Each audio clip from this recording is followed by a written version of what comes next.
Chapter 425, Jack of All Trades. After the dark gold treasure chest unlocked, Shurfong immediately tried to open it the instant Shurfong touched the treasure chest. However, a sudden sense of danger flooded his mind. He felt as if some poisonous snake stared at him, his body trembling involuntarily. Guild leader, what's wrong? Fire Dance, who stood to one side, asked curiously when she saw Shurfong. Shurfong did not answer Fire Dance's question immediately. Instead, he frowned at the golden treasure chest in front of him. Before examining his surroundings suddenly, he discovered that the terrain here was somewhat unique. The ground 30 yards around the dark gold treasure chest was slightly indented, although the ground around the treasure chest was 15 centimeters lower. The difference was indistinguishable due to the large area and the dim lighting in the cave. To Shurfong, whose 5 senses were extremely acute, he could even discover traces of spiderwebs while adventuring in the fields of God's domain. One would frequently stumble across traps. These traps were very powerful, and in the past, many players had given their lives to these traps. High-tier players were no exception. In the past, while Shurfong was a Tier 3 Sword King, he had fallen into a trap, losing his life. Hence, no one could afford to be careless while adventuring in the wild with the strange terrain before him. How could Shurfong not grow suspicious? Fire Dance, stay 40 yards away from this place. Although Shurfong did not know what was special about the area, he would not give up this dark gold treasure chest. Even the most inferior quality item in a dark gold treasure chest was dark gold rank. There was even a small chance to obtain an epic item MHM. Although Fire Dance had no idea what was happening, she listened to Shurfong's command and distanced herself over 40 yards from the treasure chest as a safety precaution. Shurfong unsheathed the Abyssal blade from his waist. Phantom kill. A doppelganger suddenly appeared beside Shurfong. For 40 seconds, Shurfong could swap positions with his doppelganger. Instantly, Shurfong had his doppelganger move 40 yards away from the treasure chest. As well, alright, everything seems in place. After Shurfong prepared for the potential trap, he slowly opened the dark gold treasure chest. The instant he opened it, a blinding light escaped from the treasure chest, illuminating the cave. After the light dispersed, Shurfong was stunned when he saw the contents of the treasure chest. A lone dark blue crystal pendant sat inside the chest previously. Shurfong had gained multiple items from the dark gold treasure chest he had opened in the god's grave. Among those items, the most valuable was the forging manual for the Dragonscale set equipment. Now, however, there is a single pendant inside this dark gold treasure chest. I wonder what's so special about this pendant. Although Shurfong was slightly disappointed, pendants were extremely rare in God's domain. Dark gold ranked pendants were more scarce. Although it could not compete with the value of the Dragonscale set equipment forging manual, it was still a considerable harvest. The moment Shurfong picked up the pendant, a light blue magic barrier appeared 30 yards around the treasure chest, trapping Shurfong within a trap that imprisons people. Shurfong carefully observed his surroundings, noticing that the light blue barrier had sealed him incompletely. Guild leader Fire Dance immediately grew anxious. Dashing up to the barrier, she used Instant Kill, a Tier 1 assassination skill. The skill allowed her to attack her enemy with astonishing speed while inflicting massive amounts of damage. It was one of the fastest and most powerful skills among the Tier 1 skills of assassins. However, when Fire Dance's swift and violent attack struck the light blue barrier, her attack was ineffective. The collision did not even generate a small spark after Fire Dance attacked the barrier. The earth began to tremble. An earthen guard suddenly clawed its way out of the ground within the barrier. Similar to the Flame Guards, the Earthen Guard was a Lord-ranked monster. Earthen Guard, Lord rank. Level 28. HP 1, 0, 0, 0, 0, 0, 0, /1, 0, 0, 0, 0, 0, 0. Compared to the Flame Guards, however, the Earthen Guard's attack power and defense were far stronger. Although the Earthen Guard was inferior to the Flame Guards against a group of players, against a solo or a handful of players, it was significantly more devastating than the Flame Guard, so it's a twofold killing type trap. Shurfong suddenly understood his situation. If any other player were trapped in this place, the Earthen Guard might annihilate them. Fortunately, Feng was no ordinary player when the Earthen Guard swung its iron fist down on Feng. The air felt as if it had been blasted apart. Not daring to tarry a second longer, Feng immediately swapped places with his doppelganger in the blink of an eye. Feng's doppelganger arrived inside the barrier and sent a chop at the Earthen Guard's fist. Meanwhile, Feng had arrived outside the barrier, standing safely where his doppelganger had been. However, the difference of strength between the doppelganger and the Earthen Guard was massive. Not only did the Earthen Guard toss the doppelganger, smashing it into the barrier, but it also dealt a damage of over minus 1,200 points. The doppelganger lost close to 1/3 of its HP after a single hit. If it had not attacked with its sword, its HP would have fallen to critical levels. The Earthen Guard's second punch would have then finished it against the Earthen Guard. Even Feng would last a few hits at best. Let's go, Feng said to Fire Dance, who stood by his side. He cannot be bothered to manipulate his doppelganger. What about the Earthen Guard? Fire Dance asked worriedly as she watched the Lord inside the barrier. Fire Dance knew about Feng's phantom kill skill. Although Feng's doppelganger only had 70% of his attributes, it could still overshadow anyone else in the guild. Yet, Feng's doppelganger had barely survived the punch from the Earthen Guard. Its frightening strength definitely surpassed the Flame Guards by several fold. If such a powerful Lord-ranked monster attacked the team, Cola and the others stood no chance against it. Relax. It can't get out of there. Feng understood Fire Dance's concern. Smiling faintly, he said, the Earthen Guard should be the barrier's core. If one wishes to break the barrier, they would first need to kill the Earthen Guard. If the Earthen Guard doesn't die, the barrier will remain in place.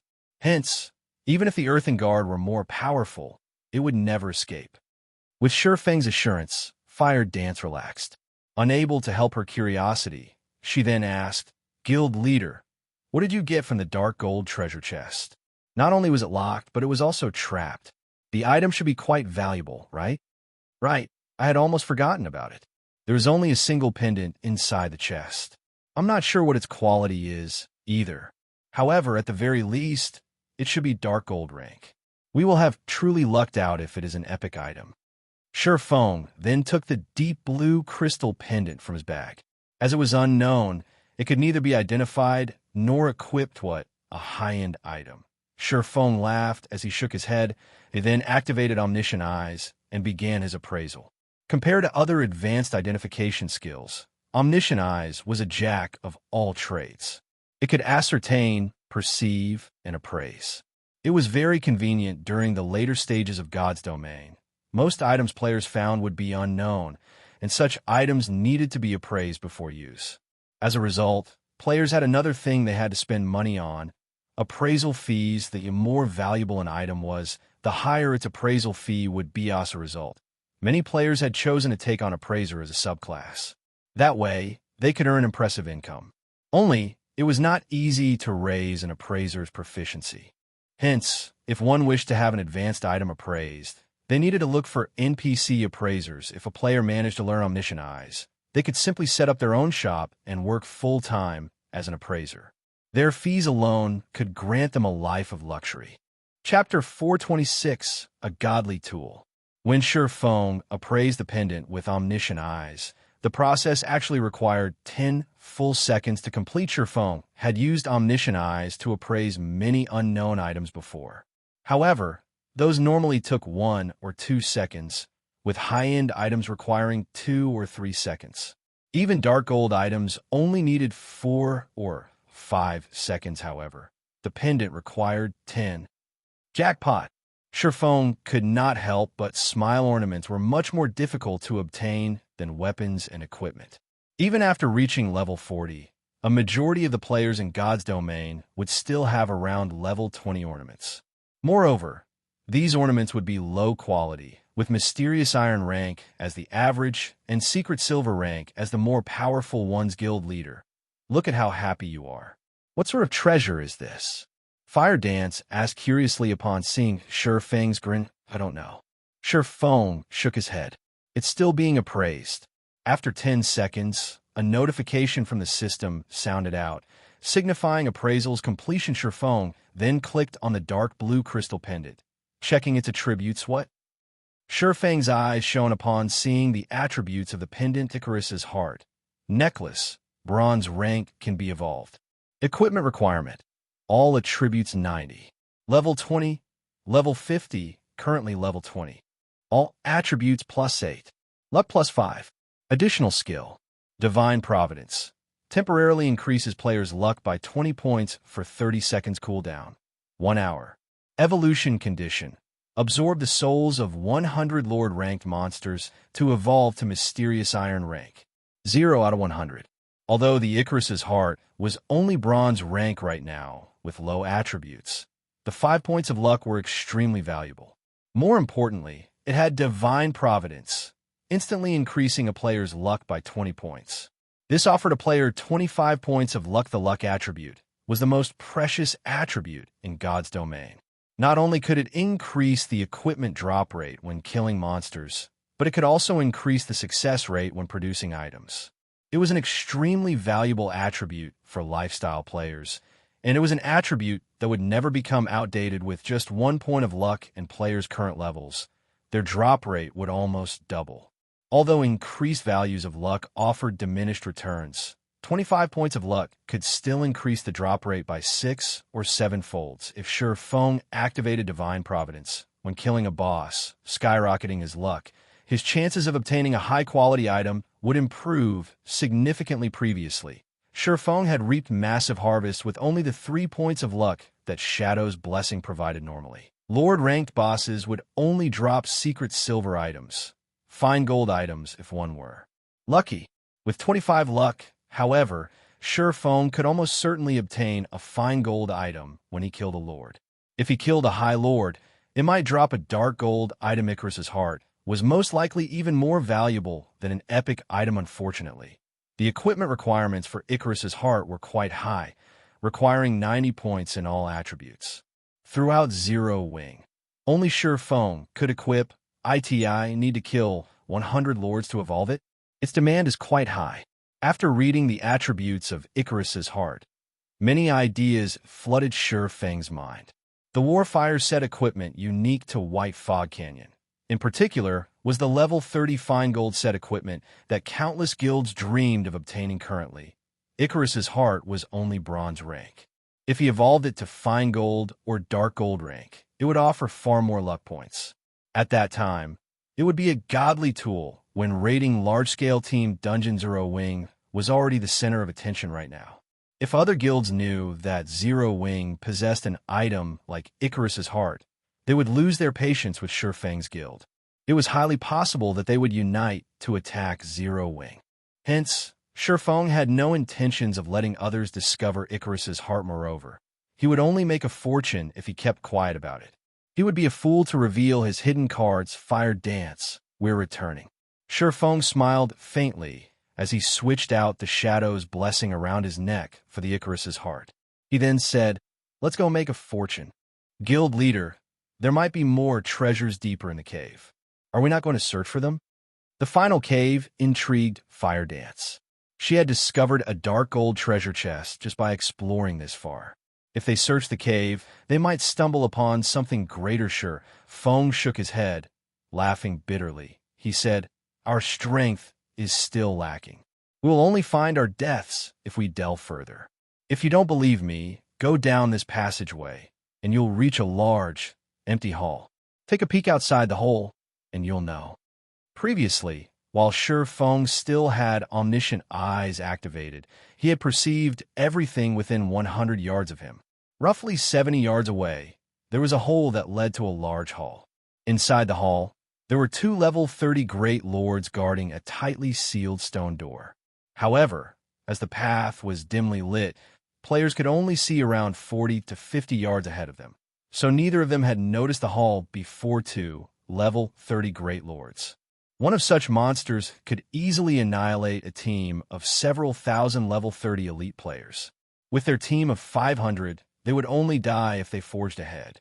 They wouldn't even be enough to fill in the gaps of the teeth of those 2 great lords initially. Fire Dance had not believed Shurfang and had chosen to advance.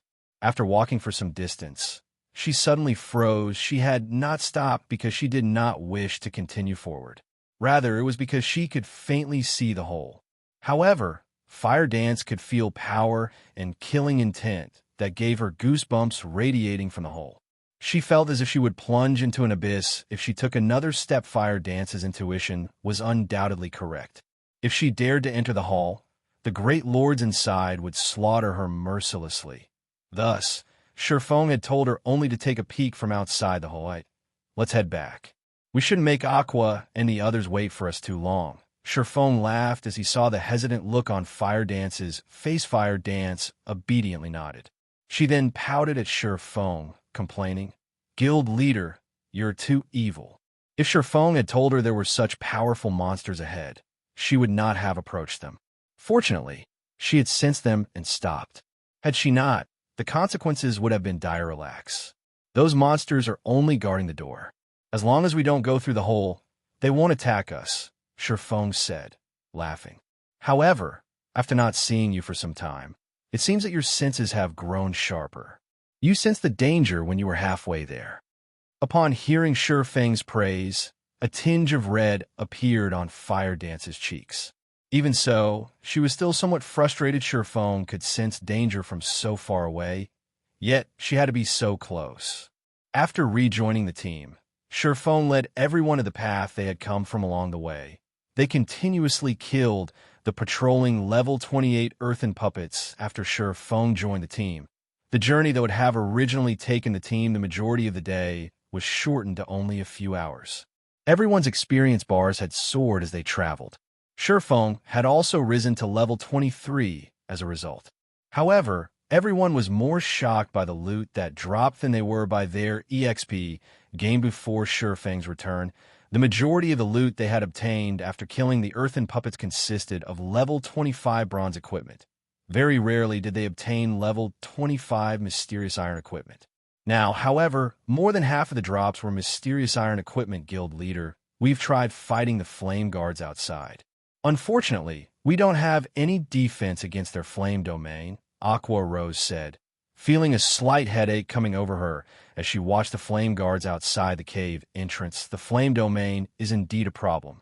However, we are not without solutions, Shurfong said, smiling as he looked at the surrounding environment. Originally, he had planned to lure the flame guards away from the cave.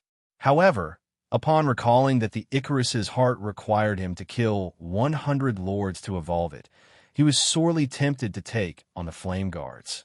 Chapter 427, Raiding the Flame Guards. There's a way to deal with them. Although she did not voice it, Aqua Rose doubted her guild leader's declaration when she saw his confident smile. With Shurfeng's frightening damage and support, it would be a breeze to deal with an ordinary lord-ranked monster. Aqua Rose had also witnessed this before personally. However, the level 28 flame guards were somewhat different. Due to White Fog Canyon's unique environment, they were constantly in a berserk state. Their attack power and attack speed were far superior to lord-ranked monsters of the same level elsewhere. Their combat power could rival high lords of the same level outside the canyon. If they only had to kill one flame guard, they had a chance. However, there was a total of 16 flame guards waiting outside the entrance. In other words, they had to face 16 high lords simultaneously. On average, they could only send 31 players to deal with each level 28 high lord in God's domain.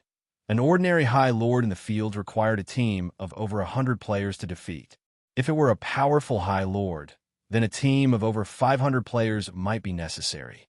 Furthermore, the flame guards outside the cave possessed a flame domain that covered a radius of 50 yards.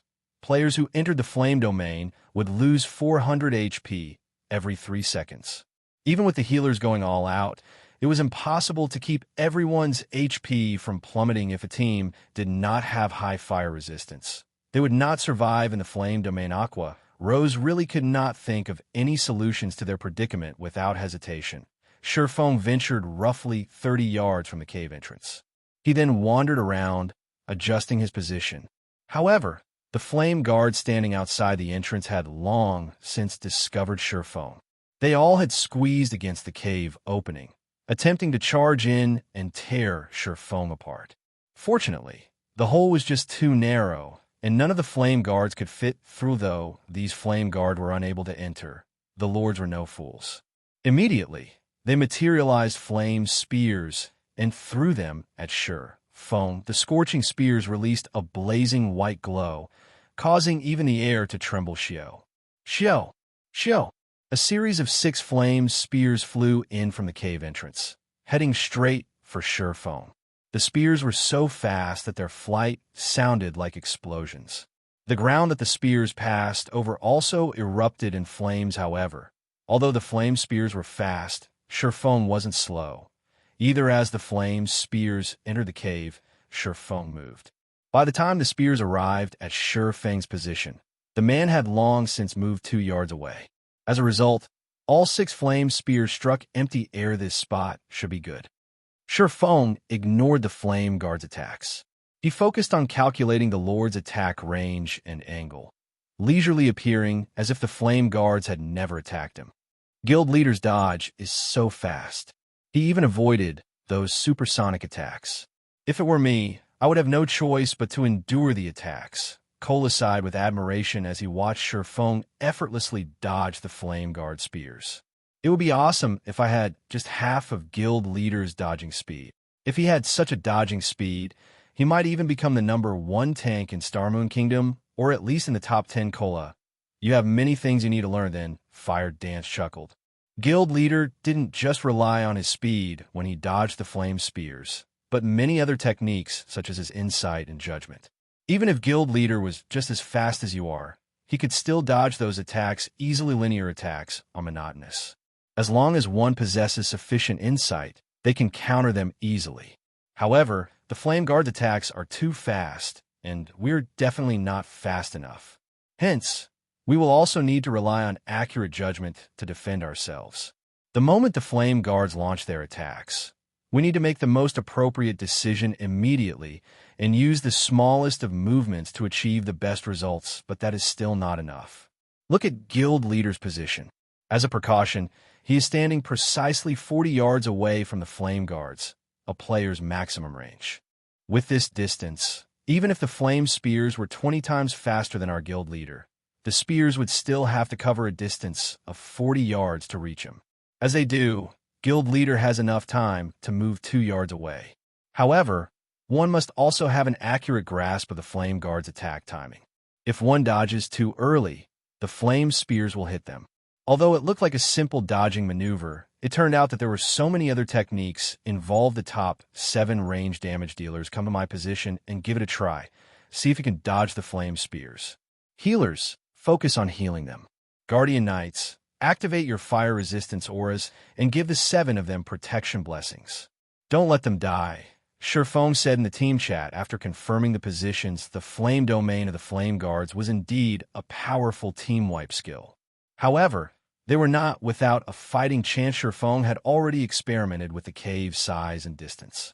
With a distance of 40 yards, they could fit 8 players with each having 3 to 4 yards to dodge, allowing them to attack flame guards outside the entrance. The flame guard was a lord-ranked monster that focused mainly on melee attacks, so its ranged attacks were limited and simple.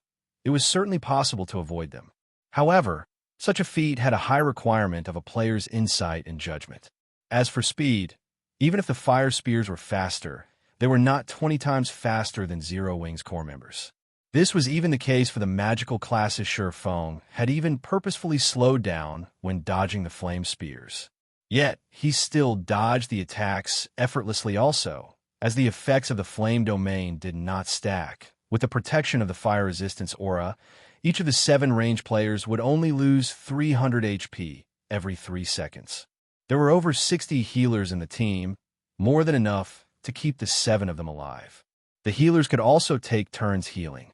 They could afford to fight a battle of attrition, following which the top 7 range damage dealers took turns attempting to dodge the spears. The 7 included Aqua Rose, Blackie, one of the 5 demon generals, the Ice Queen Su Qianlu, another 5 demon general, the Ranger Minor Wind, Violet Cloud, and 2 others.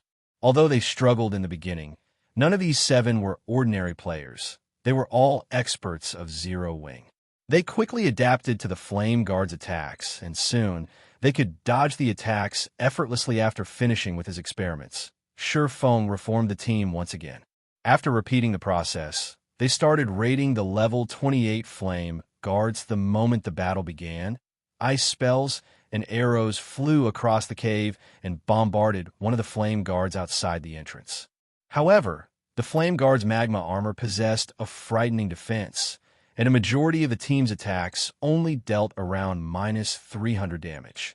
Among them, Aqua Rose managed to deal over -500 damage, whereas Blackie dealt over -600 damage with his Dark Arrow as for Violet Cloud. Although she had already become an Astromancer, her instantaneous explosive power was still less than Aqua Rose's, a Tier 1 Elementalist, and Blackie's, who possessed an epic staff and was a Tier 1 Cursemancer. However, even though she only dealt slightly more than -400 damage, it was still impressive. The flame guard they struck bellowed with rage, growing more violent as it threw flame spears madly. Fortunately, they evaded each attack. The flame guard was different from the bosses in dungeons. It only possessed 700,000 HP, and its battle recovery only replenished 7,000 HP every 5 seconds. The total damage dealt by the 7 players far surpassed that, and they could gradually exhaust it to death at this moment. Standing in the furthest corner, Shurfeng tossed the blazing meteor, striking the flame guard. Suddenly, a damage of over -1,000 points appeared above the flame guard's head. Immediately, the blazing meteor's quadruple phantom effect triggered, causing 4 consecutive damages of over -200 points. In an instant, Shurfeng became the highest damage dealer among the 8 attackers. Everyone was stupefied. Shurfeng was a swordsman, not a ranged class. Yet, his damage thoroughly overshadowed that of an elementalist, a class known as a glass cannon. Moreover, this elementalist was Aqua Rose. If Shurfeng were not their guild leader, every team member would have cursed at him.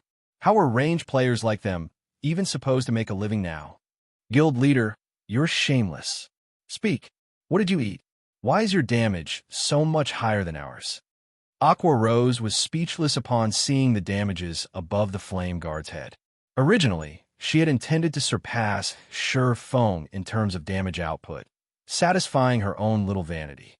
Now, however, even that dream had shattered. Chapter 428, Divine Providence.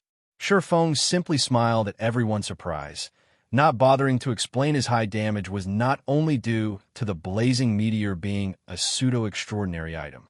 He also had the 7 Luminaries' Rings aura of fire effect, which increased his damage by 40% and reduced his target's defense by 40%. However, the 7 Luminaries' Ring needed to remain a secret. Moreover, Shurfeng was also a Tier 1 Blade Saint.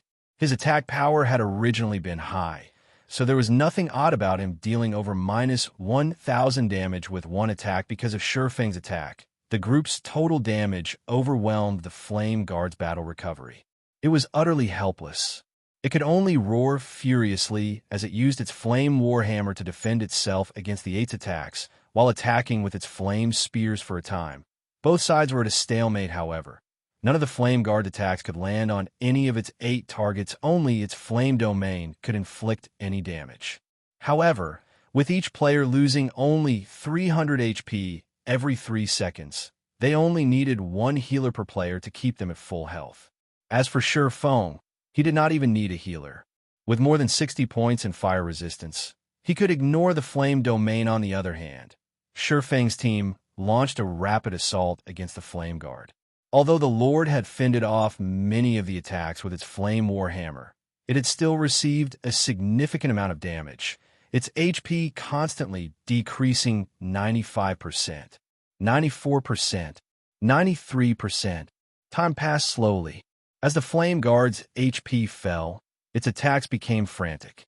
The team began to feel the strain of dodging so many flame spears.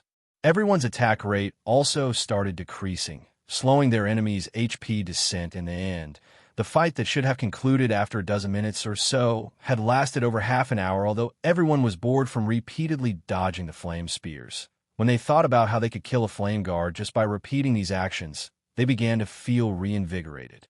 Moreover, they could also train their evasive techniques, killing 2 birds with 1 stone. The members watching from 50 yards away were envious. After more than half an hour, The Flame Guard's HP finally fell to 15% suddenly. The Flame Guard's eyes glowed a brilliant red. The flames covering its body writhed and expanded as the monster grew several times its original size. The scorching flames vaporized the moisture in the air, causing a shimmering heat haze inside the final cave. Aside from Feng, everyone was stunned by the Flame Guard's intimidating aura in the next moment. The Flame Guard opened its mouth, gathering berserk fire-type mana inside it. Feng exploded into motion, dashing between his teammates and his enemy. All of you, stand behind me. Healers, increase your healing. Feng hurriedly shouted. He then switched the 7 luminaries' rings aura of fire to aura of illusion. Suddenly, all of his attributes increased by 30%. Simultaneously, Feng also activated Fantasy World, gaining immunity to all magic damage for 20 seconds as a Lord-ranked monster. The Flame Guard was far more powerful than other monsters, and this was its sure kill skill, Rage Fire Roar. When activated, the skill would deal a devastating blow to all enemies in a cone in front of it, burning everything to cinders even if Kola, a Tier 1 Guardian Knight, activated Protection Blessing. He still would not survive the attack after Aqua Rose and the others received Feng's command. They all promptly moved behind him shortly after the 7 rushed behind their guild leader's guard. The Flame Guard roared and fired a blazing white cone. In the blink of an eye, the attack devoured everything 50 yards in front of Flame Guard. White light filled the once dimly lit cave, and the temperature inside the cave skyrocketed. Everyone's hearts pounded as they watched the attack. This was practically Armageddon. Even the healers who stood 70 yards from the Flame Guard watched their HPs rapidly decrease. They lost over 400 HP every second, needing the assistance of their fellow healers, who stood further back to keep them alive. One could just imagine what kind of damage those within 50 yards had received. They might have been instantly obliterated. The Rage Fire Roar lasted a full 6 seconds, transforming the cone before the Lord into a blistering hell. After the Flame Guard's attack ended, the blast area in front of it had scorched black. Only the area behind Feng remained intact. Among those present, Aqua Rose and the others' HP had fallen to critical levels. Only Feng was unharmed. If Feng had not blocked the magic damage of the Rage Fire Roar for them, they would have lost their lives instantly. Fortunately, Aqua Rose and the others had only received some damage from the high temperatures. Even after the attack, they still received over -500 damage every second. If not for the healers working frantically to restore their HP, they would have fallen, their roasted husks decorating the ground. The Flame Guard has entered a weakened state. Hit it with everything you've got, Feng shouted as he glared at the shrunken Flame Guard. Immediately, everyone scattered and returned to their respective positions, resuming their bombardment on their target once again. When the Flame Guard only had 30,000 HP remaining and was about to use Rage Fire Roar again, Feng activated Divine Providence, increasing his luck by 20 points for 30 seconds. Feng also gave off a faint golden glow, becoming a dazzling sight to behold. Feng then used Flame Burst, gathering power into the blazing meteor. He aimed at the Flame Guard and launched a series of rapid attacks. One hit after another struck the Flame Guard, each attack dealing over -4,000 damage. After 12 consecutive attacks, the Flame Guard's 30,000 HP had vanished. The Flame Guard did not even have the chance to use its Rage Fire Roar again. The moment the Flame Guard died, a large number of items scattered around its body. Ordinarily, a Lord-ranked monster would only drop around half a dozen items or so when it died. However, due to the White Fog Canyon's unique environment, the drop rates of the monsters inside the canyon had increased significantly. Coupled with Feng's 25 points of luck, the Flame Guard dropped a mother load with a simple glance. One could count over a dozen items scattered across the ground outside the cave entrance. At the same time, everyone's experience bars soared. The Flame Guard was a level 28 Lord. The amount of EXP gained from killing monsters inside White Fog Canyon was already high, 3 to 4 times that in the outside world. As the Flame Guard was level 28, there was also the bonus EXP from the level difference. Hence, everyone received an abundance of EXP as a Blade Saint. Surefong required double the EXP needed by other classes to level up.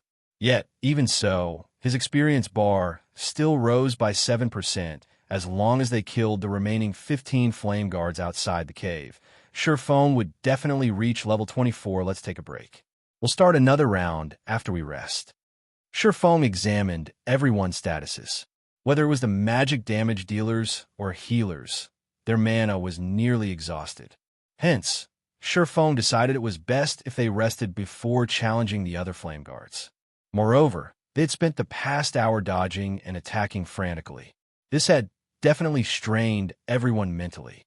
Hence, it would be beneficial to rest and prepare themselves for the next assault. There was also another important reason why Surefong chose to take a break. Divine Providence had a cooldown of 1 hour now, that they had such an amazing opportunity that allowed them to slaughter the flame guards. How could they waste it? Surefong had to wait until Divine Providence was ready before taking down the next flame guard guild leader. What should we do about the drops at the entrance? Aqua Rose asked as she gazed at the pile of loot outside the cave covetously. There were still 15 flame guards guarding their exit, so it was impossible to collect the loot right now. Relax. No one else can enter this place. Also, loot dropped by monsters won't disappear for 48 hours. We have plenty of time to take care of the rest of the flame guards. Although Surefong also wanted to dash over and pick up the loot, the 15 flame guards were not there just for show. After taking a short break, everyone resumed another round of attrition. Now that everyone had experience fighting a flame guard, it was much easier to deal with the rest. Time passed quickly, and one flame guard after another fell. Unknowingly, nearly 18 hours had passed in game. At this moment, the final flame guard died under Surefong's hands. It too fell to the ground and scattered a ton of loot outside the cave. The loot of the 16 flame guards had grown into a small mountain, and the team struggled to contain their drool over the sight. Meanwhile, Surefong had finally reached level 24. After allotting all of his free attribute points into intelligence, he was only 9 points away from reaching the Heavenly Dragon's Breath requirement of 120 intelligence. Chapter 429, Overflowing Luck. I'm only 9 points away now. Surefong smiled at his attribute panel, knowing that he was only 1 level away from equipping the Heavenly Dragon's Breath. His anticipation grew when he could equip the fragmented legendary item. His combat power would soar once again in God's domain. Fragmented legendary items were as rare as a phoenix's feather. It was an item that countless players dreamed of obtaining. Even during his previous 10 years of professional gaming experience, Surefong had never owned one legendary items allowed players to overcome the gap between tiers. Although fragmented legendary items were not as powerful as legendary items, they were still far more powerful than epic items. If Surefong could equip the Heavenly Dragon's Breath, his combat power could reach the same playing field as a Tier 2 class. A Tier 2 class within a whole different league. Compared to Tier 1, it was like the difference between a chieftain and a lord against a chieftain of the same level. A direct confrontation required at least a party of elite players. Against a lord, however, a direct confrontation required a team. Surefong, as a Tier 1, Blade Saint, could solo a chieftain of the same level. However, he stood no chance against a lord of the same level unless he used some particular technique or advantage after equipping the Heavenly Dragon's Breath. However, Surefong could contend with the 5 guilds controlled by Underworld by himself. He would not need to involve Zero Wing, allowing his core team to develop safely after killing the 16 flame guards. Everyone's levels had similarly risen. At this moment, the lowest level player among the 500 team members was level 24. They had far surpassed the average level of elite players in White River City and were on par with most of the expert players among the members of Zero Wing. Aqua Rose, Fire Dance, Flying Shadow, Cola, and the others had reached level 26.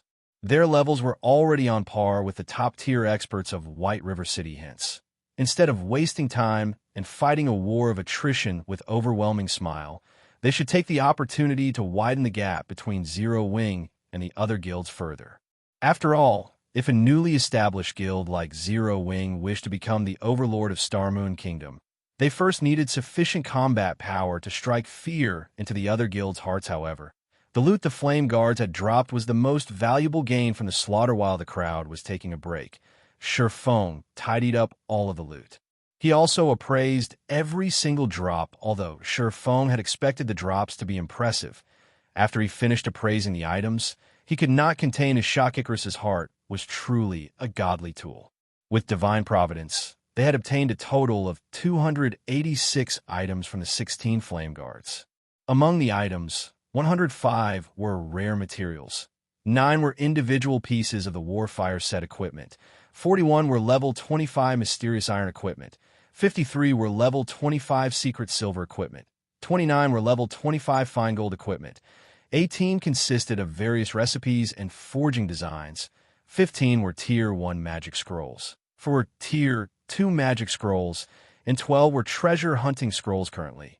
In God's domain, the average players were around level 20, whereas guild elites were around level 22. The dungeons they could raid were all level 20 dungeons. Hence, the equipment they could obtain was limited to level 20. It was extremely rare to come across level 25 weapons and equipment in God's domain. Weapons and equipment would significantly impact a player's performance every 5 levels. The attributes of a level 20 fine gold equipment were slightly inferior to a level 25 secret silver equipment. In other words, a player wearing level 25 fine gold equipment was stronger than a player wearing level 20 dark gold equipment. How rare was level 20 dark gold equipment? There were only very few items throughout Starmoon Kingdom yet. Now they had actually obtained 29 pieces of level 25 fine gold equipment, which was the equivalent of obtaining 29 level 20 dark gold equipment. Furthermore, they had obtained the Warfire set equipment and treasure hunting scrolls, 2 of the rarest items available in White Fog Canyon. Currently, although players were familiar with the Warfire set equipment, almost nobody knew about the treasure hunting scroll. Although the scroll was not as valuable as a Tier 2 magic scroll, it was extremely useful inside the White Fog Canyon. The scroll's greatest function was searching for Starfire, or it was extremely difficult to locate Starfire or in White Fog Canyon. Originally, Feng had intended to rely on his memories. With the treasure hunting scroll, however, he could locate the ore with the system map. The scroll had a search radius of 1,000 yards and lasted for 30 minutes. When searching for valuable ores, it was the best tool one could have. Luckily, even this dropped. Feng chuckled lightly upon seeing the treasure hunting scrolls in his bag. However, when he swept a gaze over the individual pieces of the Warfire set equipment, he lamented as he muttered, "It would be awesome if I could complete the Warfire set equipment." Warfire set equipment, bronze rank, can be evolved. Level 20, level 30. Can be equipped by any classes. Set consists of 7 parts: head, chest, belt, hands, wrists, legs, and feet. Set effect, bronze rank. 2-piece effect, all attributes plus 10. 4-piece effect, ignore levels plus 10. Obtain free will skill. Able to remove all control effects for 5 seconds. Cooldown, 1 minute. 7-piece effect, main attribute increased by 10%. Skill cooldown decreased by 30%. Obtain Warfire Berserk skill. Damage increased by 50%, attack speed increased by 50%, and movement speed increased by 30% for 20 seconds. Cooldown, 5 minutes. The basic attributes of the Warfire set equipment were average at best. It was referred to as a level 30 peak fine gold set equipment was because of its set effects. In particular, the free will skill and Warfire Berserk skill were the main reason it ranked as peak fine gold set equipment. Although Feng now had 9 individual pieces, there were duplicates for the head, hands, and leg slots. He was only missing the wrist pieces. The Warfire set equipment only reached its true value when it was complete, following which Feng distributed the level 25 fine gold and secret silver equipment to Fire Dance, Aqua Rose, Cola, and the other core members who had reached level 25. As for everyone else, they had yet to meet the level requirements and could not use any of the level 25 equipment. However, they had obtained the corresponding guild points. When they returned, they could exchange these guild points items in the guild's warehouse. Nobody argued Feng's arrangements.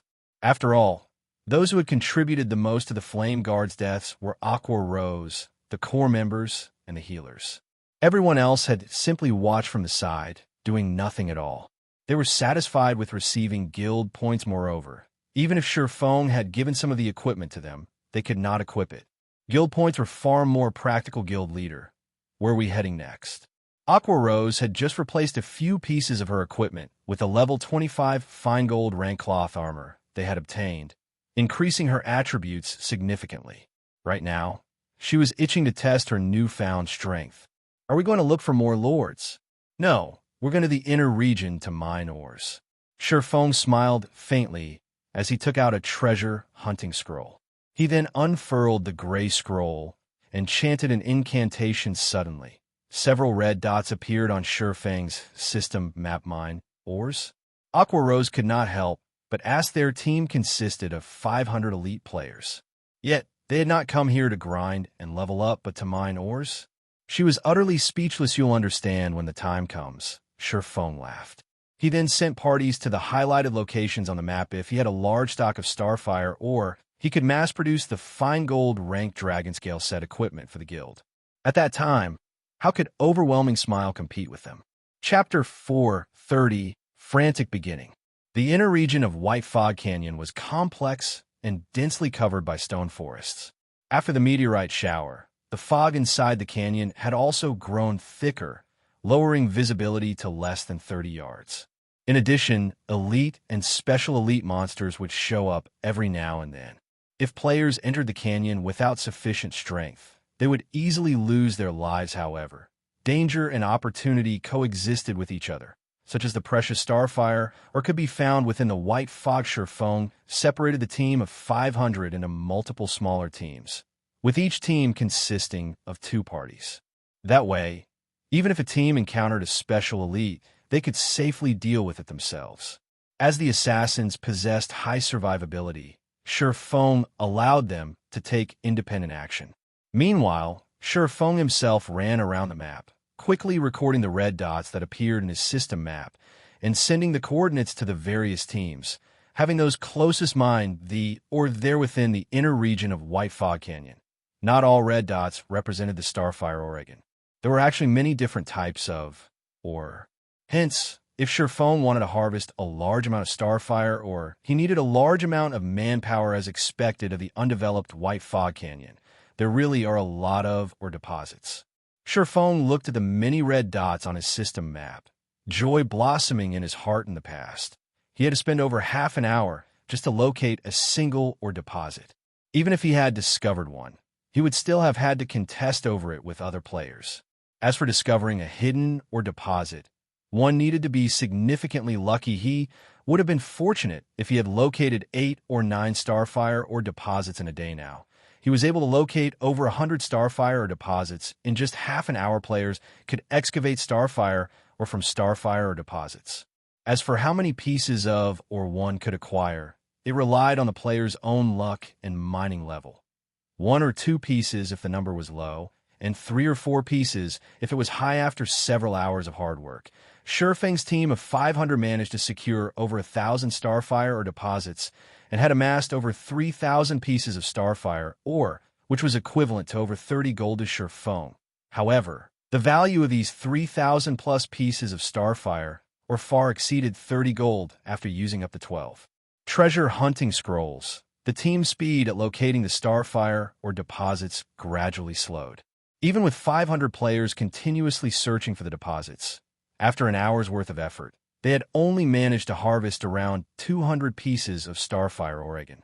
However, Shurfeng was still satisfied the Philosopher's Stone he possessed allowed him to refine the Starfire ore into Starfire Essence, free of charge. At that time, with so many Starfire Essences, his certainty of producing the level 20 Dragonscale set equipment would greatly increase. Level 20 fine gold set equipment was precisely what the current players of God's Domain needed and lacked the most. Currently, the majority of the player population were around level 20. If it were a level 25 set equipment, very few people would be able to equip it.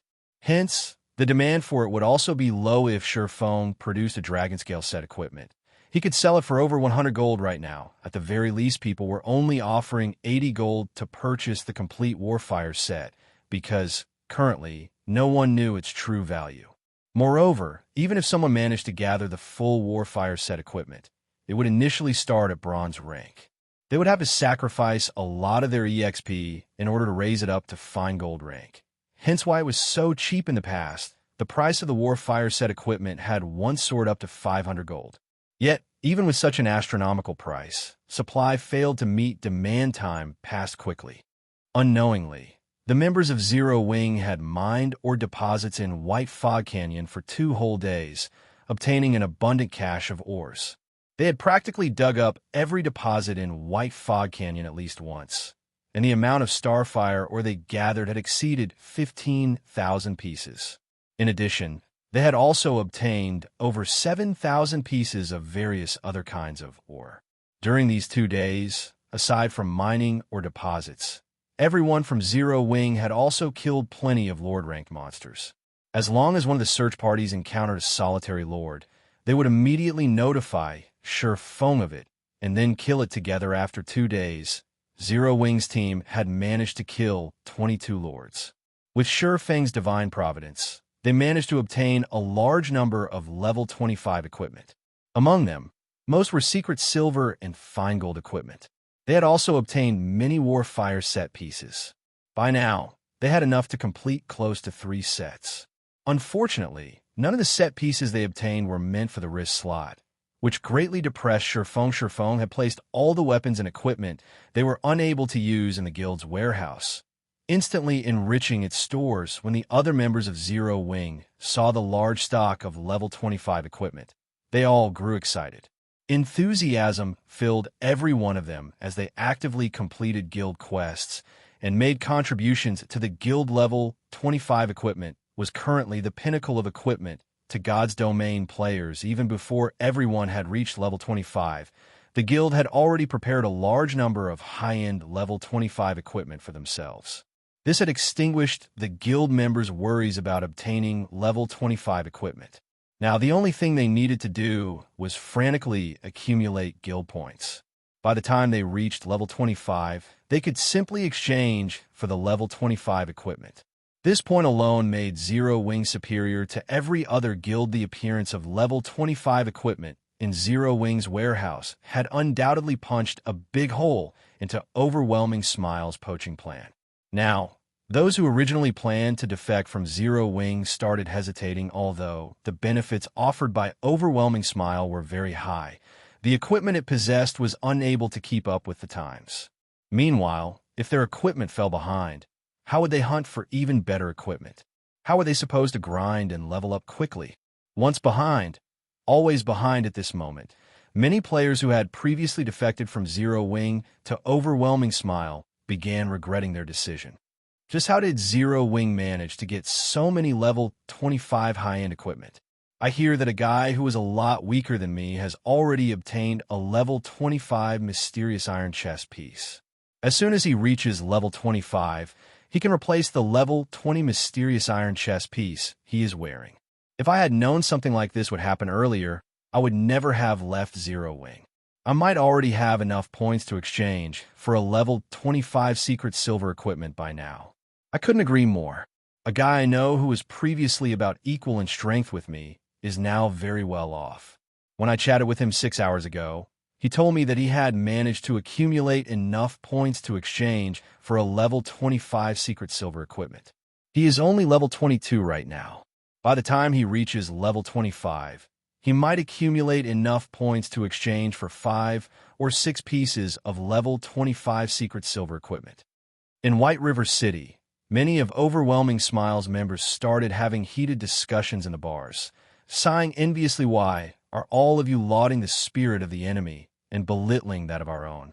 The higher-ups of Overwhelming Smile have already sent people to investigate the source of Zero Wing's equipment. Soon, with our guild's strength, we can definitely obtain a large number of level 25 high-end equipment much more easily than Zero Wing. Zero Wing can only remain arrogant for now because all of our guild's core members are focused on raiding the Great Lord inside the ruined shrine. After they finish with it, not to mention level 25 fine gold equipment, we might even get dark gold or epic equipment. Many Overwhelming Smile members had expressed their disdain regarding Zero Wing's recent performances. They firmly believed that Overwhelming Smile was a lot stronger than Zero Wing. Meanwhile, inside White Fog Canyon, during their 2 days of grinding and mining, everyone from Zero Wing had leveled up quickly, with many having already reached level 25. Blackie had even broken through to level 27, whereas Aqua Rose and the other core members had risen to level 26. Violet Cloud had also reached level 25, replacing her level 20 equipment with level 25 Secret Silver and Fine Gold equipment. Only Feng remained at level 24. He was still a short distance away from reaching level 25, however. This could not be helped. Feng and Violet Cloud were both owners of hidden classes, so the EXP they required to level up was much higher than the others.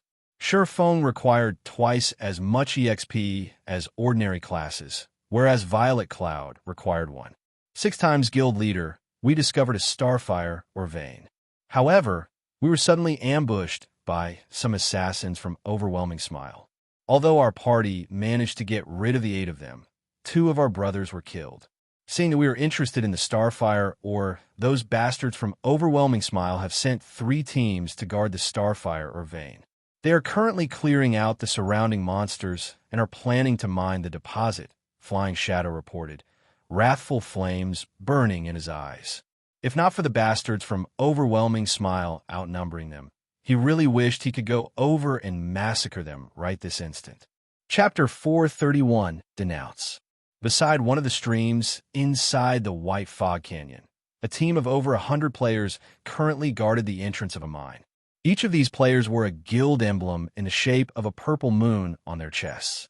This was none other than Overwhelming Smile's guild emblem at this moment. These players faced off against the 8 level 27 special elite rank flame furbolgs that had emerged from within the Mind Flame Furbolg special elite. Level 27. HP 70,000/70,000. Although the massive flame furbolgs were very powerful, the members of Overwhelming Smile fought with organization, continuously draining their enemies. HP boss Oriental Zero Wings party killed Monkey and the others. A level 23 gray-clothed ranger reported as he walked up to the level 24 swordsman who currently commanded the team. This level 24 swordsman was fully geared with level 20 Secret Silver equipment. The snake bone sword that hung on his back was even a level 20 fine gold weapon. Currently, in God's domain, his items were definitely top tier. That was 2 parties of elite assassins. A single party from Zero Wing actually wiped them out? Did Zero Wing receive help from someone else? The level 24 swordsman, Oriental Sword, asked. Although the assassin named Monkey was not an expert, he was a PvP veteran. He sported a promising battle record, and even experts would find him difficult to take down in a short amount of time. If he focused solely on his escape, it would be even more difficult to kill him. Oriental Sword had not expected that not even one assassin would return. The only possibility he could think of was that Monkey and the others had been outnumbered and surrounded. No, there was only a single party from Zero Wing. However, the assassin leading the team was a level 26 expert. The ranger said, shaking his head, was it that fire dance from Zero Wing? Oriental Sword grinned. Before I reached White River City, I had heard rumors of Fire Dance's prowess. Some are even calling her the Flaming Rose. Originally, I thought she was merely one of Black Flame's decorations. I expected as much from the team leader of Zero Wing's core team. Not bad. She isn't the one who killed Monkey. That assassin was a man called Flying Shadow. Monkey had only lasted 5 moves against him. Of the 12 players in the 2 parties, 8 had died at that man's hands. There was no mention of a person named Flying Shadow in any of the reports we had received. The ranger was very familiar with Oriental Sword's personality. Oriental Sword was absolutely confident of his own strength, and he would never consider anyone a worthy opponent. He loved PvPing more than anything, especially against experts. He was a complete battle maniac. However, he was also one of Overwhelming Smile's top experts, which was why he had been sent to White River City. If not for the higher-ups prohibiting anyone from challenging Zero Wing, Oriental Sword might have been the first to launch an assault against the guild Flying Shadow. This seems intriguing. Oriental Sword's interest grew. Ignores Zero Wing's party. Since Monkey and the others had failed to kill them, they would definitely report back to their superiors. There's only one thing we need to focus on, and that is mining the ores inside this cave. Boss Oriental, will our skirmish with Zero Wing cause an all-out war between our guilds? Haven't the higher-ups warned us not to create any friction with them? The ranger asked strangely recently. Zero Wing has been mining ores in White Fog Canyon. Their movements are unusual. In addition, they have somehow managed to obtain a lot of level 25 equipment. There might be a relation between these incidents. Our superiors agree. It doesn't matter if a small conflict occurs. So what if we ambush those cowards from Zero Wing? What will they do to us? Do you think they will start a war? Don't be a fool. Since Zero Wing had not declared war on us, when Overwhelming Smile started investing in White River City, they missed their best chance. If they start a war now, they will only gamble their lives. However, I, on the other hand, hope that Zero Wing takes action. Unfortunately, they don't have the guts. Oriental Sword laughed as he resumed commanding his team, wiping out the flame furbolgs inside the mine. Before anyone noticed, however, a party of 6 had appeared in the misty forest a short distance from the mine. This party disregarded the team of over 100 elite players under Oriental Sword's leadership, walking leisurely towards the mine guild leader. I've discovered the mine after using a treasure hunting scroll. I've even used stealth and scouted its interior. It is full of starfire ore deposits. If we excavate them all, we can get at least 300 to 400 starfire ore, Flying Shadow said as he pointed towards the cave that Oriental Sword and his men guarded. However, after I left, we were ambushed by assassins from Overwhelming Smile.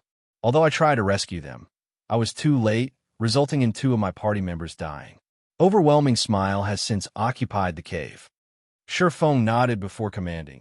Violet, go and revive the 2 who died. Everyone else, let's take a look. Following which, Violet Cloud ran over to where the 2 players had died, as Shurfeng led Aqua Rose, Blackie, Fire Dance, and Flying Shadow towards Oriental Sword. Shurfeng's movements had undoubtedly attracted the attention of Overwhelming Smile's team. The fellows from Zero Wing are kind of interesting. Oriental Sword grinned upon seeing Shurfeng and the others. Boss Oriental, that level 24 swordsman is Black Flame. The 2 beauties by his side are the Elementalist Aqua Rose and the Assassin Fire Dance. The Cursemancer is Zero Wing's famous expert, Blackie, and that male assassin is the person who killed Monkey and the others, Flying Shadow. The ranger beside Oriental Sword briefly introduced the members of Shurfeng's group. Black Flame's arrival surprised every member of Overwhelming Smile. Black Flame's fame was truly too immense. He was the publicly acknowledged #1 expert of Starmoon Kingdom. There was nobody in White River City who had not witnessed Black Flame's battle videos. Killing every player with a single hit, he had massacred over 100 Dark Star members. He suppressed more than 10,000 players with his aura alone, causing all of them to freeze. In the end, he even escaped unharmed guild leader Black Flame. What brings you here today, I wonder? Oriental Sword asked playfully as he smirked at Shurfeng. A straightforward person does not resort to insinuations. Today, you sent your men to ambush members of our guild. Now, you've occupied the mine that we found after much difficulty. Don't you think that you've gone a little overboard? Shurfeng asked calmly. Although Shurfeng's voice had been soft, his overbearing tone intimidated the crowd from Overwhelming Smile. Overboard? Oriental Sword laughed madly. 12 of my men died. I have not even asked for compensation, yet you come here to denounce me. Since you're here, we can use this opportunity to discuss compensation. I don't want much. Just pay me 100 gold per person for a total of 1,200 gold. How about it? Mockery filled Oriental Sword's expression. He believed that Shurfeng was a complete fool.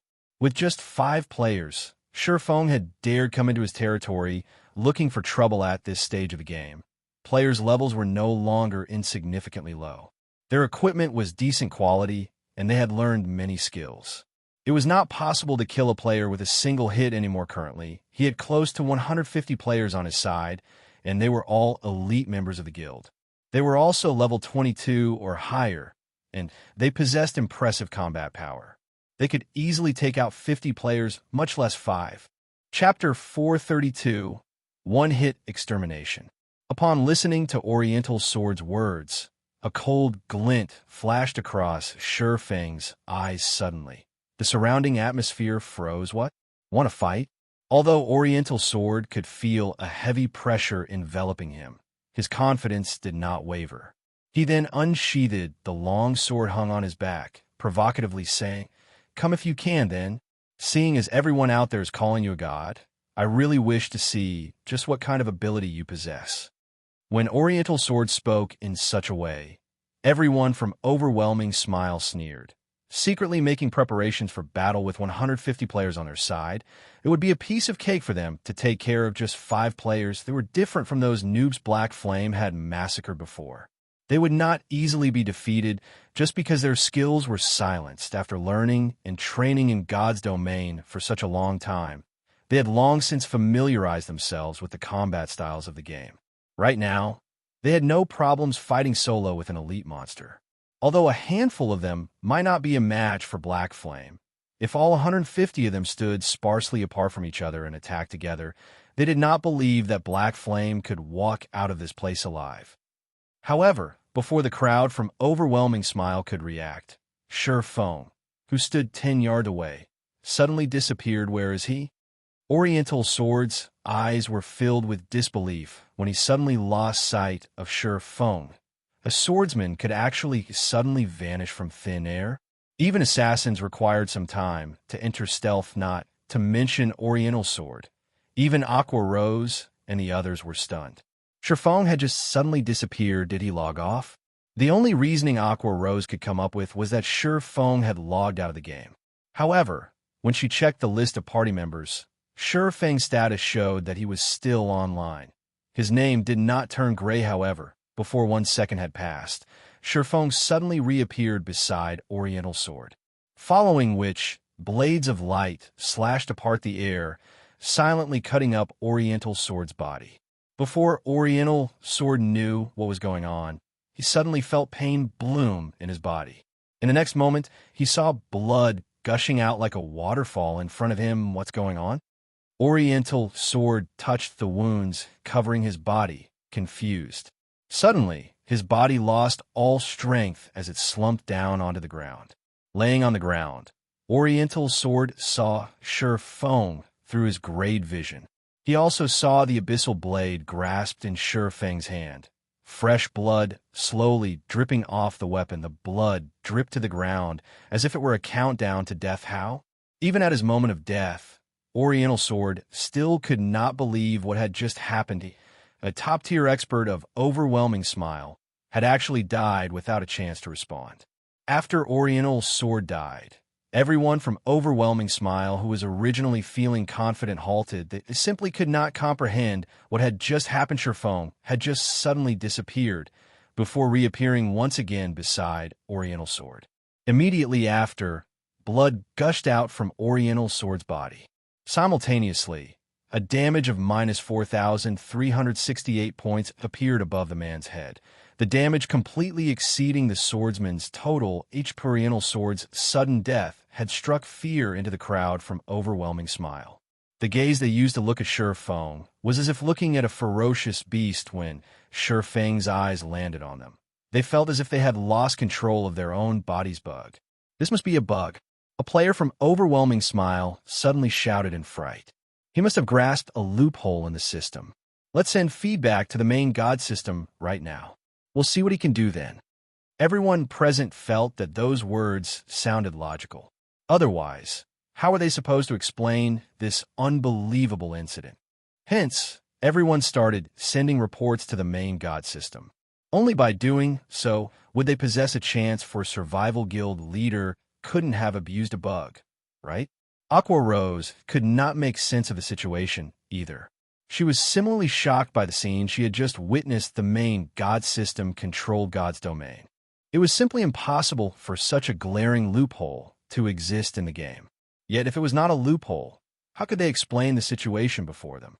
Of course, it is not a loophole in the system. Guild Leader is the #1 expert of Star Moon Kingdom. Previously, he had simply used an advanced combat technique. These people are simply too ignorant, Fire Dance said proudly, a faint smile on her face. She spoke as if she were the one who had personally finished off Oriental Sword.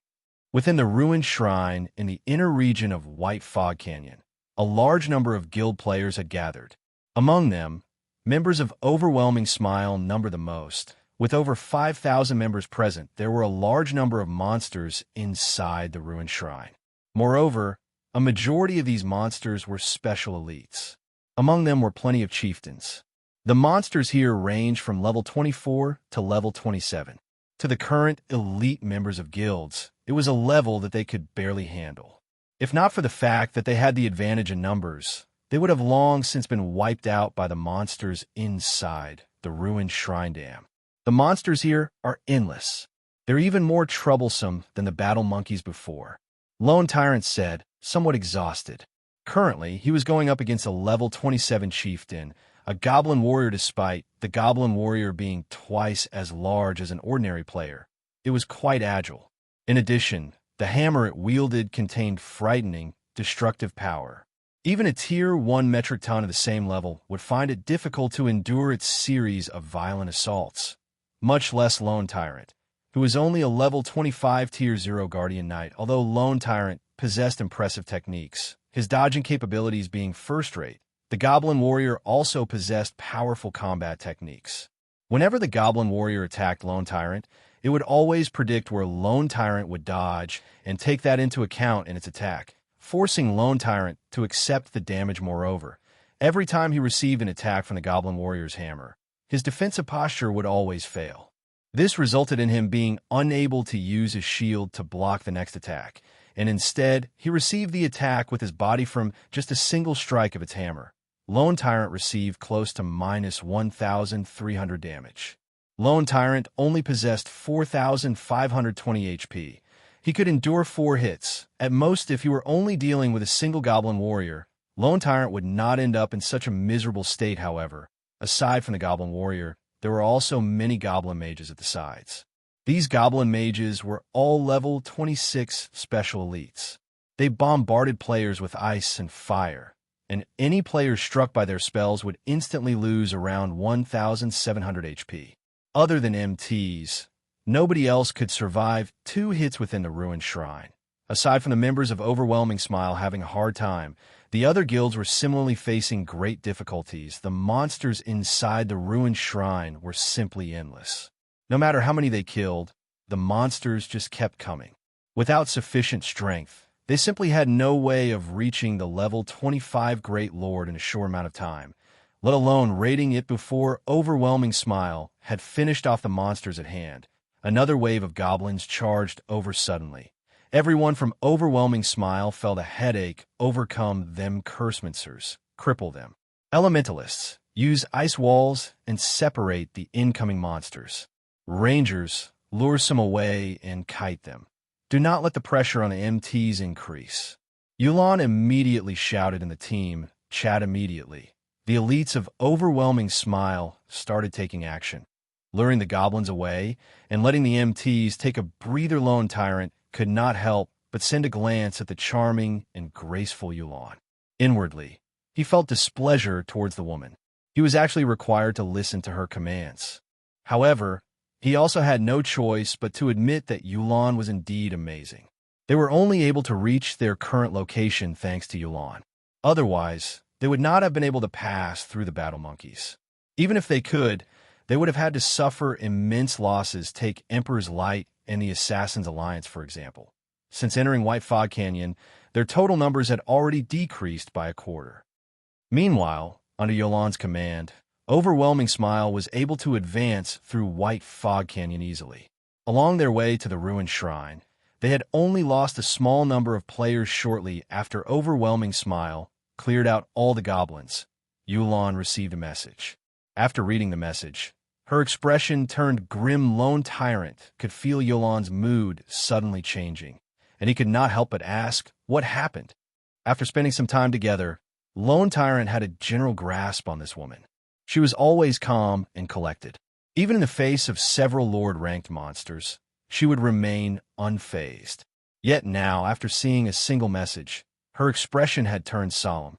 How could Lone Tyrant not grow curious at this situation? Chapter 433, Evil Rakshasa. Hearing Lone Tyrant's question, Youlan, who had originally planned to explain, suddenly received another message notification. When she read the contents of the message, her frown deepened. Oriental's sword. That fool. I told him to investigate the secret Zero Wing had used to obtain their stock of level 25 high-end equipment. Yet, he brazenly killed Zero Wing's members. He has even provoked Black Flame. Youlan was furious after reading the message. Youlan had previously investigated Black Flame.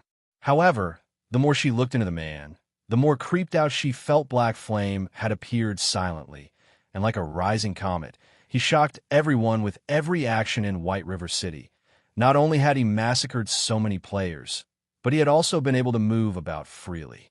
This strength alone was sufficient to strike fear into others.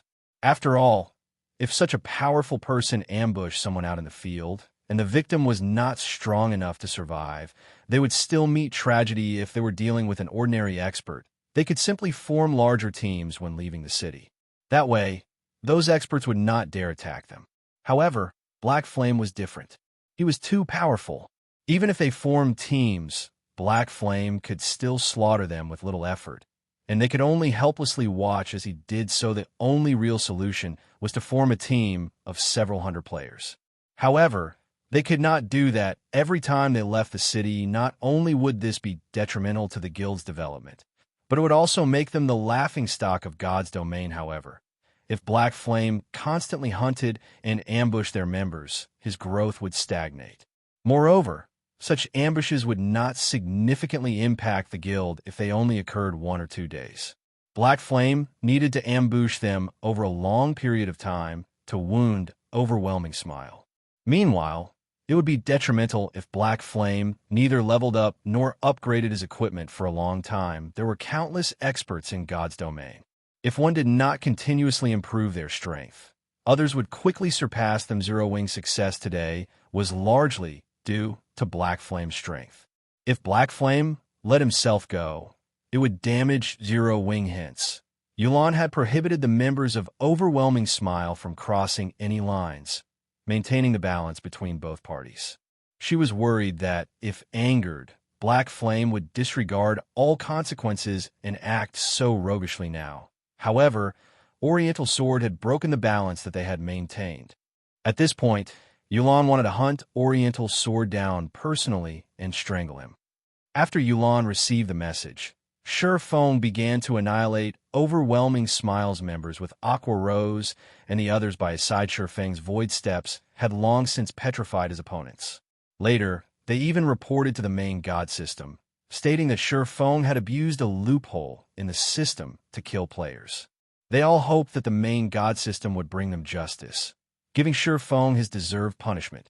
Yet, the reply they had received stated that there were no issues.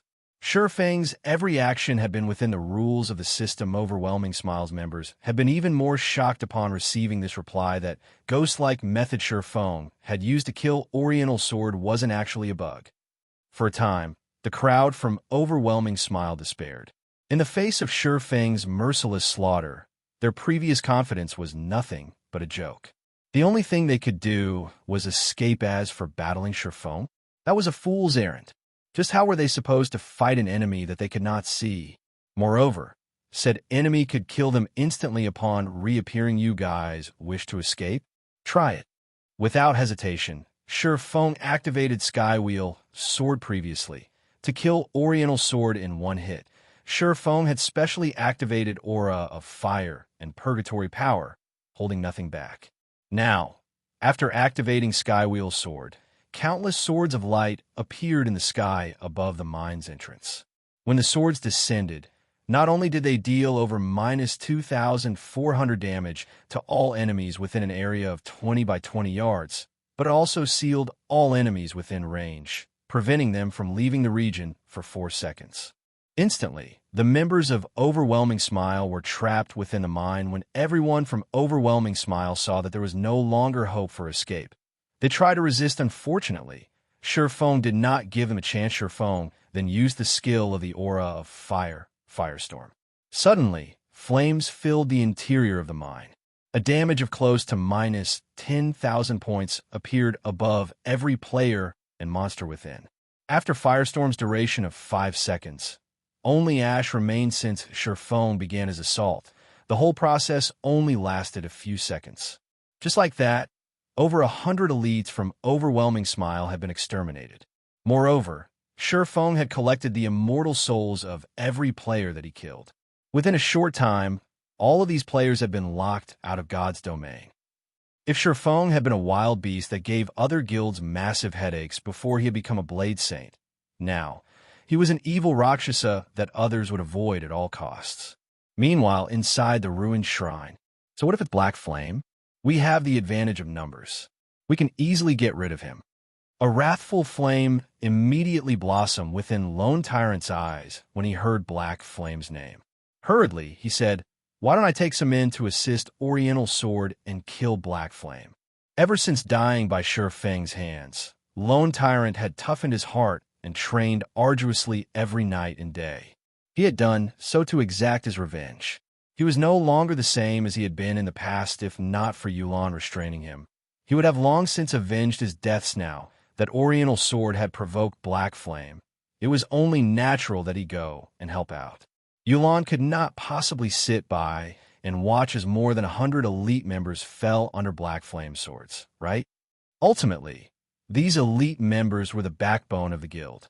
If the guild did nothing as over 100 of these elites were slaughtered, not only would it damage the guild's reputation, but it would also affect the hearts of those within the guild no need.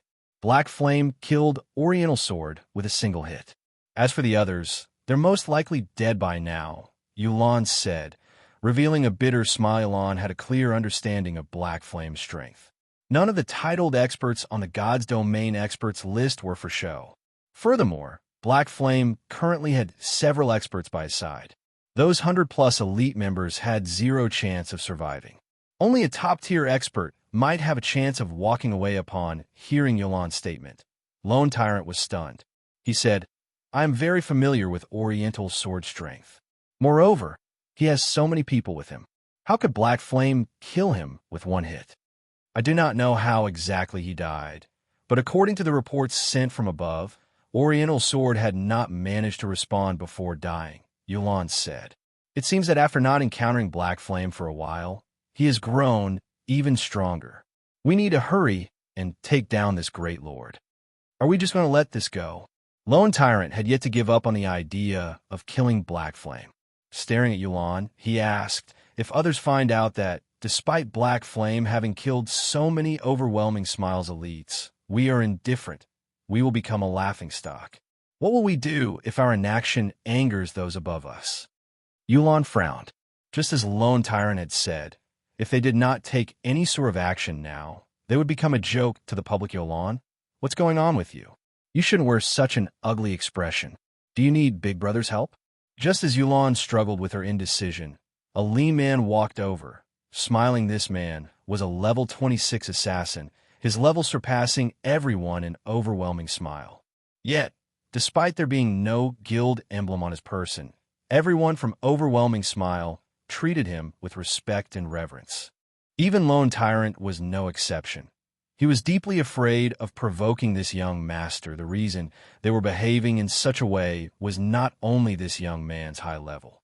More importantly, this man was the key to their operation of killing the Great Lord back then. Young Master Fong had repeatedly instructed them to treat this youth before them with respect. If they provoked this youth, they would be responsible for their own actions. Chapter 434, Free Combat System. Big Brother Summer, it's great that you are willing to help, but the opponent is very hard to take down. We might even miss out on our chance to kill the Great Lord. I'm worried that will affect Big Brother Summer's task. Youlan was familiar with the lean man's strength, and she appreciated his assistance. The lean man was Summer Sunshine. Not only was he unrelated to Underworld, but he was also an independent player. However, due to his backing and his overwhelming strength. Even Feng Xinyang attempted to build a strong relationship with him. Youlan had once witnessed a fraction of Summer Sunshine's strength before entering White Fog Canyon. Summer Sunshine had fought Underworld's pride, the leader of the Underworld Guards, Ming Sha, in a PvP. In the end, however, Ming Sha lasted only 5 moves against Summer Sunshine. Moreover, Summer Sunshine had not used any skills, relying on basic attacks to defeat his opponent. The results of that fight had surprised everyone. As a member of Underworld, Youlan knew full well how strong Ming Sha was. He was one of the few great experts in Underworld. General Snow of Ouroboros was only slightly stronger than him, however. Such an expert was nothing more than a child to Summer Sunshine. One could just imagine how powerful the assassin was if Summer Sunshine was willing to lend a hand. They had a fairly good chance of defeating one-hit Azura Black Flame. It won't take long to deal with the Great Lord. I don't mind delaying our attack for a little bit. In any case, I am bored. If you need help with something, just ask. Summer Sunshine, Laugh Zero Wings guild leader, Black Flame, has killed many of our elite members. We want to return the favor and kill him. Would you be interested in helping us with this, I wonder? Youlan asked softly as she stared at Summer Sunshine Black Flame. Summer Sunshine nodded, saying, "All right. I've heard many rumors about him when I was in White River City. I hear that he's pretty amazing and has the title of one-hit Azura. He is even Star Moon Kingdom's #1 expert. I'd love to exchange a few moves with him. If I kill him, won't I become Star Moon Kingdom's #1 expert? Of course, if you kill Black Flame, you will officially become Star Moon Kingdom's #1 expert. However, don't underestimate him. He once killed Ming Sha with one hit. We need to plan carefully to avoid Black Flame escaping." When Youlan received Summer Sunshine's answer, the tension between her brows loosened. A few ideas of how to deal with Black Flame already brewing. He killed Ming Sha with one hit. Not bad. My last fight with Ming Sha wasn't even a warm-up. I wonder if Black Flame is strong enough to take seriously? Summer Sunshine licked his lips, a hint of excitement flashing in his eyes. As for your plans, forget about them. As long as we find him, I have my own ways to prevent him from escaping. Big Brother Summer, Black Flame has a large-scale silencing skill. If he discovers us and activates the skill, trapping him will be very difficult. It is best if we have a plan to silence Black Flame. Youlan reminded, "Don't worry. I have something better than that. When I see him, I'll trap him like a bug in a jar." Summer Sunshine laughed. Confidently, he said, "Let's hunt down Black Flame. Since he has provoked and angered you, you can watch as I take care of him." Following which, Youlan immediately sent a large number of players to search for Black Flame. Meanwhile, Overwhelming Smile's army also slowly withdrew from the ruined shrine. At the entrance of the Starfire mine, Feng and the others tidied up the loot scattered across the ground when Feng had activated Firestorm. Not only had he wiped out the players, but he had also dealt with all of the level 27 special elite rank Flame Furbolgs that had emerged from the mine with the Flame Furbolgs drops accompanying the items from players, weapons, equipment, and materials littered the area in front of the mine that elite members of Overwhelming Smile Sure are poor. The majority of their weapons and equipment are level 20 bronze and mysterious iron ranked. There are only 2 pieces of secret silver equipment. The Flame Furbolgs dropped more secret silver equipment than those elites, Blackie commented after they had finished collecting the items. He could not help but sympathize with the elites of Overwhelming Smile. The loot from the players versus the Flame Furbolgs was easy to differentiate, as one group had only dropped level 20 items, while the other had only dropped level 25 items. The Flame Furbolgs had dropped 4 pieces of level 25 secret silver equipment alone, which was the equivalent of 4 pieces of level 20 fine gold equipment. To God's Domain's players currently, fine gold equipment was top-tier equipment, whereas dark gold equipment was the cream of the crop. As for epic items, they were the stuff of legends. Meanwhile, if an ordinary player joined Zero Wing around level 10 and completed their guild quests each day, they could trade their guild points in for a piece of mysterious iron equipment by the time they reached level 20. If they were lucky and managed to join a party to complete advanced guild quests, they might even have enough points for 3 or 4 pieces of secret silver equipment. More than half an elite's equipment would be secret silver rank, at the very least. On the other hand, the equipment Overwhelming Smile's elite members wore was mostly a mix of bronze and mysterious iron rank. Practically none of them had any secret silver equipment. They could not compare with Zero Wings members. Furthermore, level 25 weapons and equipment were now available for Zero Wing members. This was unheard of in any other guild. Any level 25 equipment obtained by the other guilds would be prioritized to their core members. These items would never be available for their ordinary members compared to level 25 secret silver and fine gold equipment. The benefits that Overwhelming Smile offered were a joke. After organizing the loot, Shurfeng had the two recently resurrected members take the dropped weapons and equipment back to the guild. As for Aqua Rose and the others, they all entered the Starfire mine and started mining. The Starfire mine was a naturally occurring maze. Moreover, when wandering inside the mine, the players were often ambushed by groups of 3 to 5 flame furbolgs. As a result, Shurfeng's team progressed slowly. The flame furbolgs were level 27 special elites. Their strength was frighteningly high, and they could send a berserker of the same level flying with a single hit. Although they were somewhat slow, the flame furbolgs also had an AoE control skill called War Stomp. When activated, all enemies within a radius of 8 yards would be placed in a fainted state for 4 seconds. In this narrow cave, avoiding this skill was not easy. Normally, a party had no chance against these flame furbolgs. At the very least, they needed a larger team and the willingness to make sacrifices to get rid of these special elites. Unfortunately for the flame furbolgs, the opponent was Shurfeng. Moreover, there were also the Tier 1 assassins, Fire Dance and Flying Shadow, and the unpredictable Astromancer, Violet Cloud. Before Shurfeng and the others, the Flame Furbolg's 70,000 HP was only decoration. Shurfeng and the others were Tier 1 classes. They were only slightly inferior to the special elites. After activating the Aura of Fire, Shurfeng could easily deal over -1,000 damage with every attack. When he used the Tier 1 Chop, he could deal over -6,000 damage, over -10,000 damage if he achieved a critical hit. As for the Flame Furbolg's War Stomp, the skill was child's play to an expert faced with groups of 3 to 5 Flame Furbolgs. Shurfeng's party of 6 could either incapacitate the monsters throughout the altercation or kill them swiftly with brute force, preventing them from activating War Stomp. Either way, Shurfeng's group continued to delve into the mine, their experience bars rising quickly. The EXP earned from killing a level 27 special elite was already abundant. There was also the bonus EXP due to the level difference and the fact that there were only 6 players in the party to share the EXP. Most importantly, there were a lot of flame furbolgs, and no matter how many the party killed, more awaited them further in the mine. They leveled faster here than when they had killed Lord-ranked monsters in a team of 500 players. On top of everything else, they also obtained plenty of level 25 equipment. After Shurfeng and the others had killed flame furbolgs in the Starfire mine for over 3 hours, the group arrived at a wide and beautiful crystal cavern. A gigantic flaming star took up the center of this cavern. The moment Shurfeng set foot in the crystal cavern, a system notification suddenly rang out. System: you have entered the land of the fallen star.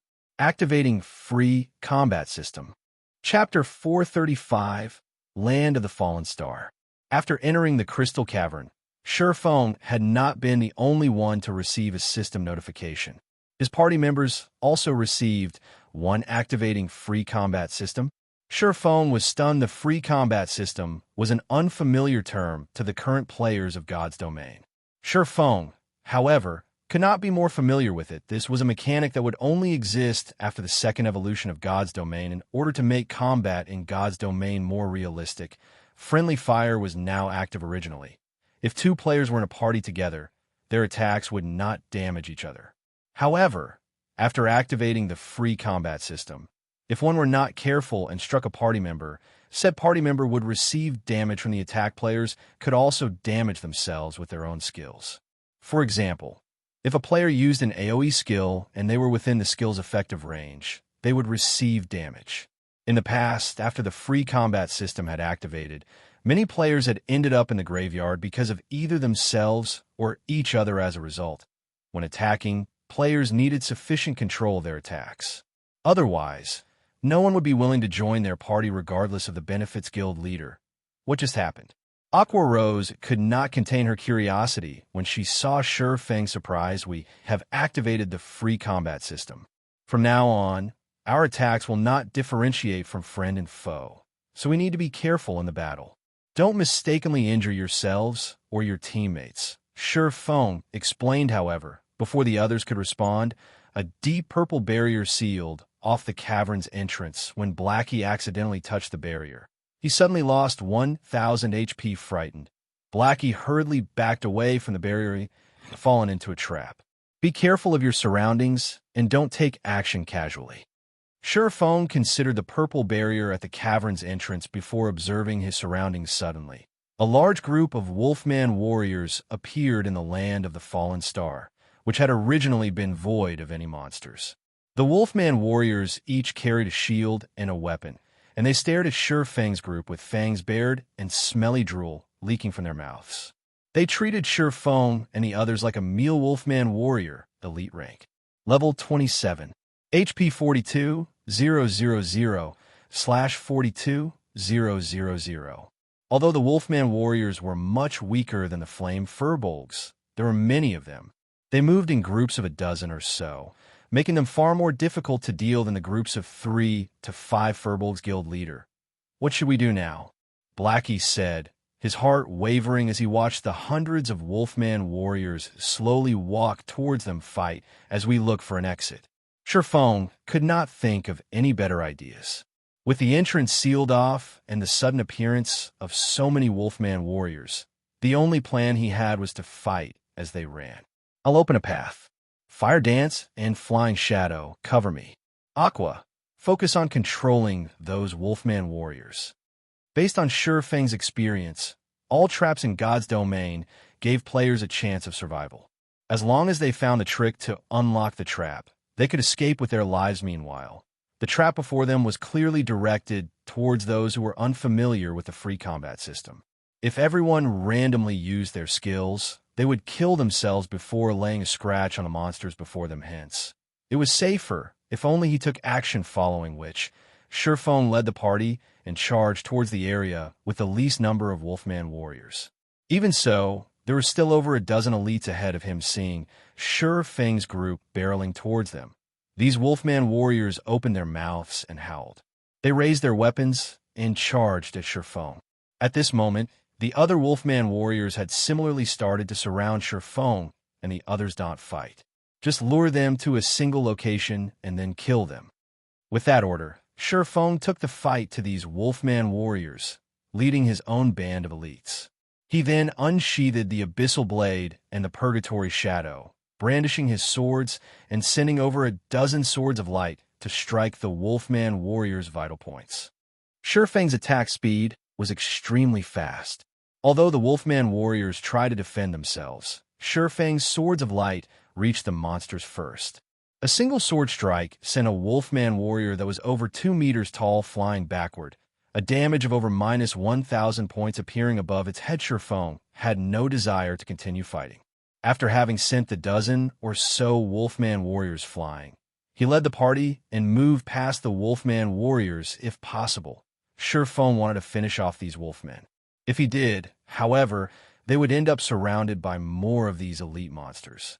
If that happened, they wouldn't escape despite their efforts in such a way. Sure Feng, Fire Dance, and Flying Shadow opened a path for the party, the 6 continuously advancing regarding the Wolfman warriors, chasing them relentlessly. Aqua Rose continuously cast ice walls and ice spheres behind her, using the spells to reduce the monsters' speed. Although the Wolfman warriors could not catch up, the number of monsters chasing after Sure Feng's party had increased past 1,000. If Sure Feng and the others made a single mistake, they would most likely lose their lives. We can use the terrain ahead. Fire Dance, Flying Shadow, and I will block the Wolfman warriors behind us. Blackie, use Stars of Light. It doesn't matter even how far you cast it. Just remember not to include us in the spell's effective area. Shifeng had constantly observed the surrounding terrain as he ran, and he caught sight of an elevated area. The path there was also very narrow. 2 or 3 people would be sufficient to block it completely. Hence, he hastened towards that elevated ground. Leave it to me. Watch me get rid of these wolf pups.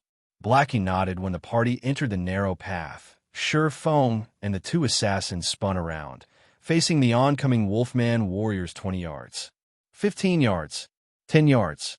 Watching the Wolfman warriors come closer and closer. Release! Shifeng shouted, having prepared. Blackie waved his staff, and in the next moment, a star of light descended from the sky. One after another, the stars of light bombarded the 1,000+ of Wolfman warriors. Those near the epicenter of the crash received over -7,000 damage, while the others in the spell's vicinity received over -3,000 damage. The Wolfman warriors had 42,000 HP. They could only endure a few waves of stars of light before dying, however. The Wolfman warriors outside of Blackie's spell were intelligent. They had not foolishly charged into the range of the stars of light. Instead, they stood in place, waiting for the spell to end. Although the effect of stars of light was frightening, the spell only took the lives of slightly over 200 Wolfman warriors. To an army of over 1,000, that was nothing. However, after stars of light ended, the experience bars of Shifeng's party skyrocketed. If they could repeat this process, they could easily reach level 30 in a few hours before anyone could catch a breather. Dozens of Wolfman warriors charged into the small path, howling as they brandished their weapons due to the free combat system. Blackie had not had a perfect grasp of his skills coverage area. As a result, the Wolfman warriors that had been at the very forefront of the charge had not been caught in the effective area of stars of light. Fortunately, the small path only allowed for 5 or 6 Wolfman warriors. Without hesitation, Shifeng sent a Tier 1 Thundering Flash at the incoming elite monsters compared to the Tier 0 Thundering Flash. The Tier 1 skill was far more agile. Whether it was in terms of speed, power, distance, or a number of attacks, all had massively improved. Most importantly, Shifeng could now use it to attack horizontally, increasing its attack area. A blue arc of lightning tore through the path in the blink of an eye, splitting the path in 2. Following which, another arc of blue lightning streaked towards its target. After 5 consecutive arcs of lightning, astonishing damages appeared above the dozens of Wolfman warriors. 624, -2,240, -3,136, -4,394, -6, 152. Thundering Flash's effect stacked, and each consecutive hit would have its damage increased by 40%. If a target were struck by all 5 lightning strikes, the total damage would be terrifying. However, the might of Thundering Flash could not deter these crazed Wolfman warriors. They still threw themselves forward with little regard for their lives. Aqua Rose waved her staff, and suddenly, 3 ice walls appearing on the small path, reducing the Wolfman warriors' speed. Blackie also cast Hellflame, dark green flames emerging from the ground. Immediately after, Shifeng used the Tier 1 Earth Splitter before these Wolfman warriors could reach Shifeng. They all died with the perfect combination of the 6 and the advantageous terrain. They had only spent a short amount of time finishing off the 1,000+ Wolfman warriors after decimating the last wave of warriors. A golden glow illuminated Shifeng's body. It was finally level 25. Chapter 436, Combat Power Source. Guild Leader, you're finally level 25. Blackie sighed with relief when he saw the golden brilliance illuminate Shifeng's body. That's right, Shifeng laughed bitterly. After choosing this Blade Saint class, I'm doomed to level up slowly. Guild Leader, here's the level 25 Swordsman Fine Gold and Secret Silver equipment we saved for you, Fire Dance said, retrieving a few pieces of equipment from her bag. She had deliberately held on to these items for Shifeng. As for the other level 25 equipment, she had sent them to the guild's warehouse. Shifeng's hidden class was no secret among the core members of Zero Wing. This included Violet Cloud's Astromancer class as well. Originally, Everyone had envied and admired hidden classes, searching desperately for a legacy that would give them the chance to obtain a hidden class. However, they could now see both Surefang's and Violet Cloud's leveling speed for themselves. Their progression could only be described with one word: slow. Some of the team members who were originally a lower level than Surefang and Violet Cloud had even surpassed the two over these past few days in White Fog Canyon. More importantly, their levels were currently in the 20s. When they reached the 30s, 50s, or even 100s, the two's leveling speed would most likely slow to a crawl. When the others thought about how they would level far slower than other players, they promptly dismissed their intentions of searching for a hidden class. If they encountered an advanced legacy in the future, they would change classes then. If not, so be it. Levels were very important in God's domain. Moreover, everyone paled at the thought of dying just once as a hidden class. Thanks. Surefang accepted Fire Dance's offer. His current equipment mostly consisted of random level 20 pieces. If he switched them out for level 25 fine gold and secret silver equipment, his attributes would increase significantly. Surefang also retrieved a fiery red pair of boots from his bag. The delicate boots each had 3 beautiful flame crystals embedded in them, and a bright red glow circled the footwear. These were super top-tier boots that Surefang had obtained after killing the scorching Lamia flame boots, plate boots, dark gold rank. Level 25. Defense plus 175. Strength plus 21. Agility plus 30. Endurance plus 15. Movement speed plus 8. Fire resistance plus 5. Additional skill dash. Flame rush. Increases movement speed by 100% for 10 seconds cooldown. 2 minutes. The boots were worth at least 30 gold. As Surefang had not met the level requirement for the boots when he had first obtained them, he had kept them in his bag until now. After equipping the flame boots, Surefang's attributes soared once more. He had even obtained a new skill, Flame Rush. This was a must-have skill for both escape and pursuit. Undoubtedly, the flame boots had significantly increased Surefang's mobility. Guild leader, what kind of boots are those? They're so beautiful. Aqua Rose asked excitedly upon seeing the flame boots on Surefang's feet. Aqua Rose wasn't the only person with this opinion, as both Fire Dance and Violet Cloud similarly eyed the flame boots. Women always love beautiful things. I got these boots from killing a High Lord in the Flame God's Cave. However, you guys are mages, so you can't equip them. If you could, we'd go back and farm more High Lords. Even with his experience in countless battles, Surefang squirmed under the intense stares of the 3 beauties. In the end, he had no choice but to display the flame boots data. When everyone saw the boots' attributes, they were stunned. Guild leader, is this a level 25 dark gold item? Flying Shadow's eyes nearly popped out of his sockets in shock.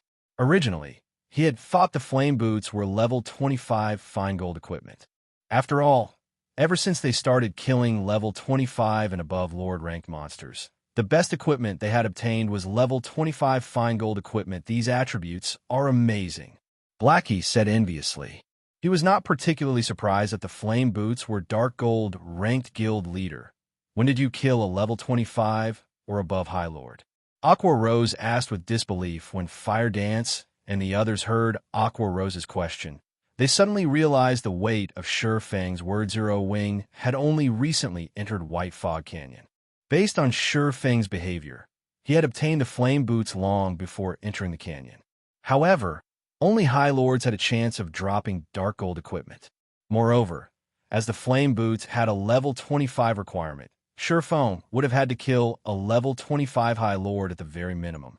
Meanwhile, since Surefang always acted independently, it meant that he had most likely killed a level 25 High Lord by himself. Was something like that really possible in God's domain? If I remember correctly, I think it was around the time when I was level 15, Surefang said after giving it some thought. However, I used some special methods to defeat that scorching Lamia. If it were a direct confrontation, she would have killed me instantly. Amazing. Inhuman. Guild leader, you're too insincere. We are all in the same boat, yet you still keep so many secrets to yourself. Due to their shock and surprise, Aqua Rose and the others were utterly speechless. They all knew full well how powerful a High Lord was. They also knew how inconceivable it was to kill a High Lord. A team of 50 players stood no chance against one, much less a solo player.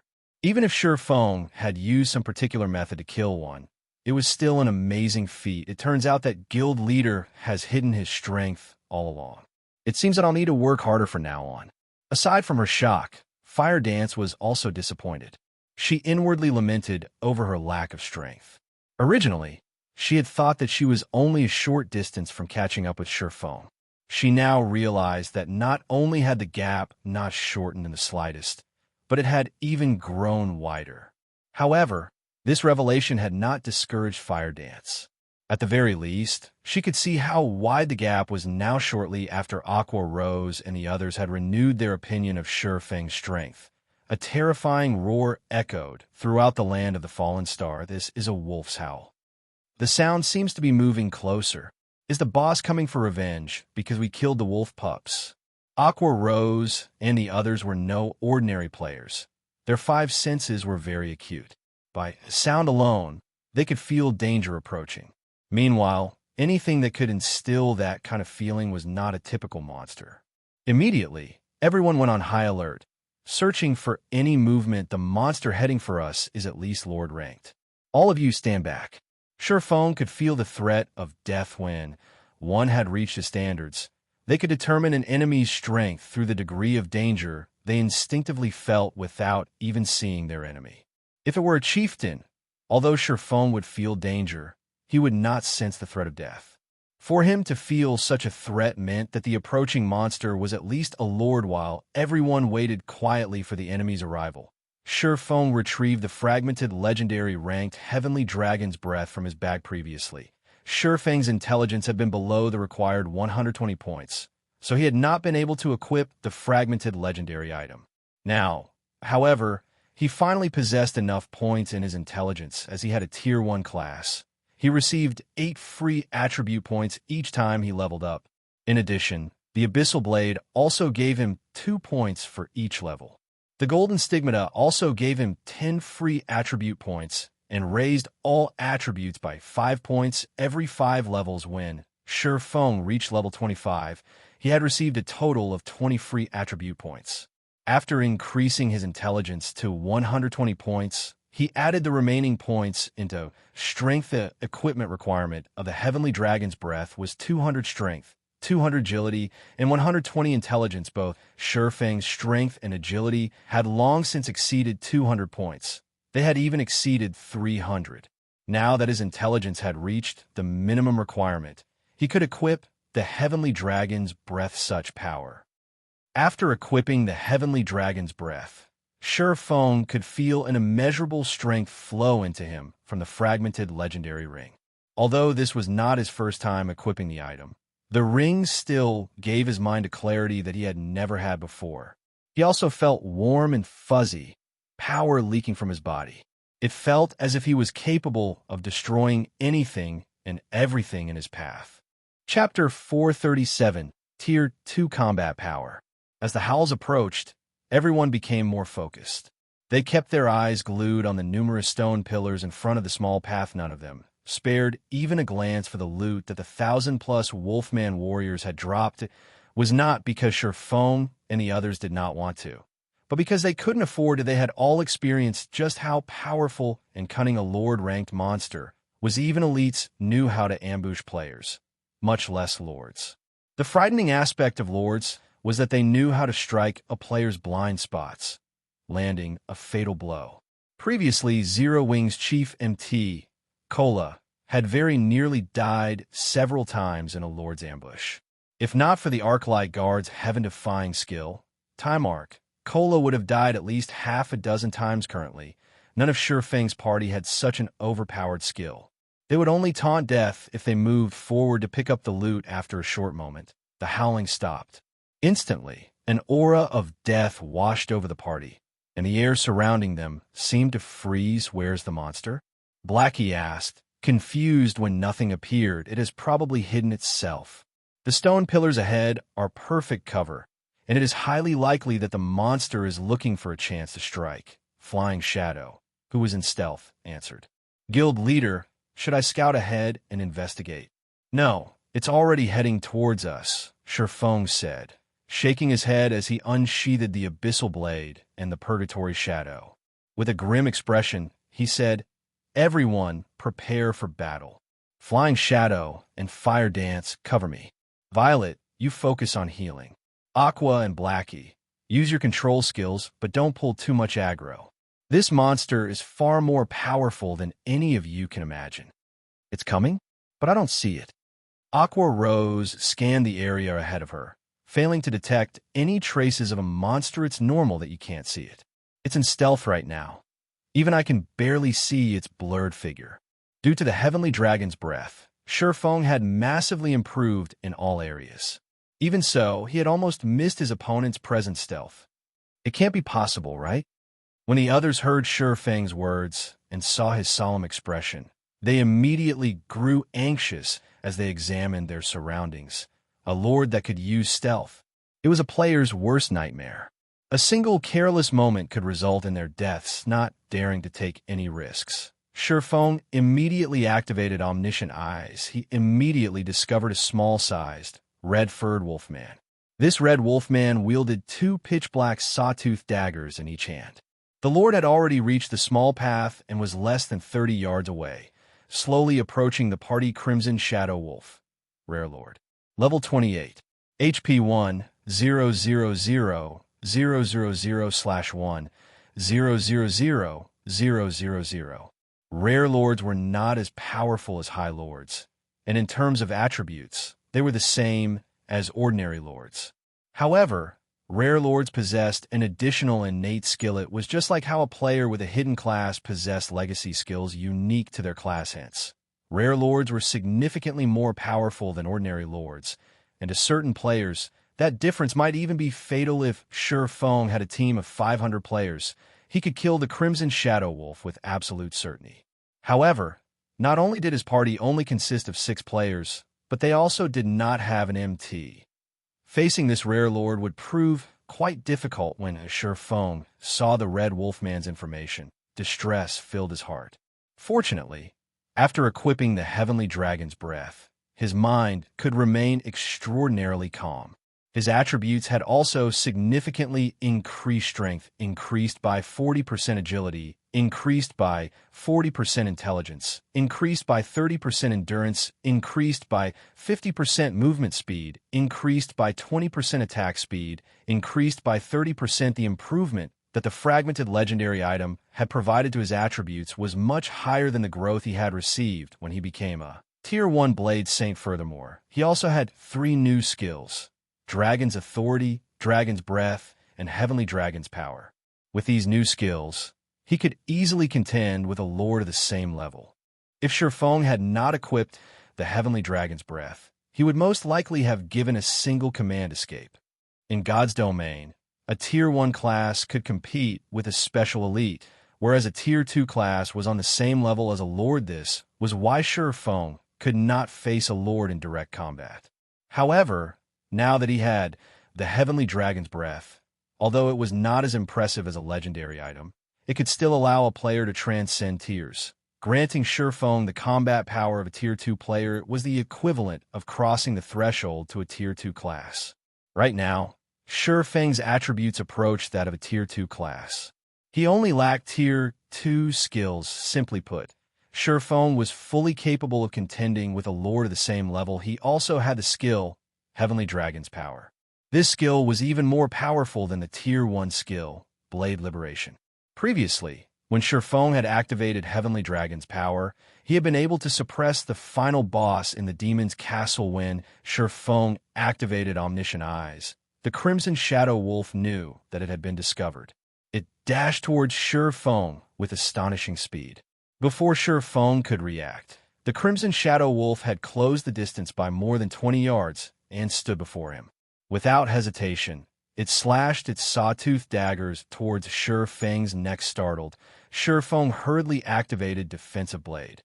The 2 sawtooth daggers froze just before they struck him, unable to proceed by even an inch. So fast. Shurfeng was shocked. If anyone else stood in his place right now, They would have been a dead Monty Fong had activated Defensive Blade the instant he discovered the Crimson Shadow Wolf. Yet he had nearly been decapitated. Not only could decapitate silence players, but it could also inflict a massive bleeding and significant damage if players were silenced. They would only be able to defend themselves by relying on their basic attributes. However, not even an MT of the same level could fend off a Lord for more 10 seconds, realizing that its first attack had been unsuccessful. The Crimson Shadow Wolf spun backward and vanished right before Shifeng's eyes. In an instant, it appeared behind Shifeng and used backstab. Fortunately, Defensive Blade deflected that attack, as well standing in the back. Aqua Rose and the others were stupefied by this scene. They had only seen the Crimson Shadow Wolf when it first launched its attack. Then, in the blink of an eye, it had appeared behind Shifeng and launched another attack. However, the Rare Lord was far from done. Within 1 second, it had launched no less than 6 attacks.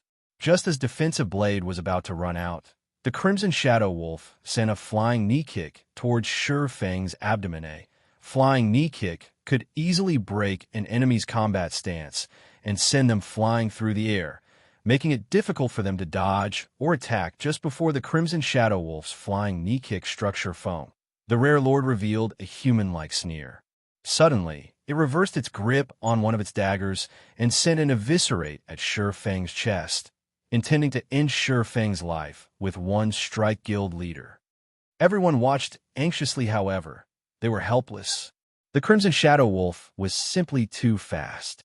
This was the first time they had witnessed such speed since they started playing God's Domain. However, just as the sawtooth daggers were about to slide into Shifeng's heart, the screech of metal against metal reached the team's ears. The Crimson Shadow Wolf was confused when it heard this sound. Looking at his adversary carefully, the Wolfman's cold smile suddenly vanished. Now, it wore a grim expression as it bared its fangs and growled. Chapter 438, Twofold Liberation. Aqua Rose and the others noticed the Crimson Shadow Wolf's sudden change immediately. However, the Zero Wing team was more focused on Shifeng than they were on the Rare Lord's reaction despite having been struck by the Crimson Shadow Wolf's flying knee kick. Not only had the wolf failed to throw his prey into the air, but Shifeng also managed to block the Rare Lord. How did Guild Leader manage to do that? Flying Shadow was thoroughly confused when he saw the gray Abyssal blade block the sawtooth dagger, halting its advance. Was there really a person capable of defending against that kind of speed? The rest of the team was similarly tongue-tied. He should have used some sort of special skill. I think, Fire Dance said with uncertainty. Fire Dance had barely seen the Crimson Shadow Wolf's attack. Although she knew that Shifeng was astonishingly fast, he was still much slower than the Rare Lord. The Crimson Shadow Wolf's attack was just like Shifeng's Void Steps, extremely elusive. However, in the Crimson Shadow Wolf's case, it had not incorporated any techniques into its attack. It had relied solely on its speed compared to Void Steps, where its user would momentarily disappear and reappear shortly after. The Crimson Shadow Wolf's disappearance and reappearance occurred simultaneously. There had been no time between the two occurrences at all. It was like a mage's instantaneous movement skill. However, no mage could use the skill frequently. Moreover, the Crimson Shadow Wolf's attack speed was much faster than its movement speed in martial arts. Only speed was unbreakable. This saying was not baseless. If players could not even see or sense an attack, how were they supposed to block it? Yet, Shifeng had detected such the strike and promptly blocked it. Fire Dance considered herself to be an expert among assassins, and she was slightly more insightful than others. However, she did not understand how Shifeng had managed to block the Crimson Shadow Wolf's attack. However, before anyone could figure it out, the Crimson Shadow Wolf continued its assault shadow strike. Suddenly, the Rare Lord transformed into a streak of black light that pierced through Shifeng's body. Look out! Fire Dance shouted a warning, but she was too late. Shadow Strike was one of most lethal moves an assassin possessed. It could devour almost half the HP of an MT of the same level with a single hit. The attack could even drop a Berserker's HP to a critical level. Shadow Strike was also the fastest skill in an assassin's repertoire. One could only defend themselves against this skill with a skill. Fire Dance had never expected that the Crimson Shadow Wolf would know it as well, however. Even after the rare Lord struck Feng, its intense expression had not relaxed in the slightest. On the contrary, it had grown even more solemn as it glowered at Feng. Emitting a low, angry growl, it turned out that the skill had not struck Feng, but his afterimage. The Crimson Shadow Wolf was furious. Suddenly, it launched a series of violent attacks at Feng. Disappearing in one moment and appearing in the next, the pitch-black daggers transformed into countless streaks of light that bombarded the formidable blade saint. However, Feng also vanished and reappeared repeatedly, and the Abyssal blade and the Purgatory Shadow responded with their own streaks of light. Blocking every attack sent at their owner, the one-sided situation had suddenly become a stalemate as both sides clashed. Sparks flew into the air around them. The storm that rolled in with every collision frightened Aqua Rose and the other spectators. Just what is this? Fire Dance's eyes widened, her mind unable to keep up with the battle before her since when had Feng become so fast. Blackie, you know our guild leader better than any of us. Speak. Just how much of his strength is he hiding? Aqua Rose demanded, frustration filling the gaze that pinned Blackie originally. When Feng had said he had used special methods to solo a High Lord, Aqua Rose could still understand. Even so, she already considered Feng inhuman for being capable of achieving such a feat now. However, they watched as he contended with a terrifyingly fast Lord. By this point, she had even begun to suspect that Feng was not a player at all, but the main god system's son or the system itself. How else could they explain his speed? Not even a High Lord could compete with the Crimson Shadow Wolf speed, yet Feng matched it. Moreover, the player and monster were also matched in terms of strength. Even after exchanging so many attacks, Feng had not lost any HP. How was it possible for a player to become so powerful? Even if it were possible, it could not happen at this stage of the game. Very innocently, Blackie said, I really don't know. If he had not known Feng, as a brother no less, he might not believe that Feng was human at all, but a monster wearing Feng's skin. As both parties fought on, Feng's HP began to decrease rapidly. Even though Feng currently had 8,460 HP, far surpassing Zero Wings number 1 MT, Cola, he could not outlast the Crimson Shadow Wolf. Against the Rare Lord's 1 million HP, Feng would grossly overestimate himself if he tried to do so. After roughly 20 seconds, Feng's HP fell to around 3,000. Violet, why aren't you healing me yet? Feng asked, concerned, through the team chat. Violet Cloud was so mesmerized by Feng and the Crimson Shadow Wolf's battle that she had forgotten her responsibilities. She immediately began to wave her staff, sending one heal after another at Feng. She also cast a sacred shield on him, granting him some damage mitigation. Violet Cloud's heals were very powerful. Her recover healed close to 600 HP every 2 seconds, whereas her rapid healing recovered over 1,600 HP every second. Her greater healing replenished close to 3,000 HP instantly. In a short moment, Feng's 8,460 HP was back to full. However, Violet Cloud's heals paled in comparison to the Crimson Shadow Wolf's. With 1 million HP, the Rare Lord's battle recovery restored 10,000 HP every 5 seconds. However, Feng could not deplete its HP by that much in that short time. Aqua, attack. Focus on using Ice-type spells. Blackie, restrict the Shadow Wolf with your curses. Fire Dance and Flying Shadow, stand at a distance and use your flying daggers. Feng commanded as he fought. There was a limit to Violet Cloud's mana. If they dragged this battle on, the Crimson Shadow Wolf would slaughter them all. Hence, they needed to increase their damage output. However, the Rare Lord was simply too fast. With Fire Dance and Flying Shadow's melee attacks, they would only be easy targets for the Crimson Shadow Wolf. The team leaped into action as they received their orders, casting one skill after another at the Rare Lord and continuously depleting its HP. Compared to lords like the Flame Guards, the Crimson Shadow Wolf had a weaker defense. Hence, Although the Crimson Shadow Wolf dodged most of the attacks effortlessly, those that landed still inflicted significant bursts of damage. Aqua Rose's Frost Arrow dealt over -1,000 damage, and her Flame Barrage dealt around -3,000 damage. As for Blackie, his Dark Arrow achieved over -1,300 damage, over -2,000 damage if it was a critical hit. His Unstable Affliction also dealt close to -1,000 damage every 2 seconds.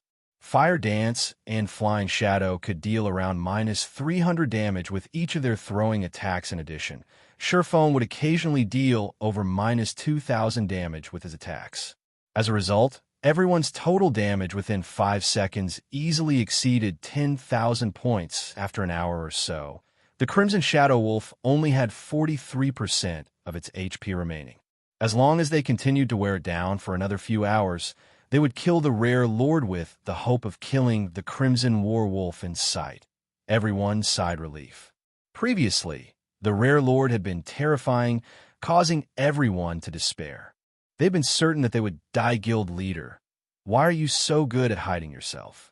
You must have been lying when you said you defeated the level 25 High Lord using special methods before, right? In reality, you must have relied on your own strength to kill it. Aqua Rose grumbled. You guys misunderstand me, Surefoam suddenly said while he continued to face off against the rare lord. Misunderstand? Everyone was confused. I don't have the ability to defend against such a astonishing speed. Surefoam explained.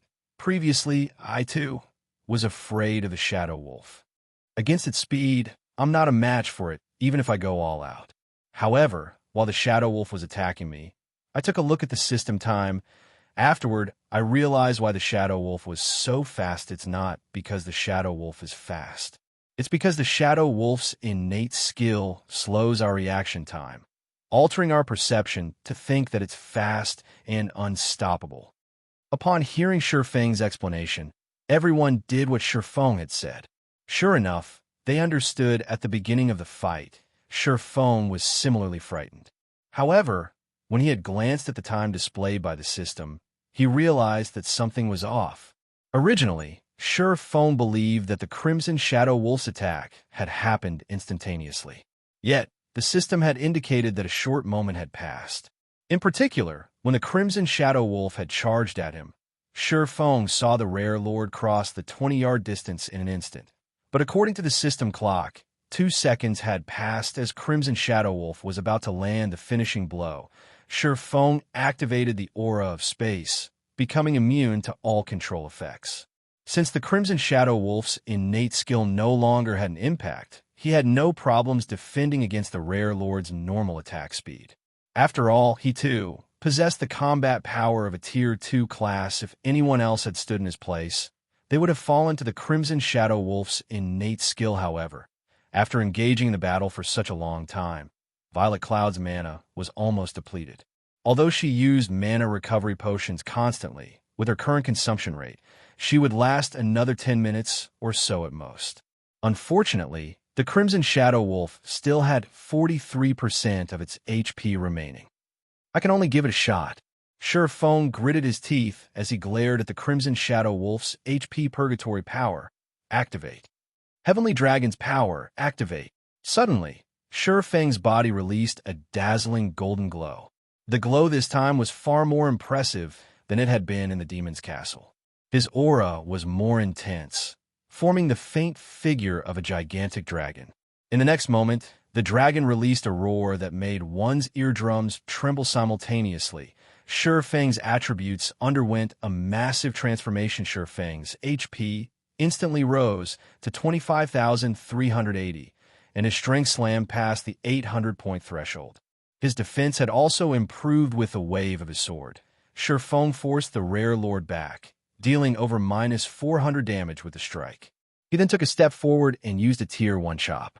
Due to the attack speed and damage buffs of Purgatory Power, critical double damages of -4,920, -7,312, and -7,324 appeared above the wolf's head. Before it could react, the Crimson Shadow Wolf was sent crashing into a stone pillar by the side of the small path the rare lord and swordsman's strengths were no longer on the same level suddenly. Shurfeng's furious roar echoed throughout the cavern dragon's authority.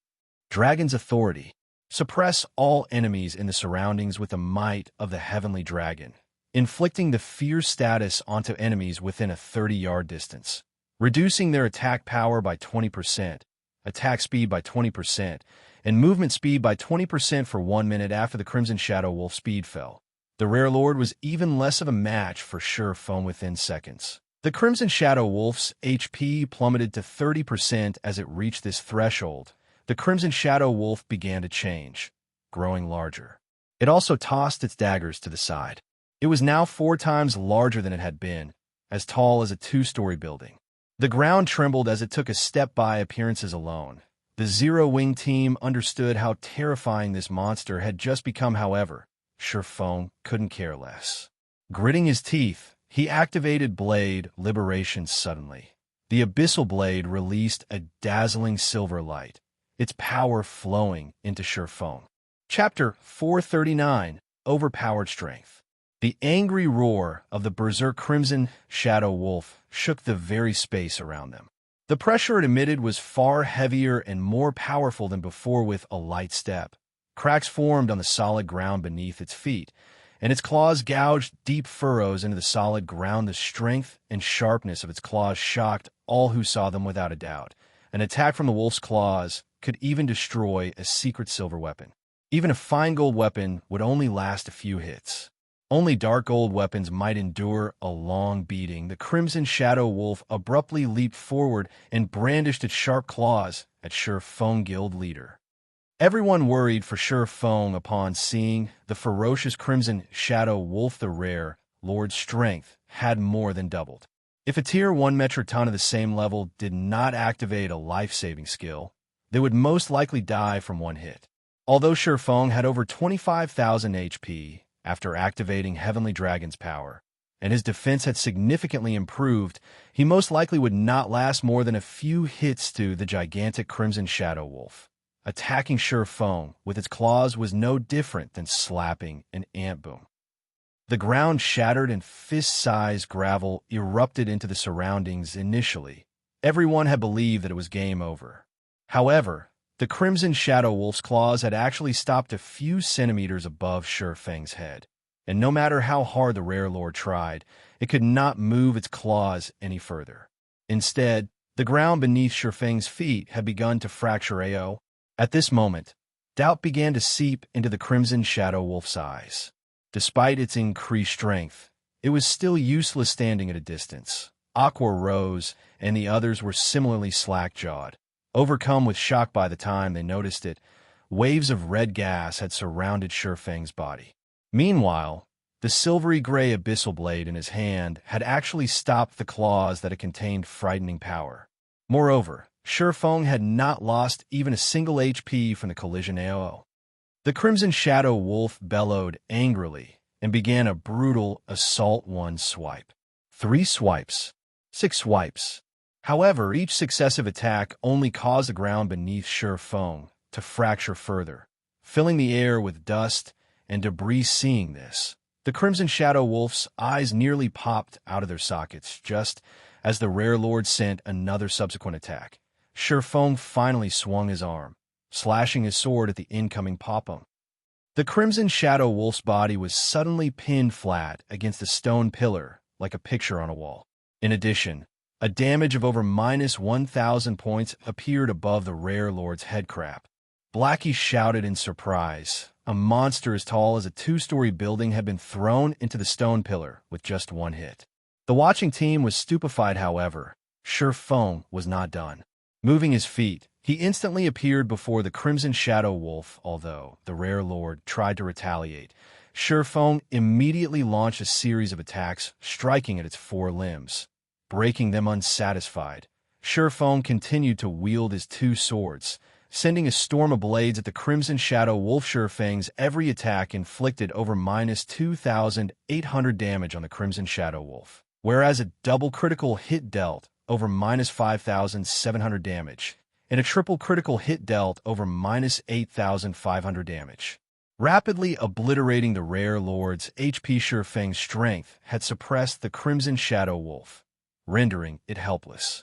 From beginning to end, the rare lord remained pinned to the stone pillar, never falling from its high position. However, this was only the beginning. Shurfeng then began to use his skills chop. 3 swords of light converged at a single point, striking the Crimson Shadow Wolf. 4, 310, minus 6,440, -6, for 60. Although Shurfeng's damage was lower than his previous use of chop, this attack had not achieved a critical hit after chop. Shurfeng followed up with Phantom Kill. Shurfeng's doppelganger possessed 70% of his attributes. Even so, it was still extremely powerful, and each of his attacks dealt close to minus 2,000 damage, following which Shurfeng activated 9 Dragon Slash. 12 Abyssal Blade Phantoms devoured the Crimson Shadow Wolf, each phantom dealing over minus 1,000 damage. However, Shurfeng was still not satisfied.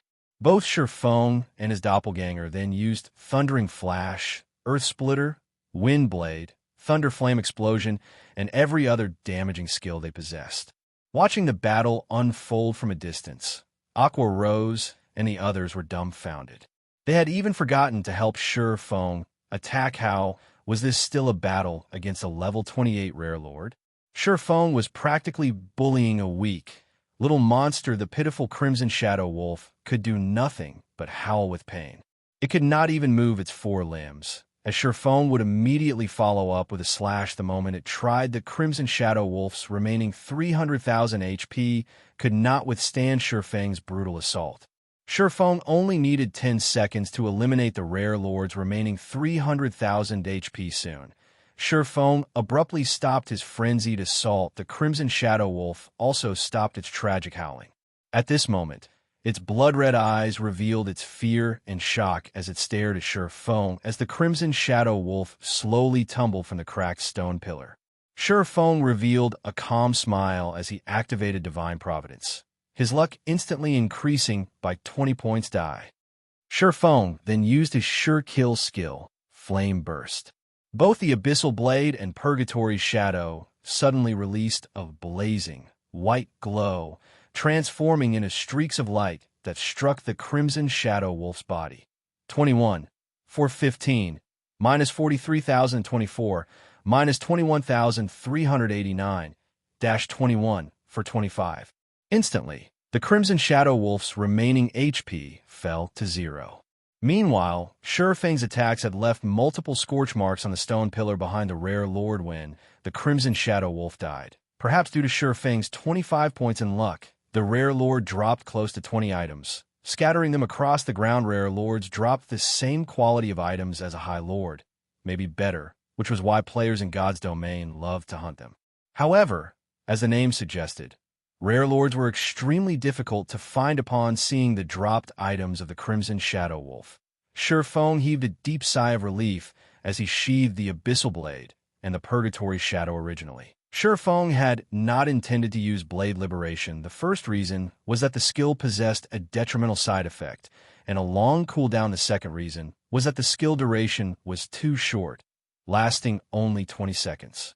If Shurfeng could not finish off his enemy within that time, it would be game over. The third reason was that, after killing the Crimson Shadow Wolf, he did not know if another enemy would appear.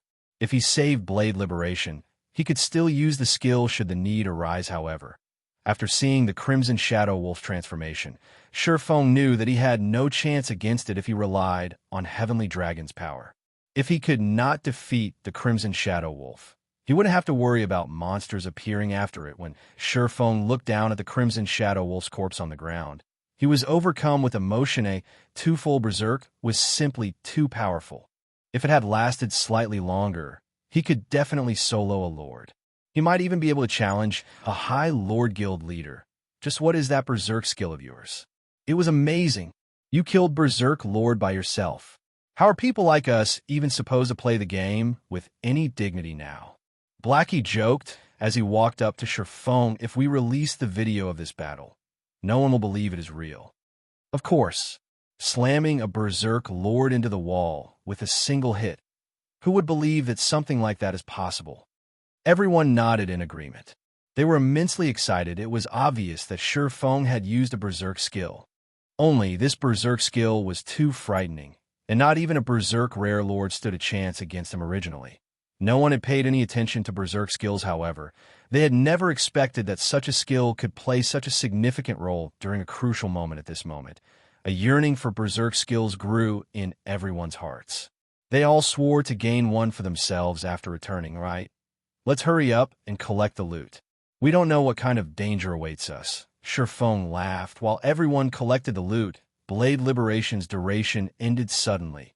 Like a deflated balloon, Feng's body shrunk. His attributes fell by 80% as well. What's going on? Feng was surprised when he saw the duration of the weakened debuff originally. The weakened state imposed by Blade Liberation only lasted for 3 minutes. Now, however, the debuff would last for 3 whole hours. Chapter 440, Truefire Blade. Feng's sudden change immediately attracted everyone's attention. Guild leader, why do you seem smaller?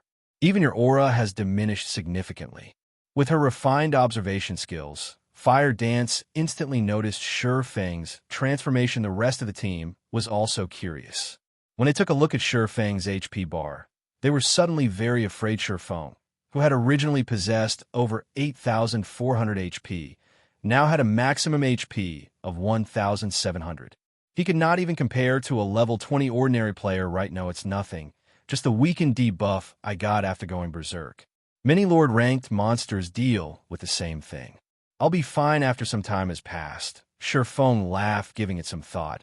Everyone understood the logic behind the mechanics, say a skill that could render a rare lord helpless.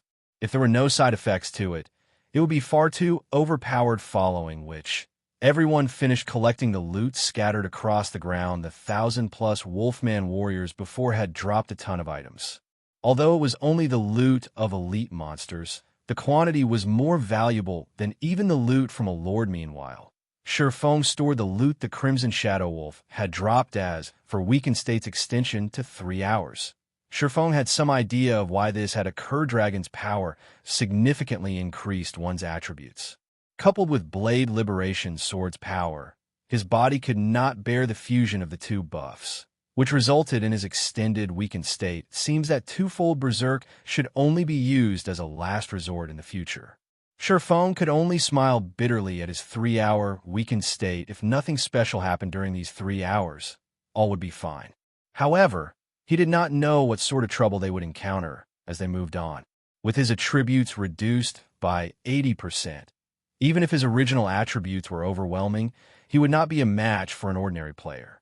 If they encountered danger, he could only helplessly watch from the sidelines. Fortunately, they were safe for now. Guild leader, the monsters here are stingier than the monsters outside. The Wolfman warriors rarely drop weapons or equipment. Moreover, the majority of the items are common rank with a small amount of bronze equipment. Blackie was already used to grinding lord-ranked monsters. Now, he could only feel contempt when he saw the loot of elite monsters. It's actually quite good. Previously, I had never carried more than 1 gold coin. Now, I pick up more than 2 gold. There are also 37 pieces of level 25 bronze equipment and over 100 common items. If we sell them, each item could fetch at least 6 or 7 silver coins.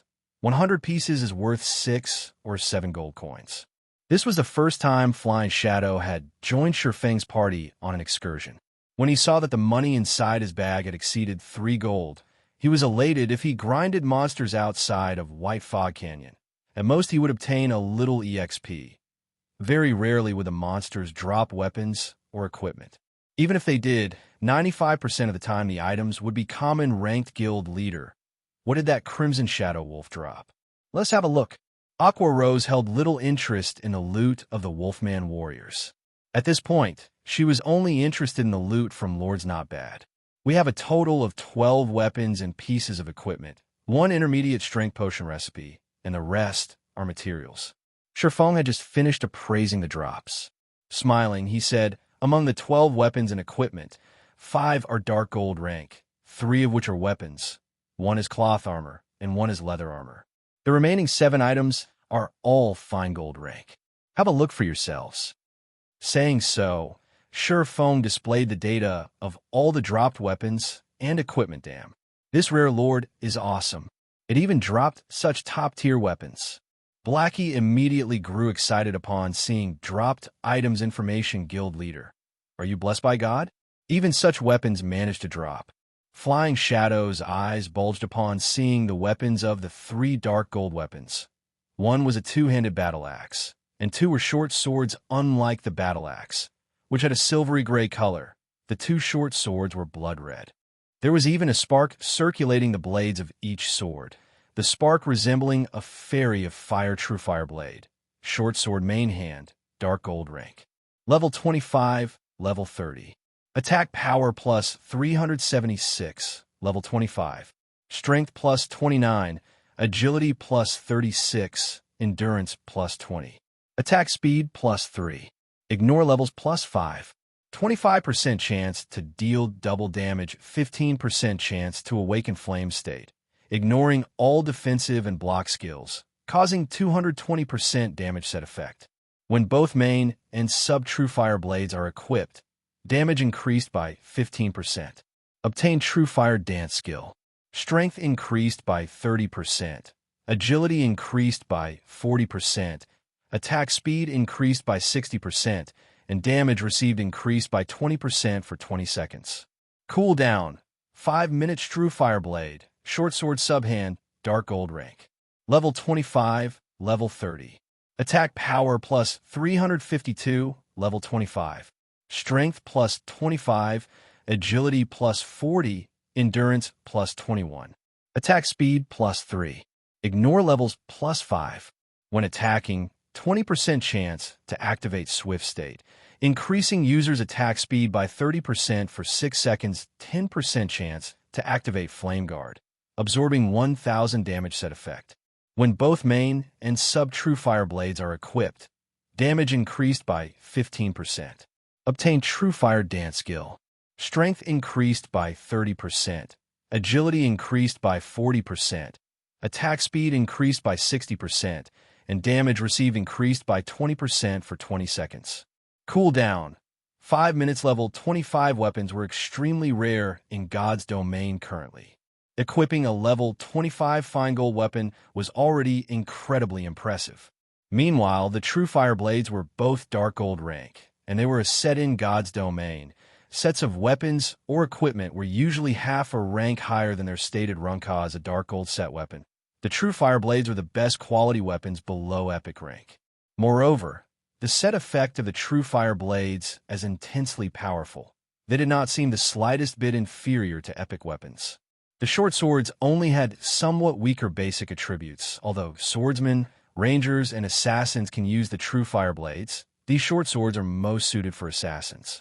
Fire Dance and Flying Shadow. The 2 of you will roll for them, then. In truth, even Surefone was surprised that the Crimson Shadow Wolf had dropped such top-tier short swords. One was lucky if even 1 Truefire blade dropped. Now, the Rare Lord had dropped both of the set weapons. Sure enough, the 25 points of luck was incredible. After Surefone said so, Flying Shadow shook his head, saying, "Guild leader, forget about me. Let Sister Fire Dance have the Truefire blades." Although the Truefire blades were very attractive, he knew that he was not worthy of them. Moreover, he had done almost nothing during the battle with the Crimson Shadow Wolf. Such weapons were only suited to the number 1 assassin of Zero Wing. Only in Fire Dance could wield these weapons to their full potential. The party had killed the Crimson Shadow Wolf, resulting in these items dropping. If more than 1 player can use them, we will roll. Don't be shy. They're just dark gold weapons. Surefone laughed, having long since understood Flying Shadow's personality. There is also a leather armor shirt among the dark gold equipment. The winner gets the weapons, while the loser gets the shirt. Guild leader has already told us to roll. Let's just do it, Fire Dance said as she chose to roll after a moment of hesitation. Flying Shadow decided to roll as well in the end. Fire Dance rolled in 91, while Flying Shadow rolled in 86. The system automatically distributed the Truefire blades to Fire Dance, whereas the level 25 dark gold ranked leather shirt went to Flying Shadow after equipping the Truefire blades. Fire Dance's combat power abruptly soared. Moreover, the streams of light on the Truefire blades further enhanced her beauty. At this moment, Fire Dance looked like an elf standing in Fire Blackie, successfully rolled for the level 25 Dark Gold Cloth armor, while Aqua Rose and Violet Cloud both obtained a piece of level 25 Fine Gold equipment. Sure Fong gained 2 pieces of level 25 Fine Gold plate armor. One was a pair of gauntlets, while the other was a set of leg guards. Now, the majority of his equipment consisted of level 25 Fine Gold equipment. After happily distributing the equipment, everyone returned to their search for the exit. Time passed quickly, and unknowingly, Shurfang's party had made a full circle around the land of the Fallen Star. Although they had not encountered a single monster, they had mined plenty of starfire, or over 1,000 pieces in total. Just as Shurfang began to grumble about the exit's mysterious location, the system suddenly announced an emergency notification. Before Shurfang could react, he was thrown out of God's domain. Moreover, Shurfang had not been the only one. Aqua Rose and the others had also been expelled from the game. Chapter 441, Second Evolution. When the system had expelled the Zero-Wing party from God's domain, Shurfang had been automatically sent into his sleep space. He had not completely logged out and could still browse the internet. He could also communicate with his friends. Calling out his system friends list, Shurfang discovered that every one of his friends was in a leave state, not in God's domain. They were all in their respective sleep spaces. Nobody's on God's domain. What's going on here? Shurfang was puzzled, as this was the first time he had encountered something like this. He had been kicked out of the game before he had a chance to read the emergency notification. Now, he couldn't log into God's domain and could not contact anyone to ask about the previous notification, following which Shurfang contacted Aqua Rose and the others, hoping to gather some information. Unfortunately, Aqua Rose and the others were in a similar situation. The system had logged them out of the game upon receiving the notification. As well, I guess I can only check the official forums. Shurfang sighed normally. Crucial information was not available on the official forums. However, something big must have happened in God's domain if they had been forcefully expelled from the game. Sure enough, after logging into the official forums, he discovered that everyone was having a heated discussion over their expulsion for some reason. However, everyone else had received their notification 2 hours ago, whereas Shurfang's party had only received theirs a few seconds before the main God system started logging players out of the game 2 hours ago. Wasn't that around the time I killed the Crimson Shadow Wolf? Shurfang calculated the time, and it matched almost perfectly. Did killing the Shadow Wolf cause the main God system to start the second evolution of God's domain? Giving it some thought, Shurfang felt that it was highly possible. Previously, when his party had entered into the land of the Fallen Star, they just happened to activate the free combat system. It was likely that the main God system had used their party as an experiment. After seeing that they had easily defeated the rare Lord-ranked Crimson Shadow Wolf, the main God system must have decided to initiate the second evolution of God's domain. Considering the situation, Shurfang really did not know how to express the emotions running through his heart now that God's domain began the process of the second system upgrade. Players would have to wait until the next day to log in. Many players on the forums had expressed their frustration with the new system upgrade. After the system underwent its first upgrade, the system gave its players a true taste of combat. The overall difficulty of the game had made a massive leap, affecting adventuring, grinding, and leveling for those in God's domain. Yet, just a short time after the first upgrade, the second system upgrade had already begun. After this upgrade, the difficulty of the game might shock most players. This upgrade also gave Shurfang a headache. The second evolution of God's domain had occurred too quickly. Based on the original timeline, it shouldn't have happened for another several months. He was not prepared for it right now. Indeed, just as he had guessed, after the second system upgrade, the free combat system will be introduced into the game. In future battles, the requirement of a player's control over their skills would become extremely demanding, and mistakes might very well lead to friendly fire. It was especially true for AoE skills after the second evolution of God's domain. Rather than dying at the hands of monsters, many players would send themselves to the graveyards with their own abilities. Due to this, many players would act conservatively when fighting in groups long after the upgrade. In addition, After the second evolution, the difficulty of dungeons had also significantly increased, however. Although the second evolution had made the game more challenging and realistic, the system upgrade had also added a benefit for players, and that was the improvement to skill proficiency. After the second evolution, the combat style of players also undergone a major transformation. Players no longer needed to chant incantations or shout the name of their skills to use them. No, players would activate their skills with movement.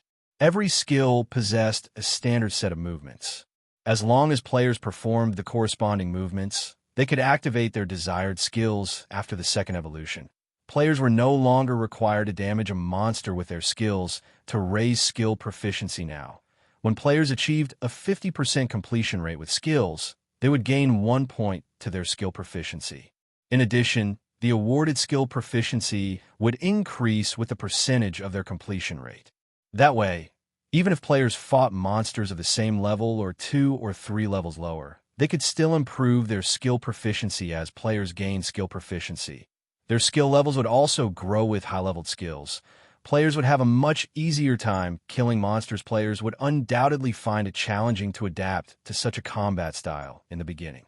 After adapting to the free combat system, however, players would discover that the new style allowed them to display more of their combat power. However, it would not be easy for players to adapt to this realistic combat style.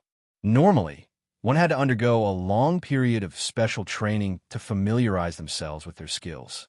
If one were not up to snuff, the skill's power would suffer. I need to hurry with the training center. Sure Feng sighed softly shortly after the second evolution of God's domain.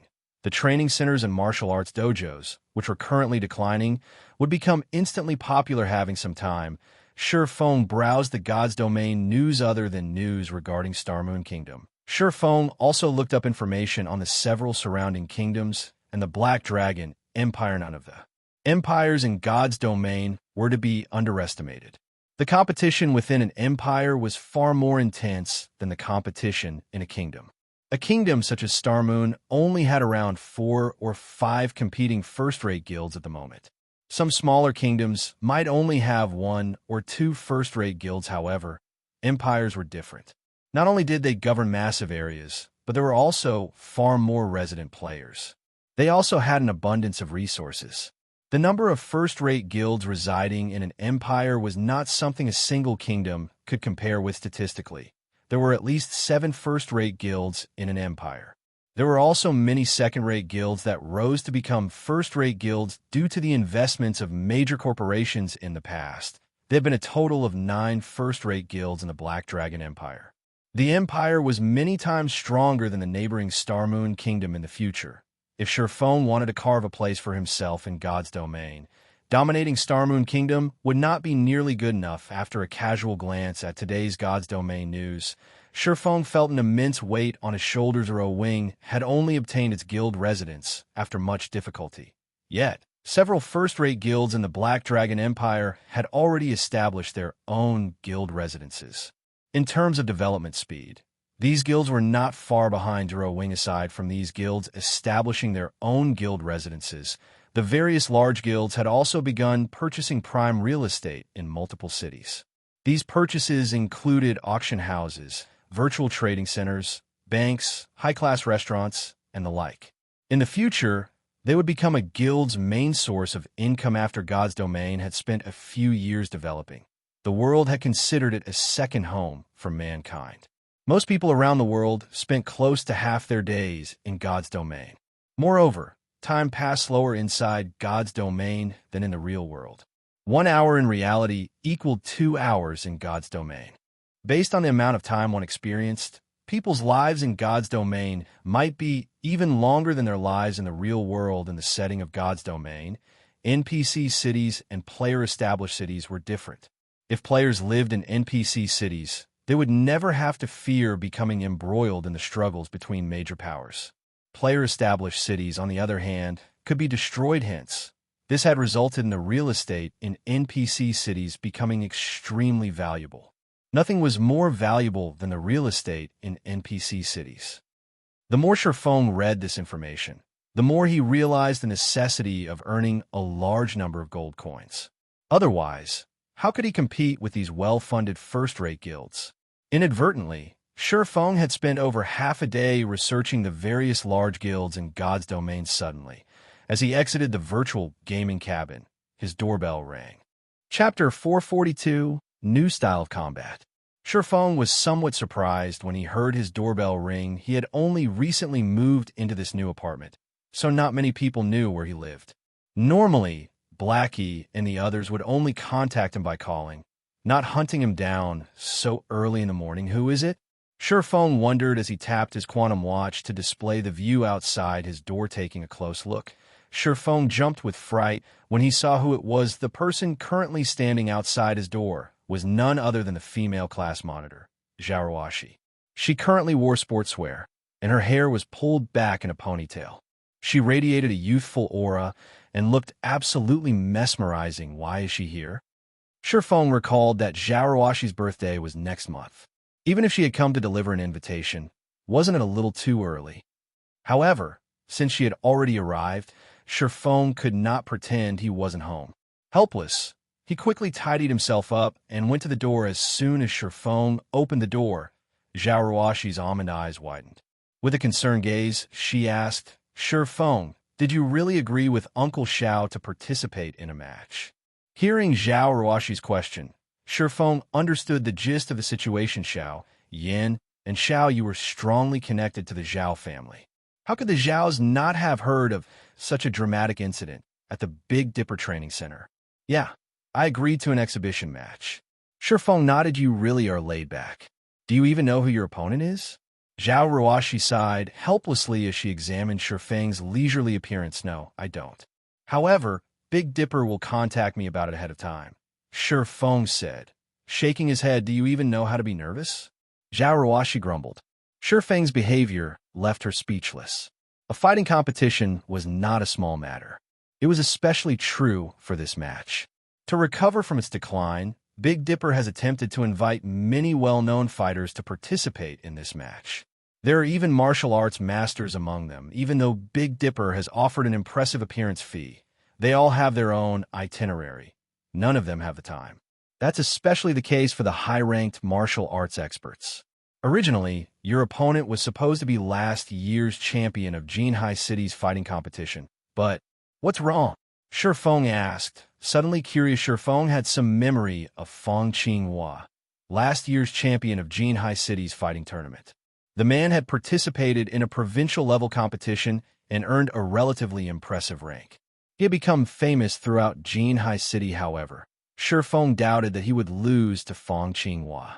After all, there is a fundamental difference between those who knew internal force and those who did not. Furthermore, Feng's current physique was better than ever, but your opponent was suddenly changed because someone had defeated Fang Qinghua. That someone is now your opponent. I heard that when he fought Fang Qinghua was defeated with a single punch. If it had been a normal defeat, that would not have mattered. However, when that person sent out his final punch, he had used internal force. He has even expressed great interest in becoming the head instructor at the Big Dipper Training Center, hence why he wanted to replace Fang Qinghua in this match with you. Although Zhaoruashi knew Feng was proficient with internal force, the opponent was similarly an internal force expert. Moreover, the other party was very powerful. If the two really fought each other, no one knew what kind of result to expect an internal force expert. Interest suddenly sparked within Feng. Internal force experts were not cabbages easily found in the streets. Even after a decade, such experts were extremely hard to find. Feng had only mastered internal force due to luck, and he had never fought another internal force expert in the real world. However, before this, Feng had never heard of there being an internal force expert in Jinhai City, let alone an internal force expert at the Big Dipper Training Center. In the past, there was no head instructor at Big Dipper. However, such a person had suddenly appeared. It was truly unexpected. Is history changing because of my reincarnation? Feng pondered slightly. When he thought about the changes in God's domain, his certainty grew. After Zhaoruashi lectured Feng for some time, she had noticed that her classmate did not seem particularly concerned about his opponent. Hence, she intensified her lecturing, Hoping to dissuade Feng from participating in the competition, a match between internal force experts was no laughing matter. One mistake could lead to serious injuries and could possibly have future repercussions. Feng was an internal force expert. His future prospects were boundless. There was no need to risk his life for the position of Big Dipper's head instructor in the end. However, Feng refused Zhao Ruoshi's kind suggestions. He wasn't just doing it to become Big Dipper's head instructor. For the most part, he was doing this for Zero Wing's future development. The 5 virtual gaming cabins and the 15 bottles of S-rank nutrient fluids were too important to Zero Wing.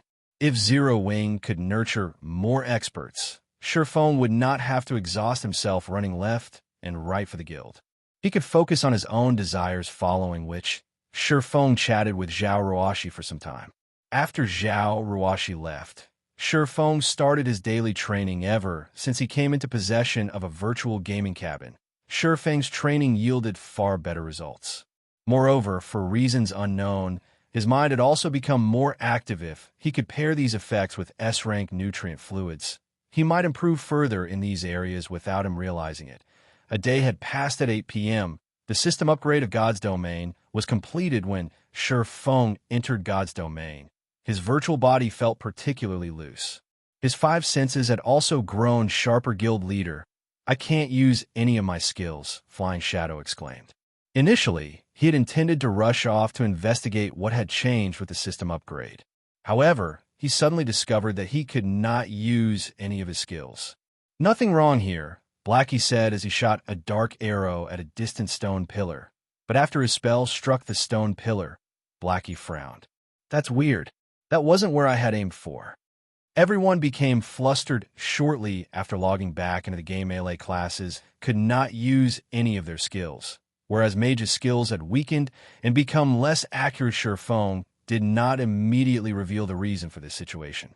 Instead, he conducted a few experiments. Unsheathing the Abyssal blade, Feng swung the sword, his actions resembling the movements one would use when activating Chop, following which a blade of light shot forward, slicing apart the stone pillar ahead of him, just as I thought. Feng was quite satisfied with his attack. He could feel his improved control over his body. As for using only movement to activate skills, he was not the slightest bit surprised by it. On the contrary, he adapted to the change smoothly, following which he used Earth Splitter, Thundering Flash, Thunder Flame Explosion, and most of his other skills, stupefying Aqua Rose and the other Observers Guild leader. How did you do that? Fire Dance had already tried to use her skills many times. However, regardless of whether she shouted or chanted the name of her skills silently, nothing worked. How is an assassin without skills supposed to kill monsters? Yeah, let us in on the secret. Guild leader Flying Shadow was equally anxious. It's very simple. After this evolution of God's Domain, you no longer activate skills with speech or incantation. Now, you have to perform the proper movements to use your skills. Go ahead and give a try. In the skill menu, there are clips of the movements relating to the skills. Feng could not help but smile when he saw anticipation filling everyone's eyes. In reality, even if he had not revealed the change, everyone would have discovered it for themselves after some time. It was especially true for the players who had frequently changed their skill menus. There had not originally been video tutorials to explain how to use a skill in the skill menu. Now, however, there were. The videos were specifically meant to serve as a standard for players, teaching them how to use their skills more efficiently. After listening to Feng's explanation, everyone began their own experiments. In such a way, Feng's party of 6 tested the new mechanics as they searched for an exit in the land of the fallen star. While Feng's group explored, they were unaware that players throughout God's Domain had descended into madness. Chapter 443, Completion Rate. After God's Domain's second evolution, skill use demanded far more of players. Even experts needed a relatively long period to adapt to this new system. Feng's party searched for the exit in the land of the fallen star. Battles against the cavern's inhabitants were unavoidable. Fortunately, Feng did not have to endure this adaptation process like everyone else. Activating most of his skills was second nature to him. He had no problems dealing with a few elites and special elites. As for Aqua Rose and the others, They used these monsters to practice. It was especially true for melee classes like Fire Dance and Flying Shadow currently.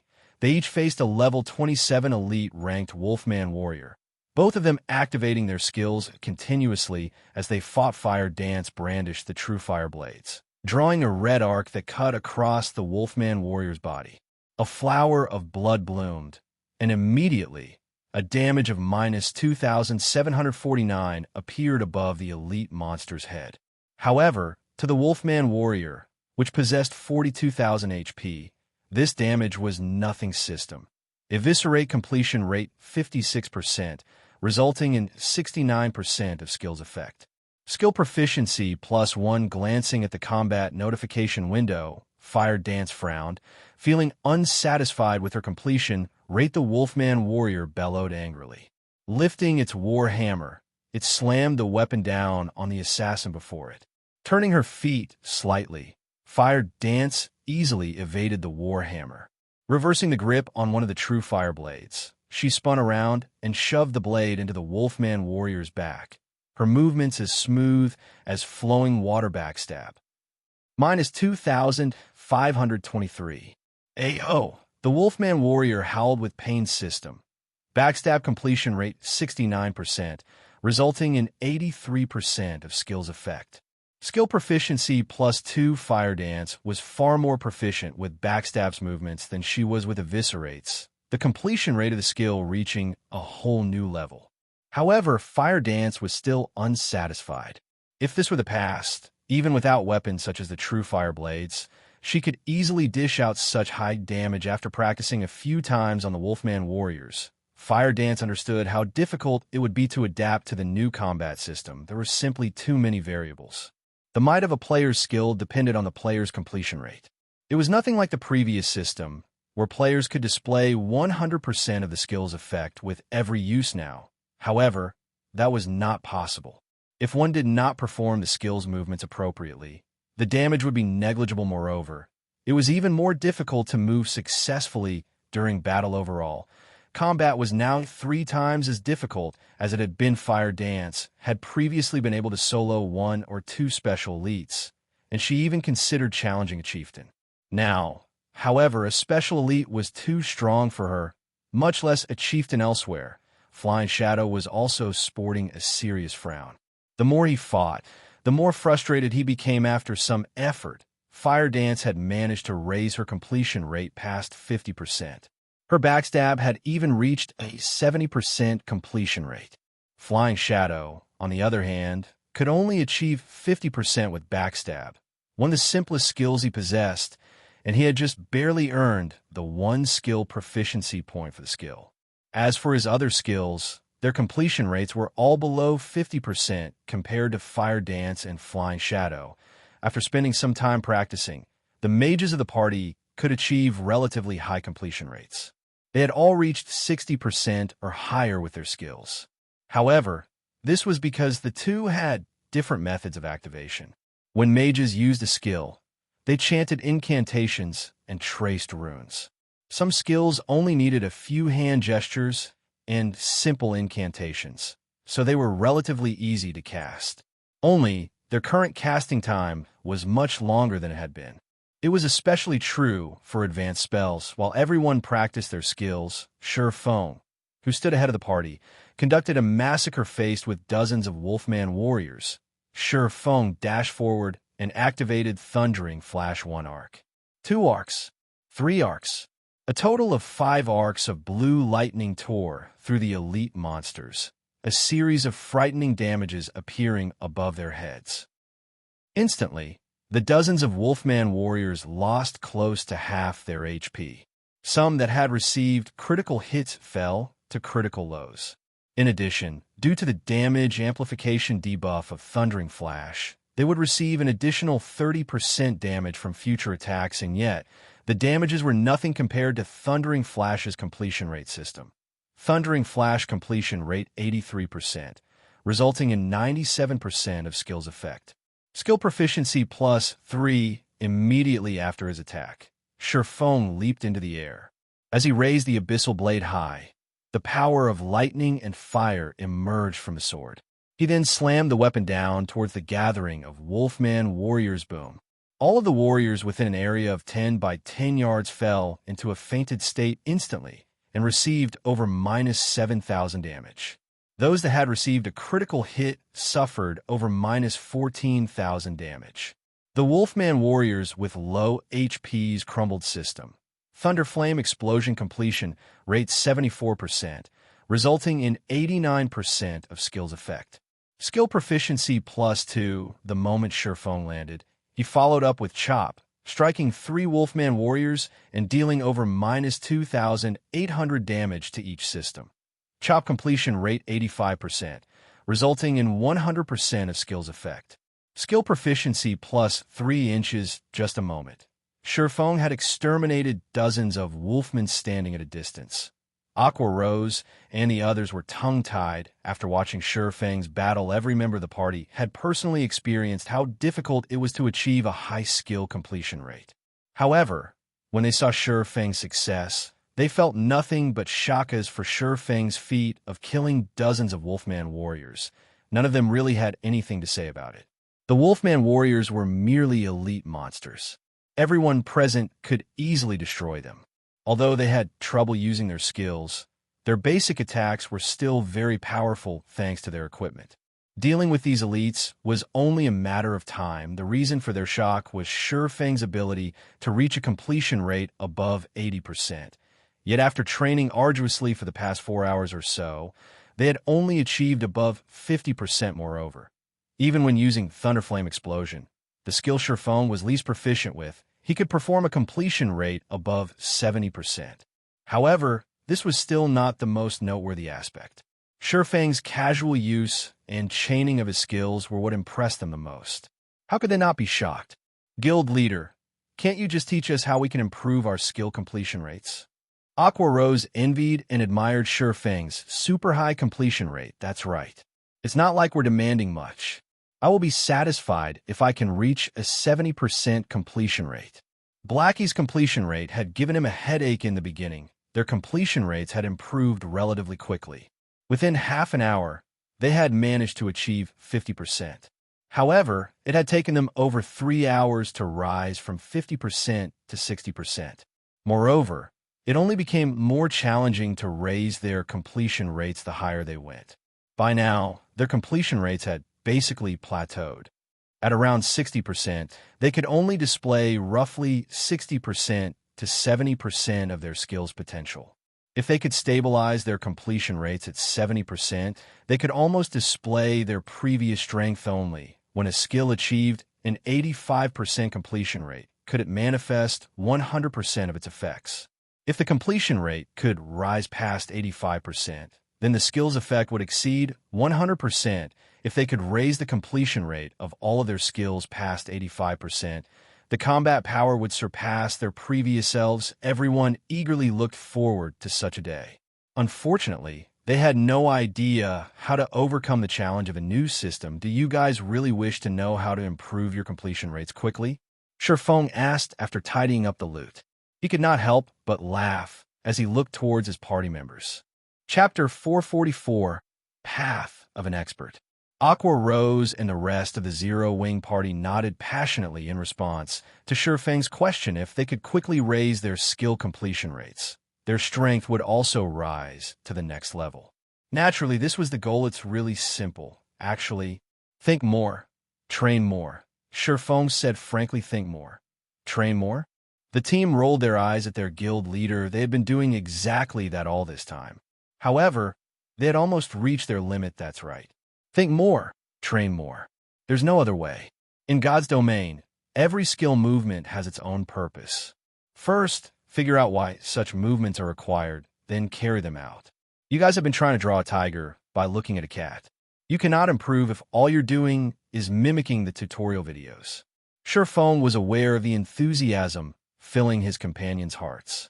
However, one could not become more proficient overnight. After the second evolution of God's domain, players would experience a slump for a relatively long period. Experts were no exception. Many players struggled with the sudden weakness. Falling for glory, however, It was precisely because of God's domain's second evolution that the difference between ordinary players and experts had become more distinct previously. A player's strength relied on their equipment and techniques. After the second evolution, however, a player's strength mainly relied on their skill completion rates. With this new system, one could immediately tell whether a player was a dragon or a worm. Ordinary players' skill completion rates usually range between 50% and 60%, and players at this standard were considered beginners. Players with 61% to 70% completion rates were elites. Meanwhile, those who achieved 71% to 80% were experts, and 80% to 90% was the domain of top-tier experts. Players who could reach completion rates above 90% were as rare as a phoenix's feather in the past. Shifeng's best record had been 87%. Although he was only 3% away from surpassing a top-tier expert, it was the difference between heaven and earth. The fact that Fire Dance and the others could achieve such results with just a few hours of practice was already impressive. After the second evolution of God's domain, many players had not dared to solo monsters.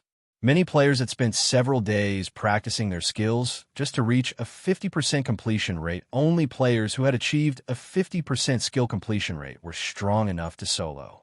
Otherwise, with inadequate completion rates, their damage was negligible. In addition, a majority of the players in God's domain relied on their skills to kill monsters. Hence, without sufficient completion rates, players would only find death if they grinded alone. Contemplate the importance of the required movements. Fire Dance pondered, must I do that to manifest the techniques of the skill?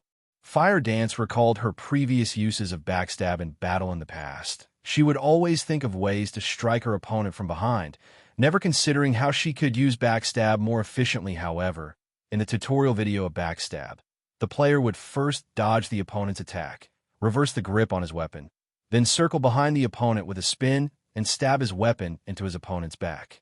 The entire process was smooth and efficient, and was much faster, more vicious, and more difficult to dodge than her previous attack method. Thinking up to this point, Fire Dance searched impatiently for another Wolfman warrior to experiment on this time. However, Fire Dance did not enter stealth. Instead, she waltzed up to the elite monster. When the Wolfman warrior noticed Fire Dance, it howled and slashed its greatsword at the assassin. Fire Dance did not immediately try to dodge the oncoming attack. Instead, she waited until the Wolfman warrior's greatsword reached its maximum speed before moving. Fire Dance took a step forward before sidestepping, dodging the greatsword at the last possible moment. Reversing her grip on the Truefire blade, she then spun and shoved the blade into the Wolfman warrior's back. Due to her body's rotational power, the Radiant Sword's speed had increased. Even Shifeng could not avoid such a fast attack, much less the Wolfman warrior Hua. The Truefire blade pierced the Wolfman warrior's back, a damage of minus 2,736 appearing above its head system. Backstab completion rate 76%, resulting in 90% of skill's effect. Skill proficiency plus 2. Fire Dance's eyes shone upon seeing this system notification. As if she had found a path through the darkness, her confidence suddenly skyrocketed. Hence, she continued practicing backstab on the Wolfman warrior. When the skill's cooldown finished, she would begin again. In the end, the poor Wolfman warrior died after Fire Dance toyed with it for 5 minutes. Sister Fire Dance is amazing. That last one even reached 78%.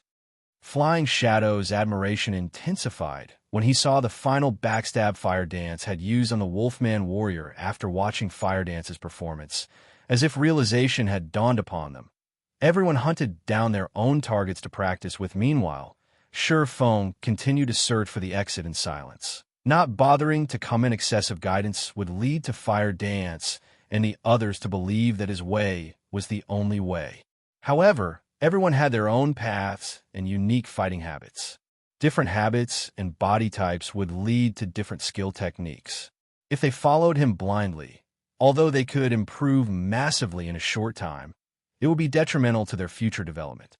Thus, he wanted them to figure things out for themselves. In the past, Shifeng had tried mimicking other experts, copying their every move in the hopes of improving his technique. Unfortunately, nobody had warned him about his actions' downsides, although his strength had soared in a short time.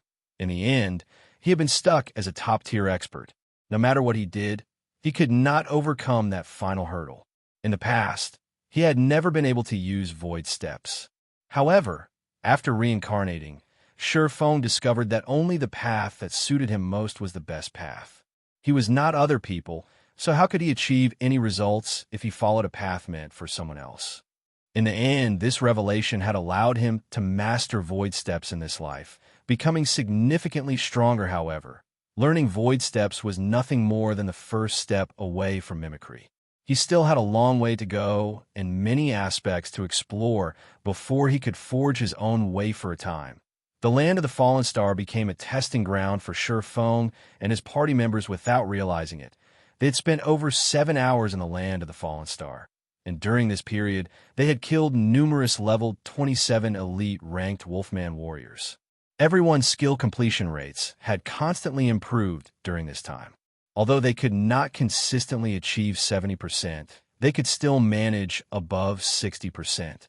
The party had also mined over 1,300 pieces of Starfire, or they're mining far more efficient than when they were outside this crystal cavern. Now, they had accumulated over 20,000 pieces of Starfire or such a large stock of Starfire, or was worth over 200 gold. Once Shurfong refined the ore into Starfire essence using the Philosopher's Stone, the total value would be over 800 gold, even for first-rate guilds. 800 gold was a massive sum of money. If they obtained several hundred more gold, they could purchase relatively valuable real estate. If used for forging, the value of the Starfire essences would rise by several folds. The thought alone excited Shurfong guild leader.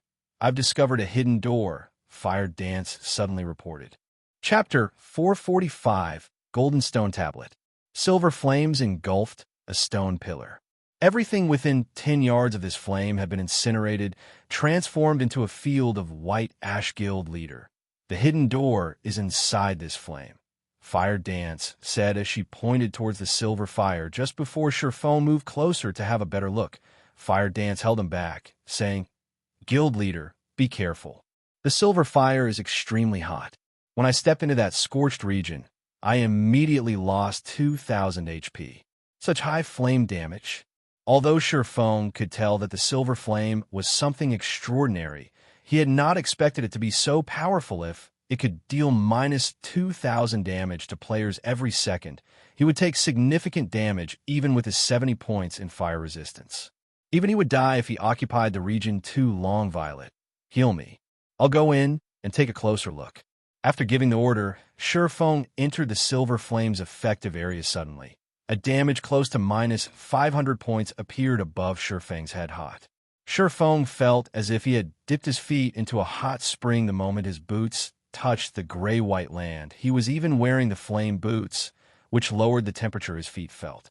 If he had equipped some other shoes, he would probably have had to skip and hop constantly while inside this scorched region, following which Shurfong approached the burning stone pillar. The closer he got to the stone pillar, the higher the temperature became. Similarly, the damage he received also increased. When Shurfong was roughly 2 yards from the pillar, he lost over 1,000 HP every second. Even though Shurfong had long since recovered from his weakened state, his HP returning to over 8,400, he would only last 9 seconds at most. Fortunately, he had a powerful healer, Violet Cloud, supporting him. After Violet Cloud cast a sacred shield on him, he could just barely cope with the high duty. Sure enough, there's a hidden door here. Shurfong noticed that there was a tightly shut door on the burning stone pillar. There was also a blue chain not far from the door. Shurfong grabbed the blue chain, searching for a connection with the door. However, the instant he touched the chain, Shurfong suddenly felt a chill wash over him. The fire damage he received suddenly reduced from over minus 1,000 damage to just around minus 600 damage. This chain really is special. I wonder what it is made of. It could be useful if I could find a way to take it. Shurfong examined the blue chain, sorely tempted if he could claim this chain. Raiding flame-type dungeons or facing fire-type bosses would become much easier. Just holding the chain increased his fire resistance by at least 40 to 50 points. It was even more impressive than an intermediate fire resistance potion. Moreover, the latter only had a duration of 1 hour, whereas one only needed to hold the former to gain the buff. Just how much money could he save on fire resistance potions? As Sherfong pulled the blue chain, the stone door in the middle of the massive pillar opened slowly. A dark passage with 0 visibility lay beyond the threshold after the stone door opened. The silver flames diminished gradually until they had been extinguished. Shortly after, the scorched earth also began to cool, allowing players to transverse through the region freely. Guild leader, you're amazing. Your fire resistance is so high. No one else could reach and open the door, even if they knew about it. Blackie laughed, although they had obtained a bounty from this land of the fallen star. It would mean nothing if they could not find their way out. Let's go. Sherfong unsheathed the abyssal blade and the purgatory shadow as he crossed the threshold cautiously. The passage beyond the stone door was cramped, and engravings of ancient texts and drawings decorated the walls on either side. From the looks of them, these texts and drawings seemed to originate from an ancient era, and not even Sherfong, someone who was very familiar with God's domain, recognized them. The passage allowed, at most, 3 people to walk abreast, so it would be extremely challenging to coordinate their attacks. Fortunately, the party did not encounter a single monster along their entire journey. After wandering down the passage for over half an hour, the party arrived at a towering altar. Massive statues of wolf-headed men guarded each side of the altar, and the silver flame dancing on the altar was the same flame Sherfong and the others had seen outside the stone door. A short distance to the right of the altar, there was a teleportation magic array. A stone tablet emitting a golden glow sat to the left of the altar. Divine runes and drawings covered the tablet, and one could tell with a glance that the tablet was something extraordinary. As the team walked up to the altar, they suddenly felt an extraordinary pressure weighing down on them. It felt as if someone pummeled them repeatedly with a sledgehammer. Guild leader, look over there, Blackie said as he pointed at the space above the altar. Goosebumps covering his skin. Everyone shifted their gaze to where Blackie pointed. A figure hovered above the altar, but due to the poor lighting around the altar, they could not see it clearly. However, they could feel an intense threat of death emanating from this figure. Sherfong could not get a clear view of that figure either. However, he could feel this figure looking down at them. Sherfong then activated omniscient eyes and observed the figure. The results were shocking. Anubis's gatekeeper, Great Lord. Level 30. HP 10, 000, 000, 000/10, 000, 000. Great Lord. Sherfong muttered. Others might not realize how powerful a Great Lord was in God's domain, but Sherfong knew full well what one was capable of. Their party of 6 would not even be enough to fill the gaps between this gatekeeper's teeth. It was especially true for such field Great Lords. Although their HPs were far lower than Great Lords in dungeons, field Great Lords were more powerful. Even a team of several thousand level 30 players will be no more than cannon fodder before this gatekeeper. He won't attack us, right? Aqua Rose asked, feeling somewhat nervous as she watched Anubis's gatekeeper. Aqua Rose wasn't the only one nervous. Even Sherfong struggled to keep his cool. Hopefully not, Sherfong said, uncertainty. However, since he hasn't moved since we've arrived, let's not take any risks. If Anubis's gatekeeper took the initiative to attack, even Sherfong would be helpless against it. They could only try to escape. They would only throw away their lives if they tried to confront it. Attempting to find some trick against it would also be suicidal. Powerhouses, such as Great Lords, wouldn't afford players such a chance according to the tiers of God's domain. A Great Lord was the equivalent of a Tier 3 class. A Tier 3 class was as powerful as the city lord of an ordinary city. After Sherfong and the others silently examined the area, they faintly understood their situation, that Gatekeeper should be a monster tasked with guarding the Golden Stone Tablet. So long as we don't touch that thing, the Gatekeeper won't attack us. Sherfong had experimented with the Gatekeeper. When he approached the Golden Stone Tablet, the Gatekeeper's killing intent would intensify. As for the teleportation array on the other side, the Gatekeeper had not reacted when he had approached it. Aqua, you guys activate the teleportation array. After some thought, Sherfong said, I'll grab that tablet. Guild leader, that's a Great Lord. Fire Dance said, horrified. Although none of them had ever seen a Great Lord in action, they could tell that, compared to this Great Lord, the Crimson Shadow Wolf they had previously faced was a joke. If Shurfeng really tried to steal the Golden Stone Tablet, he might die in an instant. Chapter 446, Silver Flame. Everyone promptly agreed with Fire Dance's opposition. They acknowledged that Shurfeng possessed frightening combat power. He was so powerful that he even suppressed the rare Lord-ranked Crimson Shadow Wolf in a direct confrontation. They, too, had previously thought Shurfeng might be able to oppress even a Great Lord by force, and that by the time they arrived at the ruined shrine in White Fog Canyon's core, they would have a chance of defeating the level 25 Great Lord there. After all, a Great Lord's loot was simply too tempting. It was especially true for a level 25 Great Lord, as the level 25 equipment it dropped was precisely what the core strength of the various guilds needed right now. If they could obtain an epic item, both the guild's strength and morale would improve significantly. However, now that they stood before Anubis's gatekeeper, they suddenly felt very Tenya Great Lord and a High Lord were from different worlds. Entirely escaping a Great Lord's wrath would be a miracle, much less defeating it. Admittedly, a treasure hidden behind a Great Lord would be precious. However, if Shurfeng tried to snatch the Golden Stone Tablet, there was more than a 99% chance that he would be throwing his life away. This was simply not a worthwhile trade-off. Moreover, Heavens knew if the teleportation array would still work after Shurfeng stole the stone tablet. On the off chance that it didn't work, they would all die here. Guild leader, why don't we come back after we've grown stronger? It's not worth risking your life for an unknown treasure. Aqua Rose advised you guys leave first. I'll try it by myself.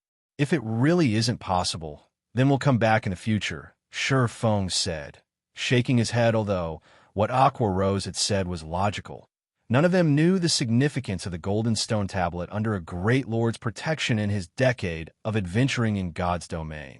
The treasures he encountered that had been guarded by Great Lords were at least epic rank. Obtaining an epic item was definitely worth dying once.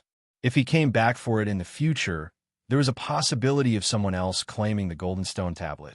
After all, the land of the Fallen Star was not particularly hidden. When everyone heard Shurfeng's determination, they had no choice but to obediently head towards the teleportation array and prepare to leave the land of the Fallen Star. However, just as Aqua Rose was about to activate the teleportation array, her hands suddenly froze as cold sweat began to drip down her forehead. Even the others of the teleportation array, with her war-grim expressions. It was as if they were preparing to welcome a great enemy. That cold and intense killing intent felt like they had been dunked in ice-cold water, and they suddenly struggled to breathe. Guild leader, if we activate the teleportation array, the gatekeeper will attack. Fire Dance whispered as she glanced at Anubis's gatekeeper hovering in the air. We really have no options. Shurfeng laughed bitterly. He currently had omniscient eyes active, so he felt the gatekeeper's chilling gaze as well. As soon as Aqua Rose activated the teleportation array, Anubis's gatekeeper would strike. It usually took close to 20 seconds to activate a teleportation array. If the person activating the array moved during this period, it would automatically shut down. 20 seconds. That was enough time for a level 30 Great Lord to kill hundreds of players, much less a measly party of 6. As this place was unique, they could not use return scrolls to leave. Either, in other words, if they wanted to leave, they needed to survive the gatekeeper for 20 seconds. Either that, or they could level here until they died, or simply die now and lose some EXP, skill proficiency, and a piece of equipment. If they did not wish to lose any equipment, they could remove everything they currently wore. That way, none of their equipment would drop. At worst, there was an extremely small chance of an item dropping from their bags. It looks like I can only give it a try. No matter how Shurfeng considered the situation, he could not think of a decent solution. He was also unable to utilize the terrain to his advantage. Although the passage they came from was narrow, Anubis's gatekeeper wasn't so large that it could not follow him. Now, the only way the team could leave safely was if he lured the gatekeeper away. Otherwise, with the strength of a Great Lord and his extremely wide splash range, no one would survive. Fire Dance, get ready to activate the teleportation array. If the Great Lord's splash damage affects you, use Vanish or Wind Steps to block it.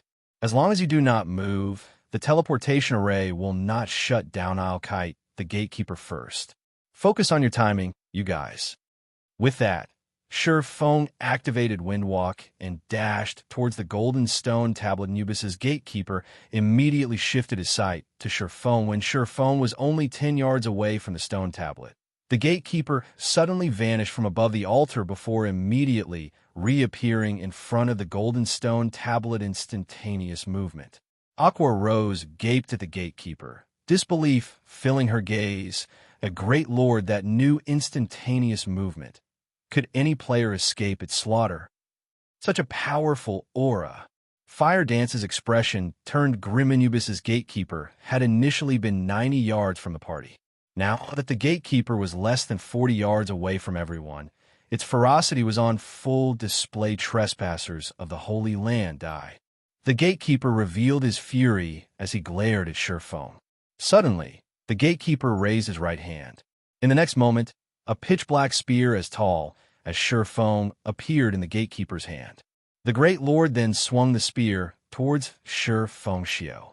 A spear of light sliced through the air and arrived before Feng, not taking any risks. Feng crossed his swords and used parry to block the attack. The instant the spear of light collided with the two swords, the impact forced Feng's hands apart and sent him flying over 20 yards away. The group, standing at the teleportation array, was stunned. Every Zero-Wing member present was familiar with Feng's strength even in his normal state. He could contend with a lord of the same level. Yet, now, just a touch from the spear of light, which was far weaker than the gatekeeper's black spear, had thrown Feng so far. Just how frightening was the gatekeeper? As expected of a great lord. Even though I have the combat power of a Tier 2 class, it is not nearly enough. Feng smirked as he looked at his thoroughly numb hands. If not for the fact that parry could negate the gatekeeper's damage, he would have lost at least 3,000 to 4,000 HP. However, Feng had only received the gatekeeper's attack because he wished to test its strength and evaluate the Great Lord's combat power. Now, Feng had a general grasp of the Anubis's gatekeeper's combat power. Tier 3 intermediate combat power. The Great Lord would then beat a Tier 3 player like a dog. However, even after striking Feng, the gatekeeper showed no signs of stopping as it turned towards Fire Dance and the other trespassers of the Holy Land. Die. Emitting a low growl, the gatekeeper stretched out its left hand. Suddenly, a silver flame condensed in his palm in the blink of an eye. The originally fist-sized flame grew into a large fire the size of a house, and even Feng, who stood over 20 yards away, felt a stinging pain from the temperature. Chapter 447, Contest of Strength. Just as Anubis's gatekeeper was about to unleash its silver fire on Fire Dance and the others, suddenly, a black barrier appeared around the gatekeeper, containing the Great Lord, following which the flames gradually dispersed. Close 1. Violet Cloud released a sigh of relief as she wiped the cold sweat from her forehead. Every Zero-Wing party member shifted their gaze to Violet Cloud. Fortunately for them, Violet Cloud had managed to interrupt the gatekeeper's attack. However, before everyone could calm their pounding hearts, the Tier 1 spell, Black Coffin, burst like a popped balloon. Impossible, Violet Cloud said, her voice filled with disbelief. Black Coffin was an advanced Tier 1 spell. Moreover, she was a Tier 1 Astromancer. Black Coffin should be able to trap even a High Lord for a few seconds. Yet the spell had not lasted half a second against Anubis's gatekeeper. Trespassers of the Holy Land, die. The gatekeeper waved his hand once more, collecting a larger and more intense silver flame than before. The silver fire also appeared faster this to me as the gatekeeper was about to bombard Aqua Rose and the others with his fire. A blood-red glow struck the Great Lord, dealing minus 5,021 damage. Although the damage was negligible to the monster, the gatekeeper froze and turned towards the attack's origin. Immediately, he discovered Feng, the ant that had sent flying earlier. The tear suppression is too powerful. Feng grimaced. The move he had just used was the additional skill of the Blazing Meteor, Flame God's Fury. The skill allowed him to deal 900% damage to the first target the Blazing Meteor struck. Yet, Even with such power, his attack had only dealt around minus 5,000 damage to the Great Lord. It was not even one-third of the damage the skill was usually capable of dealing, although Shi Feng possessed the combat power of a Tier 2 class. His character was still a Tier 1 class. A Great Lord was the equivalent of a Tier 3 class. With a difference of 2 tiers, the damage he could deal to the Gatekeeper was significantly reduced. This was also one of the reasons why Shi Feng had not attempted to raid the level 25 Great Lord in the Ruined Shrine. Not only would tier suppression significantly reduce a skill's effect, but would also significantly reduce one's potential damage moreover. This was in the event that the difference was only a matter of 2 tiers. Currently, Overwhelming Smile didn't have any Tier 1 player's Fire Dance. Activate the teleportation array now. Shi Feng urgently shouted in the party chat as he returned the Gatekeeper's chilling gaze, knowing that time was of the essence. Fire Dance did as she was told immediately. The teleportation array Fire Dance and the others stood on shone with a dark blue glow as it started gathering mana from its surroundings at this moment. Anubis's Gatekeeper paid no attention to Fire Dance and the others. Instead, he suddenly disappeared, reappearing in front of Shi Feng. Raising his spear high, he swung the weapon down on Shi Feng. The Gatekeeper's attack was different from the spears of light he had casually sent out before. Just the pressure preceding the attack turned Shi Feng's movements sluggish. Shi Feng hurriedly activated Defensive Blade to defend himself. However, Anubis's Gatekeeper showed no intention of ending his assault after one strike. In quick succession, his spear darted towards Shi Feng again and again, searching for an opening. Pung, pung, pung. In 2 short seconds, Defensive Blade had been exhausted. Although Shi Feng had tried to counter the Gatekeeper's attacks during this period, the pressure from the spear was simply too immense. His sluggish body could not keep up with the Black Spear's speed. Aqua rose, and the others were similarly shocked as they watched Shi Feng fight for his life. Although they had realized that there was a difference between a Lord and a Great Lord, they had not realized the gap between the two was this massive. Shi Feng was not nearly strong enough to resist the Gatekeeper. Thinking back on how the various guilds of White River City had boasted their plans to raid a Great Lord, the very idea was a joke. Guild Leader. Anxiety filled Fire Dance's heart. She struggled with her desire to charge forward to help her guild leader, but the teleportation array was their only hope of leaving this place. If she moved, she would waste all their efforts. The others were similarly anxious. Although they wished to help, they could not. It was highly possible that their aid would lure Anubis's Gatekeeper to the array. If that happened, they would all die. Moreover, even if they lent their assistance, it would not change the battle. Seeing as the Black Spear was about to strike at him once again, Shi Feng decided that he was done holding back Purgatory power. Heavenly Dragon's power. Blade Liberation. In the blink of an eye, Shi Feng's strength reached an entirely different realm. Purgatory power increased his attack speed by 100% and damage by 30%. Heavenly Dragon's power increased his defense by 300%, HP by 300%, and strength attribute by 100%.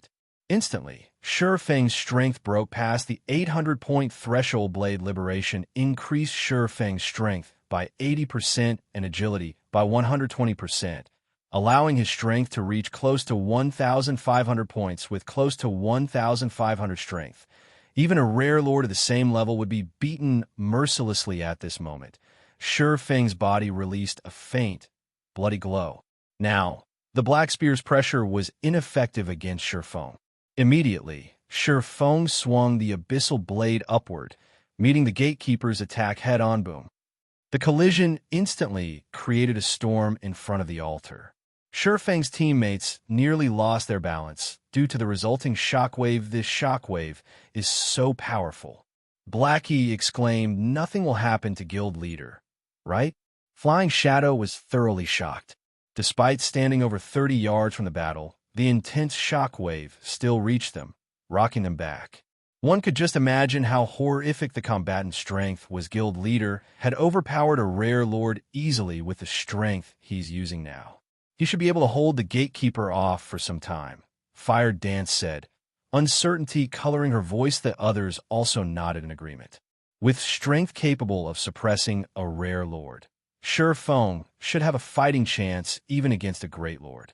If not, then a Great Lord was truly a heaven-defying existence when the dust settled. Everyone could finally see the conclusion of the exchange. They were all stupefied. Cracks spreading out as far as 10 yards away covered the ground beneath Feng's feet. A damage close to -600 points had also appeared above Feng's head. On the other hand, the Gatekeeper of Anubis was completely unharmed. The Great Lord had not received a single point of damage over. The gap between them is just too wide.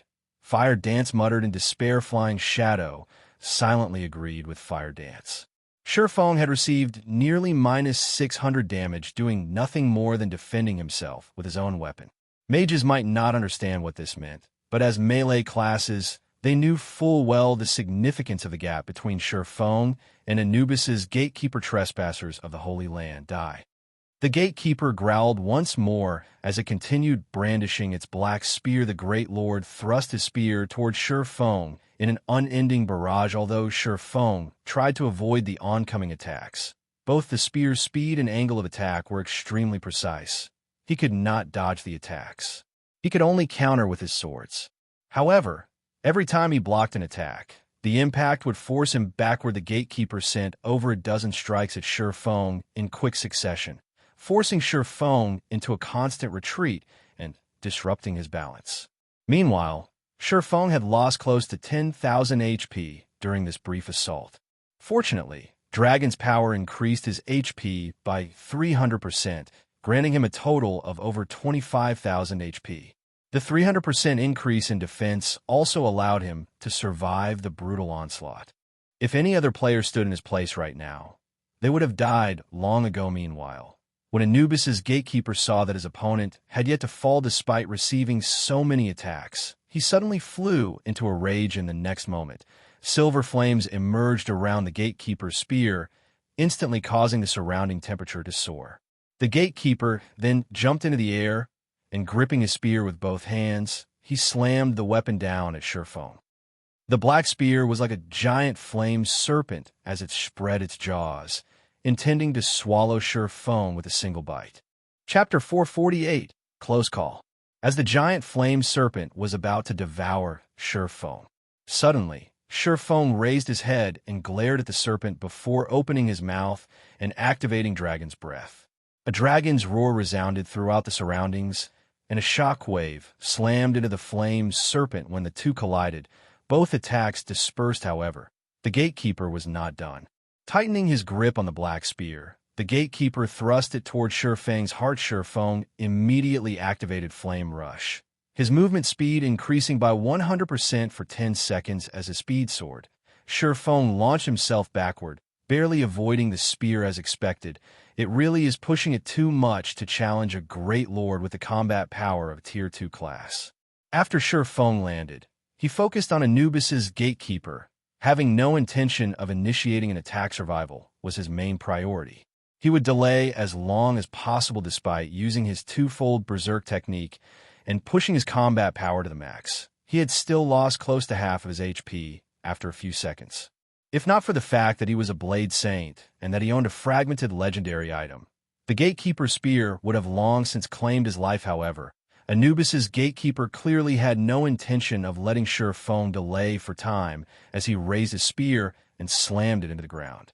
Suddenly, the Great Lord split into 3 copies of himself, each copy having a maximum HP of 6,000,000. Crap. Feng could not help but curse. Although the Gatekeeper had split his strength by 3, with each copy significantly weaker than the original, they still possessed the combat power of a Tier 3 class. Even if Feng faced one of the copies one-on-one, he would not find his opponent any easier to deal with. On the other hand, Feng now had to deal with 3 Gatekeepers simultaneously. The danger he currently faced was far from just 3 times greater. Having no other option, Feng used Phantom Kill, his doppelganger appearing by his side. Although his doppelganger only possessed 70% of his attributes, it could still relieve some of the pressure. Trespassers of the Holy Land die. The 3 Gatekeepers charged at Feng, launching a barrage of attacks without hesitation. Shifeng used 9 Dragons Slash to pin down the middle copy. Both he and his doppelganger then turned and fled in opposite directions. Even if he were a Tier 3 class, he still could not take on 3 Great Lords at once. When the 2 unrestricted gatekeepers saw the identical Shifengs running off in different directions, they split up from each other to chase both the original and the doppelganger. As for the gatekeeper pinned down by 9 Dragon Slash, he remained where he was for a time. A game of cat and mouse transpired, although the gatekeeper's ability to split himself into 3 copies had greatly increased the danger Shifeng faced. The situation had also given Shifeng a lifeline. The 3 gatekeepers' attributes could not compare with the original Great Lords. Initially, Shifeng had been far slower than his adversary. Now, however, their speeds were almost equal. Moreover, after Anubis's gatekeeper split himself, his copies could no longer use instantaneous movement. His copies were only capable of chasing Shifeng on foot, and this allowed Shifeng to catch a breather. The seconds ticked by slowly.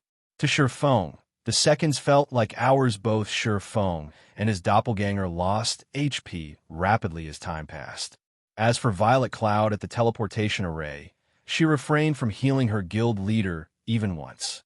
It was not because she did not want to or that she couldn't, but because it was likely that she would pull the aggro of one of the gatekeepers if she did. If that happened, none of them would leave this place alive. Hence, Shifeng had to rely on regeneration potions to recover his HP 15 seconds into channeling the teleportation array. Shifeng's doppelganger died. Now, Shifeng had to deal with 2 gatekeepers alone. Realizing that the situation had become unfavorable, Shifeng immediately retrieved a speed scroll from his bag. After using the scroll, he dashed into the narrow passage their party had come from. All 3 gatekeepers instantly took up the chase in less than 3 seconds. The gatekeepers had caught with to Shifeng. However, Shifeng suddenly turned to smirk at the 3 Great Lords goodbye. Shifeng smiled faintly as he activated space movement. He then jumped into the black hole that appeared before him and disappeared from the narrow passage, leaving behind 3 dumbfounded gatekeepers. Although the Land of the Fallen Star prohibited the use of return scrolls, he could still use space movement. Only, the skill's range was limited to the area within the Land of the Fallen Star. He could not use the skill to leave. When Shifeng had approached the golden stone tablet for the first time, he had marked its coordinates. Now that he had lured the gatekeepers away, he used space movement to arrive before the golden stone tablet. Shifeng dashed up to the golden stone tablet and stored it in his bag. Space. Meanwhile, Fire Dance had channeled the teleportation array for 18 seconds. Shifeng was currently close to 30 yards from the array. Just as he was about to rush over to his party, Anubis's gatekeeper suddenly appeared in front of Shifeng, an extraordinarily grim expression on the Great Lord's face. At this moment, silver flames surrounded the gatekeeper's entire body. They even encased the black spear he carried. The instant he appeared, the gatekeeper used Thousand Sweep against Shifeng Shua. In the face of the gatekeeper's spear, even space tore. The black spear was so fast that it could not be seen by the naked eye. The weapon slammed into Shifeng. Boom. An explosion shook the altar. Trespassers of the Holy Land die.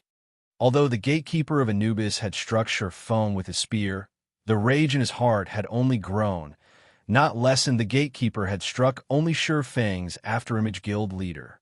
Fire Dance called out with surprise when she saw Shifeng appear beside her. Everyone had lost hope the moment they saw the Great Lord's attack. That final strike had simply been too fast. Blocking the attack would have been impossible, much less dodging it. Yet, Shifeng had successfully avoided the attack. Moreover, he even appeared right beside them. It was astonishing, however. Only Shifeng had known how much danger he had been in just now. The instant the gatekeeper appeared before him, he had immediately used silent steps on Fire Dance. Had he hesitated in the slightest, he would have definitely lost his life. "All of you shall die," Anubis's gatekeeper bellowed as he glared at Shifeng. He then threw his black spear towards Shifeng's group. The weapon was extremely fast. None of them had time to respond to the oncoming attack. Meanwhile, there was still slightly over 1 second before the teleportation array would activate. That 1 second was more than enough time for the spear to annihilate them all. Suddenly, Shurfeng moved and stood in front of everyone, prepared to receive the attack just as the black spear covered in silver flames was about to reach its target. Shurfeng switched the aura of space for the aura of illusion, instantly increasing all of his attributes by 30%. He also activated Fantasy World, immunity to all magic damage, and 15% of magic damage received will be converted to healing to recover players' HP for 20 seconds cooldown, 3 minutes. The instant the black spear collided with its target, Shurfeng instantly recovered close to 5,000 HP. However, before Shurfeng could celebrate, the immense impact from the collision between the black spear and his two swords eliminated 7,000 HP. As a result, he had still lost 2,000 HP. What a powerful skill. Although Shurfeng had blocked the black spear, both of his hands were completely numb. He couldn't move them at all now if he had not activated Fantasy World.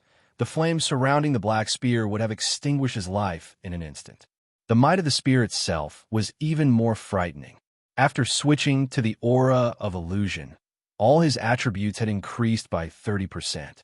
His strength had exceeded the 1,900-point threshold.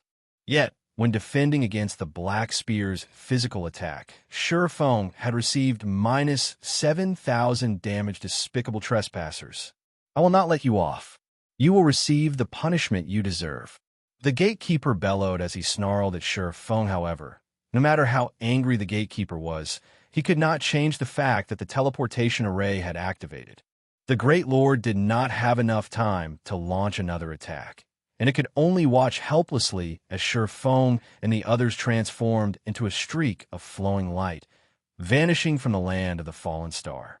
Chapter 449. Changes in White Fog Canyon. After its discovery, only a few elite players had willingly explored White Fog Canyon's outer region.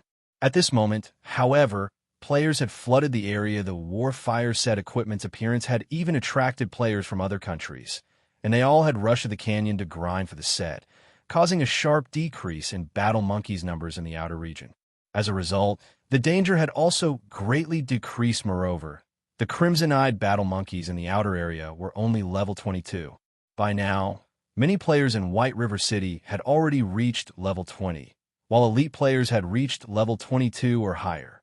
Hence, White River City's players had also come to the canyon to grind for the Warfire set equipment, although the Warfire set equipment had an extremely low drop rate. To the degree that only a few pieces had dropped thus far, everyone was still determined to grind in White Fog Canyon. Their first reason was that of the high EXP from the canyon's monsters.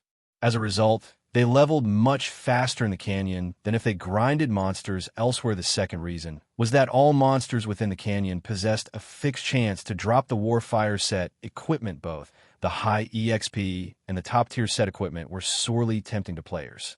Even though the risk of grinding in White Fog Canyon was very high, players still rushed to the canyon in droves. Cloud, you really have a lucky touch.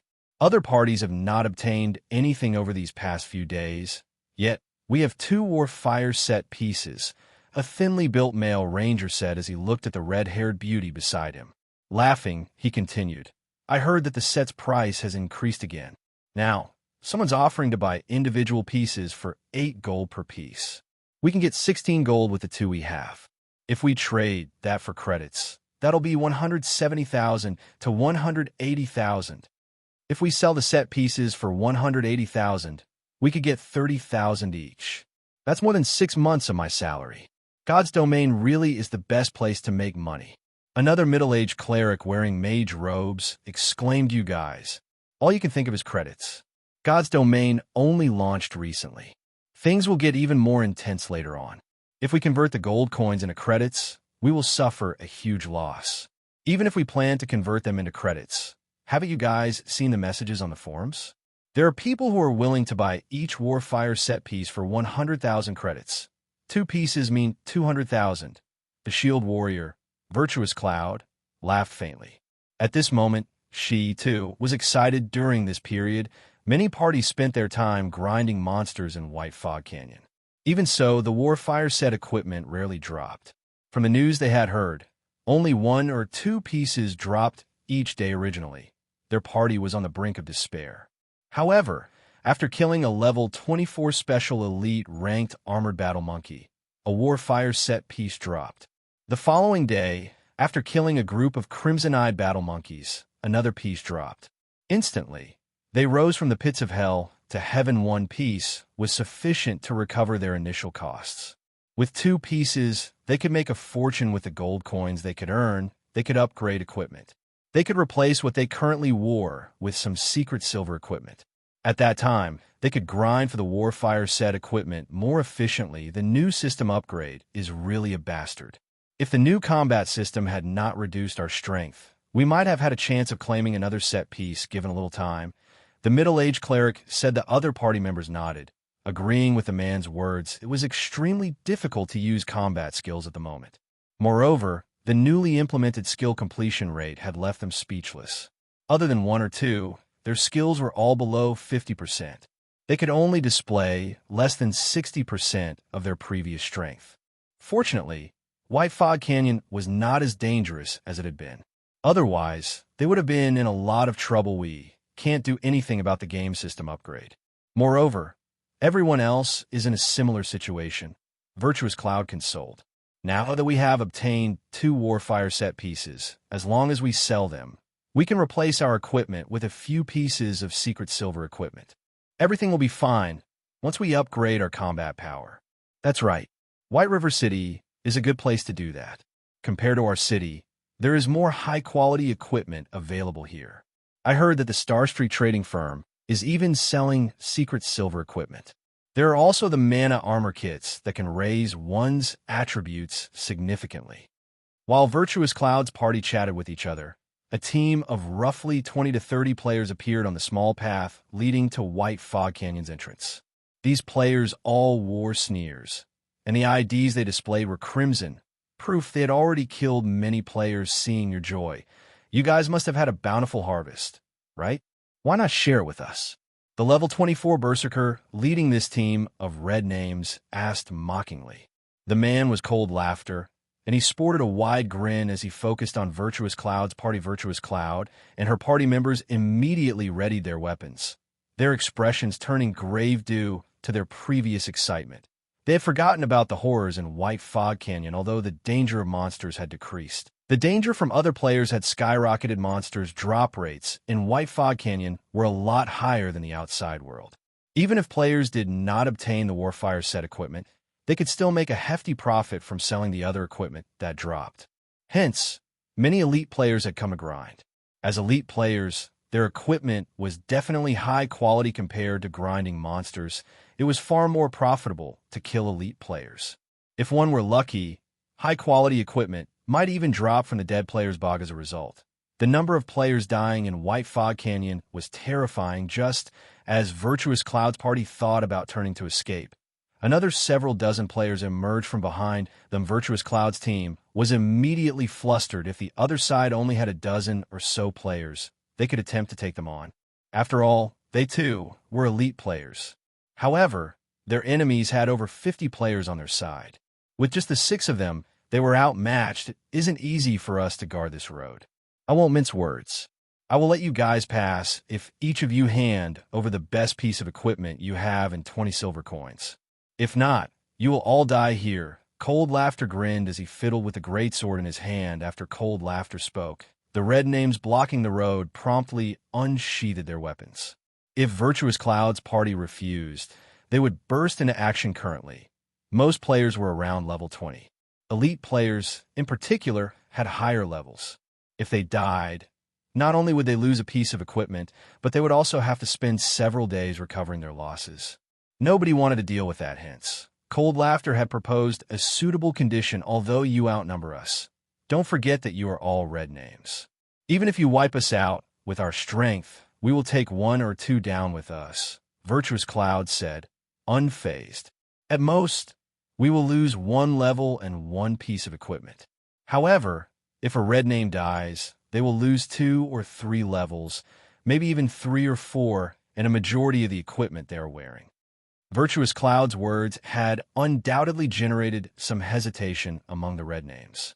After all, nobody could guarantee that they wouldn't be the pitiful player who Virtuous Cloud's party killed. However, None of the red names were shaken. On the contrary, they smirked arrogantly at the smaller party, their expressions somewhat surprised Virtuous Cloud. Before Virtuous Cloud could figure out what was going on, Cold Laughter sneered and said, "Stop trying to play tricks. I'll count to 5. If you don't hand over the equipment and money, we'll take it ourselves. Everyone, be careful.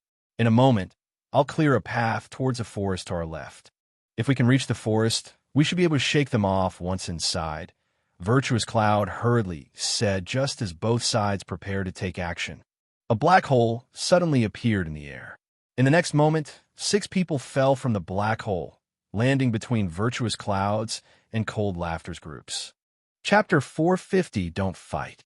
Virtuous Cloud's and Cold Laughter's groups were both stunned by the 6 who suddenly fell out of thin air. Boss Cold, check out their levels. The lowest among them is level 25. It doesn't seem like a good idea to provoke them, a level 23 ranger said. Slightly breathless elite players at this stage of the game were mostly around level 22, while experts were around level 24 inches. Virtuous Cloud's party. Only she was level 23, while the others were level 22. As for the red names, the highest level player was Cold Laughter, who is currently level 24, while everyone else ranged between level 21 and level 23. On the other hand, the 6 players that had suddenly appeared ranged between 25 and 27. It was common knowledge that each level demanded more EXP than the last. Disregarding their equipment, just the fact that some of them were level 27 was terrifying enough. Why do these people seem somewhat familiar? Cold Laughter was no fool. After taking a careful look at the newcomers, he used an identification skill. Suddenly, his lips curled into a smile. "Sure enough, it's him. Boss Cold." "Who is it?" the ranger asked. "Don't you remember the bounty?" Overwhelming smile is offered. Cold Laughter said excitedly as he grinned at the level 25 swordsman wearing a black cloak. The ranger then followed Cold Laughter's gaze and used an identification skill on that level 25 swordsman as well. Immediately, he discovered that the swordsman's name was Black Flame. Black Flame? That's right. He's the same Black Flame who has the title of Star Moon Kingdom's #1 expert. A few days ago, Overwhelming Smile posted a bounty on his head. If we report his location, they will reward us with 10,000 credits. If he's still here when they arrive, they will give us another 300,000 credits. If we kill Black Flame, Overwhelming Smile is willing to pay 2 million credits. Many experts have found the offer tempting, and everyone's been looking for him. I never thought that I would find him here. But, Boss Cold, I heard that Black Flame is ridiculously powerful. With our numbers, I'm afraid. What's there to be afraid of? Now that God's Domain has undergone its second system upgrade, everyone's strength has decreased significantly. Even if Black Flame is the #1 expert of Star Moon Kingdom, he is a tiger that has lost its claws and fangs. Does he think he can do whatever he wants on my turf? Contact Overwhelming Smile immediately. Tell them that we have found Black Flame and to prepare the money for his corpse. Saying so, Cold Laughter waved his hand. Suddenly, all 50 red names closed in on both Virtuous Cloud's and Black Flame's parties, leaving no opportunities for escape. "Why are you here?" Virtuous Cloud asked Shurfeng, surprised to see him. Shurfeng was a godlike tycoon. She had initially prepared to sell the 2 Warfire set pieces to Shurfeng after they returned to White River City. She never expected to meet Shurfeng here, and in such a predicament you are. Shurfeng looked at Virtuous Cloud. Suddenly, the figure of the red-haired beauty he met a few days ago popped into his mind. Unable to help his laughter, he said, "How has your luck been these last few days?" "Not bad. We were just about to head back to the city and look for you." Laughing bitterly, Virtuous Cloud continued, "However, now that we have encountered them, I'm not sure whether we will profit or suffer from our trip to White Fog Canyon." "Enemies?" Shurfeng asked as he examined his surroundings. These red names all had relatively high levels and good equipment, especially the level 24 Berserker standing in the lead. They were all independent players.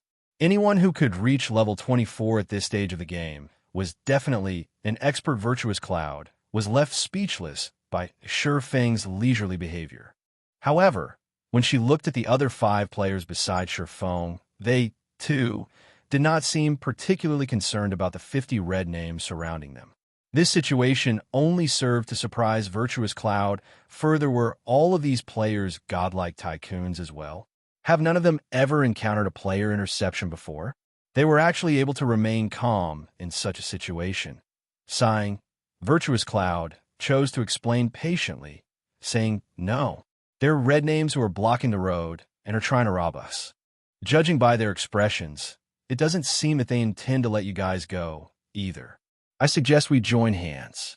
If we face their 50 with our 12, some of us might get out of here alive. So it's a robbery. Seems that quite a lot of players have come to White Fog Canyon recently." Although Shurfeng had anticipated such a situation, he had not expected PvP to begin so soon in the past. White Fog Canyon had become a gruesome war zone because everyone had discovered the value of Starfire Oregon teams of several hundred players, even some with over 1,000, would gang up on innocent players to steal what they could 50. Blackie looked at the 50 red names surrounding them before excitedly saying, "I claim half of them. You guys can share the rest. Oh, that level 24 Berserker looks like fun. I want him as well." "Don't even think about it. I still need to practice skills on someone," Fire Dance said, shaking her head. "Brother Black, how can you claim half for yourself? If Sister Fire Dance and Sister Aqua split the remainder, there won't be anyone left for me," Flying Shadow complained. "I also disagree." Aqua Rose nodded. Since the update, they had only practiced their skills on monsters. At the end of the day, monsters were only AI. They were far inferior to players. It was especially true for experts. However, as the land of the Fallen Star was such a dangerous location, they didn't dare duel each other now. A perfect opportunity for them to test their skills against players had arrived. Moreover, these 50 red names were elite players watching Fire Dance and the others argue. Shurfeng stepped forward and said, "Don't fight. Use your strength to compete. You will only have yourself to blame if you're not strong enough." Contempt filled Virtuous Cloud's heart as she watched the team bicker. What did these people consider the surrounding red names? Monsters to be easily slaughtered. In such a crucial moment, they still had the gall to joke around. As for the party members standing beside Virtuous Cloud, they became increasingly nervous under the red names' gazes, which grew colder with each passing second. Previously, these red names had expressed their ridicule. Now, however, there was only rage. Before Shurfeng's party had arrived, these red names would have held back. After all, nobody wanted to die. It was especially true for red names. Now, however, this situation was all thanks to Shurfeng and his party successfully angering these red names. How were they supposed to deal with these enraged red names now? You guys sure have guts. Even in the face of death, you still have the heart to joke around. Cold Laughter's expression turned grim as his eyebrows twitched. Throughout the many days he had hunted players in White Fog Canyon, this was the first time he had met anyone who dared to look down on them. Brothers, get rid of them. Chapter 451 Massacre. At Cold Laughter's command, the other red names exploded into action. Elementalists and Cursemincers started chanting. Rangers knocked their arrows, and Shield Warriors, Guardian Knights, and the other melee classes prepared to intercept any escape attempts. Black Flame, both our parties will open a path to our left. There's a forest in that direction, so it will be easy to lose them once we're inside, Virtuous Cloud hurriedly said as she raised her shield in preparation to take damage. Seeing that Black Flame's party members had such high levels, it was very unlikely that they would be weak. Although they were still outnumbered, 12 on 50 was still a lot better than 6 on 50. Not to mention, Black Flame's party was clearly stronger than her party. There was still a chance for them to break through the encirclement. However, before Virtuous Cloud had finished speaking, Fire Dance had already taken action using shadow steps. Fire Dance immediately appeared behind Cold Laughter. In an instant, her blood-red short sword slashed across the back of Cold Laughter's head. Cold Laughter had no hope against Fire Dance's speed. Before he knew it, a damage of minus 1,106 points appeared above his head, his HP instantly falling by 1/3. When Cold Laughter saw the other Truefire blade coming in for another attack, he was instantly afraid. Scram.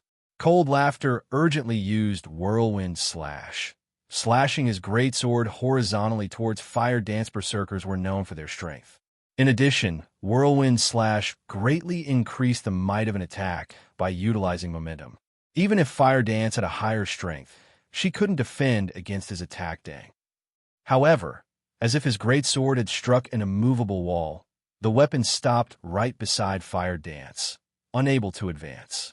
For a moment, Cold Laughter even felt his hands go numb. When Cold Laughter saw the blood-red short sword in Fire Dance's hand block his greatsword effortlessly, he could no longer hide his fear. Was this an assassin? This question echoed through Cold Laughter's mind during Cold Laughter's brief moment of shock.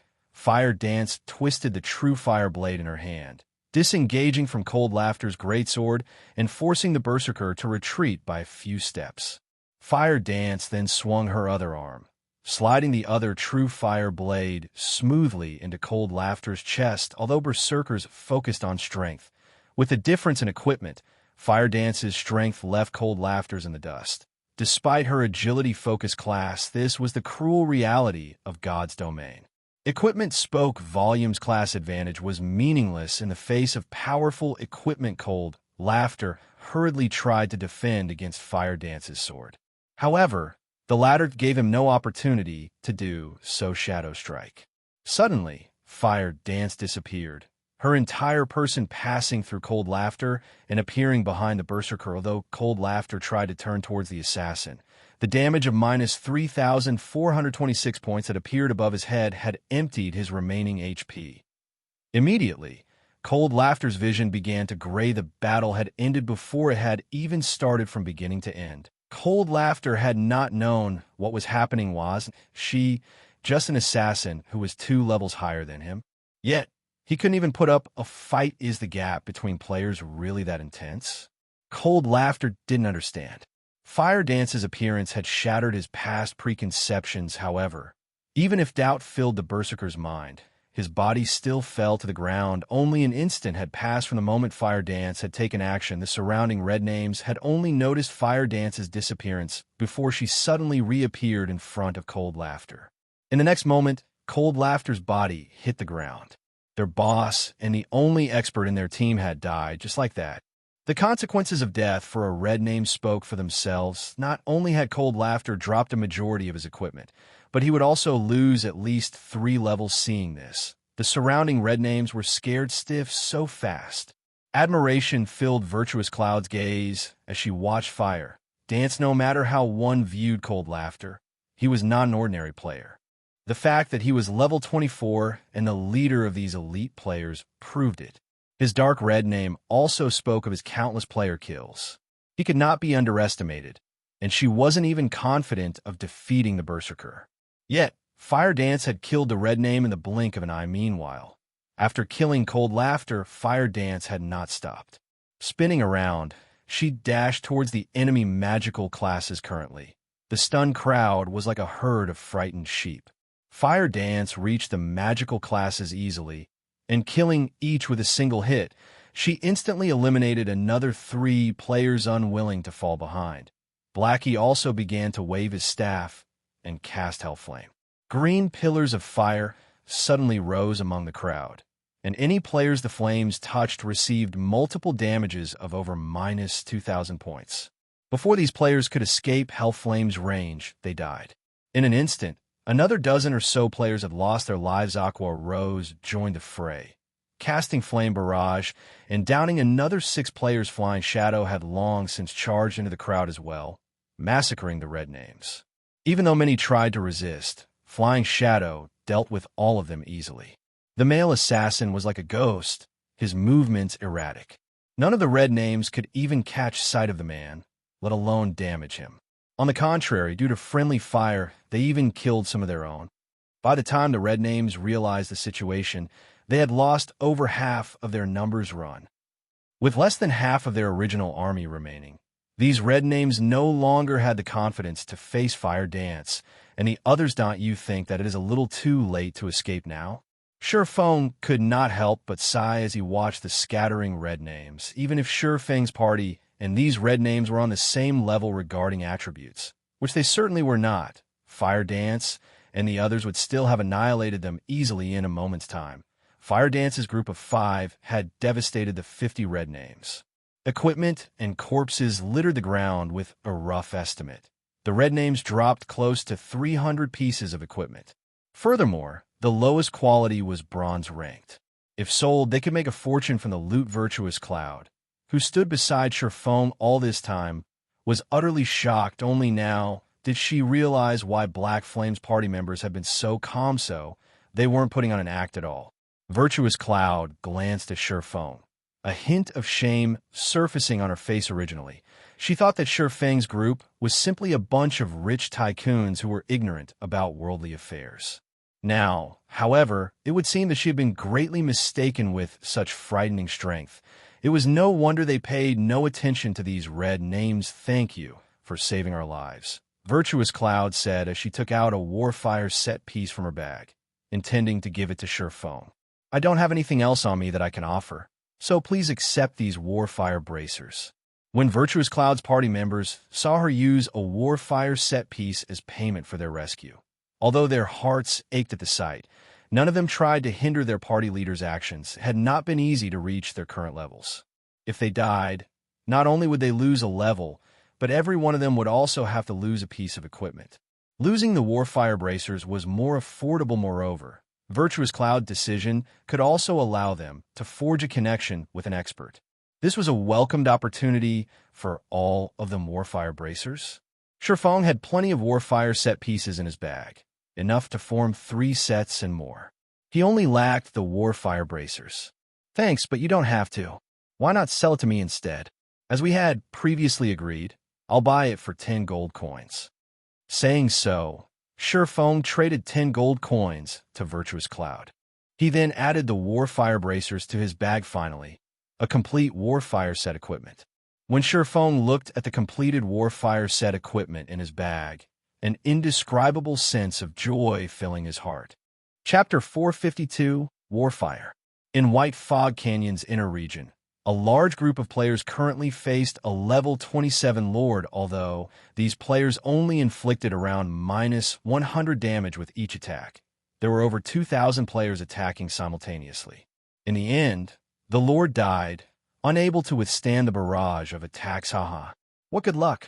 A level 25 fine gold weapon dropped. Lone Tyrant laughed after he finished organizing the loot. During this period, aside from searching for Black Flame's whereabouts, they had also searched for and killed Lord-ranked monsters. After such a long time, they had managed to kill over a dozen Lords. However, the drop rate of level 25 fine gold ranked weapons and equipment was very low. They had only obtained 2 pieces. One was a cloth armor, while the other was the weapon that had just dropped.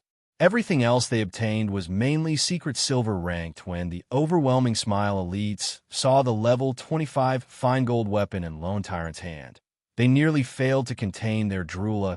A level 25 fine gold weapon was the equivalent of a level 20 dark gold weapon. The former's attributes were even slightly better than the latter. One could even say that level 25 fine gold weapons were the best weapons currently available in God's domain. Aside from Zero Wing, there was no news of other guilds in White River City possessing level 25 fine gold weapons. Now, however, Overwhelming Smile had finally obtained one of their very own. Although they possessed far fewer level 25 fine gold weapons than Zero Wing, it was still proof of Overwhelming Smile's strength. Unfortunately, the elite members of Overwhelming Smile could only look at the level 25 fine gold weapon.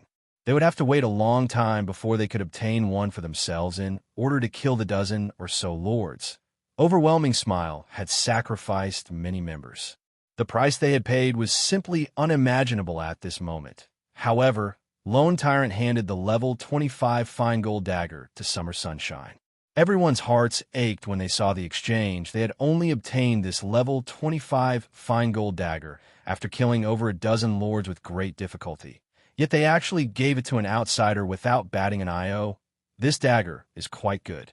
It's slightly better than my level 20 dark gold dagger, Summer Sunshine said after he gave a level 25 fine gold dagger a few swings. Nodding with satisfaction, he said, "All right, let's search for another Lord then." "Wait a minute. Youlan suddenly Sadie's there a problem?" Summer Sunshine asked as he turned to Youlan. "Big brother Summer, I've just received information that someone has spotted Black Flame. He is currently in the outer region of White Fog Canyon. If we hurry, we can still catch him, Youlan said after Black Flame had killed Overwhelming Smile's expert, Oriental Sword. All traces of the man had vanished to avoid letting Black Flame escape. Youlan had prohibited Overwhelming Smile's members from acting rashly and alerting the enemy, giving Black Flame the chance to take preventive measures. All this time, they had searched for Black Flame in secret and had posted a bounty for the man. Unfortunately, even after so much time, nobody had seen the swordsman now that they had received news of Black Flame. They could not let him go. Black Flame was too famous.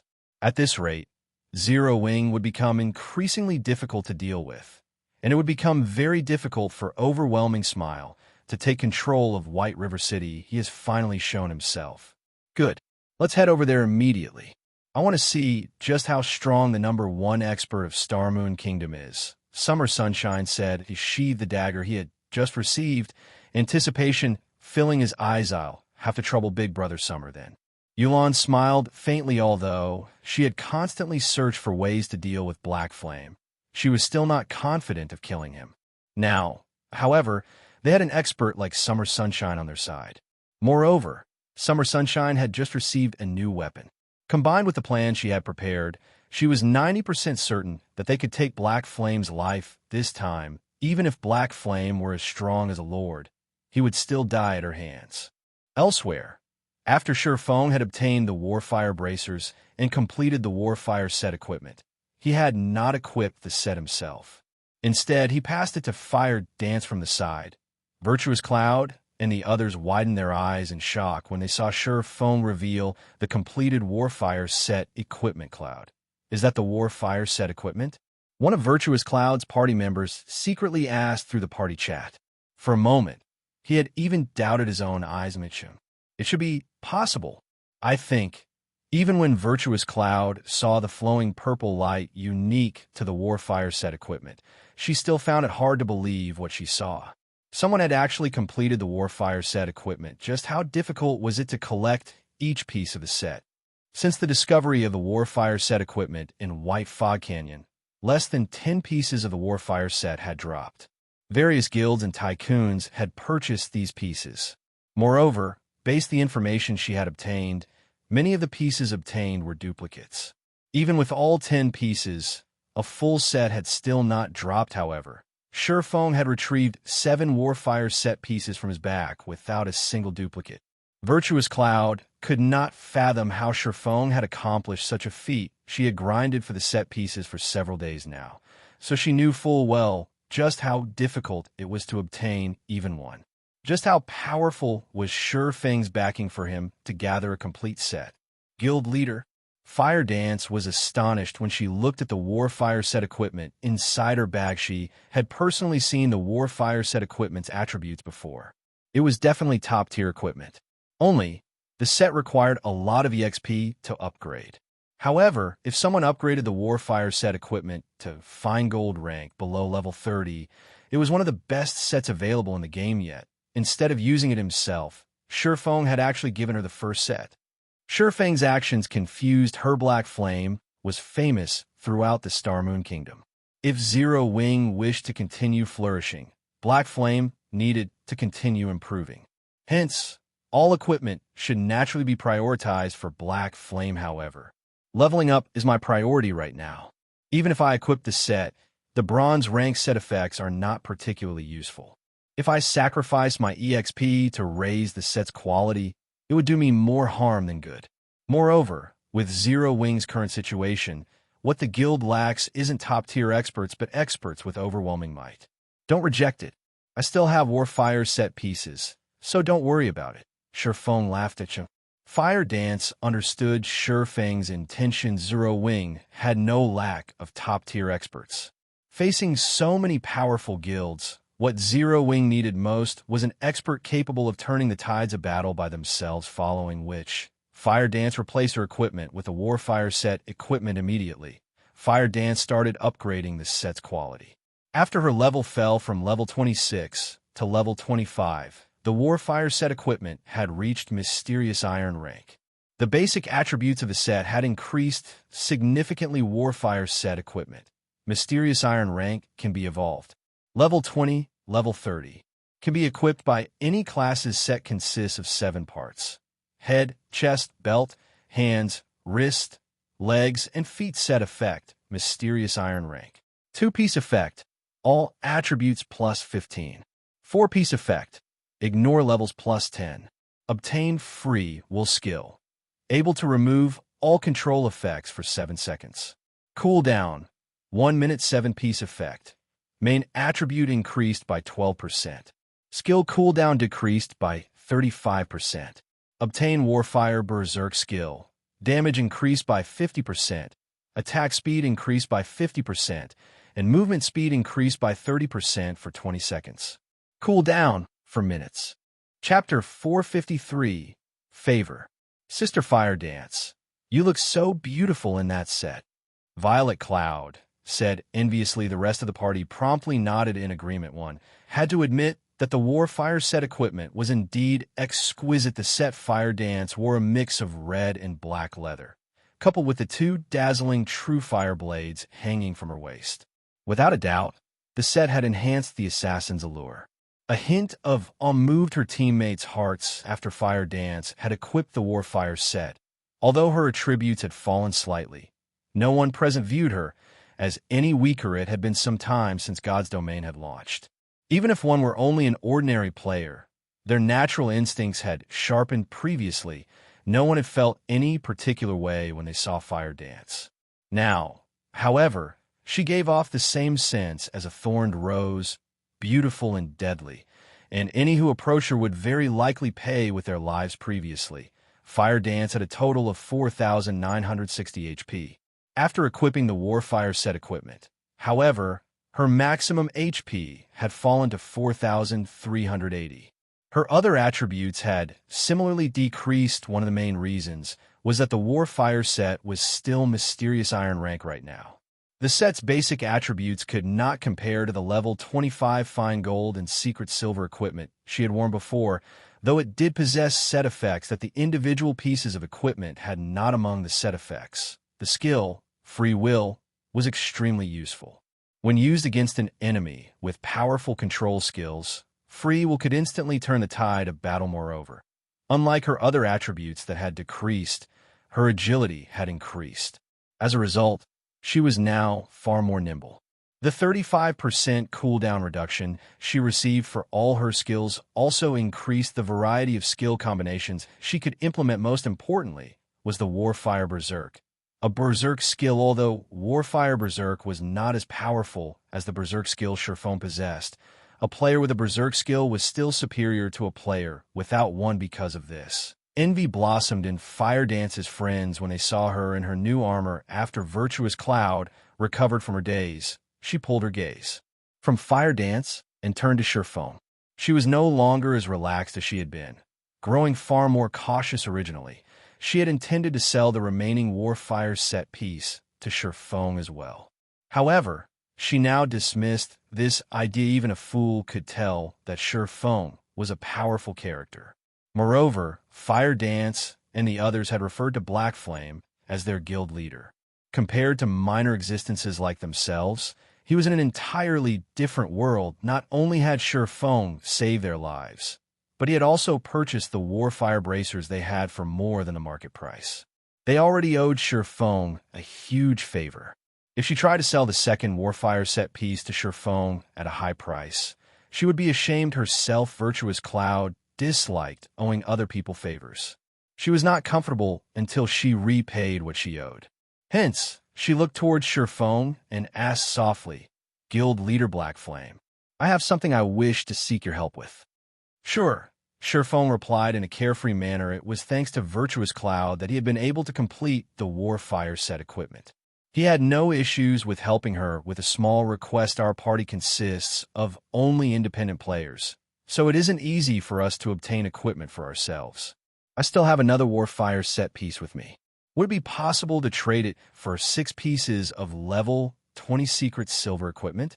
Virtuous Cloud asked, slightly embarrassed. The market price for the Warfire set was 8 gold per piece. As for level 20 secret silver equipment, a few days ago, each was worth roughly 1 or 2 gold.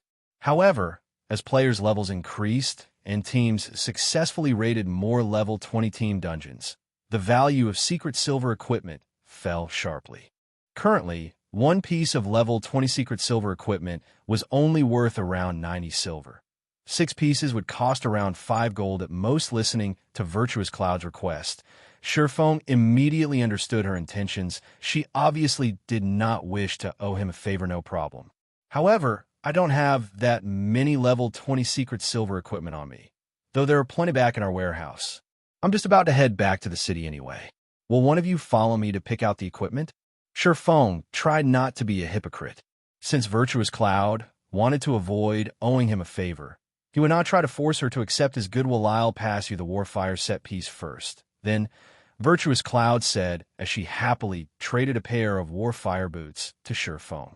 When Surefeng agreed to her request, she felt like a weight had been lifted from her shoulders. When Surefeng saw that it was a pair of boots, he was somewhat disappointed, but in the end, it was still another piece of the Warfire set. He'd rather have duplicates than none at all. After they had concluded their trade, Surefeng and the others wandered down the main road, heading towards the exit of White Fog Canyon. Players could not use return scrolls inside White Fog Canyon. Hence, Surefeng and the others needed to leave the canyon on foot before they could teleport back to the city. Surefeng had reaped a massive harvest from his trip to White Fog Canyon. This time, not only had he obtained a large stock of Starfire ore, but he had also gained many Warfire set pieces. Most importantly, he had managed to snatch the Golden Stone Tablet, seeing as the Golden Stone Tablet warranted even a great lord's protection. It had to be incredibly precious. Surefeng suspected it was just as valuable as an epic item, if not more. Initially, Surefeng had planned to begin researching the Golden Stone Tablet as soon as possible. However, when he thought about how he was still in White Fog Canyon and that Anubis's gatekeeper was still alive, he immediately suppressed his excitement. After all, there was no guarantee that the Great Lord would not follow him. Hence, Surefeng intended to return to White River City before studying the stone tablet. Even if the gatekeeper showed up in White River City, it would not be a threat. Surefeng might even take advantage of the opportunity to get rid of the gatekeeper. After all, White River City was under Weissman's protection, a Tier 4 Great Wizard. With just the strength of a Tier 3 class, the Anubis's gatekeeper could not run rampant in the city. Just as Surefeng and the others were about to reach White Fog Canyon's exit, a group suddenly blocked their way. Virtuous Cloud and her team turned grim at the sight. There sure are a lot of people. Surefeng could not help but laugh as he surveyed the surrounding forest. Several thousand players had hidden in the forest on either side of the road. Even with dulled senses, Surefeng could still detect them. Guild leader Black Flame Youlan greeted as she slowly walked out of the forest, smiling faintly at Surefeng. Since you've discovered us, I guess we don't need to hide anymore. Everyone come out. Following which, swarms of players emerged from the surrounding cover, their numbers exceeding 2,000. Every player was an elite of overwhelming smile. These 2,000 elite players had blocked off the road leading out of White Fog Canyon, and they all emitted a cold, killing intent as they glowered at Surefeng's group. Compared to the red names who had assaulted them previously, these elite players had far better equipment. I wonder what business Overwhelming Smile has with me today. Surefeng pondered aloud as he observed his surroundings, searching for a gap that he could take advantage of in his current weakened state. It would be somewhat difficult to escape the encirclement of 2,000 elite players. Furthermore, he had his team to consider. Guild leader Black Flame must be joking, Youlan said as she watched her target carefully, finding the man truly interesting. Even against 2,000 Overwhelming Smile elites, his expression had not changed in the slightest. Previously, you killed over 100 of our guild members. If word that gets out, we'll be a laughingstock. I've specifically sought out Guild Leader Black Flame today to seek reparations. Chapter 454, Bloody Battle. Listening to Youlan's words, even a fool could tell that Overwhelming Smile had come to redeem their reputation. Miss Youlan, are you suggesting that we start an all-out war? Surefeng blatantly asked regarding the matter with Oriental Sword. If Overwhelming Smile had not been the one to take action first, Feng would not have bothered with killing him. After all, Zero Wing currently wielded a relatively significant advantage in White River City. Although Overwhelming Smile's financial attack had been considerably powerful, it would not last too long. Even if Feng ignored it, Overwhelming Smile would soon self-destruct. The opposing guild understood the situation quite well. Their current goal was only to delay Zero Wing's development and cause some trouble. Their true aim was to consolidate the strength of the 5 cities surrounding White River City. After Underworld secured full control of those 5 cities, taking Zero Wing out would be effortless guild leader Black Flame. Why must you put it like that? I have only come to demand justice for our guild's brethren. Why would I start an all-out war between our 2 guilds? Youlan said, chuckling. Demand justice? Feng could not help but laugh. You must think highly of me. You've actually brought 2,000 people to deal with me. Am I really that scary? I don't know about others, but I know full well what you are capable of. If I don't have this many allies around me, how could I possibly stand before you, the #1 expert of Starmoon Kingdom? Youlan said as she shook her head. If Feng had been alone, Youlan would have been certain that Feng could escape. He might even kill her before he fled. After all, he had done just that with Lone Tyrant. Now that so much time had passed, Youlan refused to believe that Feng had not grown stronger since Zero Wing was capable of offering top-tier equipment to even its ordinary members. As the leader of the guild, how could Feng's equipment be inferior? What are your intentions, then? Feng asked. As long as you let us kill you once, we will forget about this matter altogether. How about it? Youlan said. Neither of our guilds stand to benefit from an all-out war. In fact, such a situation will only allow other guilds to take advantage of us. I hope that you will consider your options carefully. Bah! Don't even think about it. Even if we die, we will not let our guild leader suffer such humiliation. Blackie and the others stepped forward in retaliation. Facing their current predicament, they had already prepared to fight to the death if news about Zero Wing's guild leader becoming a martyr spread. Zero Wing would become the laughingstock of God's domain. How is Zero Wing supposed to continue developing in God's domain then? I'll open a path in a moment. Escape if you can. Feng ordered his party as he unsheathed the Abyssal Blade and the Purgatory Shadow, a cold glint flashing in his eyes. He then turned to Virtuous Cloud. Apologizing, he said, I really am sorry for dragging you into our guild struggles. However, if you're to clarify things with Overwhelming Smile, they should not touch you. After all, this is a matter between guilds. Independent players are innocent. Currently, Feng was still in a weakened state with all of his attributes reduced by 80%. Although he did not know what the outcome of today's battle would be, he swore that he would repay this debt of blood tenfold in the future guild leader, Black Flame. Don't worry about it. Those red names should have killed us. How can we sit by and do nothing when you've been cornered?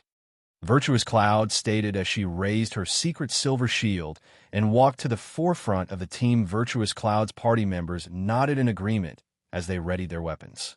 They were prepared to face the 2,000 elite players alongside Feng, an army of 2,000 elite players. Their silent stance in the distance was enough to frighten any ordinary player, much less the killing intent they emitted when Virtuous Cloud and her party members saw Overwhelming Smile's battle formations. They paled.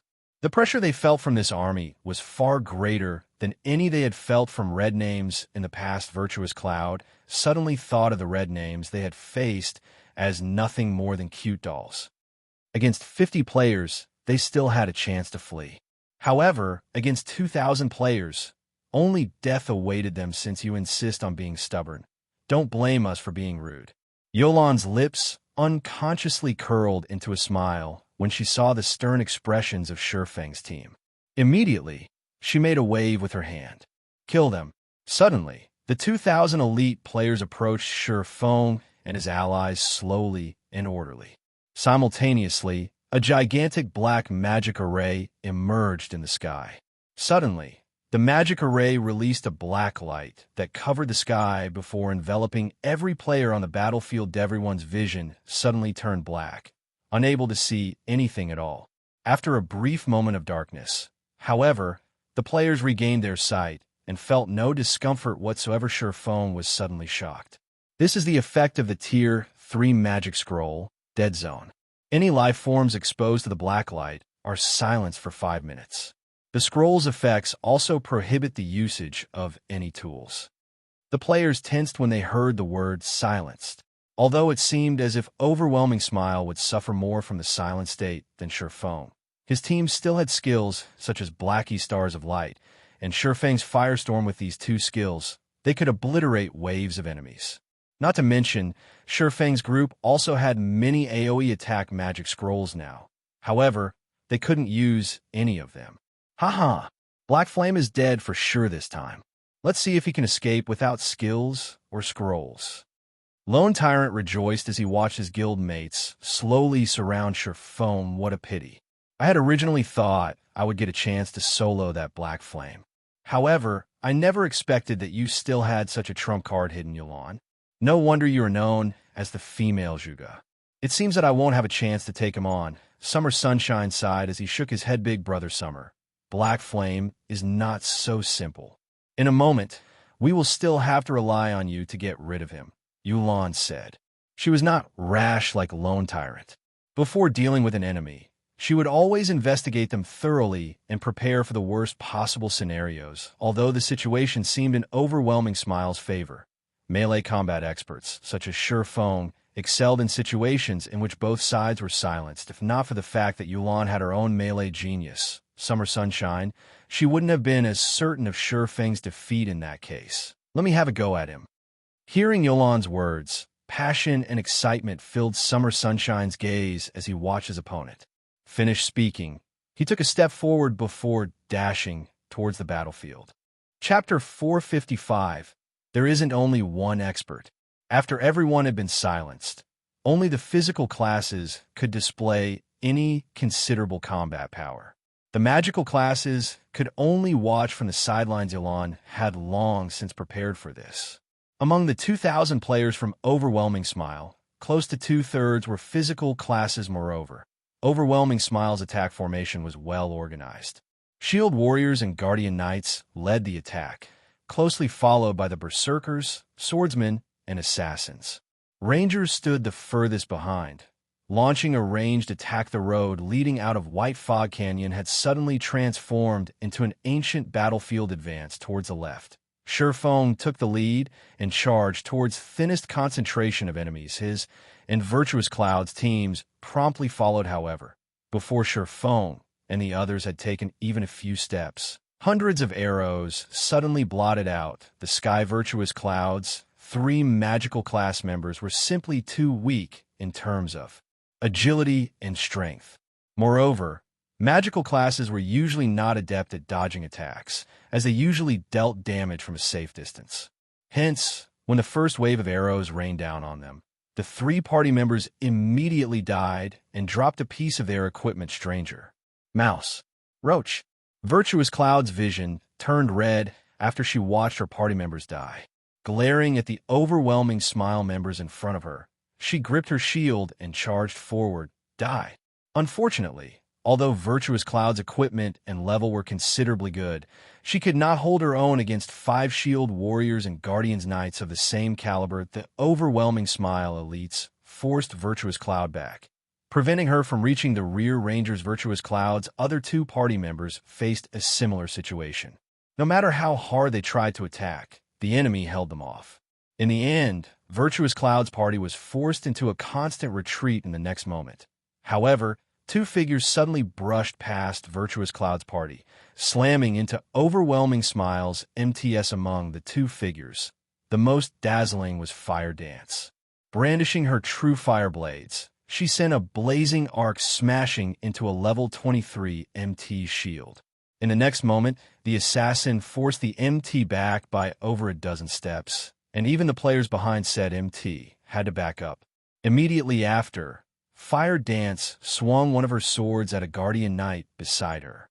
She flung that Guardian Knight back by half a dozen yards as well, his body slamming into his fellow guild members. Her strength was astonishing. With a single attack, Fire Dance had shattered Overwhelming Smile's formation. Her strength was overwhelming. She fought like a war goddess. Everyone from Overwhelming Smile was left utterly speechless while the crowd from Overwhelming Smile was dazed. Fire Dance continued to brandish her short swords as she weaved her way across the enemy front lines. Every time she swung the Truefire blades, red streaks of light would follow. And wherever those red streaks of light passed, the members of Overwhelming Smile would be blown off their feet. No one could block Fire Dance's swords in a short moment. The assassin had shattered Overwhelming Smile's interception, although Overwhelming Smile's members had tried to attack Fire Dance. The woman was too fast. Before they even swung their weapons, Fire Dance had already run off. She never focused on a single location, giving Overwhelming Smile no opportunities to surround her. On the other hand, although Overwhelming Smile's members could not attack Fire Dance, she could bombard them easily. Against level 23 MTs, her casual strike could deal close to minus 1,000 damage. If she was lucky and triggered a critical hit or flame state, one attack could deal over minus 2,000 damage. The elite MTs of Overwhelming Smile usually had around 4,300 HP, whereas those with better equipment had around 4,500 HP. Fire Dance only needed around 4 or 5 attacks to kill one of them. Flying Shadow also fared quite well. Although his attacks were not as frightening as Fire Dance's, against MTs, he could still deal around minus 700 damage with each hit as if they were in a world of their own. Fire Dance and Flying Shadow started a bloody massacre within Overwhelming Smile's front lines. On the other hand, Overwhelming Smile's players found it difficult to catch either of them, much less deal damage. A Tier 1 class was significantly stronger than a Tier 0 class. Even without skills, a Tier 1 class could still overwhelm and suppress a Tier 0 class with their attributes. Furthermore, Fire Dance and Flying Shadow both possessed equipment that was far superior to the enemy elites by this time. Shurfeng had also activated the 7 Luminaries Rings Aura of Time. Although silence prevented the usage of skills and spells, it did not impact passive effects. Immediately, enemies within a 150-yard radius of Shurfeng had their movement speed and attack speed reduced by 30%. This debuff weakened Overwhelming Smile further in close quarters combat. In the meantime, Shurfeng was responsible for protecting Aqua Rose and the other magical classes as they slowly advanced realistically. This task should have fallen to Flying Shadow. However, Shurfeng's attributes were currently reduced by 80%. He was about on par with a level 20 ordinary player right now. On top of that, he couldn't use any skills. Melee combat was a competition of attributes and techniques. Compared to Fire Dance and Flying Shadow, the power he could display was significantly inferior. Hence, it was better if he focused on deflecting arrows for the others. In a few moments, Fire Dance and Flying Shadow had carved out a path of blood, allowing Shurfeng and the others to pass safely. How did that Fire Dance become so strong? Lone Tyrant, who observed the battle from afar, was dumbfounded as he watched the unstoppable assassin, his fists clenching. He refused to believe this scene was real. He had personally witnessed Fire Dance's strength before. Although she was certainly a top-tier expert, she had not been unstoppable. Moreover, Fire Dance was an assassin, not a strength-based class. Yet, her attacks could even overwhelm berserkers. Against MTs, Fire Dance still required 4 or 5 hits to finish them off. Against other assassins, however, one of her attacks devoured their HP. If she achieved a critical hit, they would die instantly. This scene had frightened Overwhelming Smile's assassins to a standstill. Sure enough, Zero Wing is trouble. Youlan frowned as she watched Fire Dance's performance. When she had planned this assault, she had not considered Fire Dance and the others as forces to be reckoned with. Facing 2,000 players in a melee battle, a top-tier expert was limited in what they could accomplish. However, Youlan never expected such a performance from both Fire Dance and Flying Shadow. Kill them. Those in the back, keep up. Do not let them escape. Youlan shouted anxiously. Originally, one black flame was enough trouble. Now, however, there were Fire Dance and the slightly weaker Flying Shadow. If Overwhelming Smile did not kill these 3 people today and hinder their growth, They would only become more dangerous in the future the longer Youlan watched Fire dance and Flying Shadow slaughter her people. The more she felt that God's domain was completely different from past virtual reality games. It was far more beneficial to have individuals with overwhelming combat power than it was to rely on the strength of numbers. Overwhelming Smile members began to converge on Sure Feng's group faster. However, due to the Aura of Time's effect, the army could not keep up with Sure Feng and his team's movement speed. As a result, the distance between them only increased as time passed. Meanwhile, the number of enemies between Sure Feng's group and Freedom continued to decrease just as the Zero Wing members and their surviving allies were about to break free from the encirclement. A dark figure emerged from the crowd and dashed toward Sure Feng. This was none other than the level 26 assassin, Summer Sunshine. Even with the movement speed reduction effect of the Aura of Time, Summer Sunshine was still frighteningly fast. He quickly caught up with Sure Feng, who covered Aqua Rose and the others' retreat. You should just stay behind. Summer Sunshine chuckled as he stood in front of Sure Feng, blocking his path. Chapter 456, Death God. And just who are you, Brad? What a big mouth you have. Believe it or not, if I wasn't silenced right now, I could wipe the floor with you at any given second. Due to having been silenced, Blackie had been disappointed that he could not display his strength. With Summer Sunshine's sudden appearance and his arrogant tone when he spoke to Sure Feng, Blackie was instantly enraged so fast. Looking at the youth in front of them, Aqua Rose discovered that he was actually level 26, the same level as her. She also felt an intensity radiate from this assassin. This intensity was heavier and more chilling than that from a Lord-ranked monster in particular, with confidence and arrogance. He looked at them as if they weren't even the same species, but some lower life forms. He looked down on them like a god over mortals. Just who is this person? Aqua Rose was stunned and confused. Currently, her intuition warned her to flee from this man. This was the first time since she had begun playing God's Domain that she had ever experienced such a feeling. Standing beside Aqua Rose, Violet Cloud was similarly on high alert. After participating in Ouroboros's internal competition with Sure Feng, she had some understanding of monster-like experts. Compared to Aqua Rose, she knew how frightening these kind of people could be. Immediately, she pulled Blackie, who was prepared to throw himself to Sure Feng's defense, back, warning him, "Brother Blackie, be careful. That man isn't as simple as he looks. He's on an entirely different level than we are." Violet Cloud's caution calmed Blackie immediately. When he examined Summer Sunshine again, cold sweat suddenly dripped down his forehead. Previously, the frustration of being silenced had clouded his mind, so he had failed to detect the powerful aura or the boundless killing intent that emanated from the cocky assassino. You guys aren't too shabby after all. You're only the second group of players that I've met since I arrived in Star Moon Kingdom to possess such sharp senses. White River City really is an interesting place. Summer Sunshine could not help his surprise when he saw Aqua Rose and the others' reactions. Not even Underworld's so-called great expert, Ming Sha, had sensed how powerful he was. Yet, Aqua Rose and the others had managed to do so. At least, this showed that they were slightly stronger than Ming Sha. Unfortunately, they were only slightly stronger. Summer Sunshine then pointed toward Sure Feng, saying, "I'm not interested in you guys, so you can leave. He, however, has to stay." Though Blackie wanted to sling a flurry of curses, Sure Feng quickly stopped him. "You guys can take off," Sure Feng said, but Blackie understood Sure Feng's current situation. To face the Great Lord ranked Anubis's gatekeeper, Sure Feng had used a berserk skill.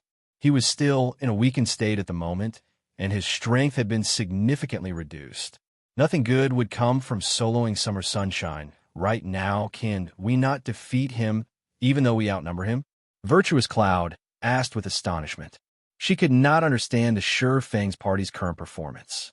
They were experts who were capable of defeating 50 red names single-handedly.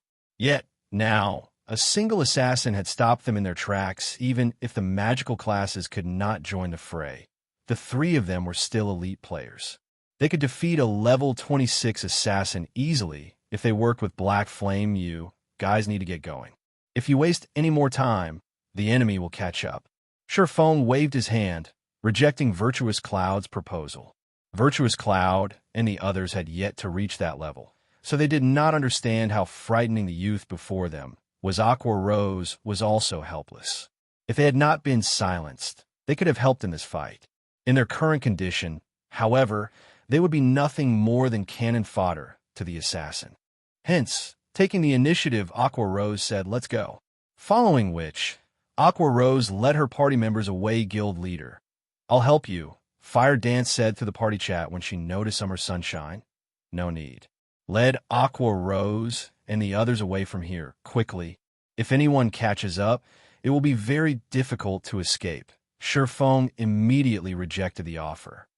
It was not because Shurfeng did not believe in Fire Dance's strength. However, the youth named Summer Sunshine was not an ordinary expert. Rather, he was someone who stood at the peak of all assassins in God's domain. Death God Summer Sunshine. The reason he had the title of Death God was that Summer Sunshine had successfully become a Tier 6 class in the past. He was an existence that stood at the peak of God's domain. Summer Sunshine and Violet Cloud were different. Unlike the former, Violet Cloud had only begun to shine during the later stages of God's domain, eventually becoming a god and standing at the peak of God's domain. However, Summer Sunshine had stood at that apex since God's domain had launched. He was one of the few OP players initially. Shurfeng had not believed the rumor about Summer Sunshine. Now that he saw the man in person, however, he believed it. Why is he participating in a battle between guilds? Based on the information Shurfeng had obtained about Summer Sunshine in the past, the man had always been an independent player. He had never joined any powers and had never participated in struggles between powers. Now, however, he was actually helping Underworld. However, there was no point wasting his thoughts. The thing he needed to do right now was to escape. My attributes have been reduced by too much. Even though he is affected by the movement speed reduction of the Aura of Time, my speed should still be inferior to his. I need to figure out a way to shake him off. Shurfeng had no intentions of fighting it out with Summer Sunshine right now. He was simply at too much of a disadvantage. If the fight dragged on for too long, the crowd of players from Overwhelming Smile would catch up. He definitely wouldn't be able to hold back the attacks of Summer Sunshine and the elite players. While Shurfeng was thinking up of a plan to escape, Summer Sunshine suddenly asked, "What? Trying to think of a way to avoid me in battle? I advise you to give up that idea and focus on our fight. I can tell that you are an expert who has also broken through that level. However, it will not be possible for you to throw me off." Saying so, Summer Sunshine took a step forward before abruptly vanishing. In the blink of an eye, he appeared right in front of Shurfeng, and before anyone knew it, his snow-bright dagger was just several centimeters away from reaching Shurfeng's chest. The entire process was simply too fast. How can he be so fast? Although Fire Dance was currently massacring the members of Overwhelming Smile, she had placed most of her attention on Shurfeng's battle. When she saw Summer Sunshine's attack, her heart was filled with an indescribable sense of shock. Summer Sunshine's swiftness was different from ordinary swiftness. He used an attack method that allowed his speed to become extremely fast by abandoning all unnecessary actions. However, when Summer Sunshine's dagger was about to pierce Shurfeng's chest, the latter suddenly vanished from everyone's sight. Where is he? Lone Tyrant, who was watching the battle from afar, asked in astonishment when he saw Shurfeng suddenly disappear. Shurfeng was definitely silenced. Thus, he was unable to use any skills or tools. Yet, he had still vanished from Lone Tyrant's eyes. This was simply inconceivable. What's going on? Youlan similarly widened her eyes, her complexion turning extremely gloomy. Did he get away just like that? In reality, it wasn't just Youlan and Lone Tyrant who were shocked. Everyone on the battlefield was also shocked. While stuck in a situation where neither skills nor tools could be used, a living, breathing human being had actually vanished. No matter how one looked at it, this scene defied all common sense.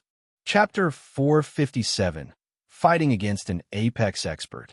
This, Aqua Rose also could not help her surprise when she saw Shurfeng disappear. It wasn't just Aqua Rose who was confused. Even Blackie, who was standing beside her, was stupefied, not to mention Virtuous Cloud and her party, who had little knowledge regarding Shifeng. Everyone present couldn't use any of their skills, and the same went for their tools as well. Just what sort of method did Shifeng use to disappear from everyone's eyes? Moreover, unlike assassins who had to go through a short process before vanishing, Shifeng had taken only an instant to disappear completely. How could I forget that guild leader has this move? At this moment, Fire Dance suddenly recalled that Shifeng knew Void Steps. Aqua Rose and the others had never seen Shifeng use Void Steps before, so they did not know that Shifeng possessed such a card as for Fire Dance, Flying Shadow, and Violet Cloud. They had personally seen Shifeng use Void Steps before, so they knew how powerful this technique was. Even if Summer Sunshine was incredible, he would be rendered helpless in the face of this move. After all, an enemy that one could not see was quite frightening. Moreover, the attack method gave one no time to react at all. Even if Summer Sunshine removed all excess movements and increased his body's speed to the maximum, he still could not block Shifeng's sword. Meanwhile, traces of shock appeared on Summer Sunshine's face as he failed to locate Shifeng's figure. Even after he searched his surroundings, suddenly Shifeng appeared beside Summer Sunshine. The silvery gray abyssal blade also abruptly appeared at the assassin's waist, cutting across it. Although Summer Sunshine used everything he had to dodge and block Shifeng's attack, the time the abyssal blade had taken to cut him was simply too short. The abyssal blade had already struck him before he could even dodge or block, and damage of over -400 points subsequently appeared above his head. In just an instant, Summer Sunshine had lost close to 1/10 of his HP. However, Summer Sunshine had quick reactions. After being attacked, he counterattacked, his dagger suddenly striking at Shifeng's back with even greater speed. With the distance between them so close, there was simply not enough time for Shifeng to withdraw his sword and defend himself. In addition, Summer Sunshine's attack had no unnecessary actions, so his dagger moved at an extremely fast speed. Let alone now, even if Shifeng was not in a weakened state, he would still have great difficulty defending against this strike. In Shifeng's desperate attempt at dodging, the dagger missed its mark and only managed to scrape Shifeng's shoulder.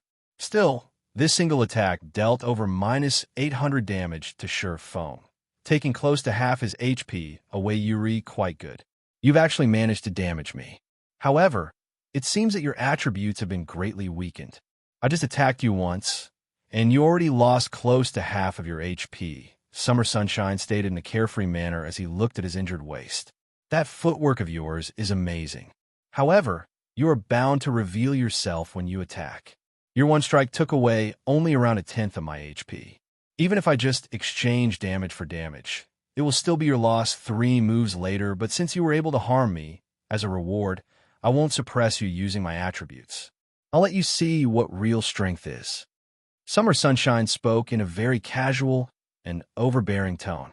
However, Shifeng did not think that Summer Sunshine was bluffing, because the moment the assassin finished speaking, the aura surrounding him underwent a complete change. Previously, he had still leaked out a little killing intent. Now, however, he completely sheathed it. The gaze in his eyes no longer focused on a single point. Instead, it was a gaze that took in everything in the surroundings, looking at everything objectively. This move was none other than Omnivision.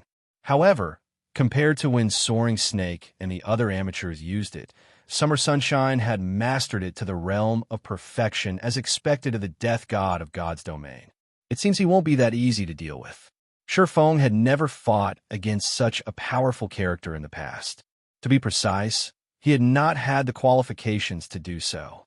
Although a Tier 3 Sword King was similarly very amazing in the eyes of ordinary players, in front of God-tier players, he was no different from an ant in the past. There was a saying that went around in God's domain: everyone beneath God tier was an ant. Without becoming a Tier 6 class, one would never know how frightening Tier 6 players truly were. The assassin standing before him was an expert that had always stood at the very peak of God's domain. Shifeng had never expected to fight such an expert. However, the past and the present were different. First and foremost, the Summer Sunshine before him right now had yet to become a God-tier expert. Meanwhile, Shifeng himself knew Void Steps and advanced footwork. Defeating Summer Sunshine and escaping was not necessarily impossible as for escaping. Looking at Summer Sunshine's speed, Shurfeng knew escaping was not an option unless he defeated the assassin in reality. There was another method he could use, and that was to execute void steps continuously. However, due to his attributes being reduced, the distance he could move each time was also greatly reduced. Moreover, using void steps multiple times in quick succession was mentally taxing. He would most likely lose consciousness before he could even run 100 or 200 yards away. It seems that I can only try to take care of him by continuously using void steps. Shurfeng really could not think of a better idea. Right now, melee combat relied on attributes and techniques.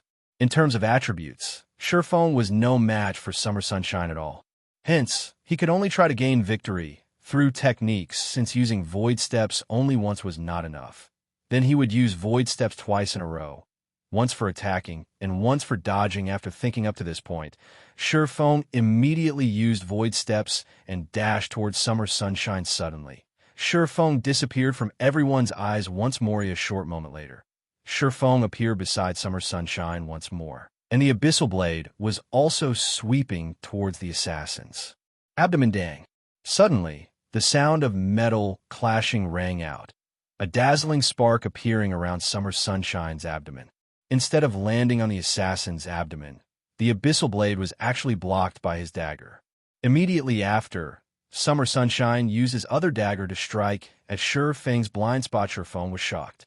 However, with equally fast speed, he promptly used void steps and just barely dodged the dagger's attack. Everyone's hearts trembled when they saw Shurfeng and Summer Sunshine exchanging moves he couldn't have possibly seen through guild leader's footwork, right? Fire Dance could not help but be shocked. Void steps was an advanced technique that allowed Shurfeng to easily defeat a chieftain. Yet, Summer Sunshine had seen through it after just 2 uses. Your footwork really is mysterious. Summer Sunshine chuckled lightly as he looked indifferently at Shurfeng, standing 4 yards away from him. Originally, when I first saw that footwork, I really did think that you had disappeared. However, when you used it the second time, I can say with certainty that you did not disappear. Only that footwork of yours forces my eyes to automatically ignore all information relating to your existence, which is why you seem to suddenly disappear from my eyes. Unfortunately, you met me. If it were anyone else, they would really be rendered utterly helpless against you, without undergoing special training. That's right. Shurfeng nodded, having no intention of hiding the mechanics of void steps. Although void steps was an advanced footwork, it was not invincible. In the face of a god-tier expert, it was nothing but a joke. Only, Shurfeng had not thought that Summer Sunshine would see through it so quickly. Sure enough, Summer Sunshine's title of Death God was not undeserved. He really was as strong as a monster. Just as Shurfeng was thinking of how he should deal with Summer Sunshine, the latter took a step forward, then abruptly dashed toward Shurfeng. Chapter 458, Fleeting Sword. Straight-line attacks were very easily seen through. Yet Summer Sunshine did not seem to care about using them at all. With Omnivision, Shurfeng's every action was being scrutinized by Summer Sunshine. Even if Shurfeng thought about his next move, Summer Sunshine could immediately see through it and react appropriately. He was not afraid of his attack being seen through at all. Moreover, unlike Summer Sunshine's previous assault, this time, whether it was his movements or the dagger he was swinging at Shurfeng, neither made any noise. His attack was both quick and silent, and it simply gave one no time to react at all. When an ordinary person was moving or attacking, they would always produce some form of sound. A sound would be produced because vibrations would form when an object moved through the air. These vibrations were caused due to energy dispersing from unnecessary actions, and the larger the vibrations, the louder the sound. Although attacks that generated thundering sounds looked very imposing, a lot of energy was wasted. In contrast, the less vibrations one produced when they attacked, the more concentrated the energy behind the attack would be. Naturally, the might of one's attack would also become greater during a battle. Other than sense of sight, a player also heavily relied on their sense of hearing and touch. Through listening to the noise produced by an attack, players could predict the general trajectory of the attack. The vibrations generated when an attack collided with air would also produce an impact, and by feeling this impact with their bodies, players could then take appropriate measures. However, Summer Sunshine's soundless attack was extremely hard to defend against originally. Launching a soundless attack was already beyond the capabilities of ordinary men. However, Summer Sunshine's every single action was actually soundless. His movements dispersed practically no energy at all. This was already a realm that could not be reached by humans. Just who is he? At a distance, Fire Dance, who was battling while watching Sure Fang's battle at the same time, was inwardly shocked when she saw Summer Sunshine's attack. She felt that it was simply inconceivable Summer Sunshine fully embodied the class known as Assassin. And this was exactly what Fire Dance had been pursuing all along originally. Fire Dance had thought Sure Fang was belittling her strength too much, which was why he had barred her from fighting against Summer Sunshine. Now, however, it would seem that Sure Fang's decision was indeed correct. The gap between Fire Dance and Summer Sunshine was simply unimaginable. If they fought, she did not possess even the slightest chance at securing victory. Sure enough, he really is a monster. Sure Fang inwardly sighed when he saw Summer Sunshine charging at him. He finally understood why Summer Sunshine was capable of standing at the peak of God's domain after experiencing a decade of battles. Sure Fang had only managed to achieve a soundless attack after much difficulty. Even so, not every move of his could achieve such a state of soundlessness. Yet, every single action of the assassin before him was actually soundless. The gap between them was simply unfathomable. Sure Fang knew that he was currently not a match for Summer Sunshine at all. If he was not silenced nor in a weakened state, he might possess a chance of contending against Summer Sunshine. If he had to rely on pure techniques, however, there was simply no chance for him to win. If this fight took place in reality, it was highly possible that Sure Fang would have been defeated by Summer Sunshine in just a single move. Although Sure Fang knew that he was not a match for Summer Sunshine, for reasons unknown, there was a sense of joy filling Sure Fang's heart right now. Sure Fang no longer held back. He used Void Steps again and charged at Summer Sunshine. Void Steps placed a severe burden on its user's mental power. At this moment, however, Sure Fang couldn't care less. If he did not use Void Steps, then he would only last a few moves against Summer Sunshine. Since he was going to lose either way, he might as well take the final plunge. After Sure Fang disappeared, even though Summer Sunshine hesitated for a slight moment, he still responded very quickly. With a twist of his feet, he suddenly swept the dagger in his hand to his side. Everyone was greatly surprised, confused at just what the assassin was trying to do. However, when the dagger was halfway through its course, sparks were generated as the weapon was abruptly stopped in its path. Immediately after, Sure Fang's figure was revealed before anyone could react. Sure Fang used Void Steps and disappeared from everyone's sight once more for a time. Everyone watched as Summer Sunshine continuously brandished his daggers, creating dazzling sparks with every swing he made. Those who were ill-informed would think that Summer Sunshine had gone insane. However, everyone present knew that the assassin was currently fighting Sure Fang. Moreover, it was obvious that the Summer Sunshine currently held the upper hand in this fight. A battle of such level thoroughly stunned everyone present. Compared to this battle happening right before them, the videos spread on the forums showing the battles of experts were just complete and utter garbage. Presently, everyone had even forgotten about their own battles. All their attention was focused on the battle between Summer Sunshine and Sure Fang. This is bad. Fire Dance grew anxious when she looked at Sure Fang, who is currently in battle. The strained Void Steps put on its user's mental power was no laughing matter. Previously, when Sure Fang had used Void Steps multiple times against a chieftain rank monster, his spirit ended up in an exhausted state. Despite his HP still being full back then, he did not have the energy to even move his body as the battle continued to drag on. Sure Fang could feel himself almost reaching his limit. Suddenly, he pulled a distance away from Summer Sunshine. You're really good. You're the first person capable of fighting against me for such a long amount of time. However, that move of yours should be placing a huge burden on your mental power, right? I wonder just how many more moves you can handle. Despite having gone through such an intense battle, Summer Sunshine still displayed a calm and indifferent expression on his face. Feng did not give a reply. At this moment, his complexion was deathly pale, and even speaking had become an extremely exhausting task. It seems that you don't have much energy left. Let's finish things then. Ever since entering God's domain, nobody has ever seen this move of mine, and you will be the first one to do so. Saying so, Summer Sunshine's expression turned serious. The killing intent he had kept hidden all this time suddenly exploded like a volcano, suffocating all those who felt its. Summer Sunshine was like a ferocious beast that had escaped its cage.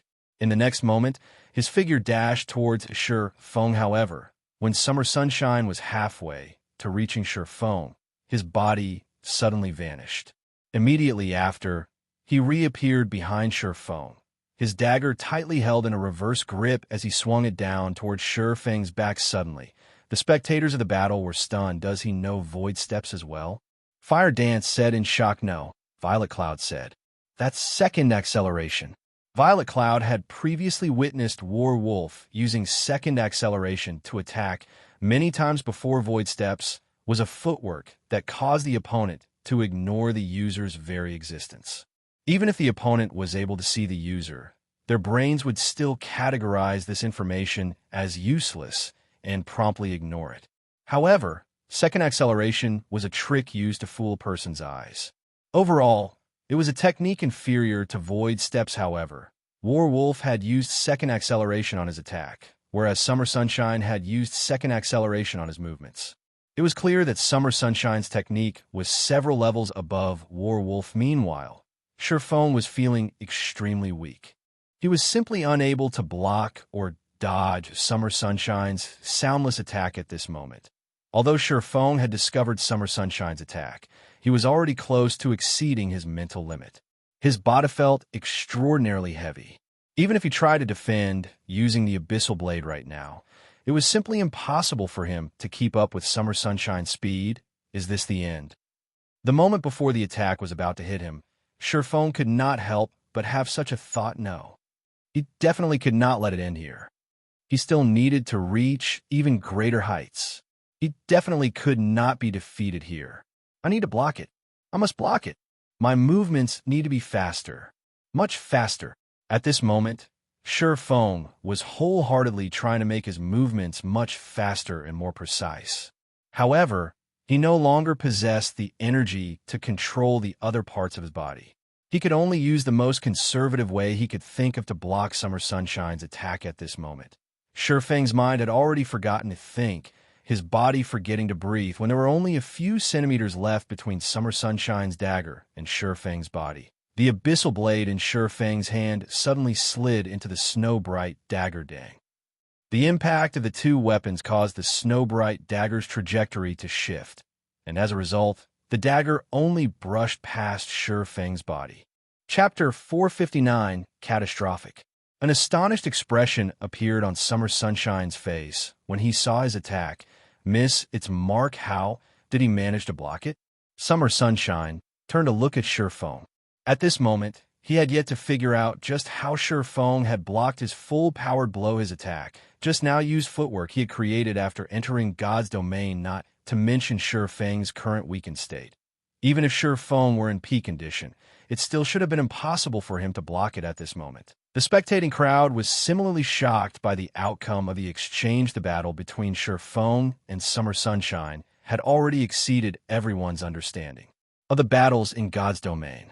Meanwhile, the last scene only served to add to the confusion in everyone's minds no matter how one looked at it. Feng was not in a good condition. Originally, Summer Sunshine was suppressing him. Yet, despite being clearly on his last breath, Feng actually managed to repel Summer Sunshine's mysterious attack. Is that black flame a monster? He's not dead even after this.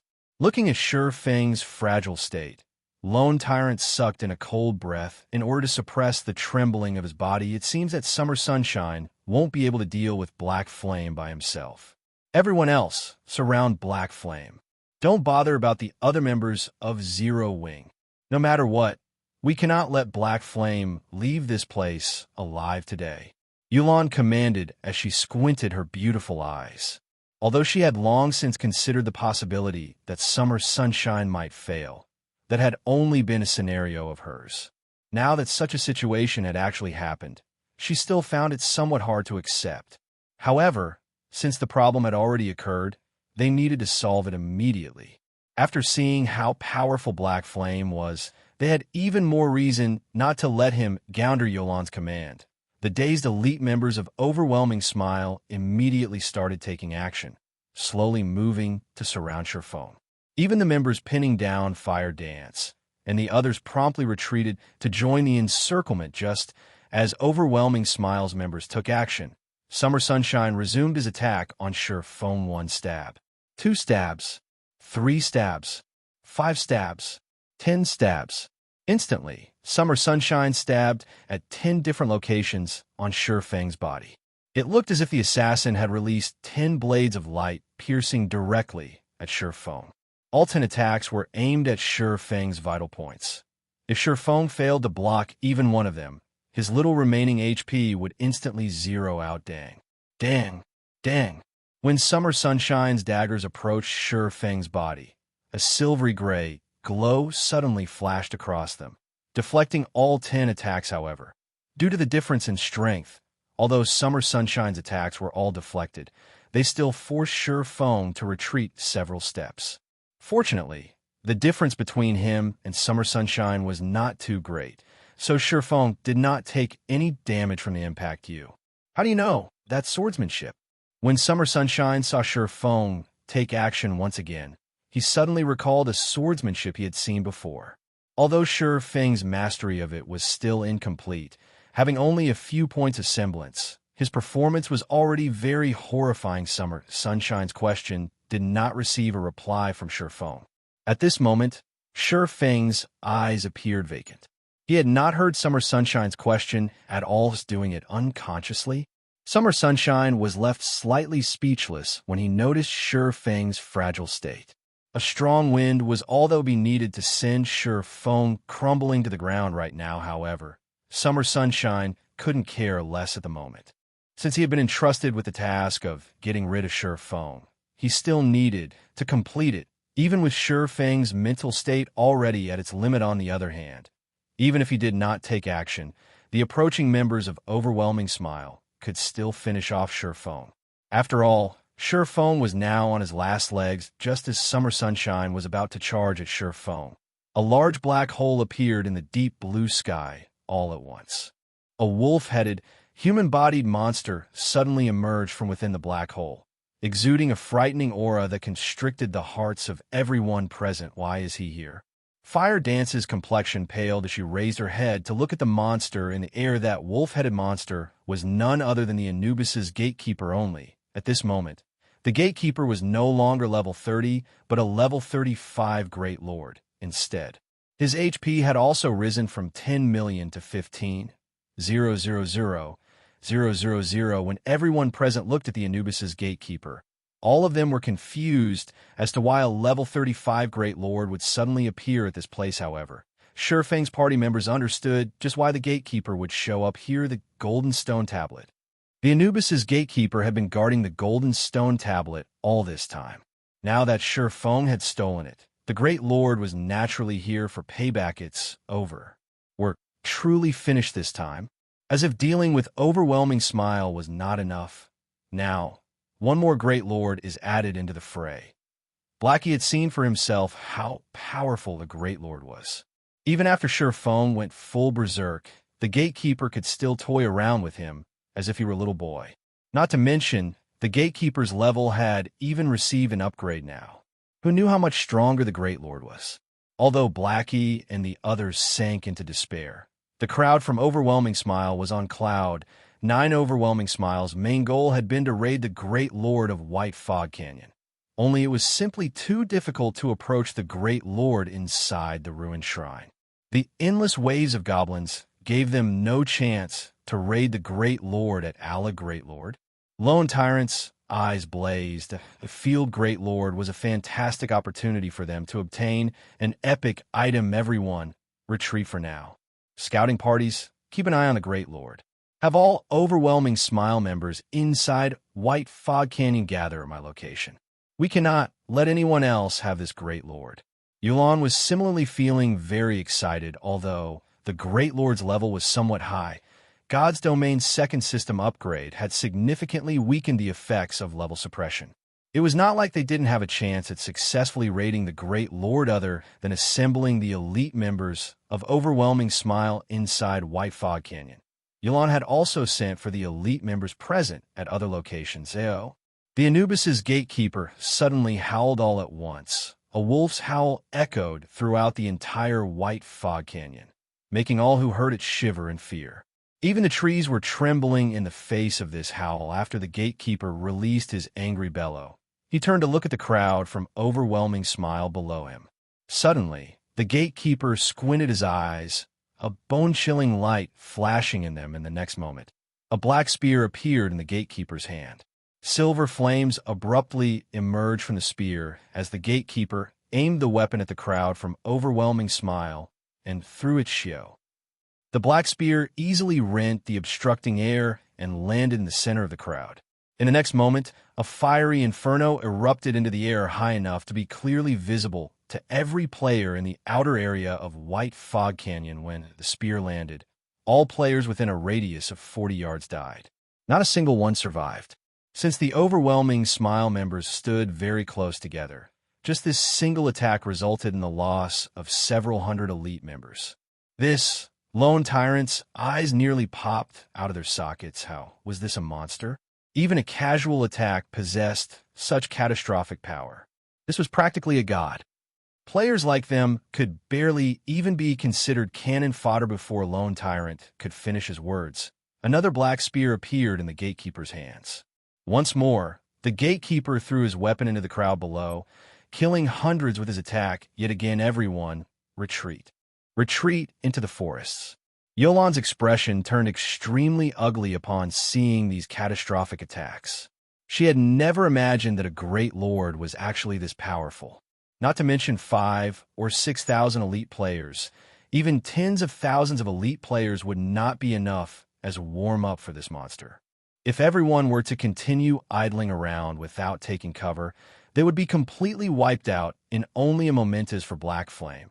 They could only set him aside for now. Upon hearing Youlan's command, everyone promptly charged towards the forest without hesitation.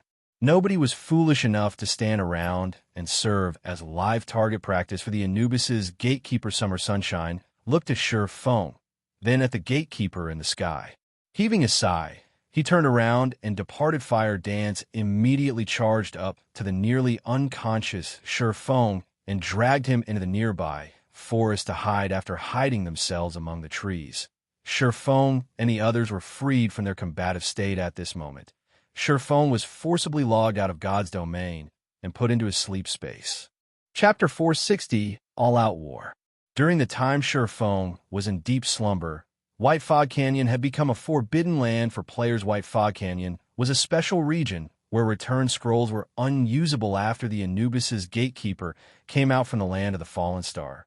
He would kill any player he met. As a result, countless players grinding for the Warfire set equipment were massacred, although the various guilds in White River City tried to overwhelm the gatekeeper through sheer numbers. How could a level 35 Great Lord possibly be that easy to deal with? After receiving a few annihilation spears from a gatekeeper, the various guilds in White River City acknowledged their mistake and promptly withdrew from White Fog Canyon, no longer daring to take even half a step inside. At this moment, everyone realized that, compared to the High Lords they had raided before, a Great Lord was on an entirely different level. Although High Lords possessed many AoE skills and could cause players a significant amount of trouble, their usage of such skills was infrequent. They would still give players a little breather. As for a Great Lord, without hesitation, a Great Lord would immediately use spells of mass destruction. Moreover, it would use them repeatedly in quick succession. Even several tens of thousands of players would not suffice to raid a Great Lord. Fortunately, the Anubis's gatekeeper would not leave White Fog Canyon and only roamed inside the canyon itself. As a result, White Fog Canyon was no longer a gold mine for players, but a forbidden land instead. As for the players grinding for the Warfire set equipment, they all gave up on the Enterprise. White Fog Canyon was originally a very dangerous place. Now, there was even a roaming Anubis's gatekeeper inside the canyon. Any who met the gatekeeper only had death awaiting them. Moreover, the Warfire set equipment's drop rate was simply too abysmal. Many who were already entertaining thoughts of giving up had their resolves hardened with the appearance of the gatekeeper, however. The matter regarding White Fog Canyon was still insignificant because after the second system upgrade, it became somewhat easier to increase one's reputation in cities. Hence, the various guilds promptly started grinding for reputation. At the same time, they also began to secretly amass coins. As soon as they possessed sufficient reputation, they could go into high gear, purchasing real estate in the city and paving a path for their own development in the future. That the various guilds throughout God's domain started waging a covert war as they all tried to earn coins. There was only a limited number of ways to earn coins in God's domain: obtaining it from the drops of monsters, quest rewards, trading with players, and selling junk to NPCSA guilds. Main method of earning coins would be through monster drops and quest rewards. However, for guilds without their own guild residences, the amount of coins they could earn through quest rewards was minimal, so monster drops became the fastest source of income for such guilds. As a result, areas with abundant resources became the competition grounds of guilds, leaving independent players with no opportunity to grind for coins at those locations. However, at this critical juncture, a jaw-dropping incident occurred in White River City. Two of the major guilds in White River City, Zero Wing and Overwhelming Smile, actually started an all-out war with each other. They even declared each other as hostile guilds through the system. As long as their members met out in the fields, a battle was bound to occur. Since the two guilds were hostile guilds, members of both guilds would not become red names when killing each other. Hence, the members of both guilds had zero hesitation over starting a battle with members of the opposing guild, while other guilds were silently developing themselves and grinding for coins. Zero Wing and Overwhelming Smile had suddenly launched an all-or-nothing war against each other. Of course, the other guilds in White River City could not be more joyful over this development. They all simply chose to sit back and watch from the sidelines, taking advantage of the situation at appropriate times. They could not help but hope that these two guilds would suffer a mutual demise. After all, an all-out war like this would greatly affect both guilds involved. In just the first day since Zero Wing and Overwhelming Smile declared war on each other, thousands of members of both guilds had already died to each other out in the field. Since these players were fighting for their respective guilds, both guilds had established a reward system. As long as their members killed a player from the opposing guild, the system would automatically record the achievement. Through these kills, members could receive contribution points. Moreover, the number of contribution points awarded would vary, depending on the position of the hostile guild's member killed. The higher the enemy's position was, the more contribution points awarded. Killing an enemy player who had killed many fellow members would also reward more contribution points. Contribution points could then be exchanged for guild points, and these guild points could be exchanged for items available inside the guild's warehouse. This was undeniably a competition between both guilds' background and financial prowess. Inside a bar in White River City, close to 100 players were drinking and chatting merrily. They discussed their personal harvests, matters regarding the secret pavilion's God's domain experts list, and such topics. At this stage of the game, the bars throughout God's domain had long since become the place for independent players to exchange information. Do you guys want to know why Zero Wing and Overwhelming Smile, two of the most powerful guilds in White River City, suddenly started an all-out war with each other? A level 20 ranger asked the female cleric seated beside him while drinking his beer. Do you know the reason? The cleric girl blinked her eyes, slightly skeptical about the ranger's words. Of course. I have a brother who is an elite member of Overwhelming Smile. He even personally witnessed the reason why both guilds started the war, the ranger youth said proudly. I got a shock when I first heard about this incident from that brother of mine. Can you tell me about it? The female cleric asked with great curiosity. The ranger's voice was quite loud when he spoke, so the players inside the bar heard his words very clearly. At this moment, all of them perked up their ears, as well Zero Wing and Overwhelming Smile were the tyrants of White River City. With the two guilds warring with each other, the hostilities would greatly affect White River City as a whole. As inhabitants of White River City, the players were naturally curious about why these two major guilds would wage an all-out war against each other proudly. That Ranger youth said. In reality, it was because Overwhelming Smile's members had come into conflict with Zero Wing's members. In the end, Black Flame had slaughtered Overwhelming Smile's 100-man team.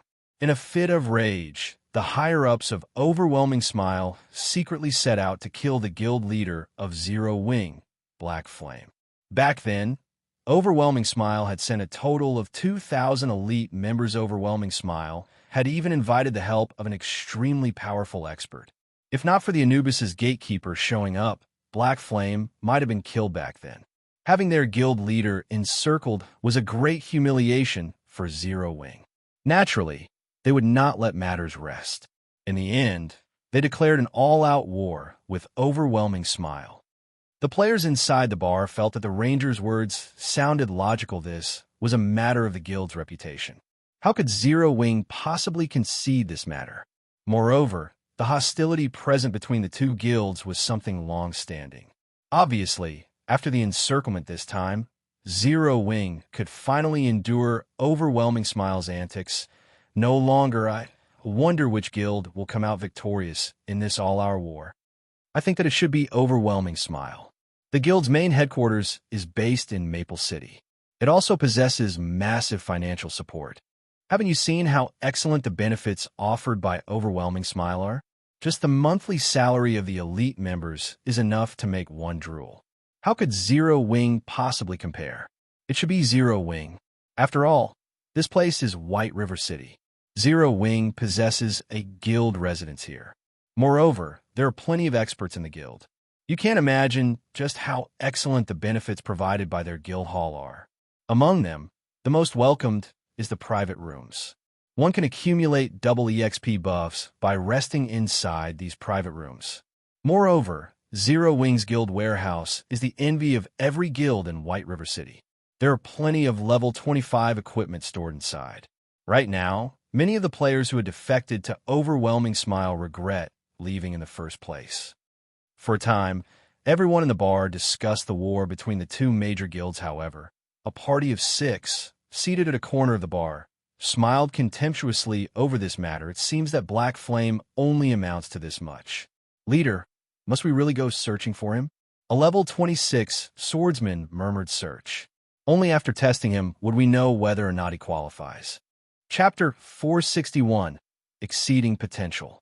When the sun set, Shurfeng had already been in deep slumber for over a dozen hours. The virtual gaming cabin inside the bedroom continuously let out a warning sound at this moment.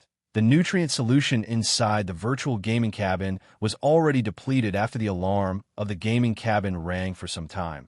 The cover of the cabin suddenly opened. So tired, Shurfeng opened his eyes and unwillingly climbed out of the virtual gaming cabin. He then took a look at the time. What? I've actually slept for 18 hours.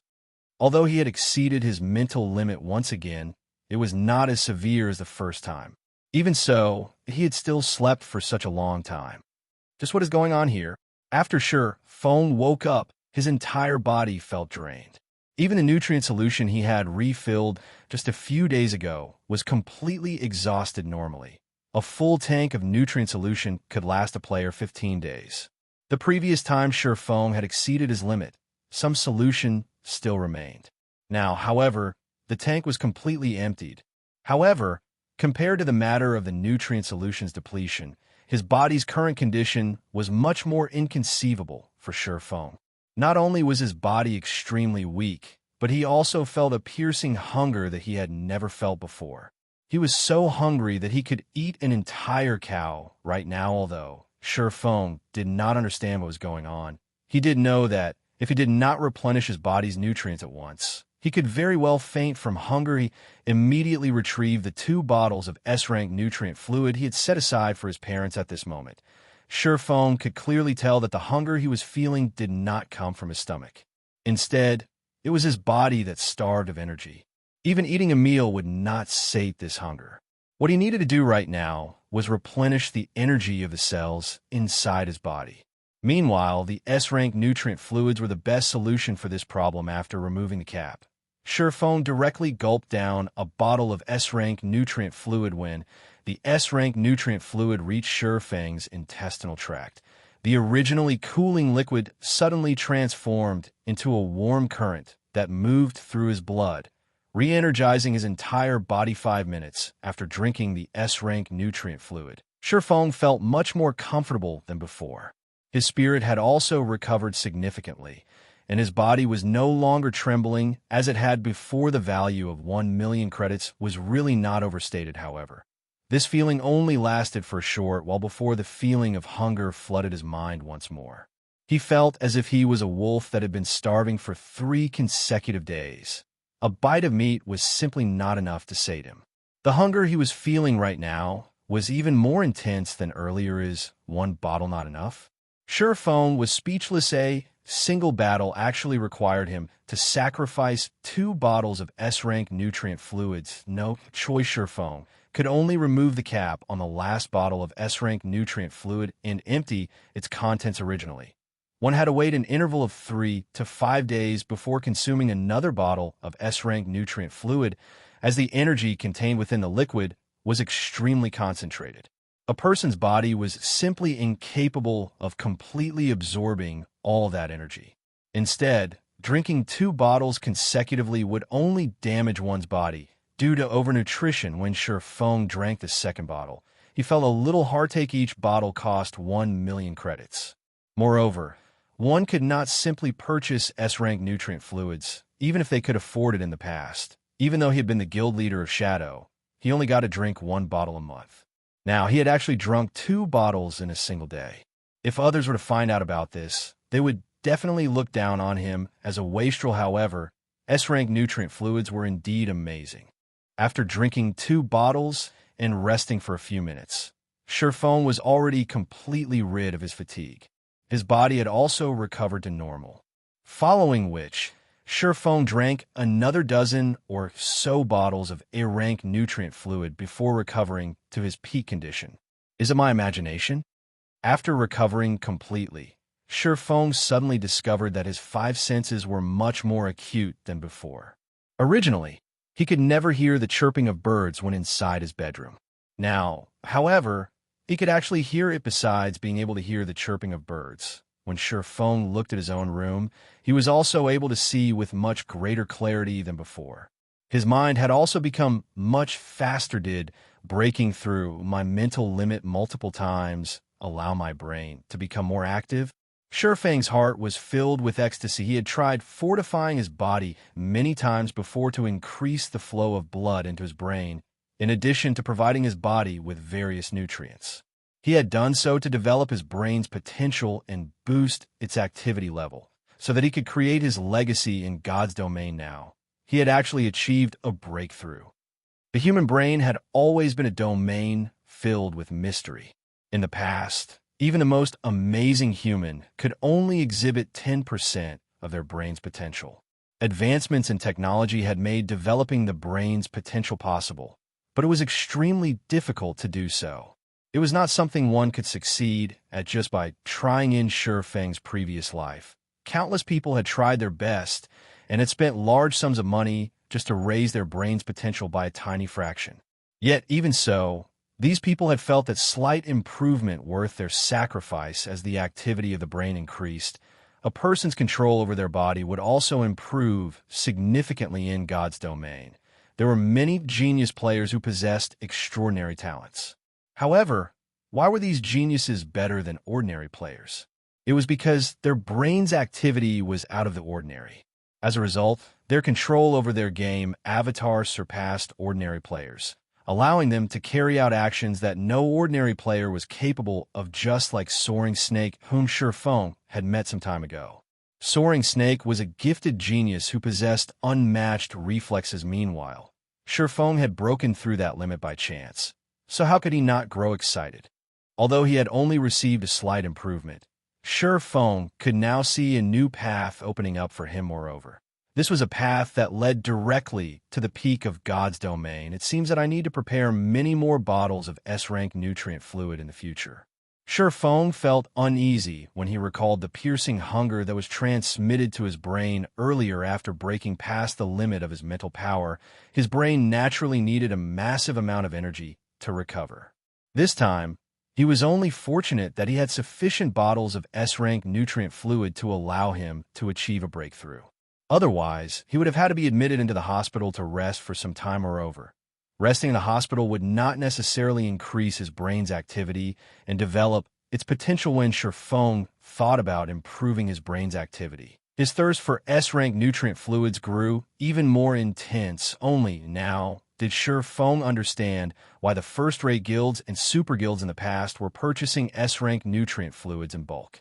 There was an 80% chance that they had done so in order to nurture apex experts. On the other hand, he had been under the misconception all this time that S-rank nutrient fluids were only used to strengthen a person's physique. Ding, ding, ding. Suddenly, Feng's quantum watch started ringing. Meanwhile, the person calling him was none other than Big Dipper Training Center's chairman, Xiaoyu Master Feng. Our side has already completed the preparations for the fighting competition. As for the exact time of the event, it will be set at 2 days from now at 10 o'clock in the morning. May I know your opinion on this? If you're not free, I can still delay the event by 2 or 3 days. Xiaoyu said let's go with 2 days from now then. Feng was in a very good mood at the moment. Hearing Xiaoyu's words, he became even more elated. As long as he won the competition, he would obtain not only 5 virtual gaming cabins, but also 15 bottles of S-rank nutrient fluid. I have already sent the information regarding your opponent to your quantum space. However, that person is very mysterious, and the information we have collected on him is very limited. We only have the records for a few of his matches. He had ended a majority of his matches in just a single move. Xiaoyu had not expected Feng to remain so calm. He knew that Zhao Ruoshi had long since told Feng every little detail about his opponent's strength, so Feng should know how amazing his opponent was. Yet now, not only was Feng not anxious, but he was even showing a hint of anticipation. I understand. I'll research it a little. Feng nodded. I still have other matters to attend to, so I'll be hanging up first. After saying so, Feng disconnected the call following a period of rest. Feng was already fully recovered. He still had many matters he needed to deal with in God's domain. Since he had slept for so long just now, he naturally could not delay any longer, which was why he had ended the call in such a hurry. After refilling the nutrient solution inside the virtual gaming cabin, he lay down inside the cabin and entered God's domain once more. Chapter 462, War of Attrition. When Feng logged into the game, the location he appeared at was still within White Fog Canyon at this moment. The sky in God's domain was dusky. There was still over an hour until dawn. It sure is quiet. Feng took a look at his surroundings, failing to notice any players or monsters. There was only the sound of leaves rustling in the cold wind. This was a very abnormal situation in White Fog Canyon, however. Feng did not stay in this spot for too long. He dashed towards the exit of the canyon at this moment. Feng's weakened state had already ended, having recovered his peak condition. If one were to look at Feng's running figure right now, they would not be able to see him clearly at all. They would only see a black figure darting across the map. Feng was like a healthy and elegant leopard just as Feng was about to leave White Fog Canyon. A group of over 100 crimson-eyed battle monkeys leaped out of the forest and blocked his path. The monsters in White Fog Canyon were very dangerous due to being in a constant berserk state now. That was nighttime. Players would have their vision reduced, while monsters would not be affected in the slightest. As a result, players would find it much more difficult to fight at night facing against over 100 elite monsters. Even an elite party would die unavenged. Only a large team of over 100 players could possibly endure the assault of so many crimson-eyed battle monkeys. However, as if he had not seen the monsters in his way, Feng dashed into the group of battle monkeys. The crimson-eyed battle monkeys had similarly charged at Feng like a group of mad cows. However, just when the sabers held by the battle monkeys were about to land on Feng, the weapons struck air and simply brushed past Feng's body. It was as if the Battle Monkey's target was not Shurfeng at all. T allowed Shurfeng to easily shuttle through them after their first attack failed. The crimson-eyed Battle Monkeys turned around and attacked Shurfeng once more this time. 7 Battle Monkeys surrounded Shurfeng. However, Shurfeng was just like flowing water. Just like before, when the Battle Monkey's sabers were about to reach Shurfeng, the weapons simply brushed past his body in just a moment. Shurfeng had weaved his way through the group of crimson-eyed Battle Monkeys. Although the Battle Monkeys felt enraged by this situation, they could not do anything about it. They could only watch unwillingly as Shurfeng exited the canyon. Improvements brought about by an increase in brain activity are significant. Shurfeng was full of smiles as he turned back to look at the crimson-eyed Battle Monkeys. Although he could defeat such a number of Battle Monkeys by himself, he definitely would not have been able to effortlessly dodge such an encirclement. This achievement was all thanks to his increase in brain activity. Not only did this change improve his brain's perception of danger, but it had also advanced his control over his own body.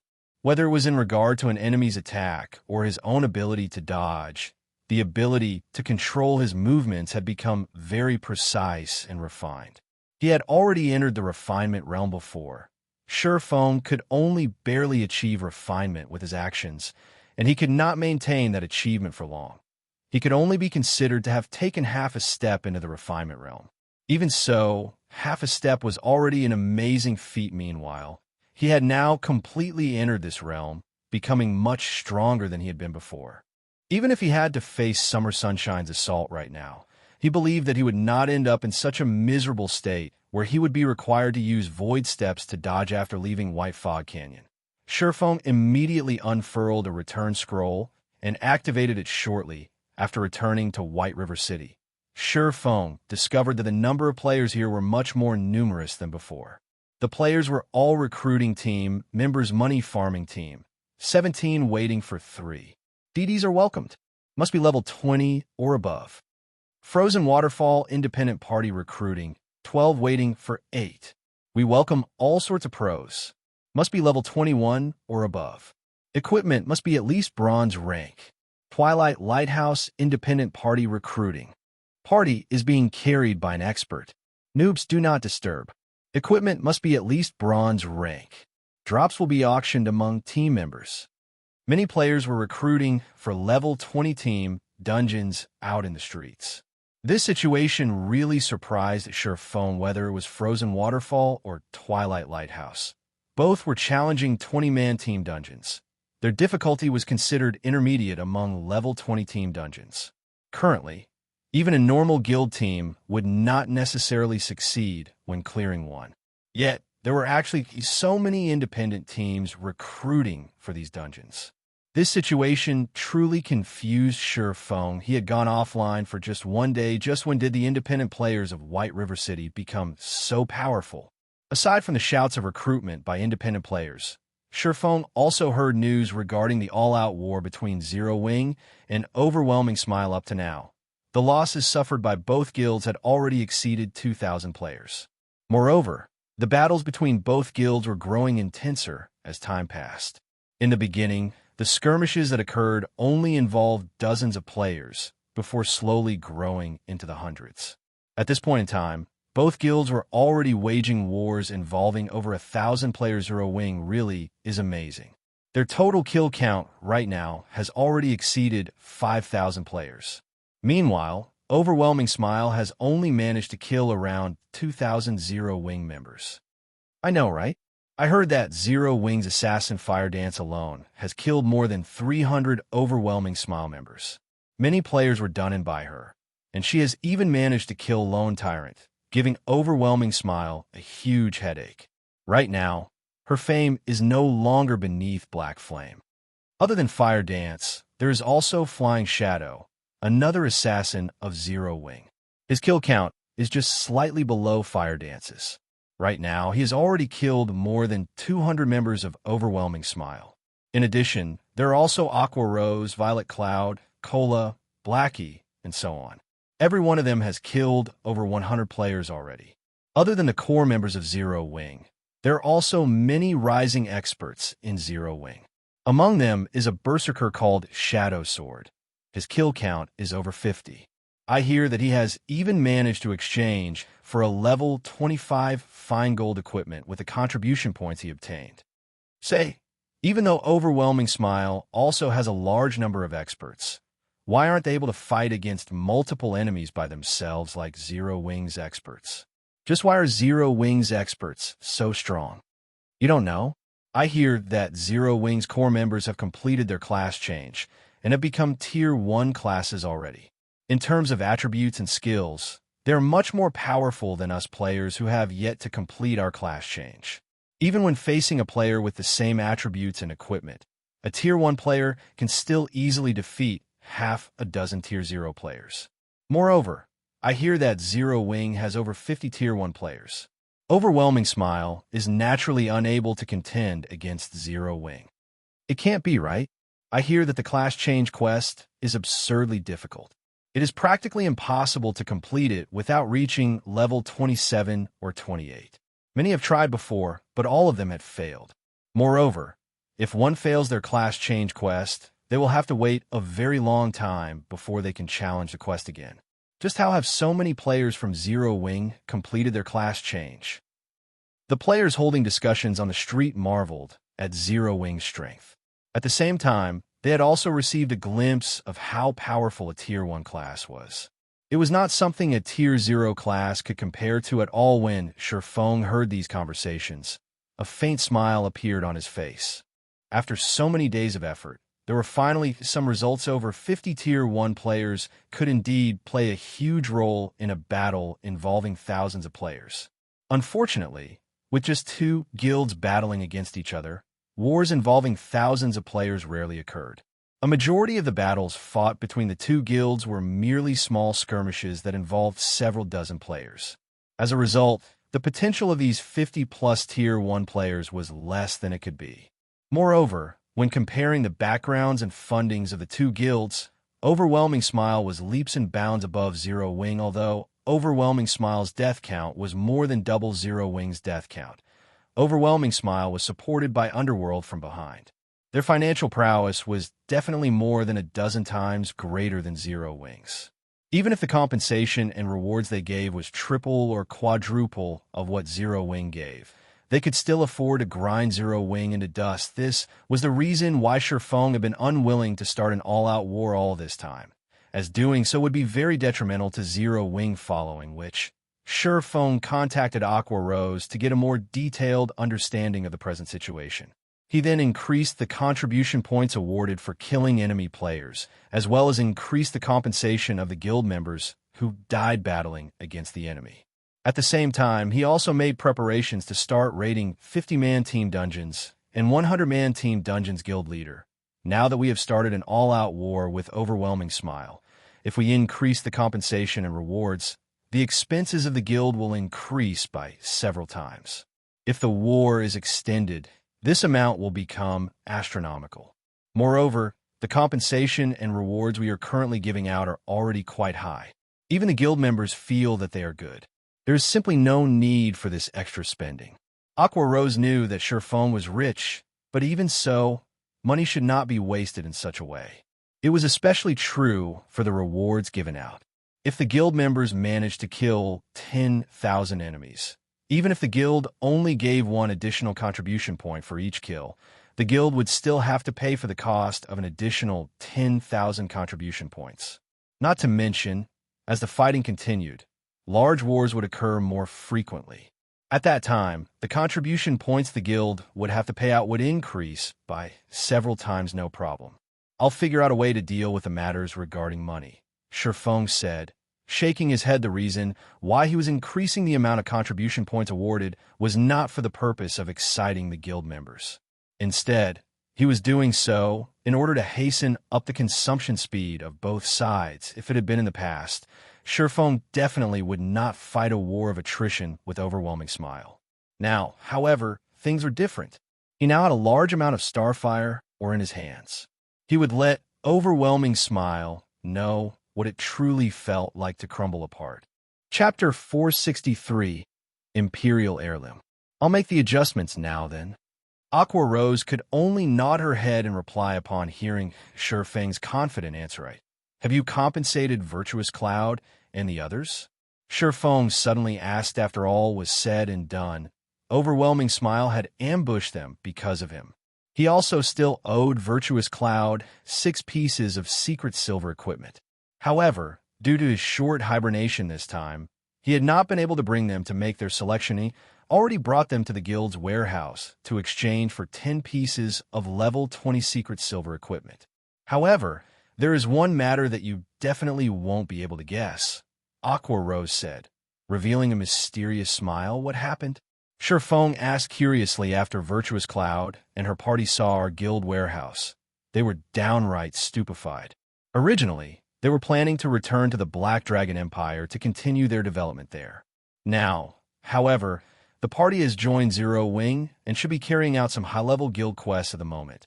Aqua Rose replied. Aqua Rose was very optimistic about Virtuous Cloud's crew. An independent party attaining such high levels and good equipment was quite an amazing feat. Now that they had entered Zero Wing, it wouldn't be long before they became experts in God's domain. Though elite players were easy to find, experts were not. Now that Zero Wing was in an all-out war with Overwhelming Smile, it would be a long time before things settled down. After all, it was not possible for either side to defeat the other in one fell swoop. Moreover, battles between two warring guilds consisted mostly of small-scale skirmishes. Large-scale engagements occurred very infrequently. As a result, the importance of players with top-tier combat power grew even greater. If a large group of players took action together, they could easily be discovered, as well as easily countered.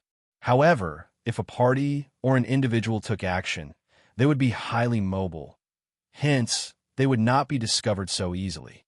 If Zero Wing could form a party of experts and give a huge blow to Overwhelming Smile from time to time, they could easily force Overwhelming Smile into a passive state guild leader. Why don't we start raiding 50-man team dungeons now?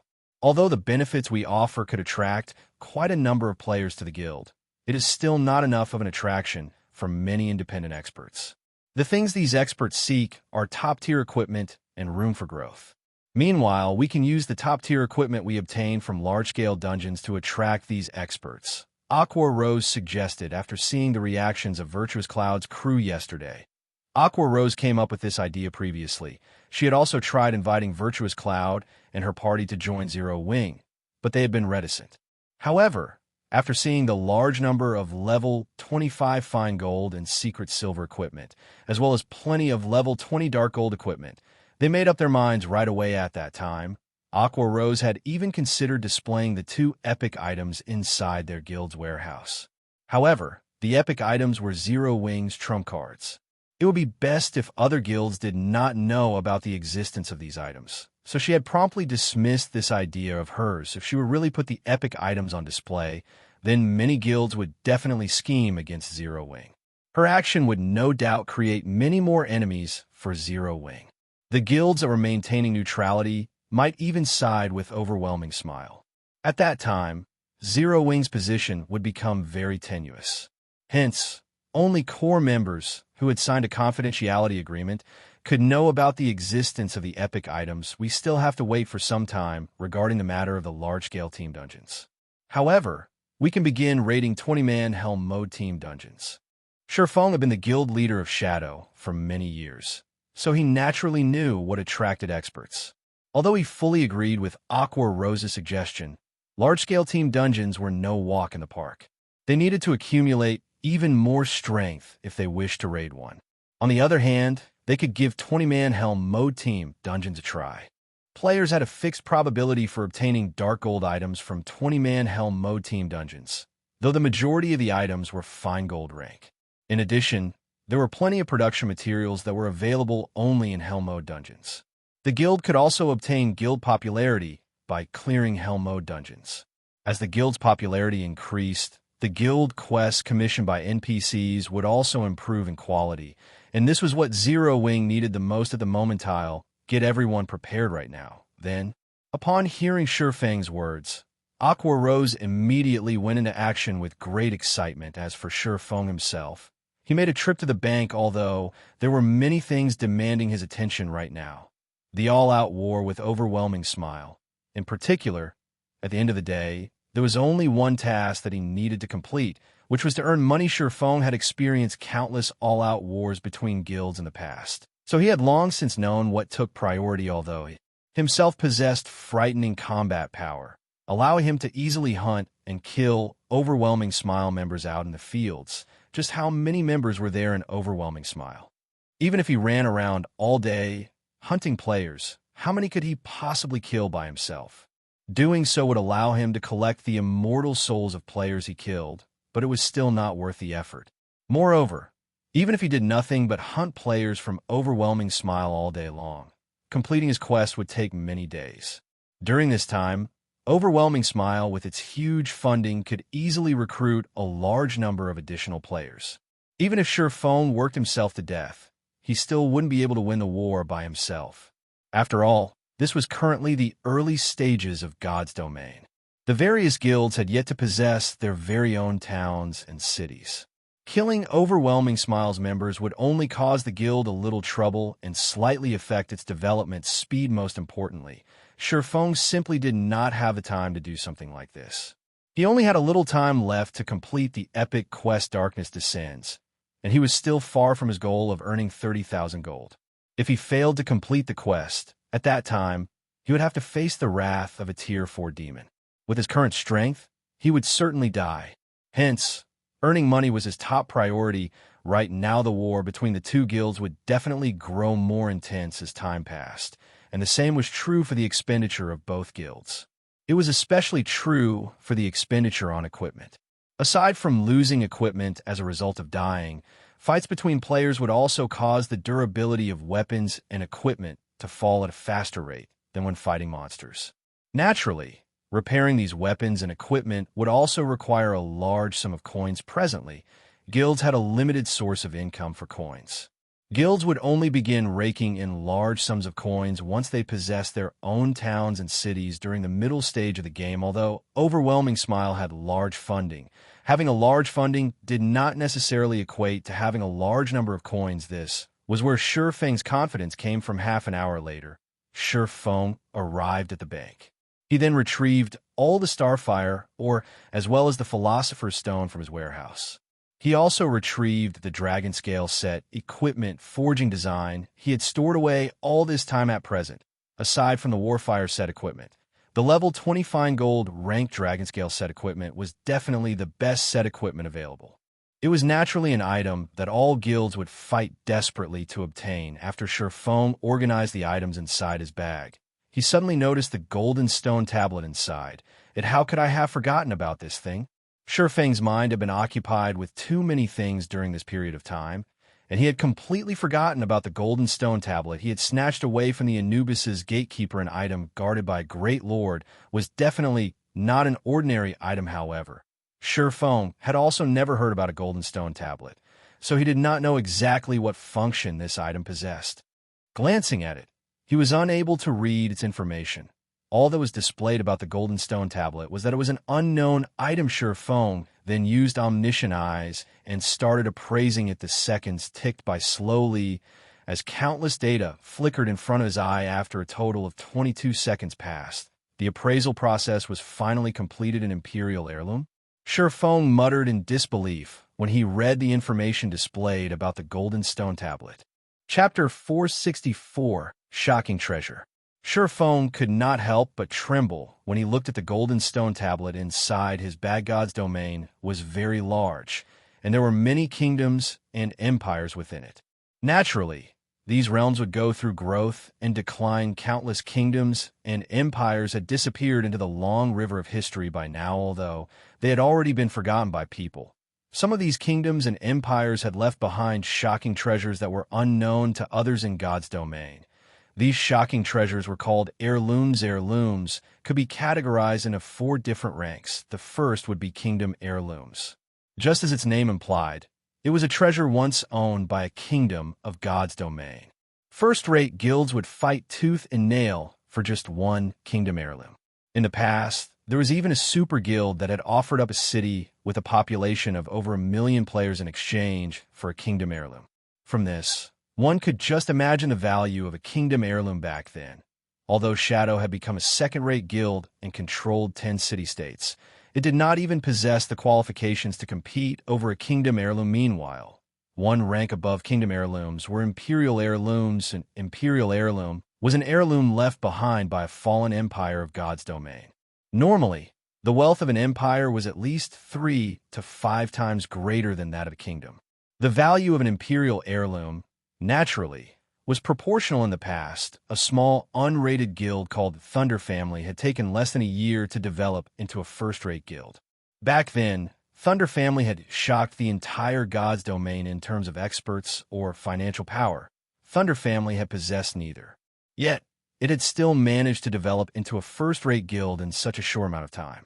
How could such a feat not shock others?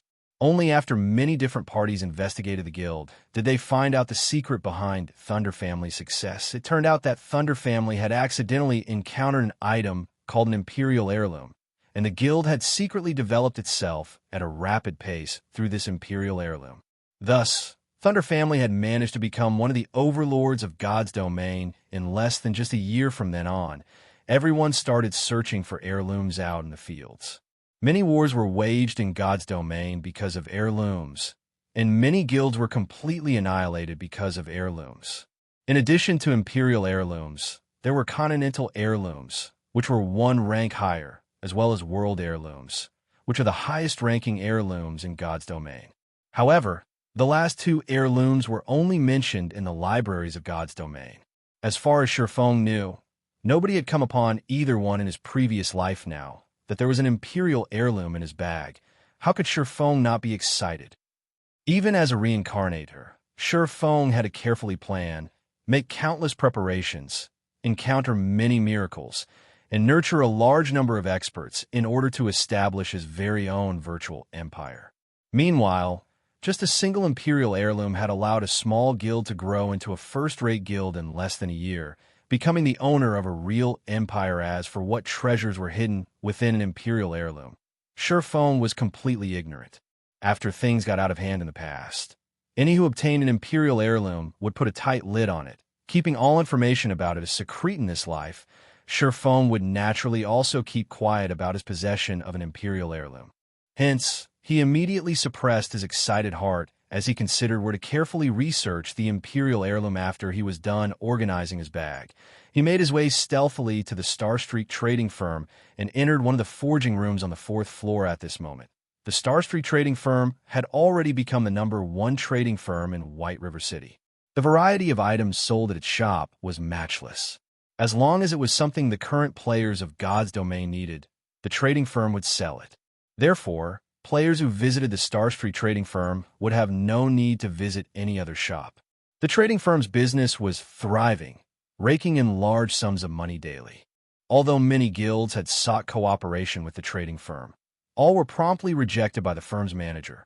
Anna Shurfeng had picked an unoccupied forging room at random and entered it. I'm interested to see just what sort of secret is contained within an Imperial heirloom, Shurfeng muttered as he retrieved the golden stone tablet from his bag and carefully placed it on the stone platform. Other than being named an Imperial heirloom, the golden stone tablet revealed no other information. Shurfeng was also clueless as to how he should operate an Imperial heirloom, so he had no choice but to slowly experiment with it. There were many drawings and runes engraved on the stone tablet.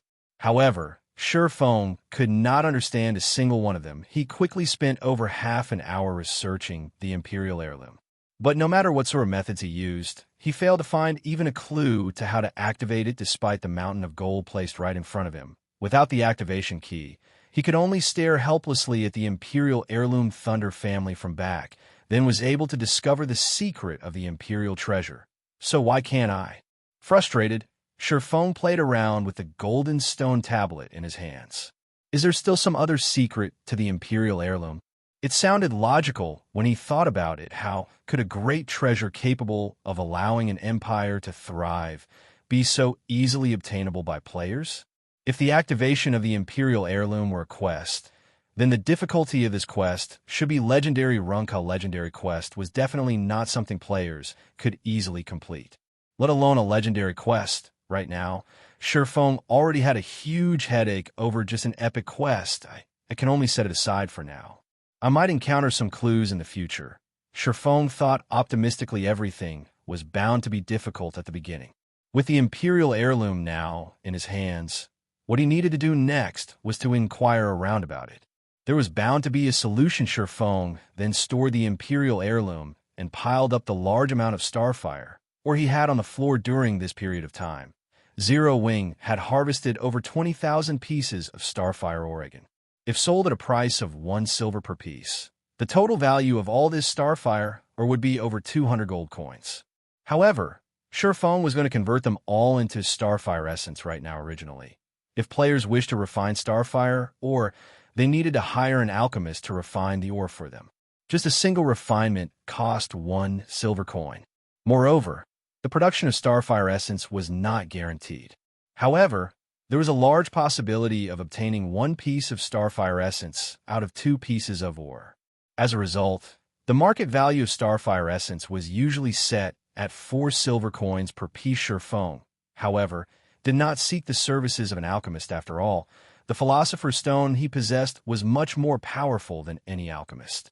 In addition, not only did he not need to spend a single coin when using the Philosopher's Stone to refine starfire ore, but his odds of producing starfire essence were also much higher than those of NPC master alchemists, following which Sherfong started refining the starfire ore 1 piece. 2 pieces. The refining speed of the Philosopher's Stone was very fast. In just a moment, Sherfong had already refined 100 pieces of starfire ore and obtained 83 pieces of starfire essence consumable. Increases success rate of forging if added during forging process. In addition, the more starfire essence added, the higher the success rate. The refinement rate is good as expected. When Sherfong looked at the sparkling red gems scattered across the stone platform, an indescribable sense of joy filled his heart. The Philosopher's Stone was definitely worthy of being called a treasure of alchemy. By using it to refine all the starfire ore he had, he could save over 200 gold coins. Time passed little by little before he knew it. Sherfong had spent more than 7 hours refining all the starfire ore he had. In total, he had obtained 18,000-odd pieces of starfire essence. If converted to coins, the value of these starfire essences would be worth over 720 gold in just 7 hours. Sherfong had more than tripled the original value of the starfire ore. I can finally start forging now. Although Sherfong had spent in excess of 7 hours repeating the same task over and over, he did not feel bored or tired. On the contrary, he was filled with excitement right now. Just the thought of being able to mass-produce the Dragonscale set equipment thrilled him greatly. If he let the members of the guild equip the set and take a stroll out in the city, the uniform equipment would definitely earn the envy and admiration of players all over White River City. Chapter 465, Rapid Promotion. Blue Moon Restaurant, a high-class restaurant located in White River City. At this moment, the entire restaurant was completely reserved by Overwhelming Smile, and tens of elite members stood guard outside the building. Each and every one of these elite members of Overwhelming Smile was in a very bad mood, which showed in the fierce expressions on their faces. Any unrelated players passing by Blue Moon Restaurant would no doubt distance themselves from the building as far away as possible, in fear of meeting with bad luck and getting into trouble. Currently, Zero Wing and Overwhelming Smile were waging an all-out war with each other. While there was nothing bad to speak of about Zero Wing, the members of Overwhelming Smile were infamous for their tyranny.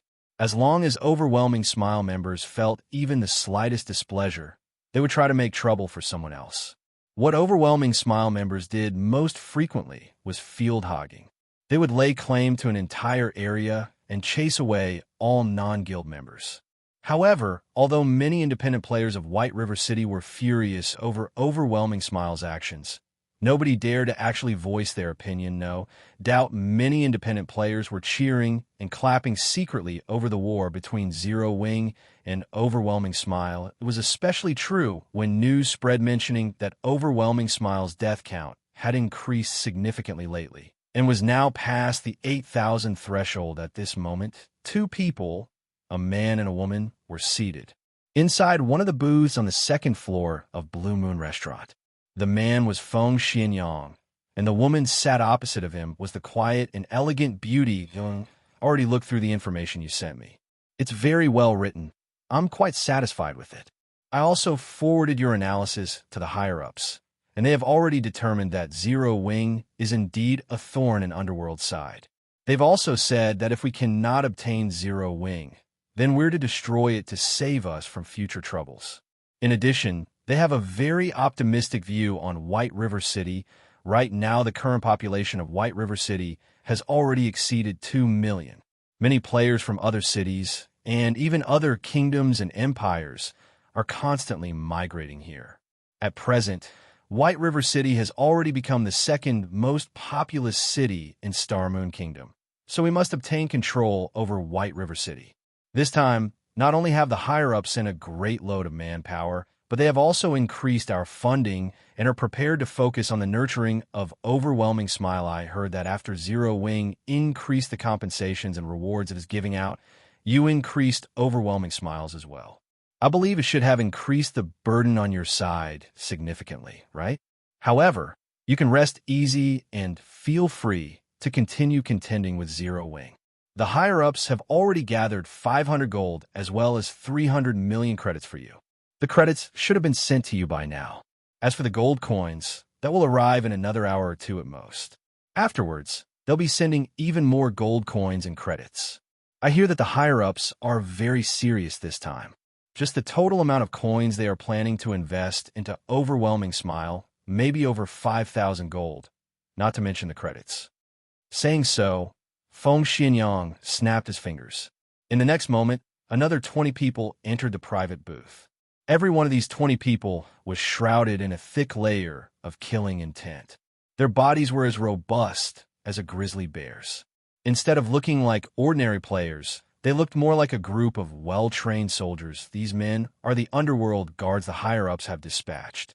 All 20 of them are party leaders, and every one of them leads a party of 6 members.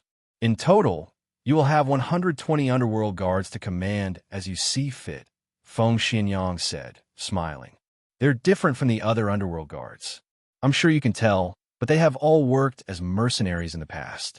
They are people who have walked on real battlefields. Isn't Overwhelming Smile waging an all-out war with Zero Wing right now? As long as you have these underworld guards to assist you, those players who have never seen fresh blood will be easy pickings. Even if Zero Wing has more than 50 Tier 1 players, they will still be finished. I've already handed the men over to you. What they do next is up to you. Young Master Feng, rest assured, I definitely will not disappoint you. Originally, Youlan had already been confident of slowly exhausting Zero Wing to death. Now that she was looking at the 2 rows of neatly lined up underworld guard party leaders, a sense of indescribable joy filled her heart. Zero Wing's 50-plus Tier 1 players have been giving Overwhelming Smile a huge headache recently, forcing the members of Overwhelming Smile into a state of passiveness. At this moment, they needed to similarly send out experts or Tier 1 players. Otherwise, they would simply be helpless against Zero Wing's Tier 1 players. However, Youlan had suddenly come to a realization. Overwhelming Smile had plenty of elite members, but they were sorely lacking in experts and Tier 1 players, although not all 20 of the underworld guards standing before her were necessarily experts, and their levels only ranged between 23 to 24. They were all veterans of the battlefield. Meanwhile, now that the battles in God's domain were growing increasingly realistic, these people would have an undeniable advantage. They were much more powerful compared to ordinary elite players. If they worked together, they should have a very frightening effect on field battles. Youlan could tell that the upper management of Underworld was taking things seriously this time. Currently, the various guilds in God's domain were desperately purchasing coins. They had even secretly established many money-farming teams. It was very difficult to accumulate 500 gold. Not to mention, they were also planning to invest an additional 5,000-plus gold coins in the future. With such a sum of money, dealing with Zero Wing would be a piece of cake. With the subsequent funding from Underworld, Youlan no longer had to worry about equipment. Currently, there were 3 main sources of equipment: dungeons, the auction house, and the virtual trade center. Unlike the auction house, one used credits instead of coins when purchasing equipment from the virtual trade center. As a result, the prices of equipment sold there were very expensive. Even so, the wealthy did not mind doing their purchases through the virtual trade center. The first reason was due to the supply of weapons and equipment there being much more abundant. This was because in order to earn credits, many workshops and players would post their items up for sale at the virtual trade center. The second reason was due to convenience. The currency of God's domain was not easily obtainable. Moreover, the trading procedures involved were very onerous with such a large sum of credits. She could immediately fill up Overwhelming Smile's guild warehouse and rebuild the confidence of the guild members. At the same time, it would give Zero Wing immense pressure. Hence, on the same day Youlan received the fund from Underworld, she purchased weapons and equipment ranging between level 15 and level 20 from the virtual trade center in bulk. The quality of the items ranged from bronze rank to fine gold rank. In total, she bought over 5,000 weapons and equipment, greatly boosting Overwhelming Smile's morale.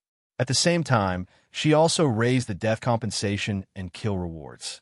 Seeing this change, many more members of Overwhelming Smile were tempted to join in the field battles for a time. Overwhelming Smile's momentum in White River City surpassed Zero Wing's, however. As the guild leader of Zero Wing, Surefone was completely ignorant about this occurrence. At the moment, he was focused on producing the Dragonscale set equipment and frantically raising his forging proficiency. Recently, Surefone had been constantly busying himself with other matters. As a result, his forging proficiency had stagnated. Despite being the first person to become an advanced forging apprentice, he had long since fallen behind Cream Cocoa and the others. These future master forgers had already become true forgers. Meanwhile, Surefone himself still needed a lot of forging proficiency before he could become a forger. As well, it should be known that only 3,000 proficiency points were required to get promoted from an intermediate forging apprentice to an advanced forging apprentice.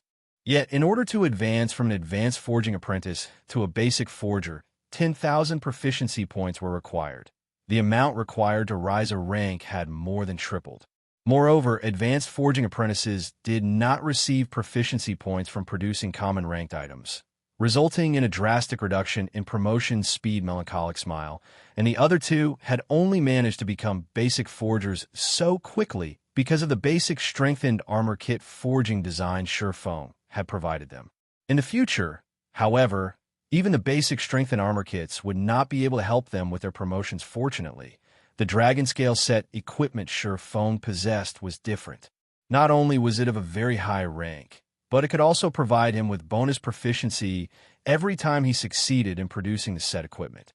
He also had the forging talent, Forging Genius, which had a fixed chance of giving him additional proficiency points whenever he succeeded in forging an item. Moreover, as the Dragonscale was a fine gold set equipment, the EXP rewarded from successful production was also very generous. However, when producing the Dragonscale set equipment, Surefone had to spend 10 Starfire essences for each individual set piece. Moreover, even with the help of the various support tools he possessed, his success rate was less than 25%. Even so, Surefone was already very satisfied with this result. If it were anyone else producing the Dragonscale set equipment, let alone 25%, it would be a miracle if they even managed a 10% success rate.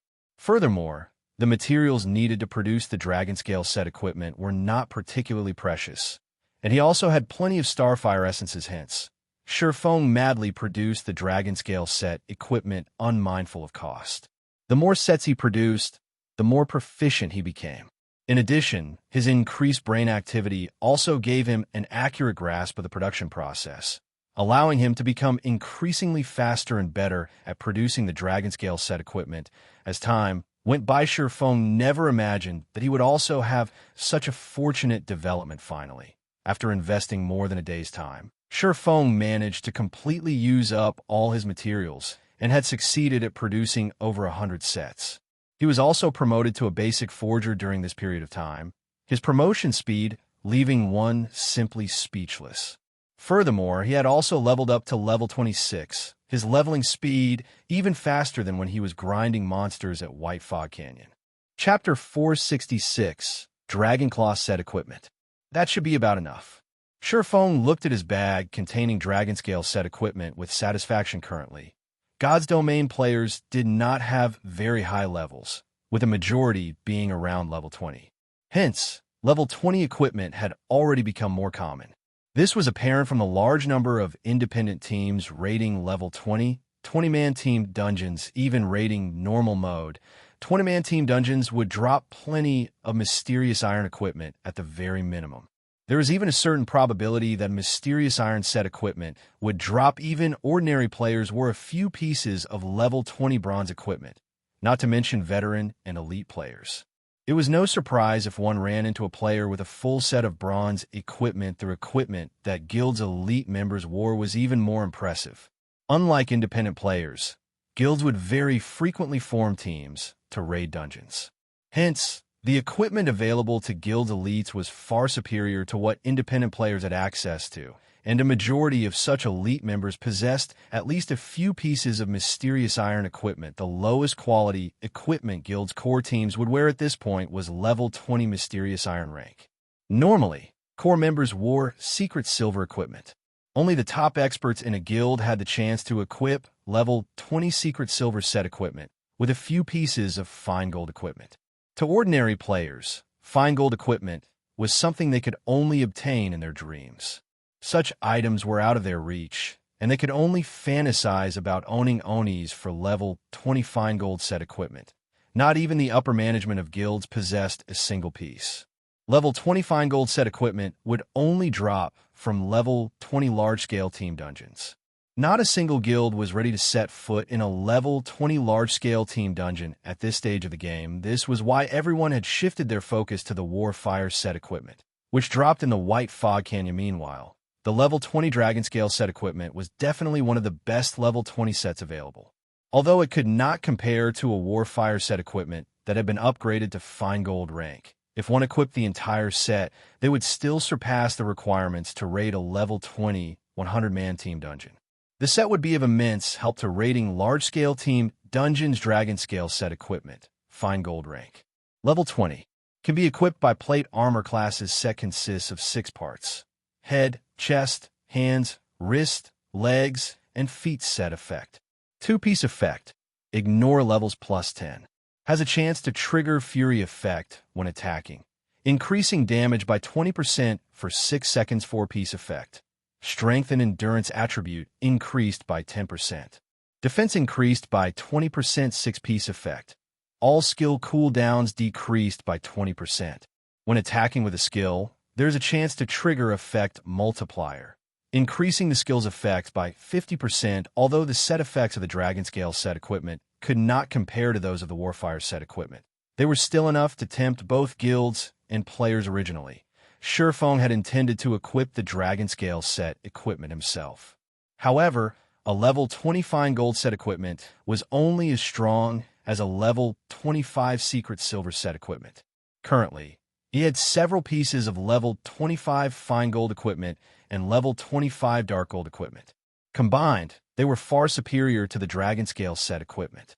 Hence, Surefong gave up on the idea. However, after Surefong had spent over a day forging and produced the 105th set of Dragonscale set equipment, by some stroke of luck, he had triggered the Black Steel Insignia's attribute, increasing effect. As a result, the Dragonscale set equipment had upgraded by an entire rank, becoming a level 20 dark gold set equipment. Now, it was equivalent to a level 25 fine gold set equipment. Surefong was overjoyed after the Dragonscale set equipment had upgraded. It was no longer called Dragonscale. He had now created a Dragonclaw set equipment.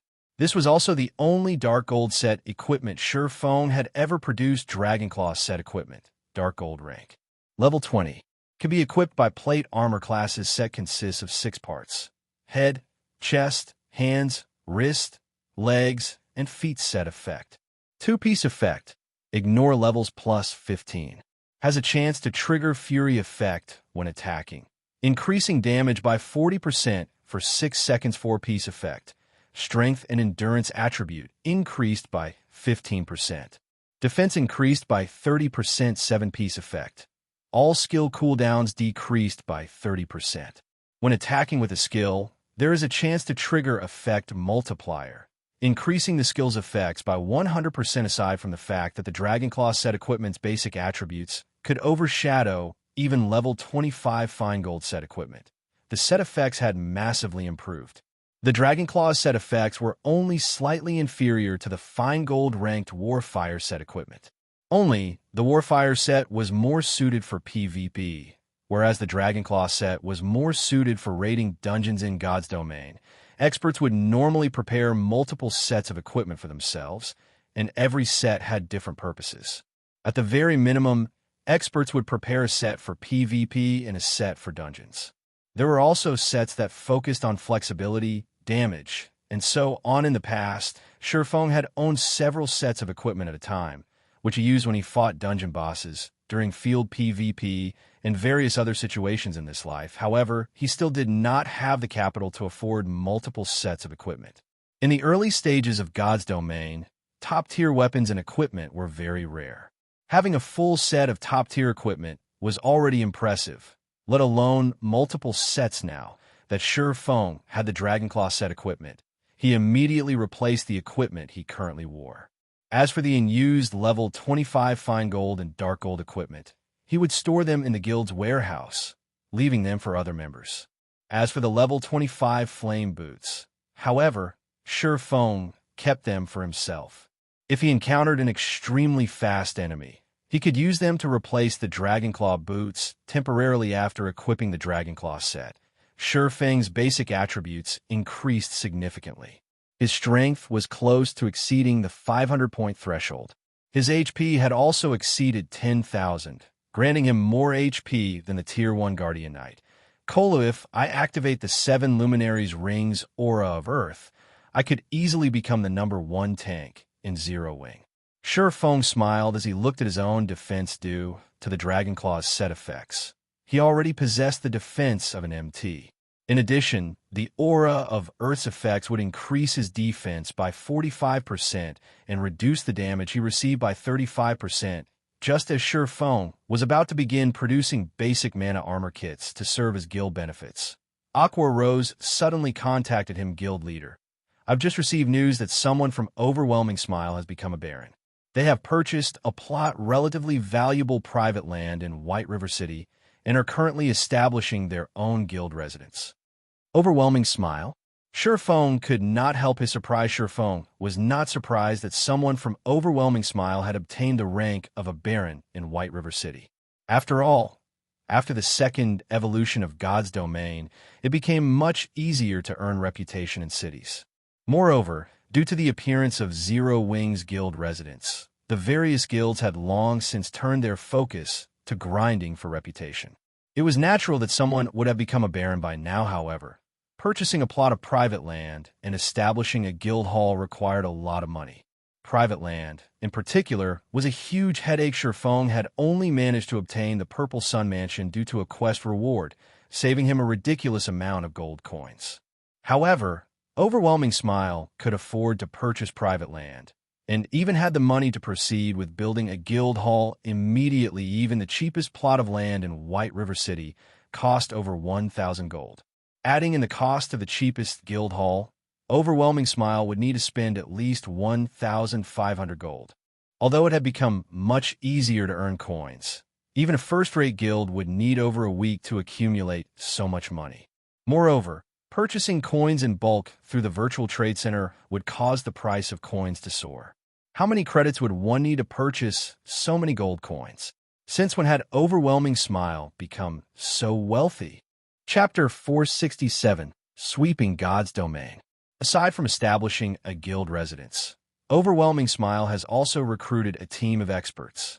These experts have been ambushing our teams and killing many of our members. Some of our Tier 1 members have encountered them before, and although they were no match for our members in a one-on-one battle, those experts are well-trained and coordinate with each other flawlessly.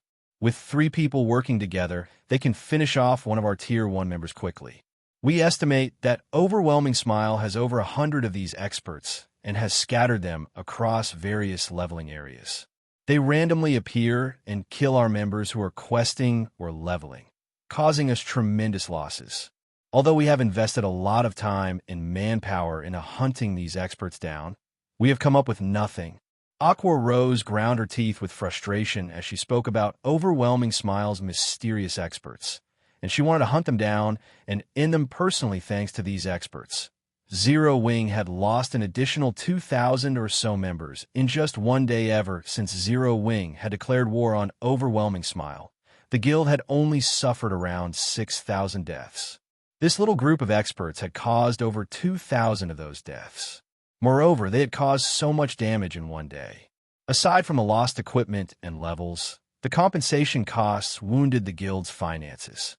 If this situation repeated itself every day, the several hundred gold the guild had accumulated through guild quests would only last a few more days before it dwindled to nothing. This means that Overwhelming Smile is finally getting serious.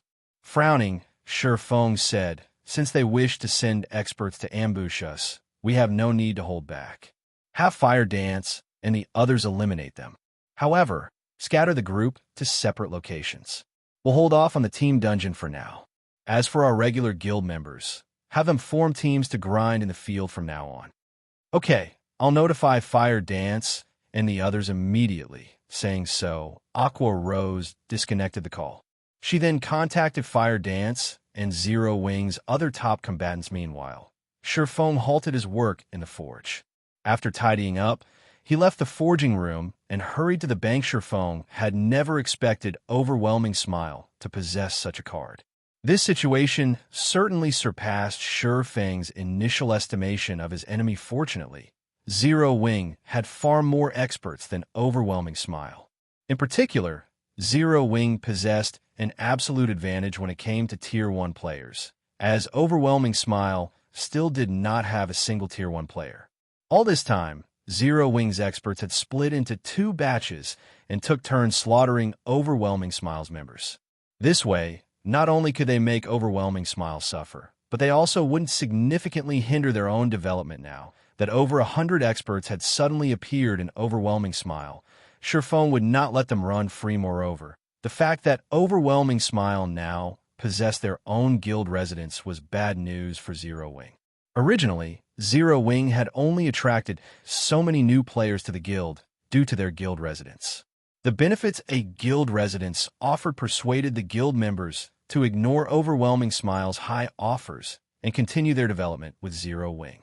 Now, however, Zero Wing's members would be tempted to join Overwhelming Smile, as the benefits they could obtain there were not inferior in the slightest. However, gold coins were still what was most important.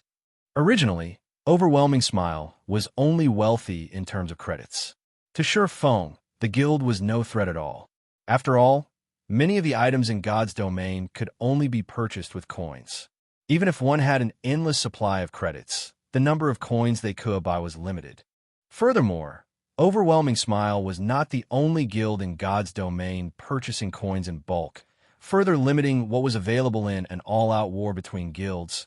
Coins are the most consumed resource.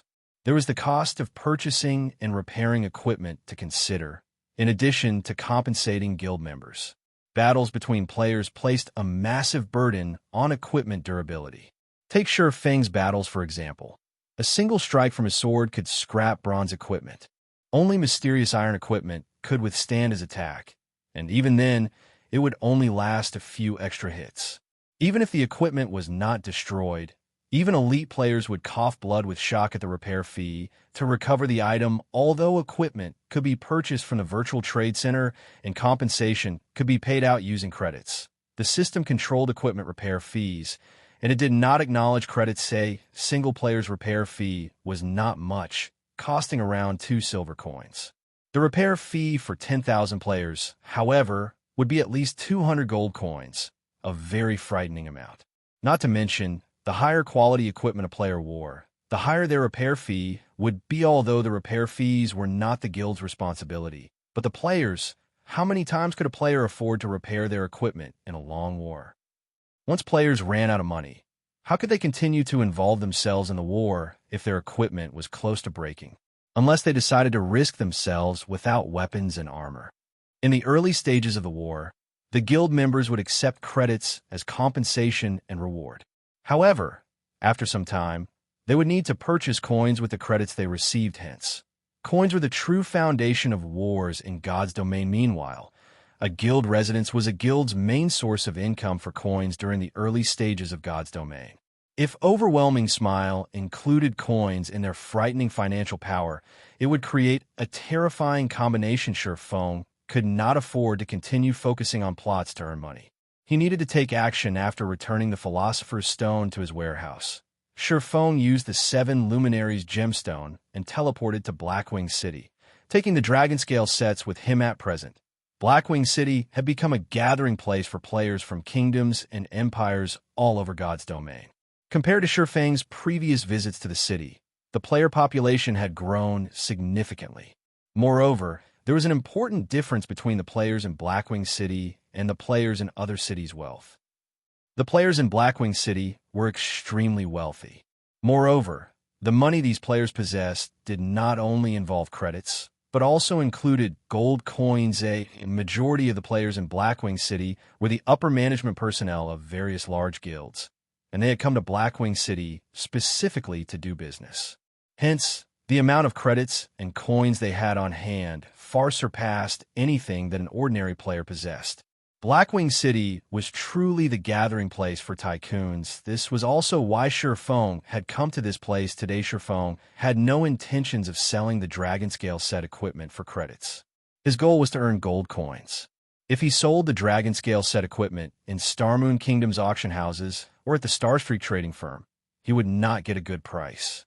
In addition, unlike the players in Blackwing City who would spend several gold coins without even blinking, players who could afford such large expenditures were few and far between in Starmoon Kingdom. After arriving at Blackwing City, Feng searched for a secluded location.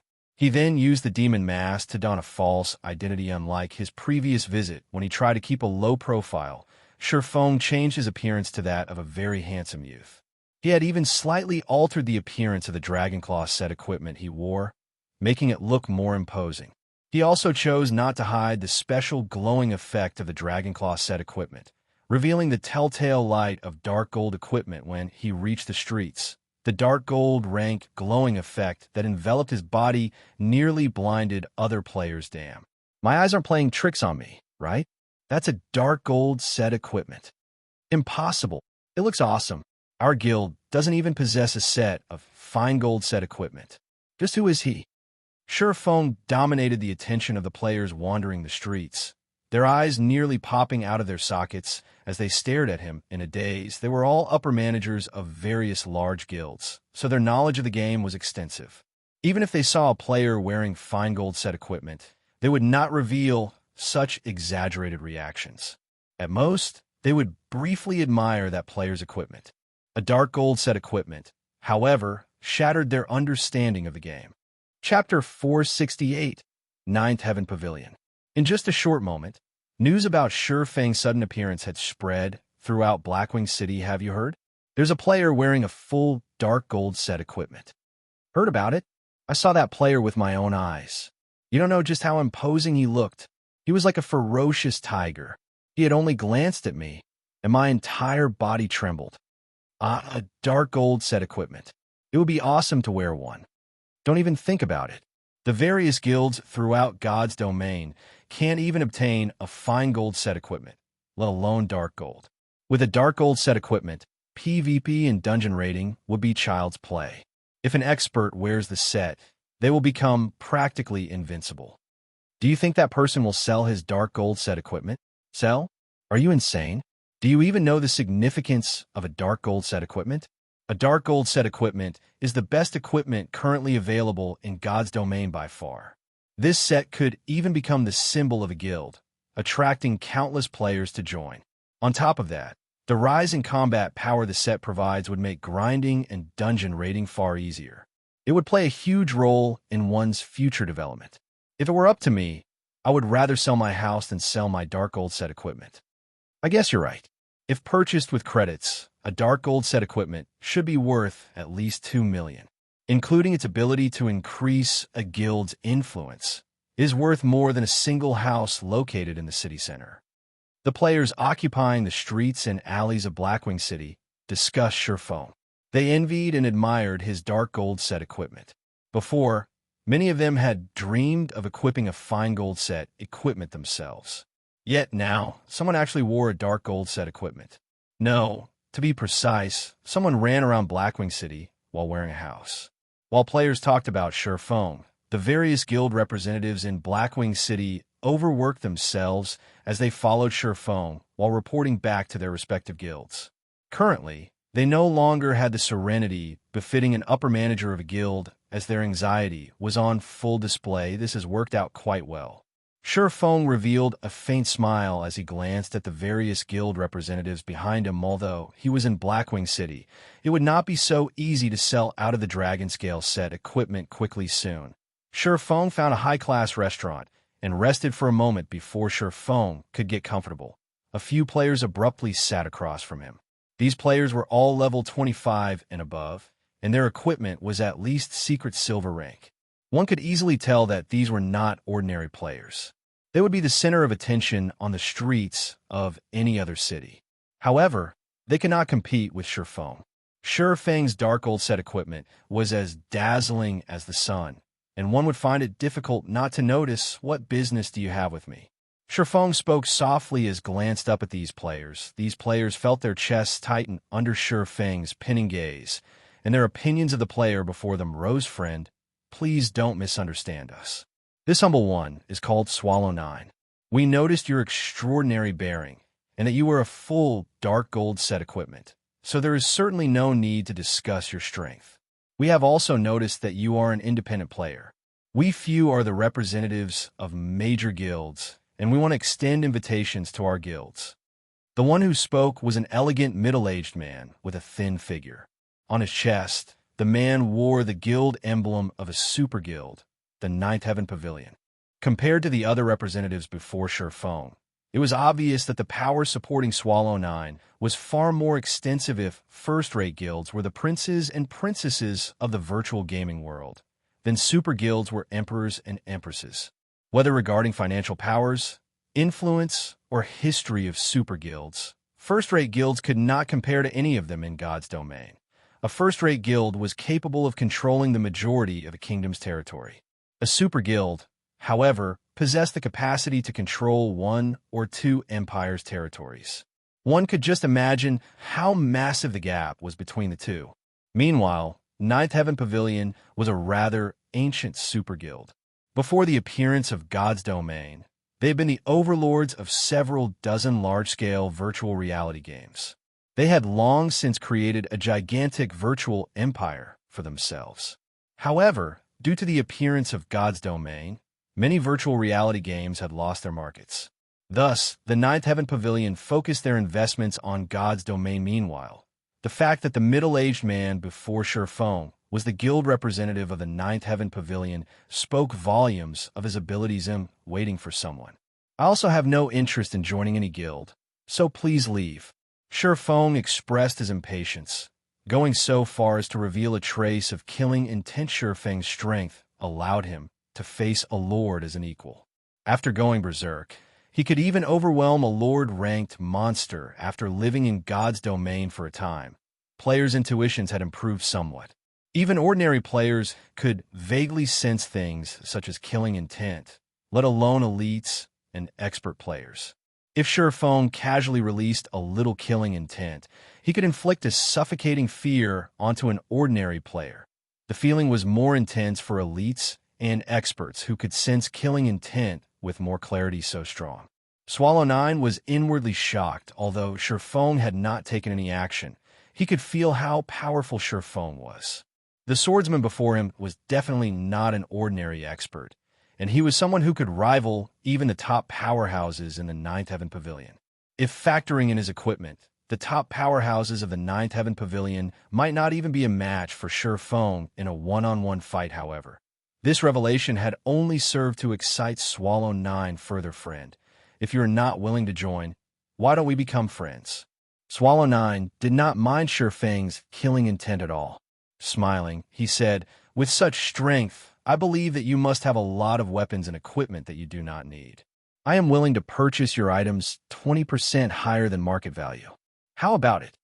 The other representatives had nodded in agreement. Though they were not as calm and carefree as Swallow 9, they had never thought, even for a second, that Sherfone would join their guilds. Experts of this level normally had quirky personalities and would never submit. Meanwhile, joining a guild meant accepting someone else's control.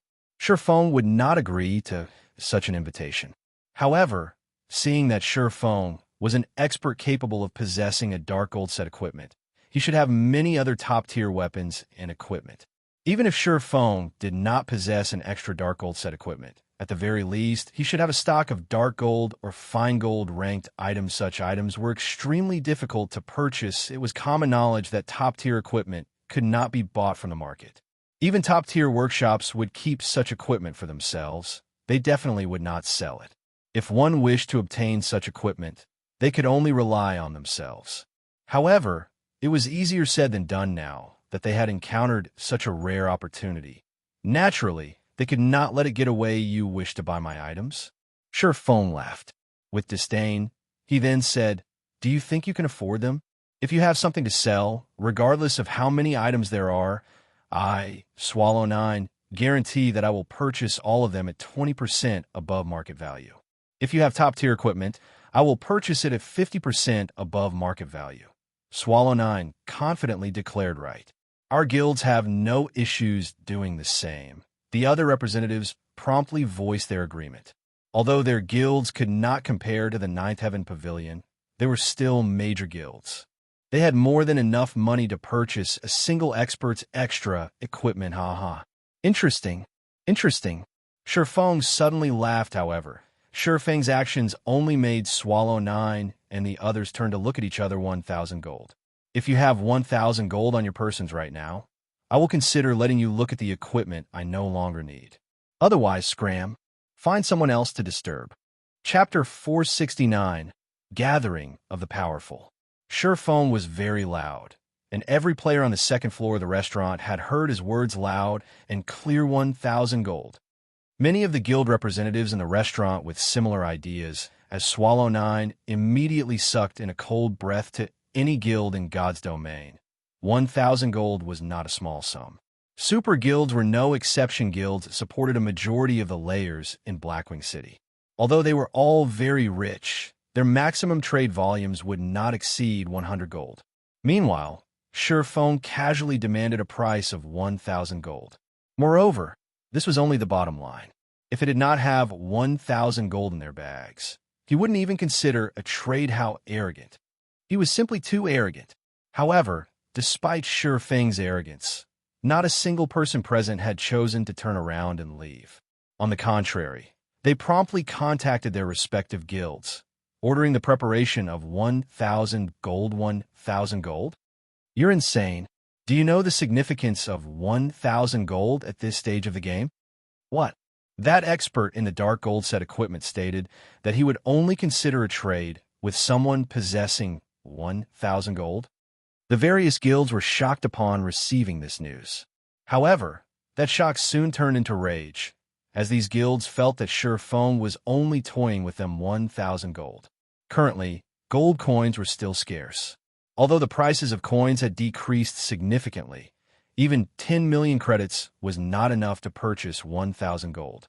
Moreover, not even a dark gold set equipment was worth 1,000 gold. What? Don't have it? Sherfone smirked at Swallow 9 and the others. Impatiently, he said, since you don't have it, please leave. Stop disturbing my peace. No, please wait a moment. It is true that I do not have that much money on me right now. However, someone will send the money over quickly, Swallow 9 said as he calmed his pounding heart. He had to admit that Sherfone had given him a fright. However, the more arrogantly Sherfone behaved, the more Swallow 9 believed that Sherfone had something valuable to offer. Experts of this level had very high self-esteem, and an arrogant attitude was normal. However, one thing was certain.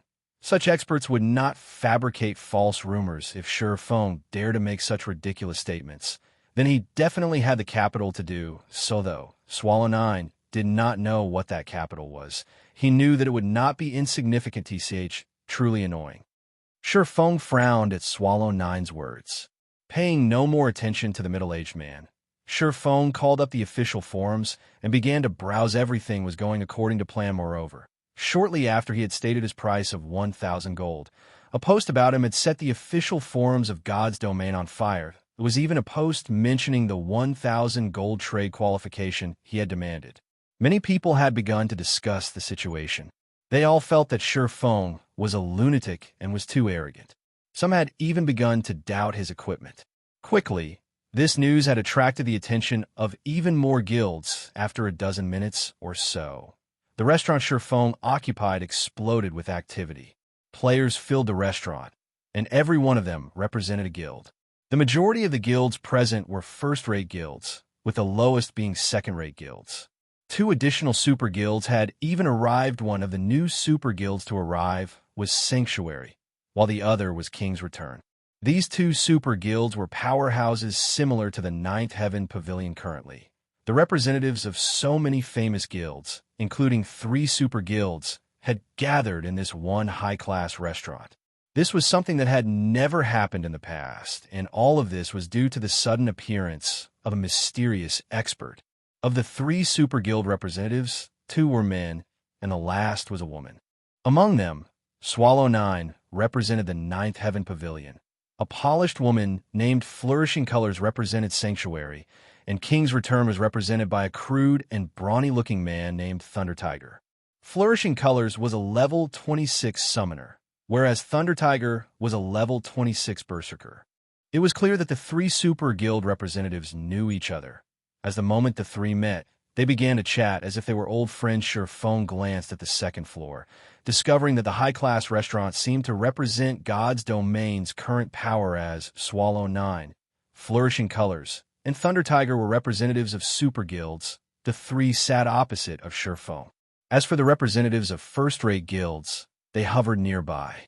As for the few second-rate guilds, they sat near the staircase. The hierarchy had been clearly established. The 3 belonging to super guilds paid no attention to those belonging to first-rate guilds, and those belonging to first-rate guilds paid no attention to the second-rate guilds. The representatives present only spoke to those on the same level as themselves.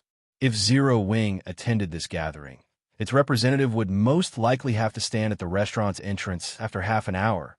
Swallow Nine finally spoke. He put together my 1,000 gold. Please take a look, Swallow Nine said as he smiled at Feng. He then placed his coin pouch on the table. Although the coin pouch was only the size of fist, this was only an illusion.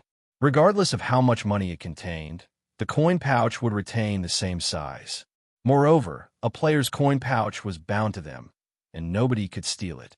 However, others could still check the amount inside with the owner's permission. Brother Expert said that one would qualify to trade with you so long as they have 1,000 gold. I happen to have 1,000 gold with me. Please check it for yourself, Brother Expert. Thunder Tiger similarly placed a coin pouch on the table. I have the same. Flourishing Colors smiled faintly as she, too, revealed her coin pouch. For a time, the various guild representatives on the second floor promptly presented their coin pouches to Feng, allowing him to inspect them as the crowd waited for Feng's inspection. Instead of actually doing so, Feng smiled and said, "That won't be necessary. I believe that the guilds present should not be so poor as to not even possess 1,000 gold. Since all of you have 1,000 gold on your persons now, you all qualify to trade with me. However, the items I wish to sell are limited. Since there are so many people here, I'm sure none of you will oppose an auction, right?" Suddenly, the crowd understood Feng's intentions. This was a public auction. If so, the items would definitely be sold far above market value. Realizing the truth of the matter, everyone's expressions darkened. Of course, you can also choose not to buy my items.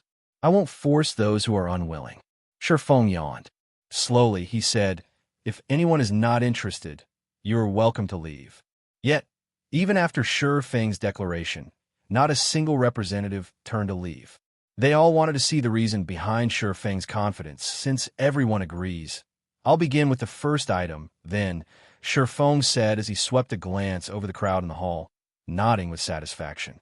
Everything was going according to plan. What happened next would depend on how these people would compete. Hearing Sure Phone begin the auction, the crowd grew, tense. Even Swallow 9, Thunder Tiger, and Flourishing Colors, the representatives of 3 super guilds, focused on Sure Fang's every move. In the next moment, Sure Phone took out a piece of equipment from his bag. Looking at the glow of the equipment, it seemed to be fine gold rank, not dark gold rank, as everyone had expected. Even so, fine gold equipment was quite valuable. Currently, fine gold equipment was very rare. Although some were available on the Virtual Trade Center, most of those items had inferior attributes initially. Everyone had thought Sure Phone would state the starting bid for the equipment, signaling the representatives to begin. However, Sure Phone proceeded by revealing another piece of equipment. Moreover, this item was also fine gold ranked 1 piece, 2 pieces, 3 pieces. Sure Phone displayed a total of 6 pieces of equipment. Moreover, although these 6 pieces were all different, they possessed a single style that is a fine gold set equipment. The crowd was stupefied when they saw the dragon scale set equipment on the table. They even wondered if their eyes played tricks on them. Though large guilds had several pieces of dark gold equipment, not even the super guilds possessed a fine gold set equipment. Yet, an unknown expert like Sure Phone had one. Chapter 470, Strong Appearance. Both the appearance and attributes of the dragon scale set equipment were far more powerful than ordinary fine gold equipment. Furthermore, one had to consider the set effects. When Sure Phone placed the dragon scale set equipment on the table, he did not hide the set's attributes, allowing everyone to examine the set. These are the set effects of a fine gold set equipment. The effects of this dragon scale set are insane. It could rival the effects of that rumored Warfire set. I've seen the effects of the Warfire set before. Warfire is more suited for PvP, while this dragon scale is suited for dungeon raiding. It is what guilds need most right now. The crowd was dumbfounded after reading the dragon scale set equipment's information. Aside from how important the ignore levels effect was to players right now, the Fury effect alone could raise their damage to a whole new level. There were also the strength and agility attribute increases, both of which are the most important attributes to any physical class overall. Every set effect of the dragon scale set was very useful to a physical class. If equipped, a player's combat power would instantly rise by 2 or 3 levels. It was frightening. You've seen the equipment for yourselves. The bidding will start at 100 gold, with a minimum bid increment of 1 gold. Sure Phone chuckled. He then announced, "You may begin." Before the crowd could recover from their shock, Sure Fang's opening price stunned them once more. The market offer for the Warfire set equipment was also 100 gold, and the set could be upgraded to fine gold rank. Moreover, the set's level would increase with the players, and it could become a level 30 fine gold set equipment. The dragon scale set equipment was only a level 20 fine gold set equipment. The opening bid was simply too expensive. If the set were a level 25 fine gold set equipment, it might be worth 100 gold. What? Nobody's bidding? Sure Phone watched the silent crowd. Leisurely, he said, "Since nobody wants to buy it, then our trade comes to an end. We don't have anything to talk about, so let's dismiss this issue." Even after Sure Phone said this, the various guild representatives stood as still as stone, showing no intentions of leaving. Right now, they were like a pack of hungry wolves that had meat placed before them. How could they leave without a bite? "Brother Expert, your price is somewhat high. If it were the set you wear right now, I would pay double." "That's right. I'm willing to buy the dragon scale set equipment at 60 gold. The guild representatives voiced their opinions, expressing their refusal of the high price of the dragon scale set equipment and imploring Sure Phone to lower the price. After all, gold coins are not easy to come by. Now that every guild purchased coins in bulk, it had resulted in an abnormal shortage of coins. Currently, most of the guilds in God's domain relied on their money-farming teams to supply them with coins. "Don't buy it if you think it is too expensive. I don't need to sell my equipment to you specifically," Sure Phone said disdainfully. Sure Phone knew exactly what these representatives were trying to do at this moment. However, a crisp voice echoed throughout the restaurant's second floor. 100 gold. I want it. Immediately, everyone's attention shifted towards the person who placed the bid, discovering a bright and attractive beauty. Moreover, The majority of the equipment this beauty wore was fine gold rank, and the staff strapped to her back even emitted the glow unique to dark gold items ascent. She Aqua Rose of Twilight Echo? I seem to recall Aqua Rose having left Twilight Echo. I believe she joined a small, unknown guild. Her actions had caused quite the commotion. That's right. I remember it as well. Many guilds had tried to recruit her. Unfortunately, she rejected all of the offers, insisting on joining a small guild instead. At that time, many had sided her choice. How could she possibly achieve anything in a small guild? Twilight Echo even expressed that, as long as Aqua Rose acknowledged her mistakes, they would gladly welcome her back. Unfortunately, she refused. After not hearing anything about her for so long, I thought she had quit God's domain. It is somewhat unfortunate. However, based on her current appearance, it seems that she's getting by quite well. She even wields a dark gold weapon. No matter what was said or done, Aqua Rose is very talented and powerful. With the nurturing of a small guild and some luck, it isn't exactly impossible to obtain level 20 fine gold and dark gold equipment. However, she probably won't grow beyond that. After all, a small guild is still a small guild. The crowd instantly fell into a discussion about Aqua Rose. She was quite famous in the virtual gaming world, and like the snow goddess, she had been nicknamed the Rose Goddess. Naturally, the guild representatives recognized her. The crowd's attention turned from Aqua Rose, shifting towards Twilight Echo's representative. Twilight Echo's representative, Brilliant War God, had also noticed Aqua Rose's appearance. He was visibly delighted. It was especially true when he heard everyone's evaluation of the woman ever since he had suffered defeat at Shurfang's hands. Due to the punishment from the system, his leveling speed had slowed to a crawl. Even when he accompanied others, he could not level any faster. Having no other choice, he chose to act as the guild's representative and mingled in Blackwing City. He hated Shurfang fiercely for placing him in his current situation previously. He had allowed Aqua Rose to leave Twilight Echo with ulterior motives. He wanted to teach Aqua Rose that she was nothing without Twilight Echo, and in the end, she would beg to return to the guild. However, upon seeing Aqua Rose's equipment and level, Brilliant Wargod's expression sank. Disappointed? Keep up your pretenses. I want to see just how long you can keep up the act. Brilliant War God had paid close attention to Zero Wing, so he knew that Zero Wing was currently engaged in an all-out war against Overwhelming Smile. Others might not know Overwhelming Smile's backer, but he did. A tiny guild like Zero Wing would only last a few more days. Alright, 100 gold going once. 100 gold going twice. Shurfang did not care whether the crowd paid attention to Twilight Echo's representative or not. He just smiled faintly as he confirmed the bid. Immediately, his words shook everyone back to their senses, and the representatives promptly started shouting their own bids. 101 gold. 103 gold. 108 gold. The Dragon Scale set equipment that nobody wanted had suddenly risen to a price of 132 gold. What had happened to 100 gold is too expensive. Their complaints had been nothing more than nonsense. After all, this was a level 20 fine gold set equipment that none of the guilds in God's domain possessed. Although the set was not particularly suitable for MTs, it still had better effects than the individual equipment pieces that their MTs currently wore. How could they possibly give up on it? When Thunder Tiger placed a bid of 132 gold, the crowd began to hesitate. 150 gold. Aqua Rose calmly rose the bid. The crowd turned to look at each other, shocked even to a large guild. 150 gold was not cheap. To a small guild, that should practically be all they had. Yet, Aqua Rose seemed not to care about the price at all. The representatives began to wonder what kind of guild supported Aqua Rose. 155 gold. Swallow 9 stated 158 gold. Flourishing Colors began to bid as well. 150 gold was almost the limit a first-rate guild would willingly bid. Any more would be too expensive.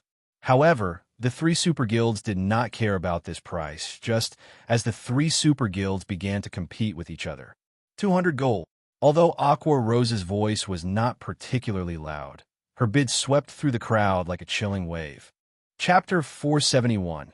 It is difficult to breed true dragons in shallow waters. 200 gold coins. The crowd immediately fell silent. Everyone turned to Aqua Rose, the rose goddess who had left the first-rate guild Twilight. Echo, she's insane. Spending 200 gold coins just to garner some fame is foolish. Does the guild behind her really possess so much money that they can disregard 200 gold? Every representative had their own speculation. Some believed that Aqua Rose was trying to use the money to buy fame, while some believed that the guild supporting her possessed an extraordinary background. However, regardless of the reasons behind her actions, everyone's admiration for Aqua Rose grew. Every guild here could afford to spend 200 gold. After all, before Shifeng had started his auction, he had required that anyone who wanted to trade with him must first carry 1,000 gold on them. If not for the 1,000 gold in their bags, they would not be so shameless as to participate in the auction. Every guild in this restaurant was a reputable major power. If others discovered that they did not have 1,000 gold in their bags, it would tarnish their guild's reputation. However, although they had the money, they would not spend it on useless items. They would only buy that which had value to their guilds. After all, their members had struggled to earn every gold coin. Nobody wanted to be played for a fool. The 3 super guild representatives were also silent. They looked at Aqua Rose with curiosity, confused as to what the rose goddess was attempting to do. 200 gold going once. Shifeng watched the calm and composed Aqua Rose, silently praising her performance. He had to admit that Aqua Rose's confident smile even led him to believe that 200 gold was no different from spare change to her. 200 gold going twice. Just as Shifeng shouted the second time, Brilliant War God suddenly shouted, 201 gold. This young master wants it. 210 gold, Aqua Rose said as she glared at Brilliant War God, disgust and hatred filling her eyes. 211 gold. Brilliant War God sneered. Although he was not particularly interested in the Dragonscale set equipment, he could not stomach letting Aqua Rose garner fame in front of this crowd. If that happened, it would wound his reputation. Hence, he could not allow Aqua Rose to have the Dragonscale set equipment, allowing her to enjoy the limelight. 300 gold. Done wasting time, Aqua Rose significantly raised the bid. The other guild representatives were stunned. The 3 super guild representatives shook their heads helplessly. The price was simply too high. Previously, everyone had believed that Aqua Rose would never rise without the help of Twilight Echo. Yet, Aqua Rose's current performance was more domineering than during her time in Twilight Echo. She was no less imposing than Ouroboros's guild leader, the snow goddess Gentle Snow. They could not understand why Twilight Echo had discarded Aqua Rose. Brilliant Wargod's heart trembled upon hearing this bid. Gritting his teeth, he shouted, 301 gold. It had not been easy for the guild to raise the 1,000 gold he had on him right now, and part of the money had been taken from the funds set aside for Twilight Echo's guild residents. If he spent 300 gold here, it would undoubtedly delay the purchase of the guild residents by 1 or 2 days. 400 gold. Aqua Rose shouted without flinching. She then shot Brilliant War God a disdainful look. None of these representatives were fools. They could tell that, rather than purchasing an item, Brilliant War God and Aqua Rose currently competed via wealth. However, when they saw Aqua Rose's resolve as she called out a bid of 400 gold, they could not help but admire the rose goddess. Just what kind of financial power did she possess to ignore 400 gold? Seeing Aqua Rose's contemptuous glance, Brilliant War God had never felt such humiliation. Suddenly, he gritted his teeth and shouted, Aqua Rose, don't even think of taking what's mine. So what if you've bid 400 gold? I bid 500 gold. 500 gold going once. 500 gold going twice. As Shifeng announced the price, Brilliant Wargod's anxiety grew. He was deeply afraid that Aqua Rose would place an even higher bid. At that time, he would have to raise his bid even further. Only when Shifeng shouted the third time did Brilliant War God reveal a victorious smile. He then shifted his gaze towards Aqua Rose, smirking at the woman with pride. 500 gold, Shifeng said as he walked up to Brilliant War God, placing the Dragonscale set equipment in front of the man. He did not care about whatever thoughts occupied Brilliant Wargod's mind when the crowd watched Brilliant War God hand over 500 gold in exchange for the Dragonscale set equipment. Envy, admiration, and disdain filled their hearts. However, they admitted that the Dragonscale set equipment was currently the only level 20 fine gold set equipment available in God's domain. Although it was somewhat foolish to spend 500 gold, once they had the Dragonscale set equipment, the profits they could reap with it might exceed 500 gold. Thinking up to this point, the various guild representatives felt somewhat regretful. Why had they not competed over the set? What if they could gain far more than 500 gold with the use of this set? After obtaining the Dragonscale set equipment, a sense of indescribable joy filled Brilliant Wargood's heart as he watched the silent Aqua Rose. However, before he could ridicule the woman, Sure Fong suddenly spoke again. Let's begin the auction for the second item, then. The auction item is another Dragonscale set equipment. Like before, the starting bid is 100 gold with minimum increments of 1 gold. Saying so, Sure Fong placed another Dragonscale set equipment on the table. How? Why do you have a second? Brilliant Wargod felt his heart shatter when he saw an exact copy of the Dragonscale set equipment he had just purchased. Who said I only had one set? Sure Fong rolled his eyes at Brilliant Wargod before proceeding with the auction. Brilliant Wargood's elation deflated. When he saw Aqua Rose's laughing expression, he even had the thought of killing himself. When the crowd saw the second Dragonscale set equipment on the table, they all glanced at their fellow representatives. Nobody had expected Sure Fong to have a second set. The regret that they had felt immediately vanished. They had somewhat admired Brilliant Wargod for spending 500 gold to purchase the first level 20 fine gold set equipment in God's domain. Now, however, that admiration turned into ridicule. 150 gold. I bid 155 gold. Previously, everyone had felt that 100 gold was too expensive. Now, however, multiple guilds simultaneously began the bid with 150 gold. However, just like before, Aqua Rose immediately dashed everyone's hopes by bidding 200 gold. This time, the 3 super guild representatives did not hesitate as they shouted higher bids. Items of rarity were expensive. It was especially true during the early stages of God's domain. Just a single piece of equipment could significantly affect the future development of a guild. Not to mention a fine gold set equipment. In the end, Aqua Rose purchased the second Dragonscale set equipment at 280 gold. The many guild representatives envied and admired her. Simultaneously, they also could not help but acknowledge that Aqua Rose was really amazing. Even after leaving Twilight Echo, she was still so well off. One could just imagine how capable she was. On the other hand, Twilight Echo had been so blind as to chase Aqua Rose out of the guild. As everyone admired Aqua Rose, interest in her guild also began to grow. It was difficult to breed a true dragon in shallow waters. Aqua Rose was undoubtedly a true dragon. No ordinary guild would be good enough to catch her eye soon. Sure Fong took out the third Dragonscale set equipment, rendering the crowd utterly speechless. They had even started to suspect that the Dragonscale set equipment was some kind of common good that could be purchased anywhere. However, nobody complained. On the contrary, they all were elated because they had another chance to compete. Sure Fong had never mentioned how many sets he had on hand. What if this one was the last? Hence, everyone gritted their teeth and placed their bids. In the end, Swallow 9 won the third set for 291 gold, following which Sure Fong revealed the fourth set, which Sanctuary's Flourishing Colors won for 303 gold. Thunder Tiger of King's Return won the fifth set for 322 gold, whereas a first-rate guild purchased the sixth set for 337 gold.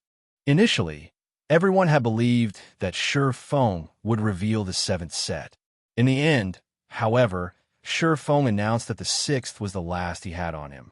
This revelation had caused the crowd to regret not bidding higher. None of the guilds had cared much for obtaining a fine gold set equipment when no one else had owned one. However, now that some guilds had obtained one, things had changed. It was highly possible that due to the Dragonscale set equipment, these guilds would take the lead in conquering level 20 large-scale team dungeons. At that time, these guilds would gain a massive advantage over the others. Chapter 472, Massive Profits. Rare items were expensive, although Sure Fong had over 100 copies of the Dragonscale set equipment. If he wished to sell them at a good price, he could not sell too many at once. He needed to regulate the number of sets he sold currently. The 6 sets he had actioned would not sate these guilds' thirst. Even if he tripled or quadrupled that number, the price they were willing to pay would not decrease, however. Feng would not do so. 6 sets were the limit. If he sold any more, it would lead to everyone to believe that the Dragonscale set equipment was easily obtainable. If he tried to sell it later, it would become impossible to get a good price, although Feng had produced over 100 sets of Dragonscale set equipment. They were not cheap to forge aside from the basic materials. Each set piece required 10 Starfire essences. One Dragonscale set equipment cost more than 10 gold to produce. After factoring in the forging success rate, a single Dragonscale set equipment cost 30 gold. If anyone else forged the set, it would cost them over 100 gold. Naturally, Feng could not sell the Dragonscale set equipment for a low price, despite Feng stating that he did not have another Dragonscale set equipment on him. None of the various guild representatives believed Feng had been able to reveal 6 sets in a row. No matter how one looked at it, Feng must have found a special channel to obtain the Dragonscale set equipment. Unfortunately, only he knew his source. However, they could do nothing if Feng insisted that he had run out of stock. Many of the representatives who had failed to purchase a set for themselves struggled with their reluctance to accept the situation. On the other hand, Aqua Rose's appearance had incited a heated discussion. The crowd was quite curious about the guild behind Aqua Rose. Even first-rate guilds like theirs had to hesitate before finally deciding to bid for the Dragonscale set equipment, their hearts aching at the expense. The guild behind Aqua Rose, on the other hand, was actually willing to spend so much gold just to purchase a Dragonscale set equipment. It was really surprising. After the auction concluded, Feng did not linger in the restaurant. Instead, he left and searched for a hotel to rest and change his appearance using the demon mask. Once again, sure enough, there are quite a number of people following me. Feng glanced at the players inside the hotel's lobby. The moment he came downstairs, these players had promptly turned to look at him no matter what was said or done. The Dragonscale set equipment was a level 20 fine gold set equipment. The various guilds' desire for the Dragonscale set equipment was self-evident even if he did not sell the set in bulk. It's difficult to avoid attracting attention. These guilds would naturally try to discover the origin of the Dragonscale set equipment. If these guilds learned that the Dragonscale set equipment originated from Zero Wing would become a target. It was already troublesome enough dealing with one overwhelming smile. If other first-rate guilds and super guilds joined the fray, Zero Wing would be cut off from its path of survival currently. Unlike other guilds that branched out to various cities and kingdoms, Zero Wing developed itself solely in White River City. In general, the guild was only famous in Starmoon Kingdom. Outside of Starmoon Kingdom, it was simply another unknown guild to these first-rate guilds and super guilds in Blackwing City. Zero Wing was not even a speck of dust. It was not worthy of their attention in the least. No lion recognized the ants beneath its feet. Feng could cope in White River City while facing one overwhelming smile. However, Zero Wing would end up in an extremely precarious situation should the many large guilds present move against it. This was also why Feng had called Aqua Rose. The first reason was to hike up the price of the Dragonscale set equipment. The second was to avoid attracting these large guild suspicion when the set appeared in Zero Wing. You guys have fun waiting here. Then Feng smiled faintly as he left the hotel. From the moment he entered the lobby to the moment he left, none of the trackers paid him any mind. After leaving the hotel, Feng immediately hailed a horse carriage and rode it to the Blackwing auction house. Other than holding the weekly large-scale auctions, the Blackwing auction house was also a hub for players to sell their items.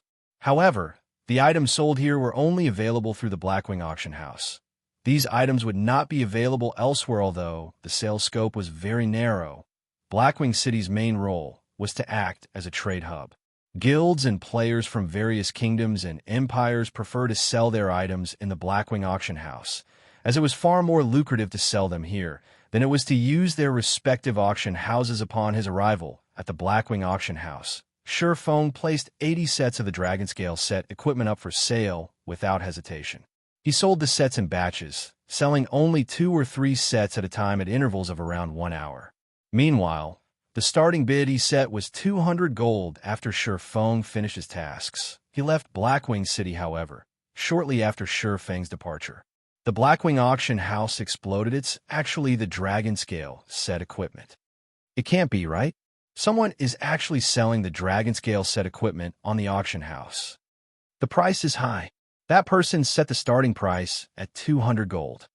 Players who frequented the Blackwing auction house drooled when they saw the Dragonscale set equipment. Who knew how many items they had to sell to afford the price tag of this set? Equipment news of the situation swiftly spread throughout Blackwing City previously. Due to Shi Feng auctioning the Dragonscale set equipment, information regarding the set had long since flowed between the various large guilds. Moreover, the fact that the 3 super guilds had each purchased a Dragonscale set equipment had placed a significant amount of pressure on the first-rate guilds, increasing their desire to own one for themselves. However, since Shi Feng no longer sold the sets, they could only dream of owning one. Now that they had received news of more sets being available, they had to compete for them for a time.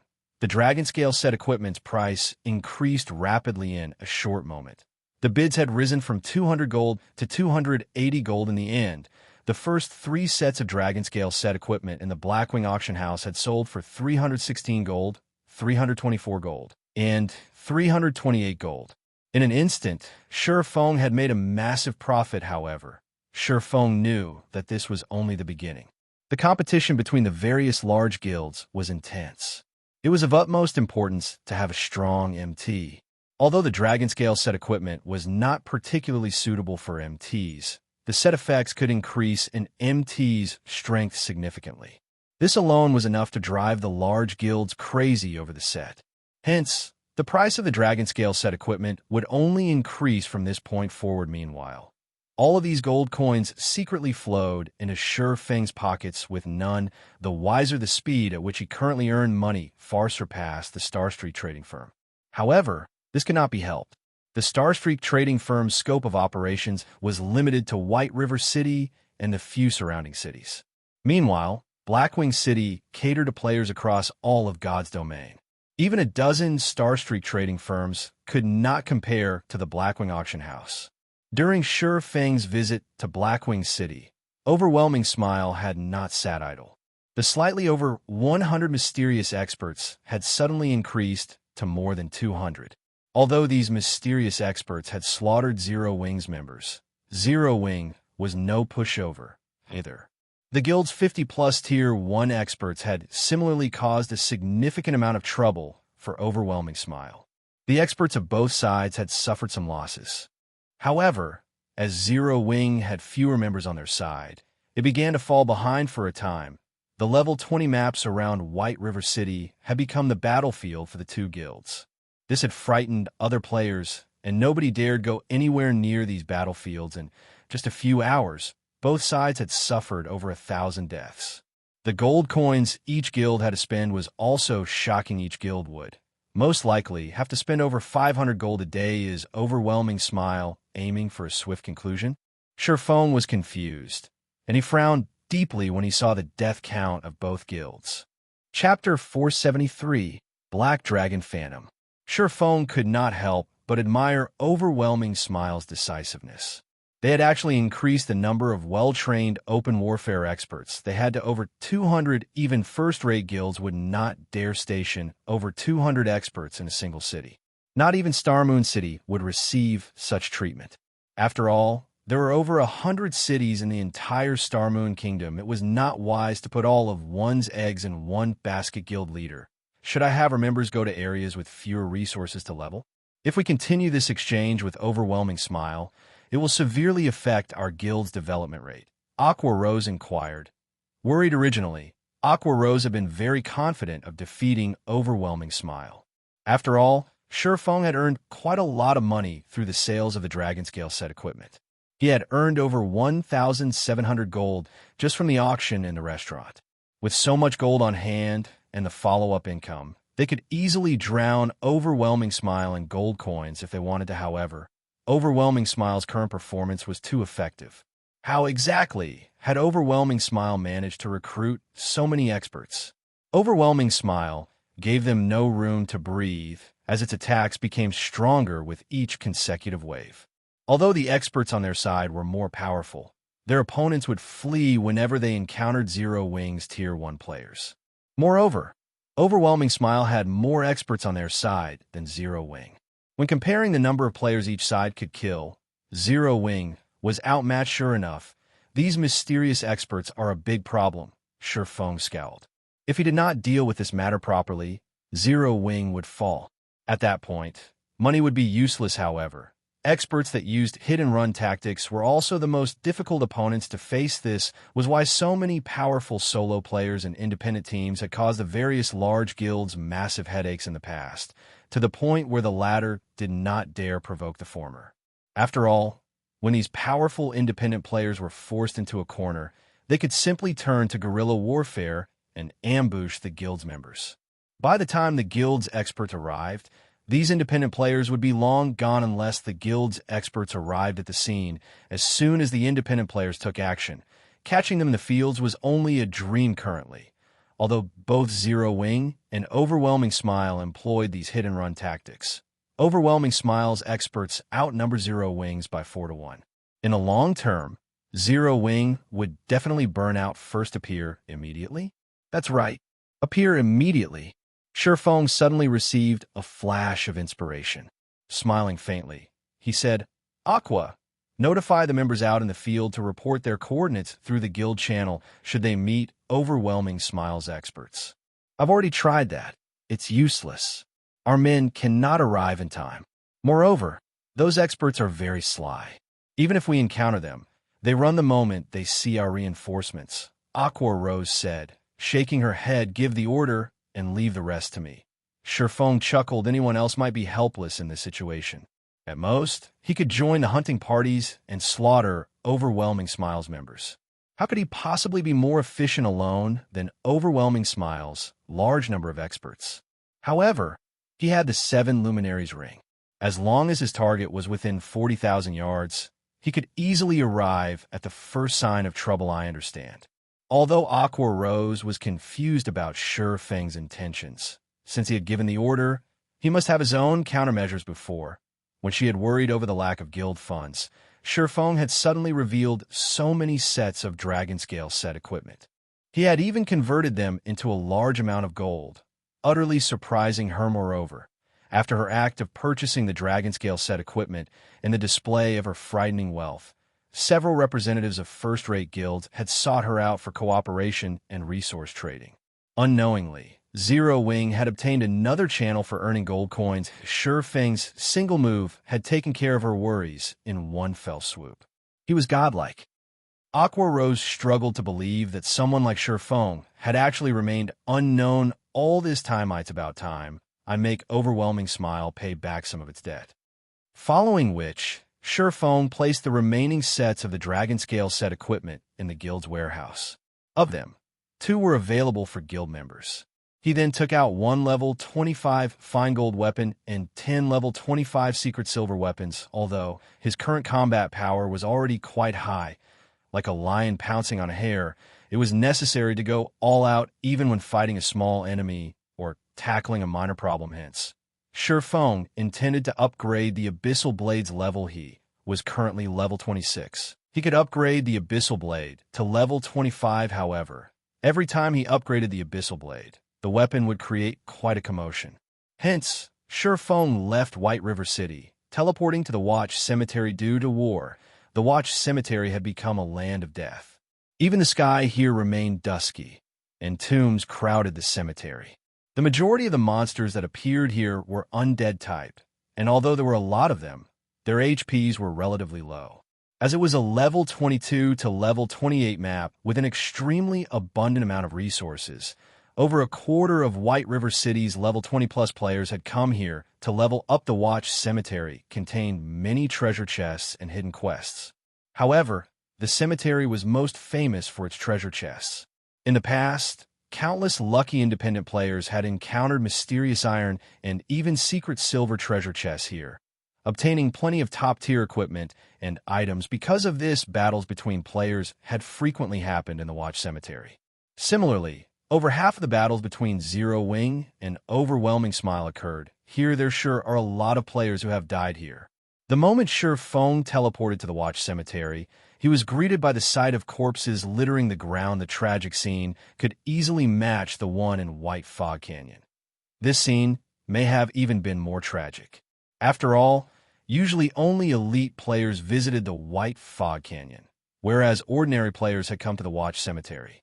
One could just imagine how intense the battle here had been. Nobody should be able to discover me here. Feng found a hidden underground tomb. After investigating his surroundings and failing to discover any nearby players, he unsheathed the Abyssal Blade Devourer. Feng lightly tapped the Abyssal Blade's Level Up button. After Feng selected a level 25 fine gold weapon and 10 level 25 secret silver weapons, the silvery gray Abyssal Blade suddenly released a black fog. Compared to the previous level-ups, the black fog was denser this time. The 11 sacrificial weapons instantly transformed into ash when they came into contact with this black fog. In the next moment, the power within these weapons flowed into the Abyssal Blade immediately. Feng felt the Abyssal Blade release a massive pulse rather than a pulse. It was more like a heartbeat underscore thump. Thump underscore. Each consecutive heartbeat grew clearer and more intense in the next moment. The Abyssal Blade struggled free from Feng's hands, sending Feng flying into one of the walls of the tomb. What's happening?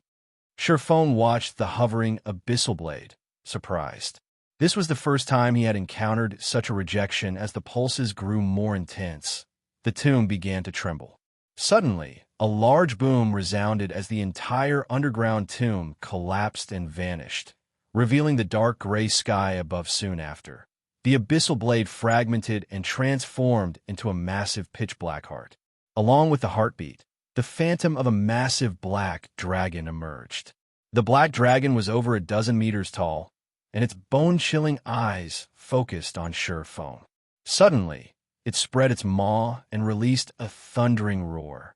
Chapter 474, Abyssal Upgrade. The black dragon's roar shook the sky, loud enough that anyone nearby would notice it. A powerful roar. A high-level monster must have spawned somewhere nearby. We'll be rich if it's a chieftain. Let's go and take a look. We can't let others snatch it from us.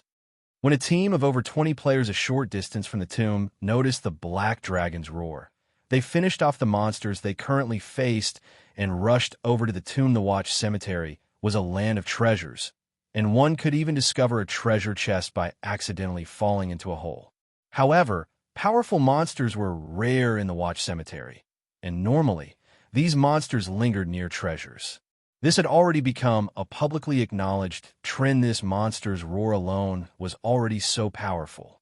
No one who heard it would risk missing this opportunity. At the same time, many other teams who had heard this frightening roar also ran towards the tomb, and Feng at the epicenter of the roar. However, one man and one dragon stared each other down. The dragon released a frightening aura, and the surrounding air had begun to stagnate. Is this the backlash?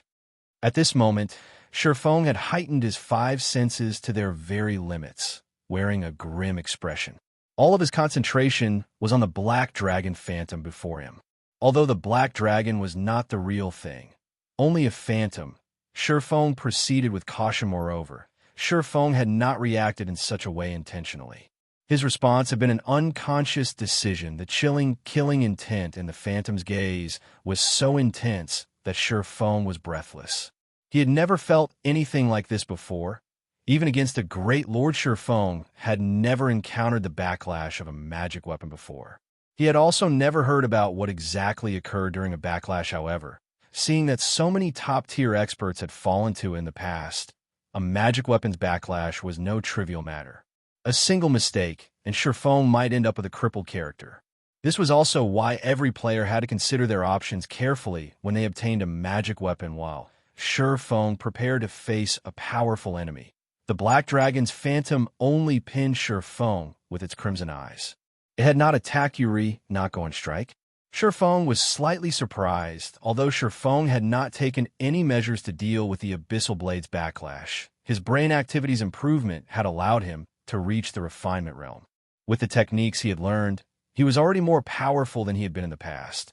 so he was confident that he could deal with the backlash. The Black Dragon's phantom suddenly revealed a human-like sneer, deep disdain filling its eyes as it glared at Surephone.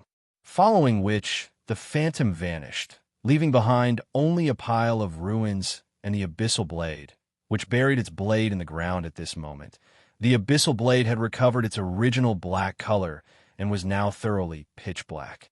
There was a faint layer of black smoke surrounding it, and no one could see the weapon during the dead of night. Is this not the backlash? Surephone examined the Abyssal blade, disbelief coloring his expression. Sure enough, the more I level up the Abyssal blade, the more powerful the Black Dragon becomes, and the weaker the suppression becomes.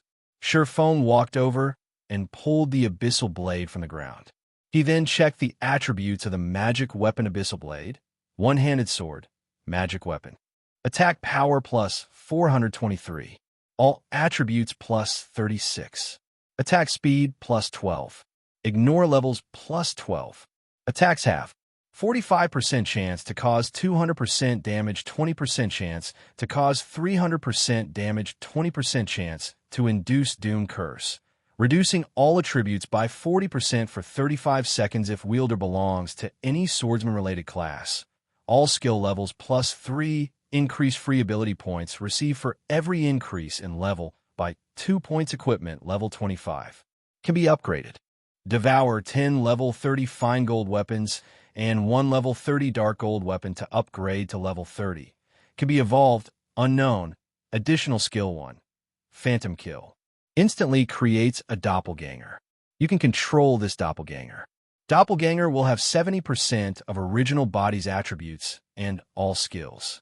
At the same time, doppelganger and the original body can be swapped. Duration: 45 seconds. Cooldown: 5 minutes.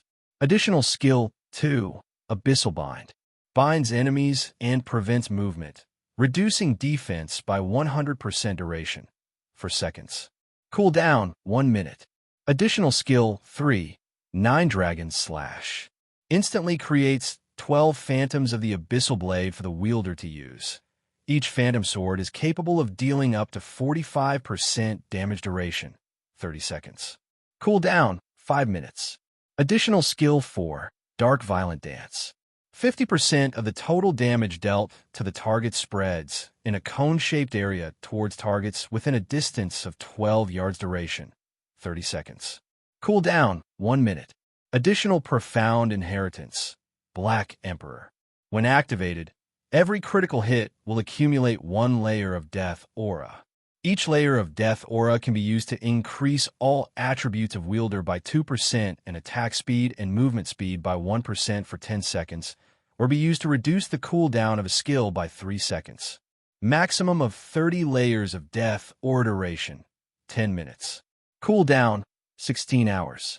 The Abyssal Blade was personally created by Mastersmith Alice's using the Black Dragon King's fangs as material. It is one of 36 famed swords, and it is ranked 31st. However, this sword has been cursed by the Black Dragon King.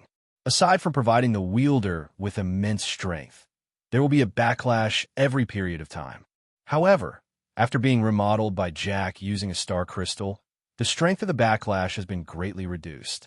If the wielder is unable to suppress the backlash, the wielder will receive the curse of the Black Dragon King, permanently reducing all attributes by 50%, unable to be dropped, unable to be traded. The basic attributes and the skills of the Abyssal Blade had not undergone any significant changes. However, the magic weapon's attack power had massively improved.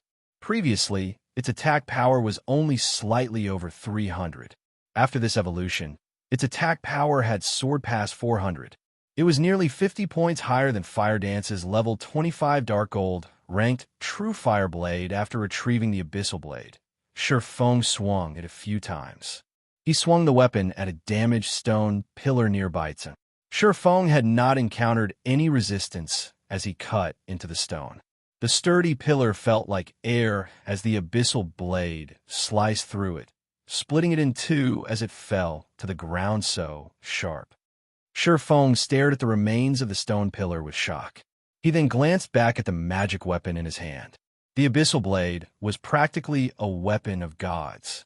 With such sharpness, not even secret silver equipment could defend against it. Just as Feng was about to leave the tomb, over 100 players suddenly emerged from the dark forest. With a quick glance, it was obvious that these players were not all members of the same team. These new arrivals were also independent players. What happened here? These players were stupefied upon arriving at the thoroughly ruined underground tomb. Currently, the underground tomb looked more like a crater. Someone's there.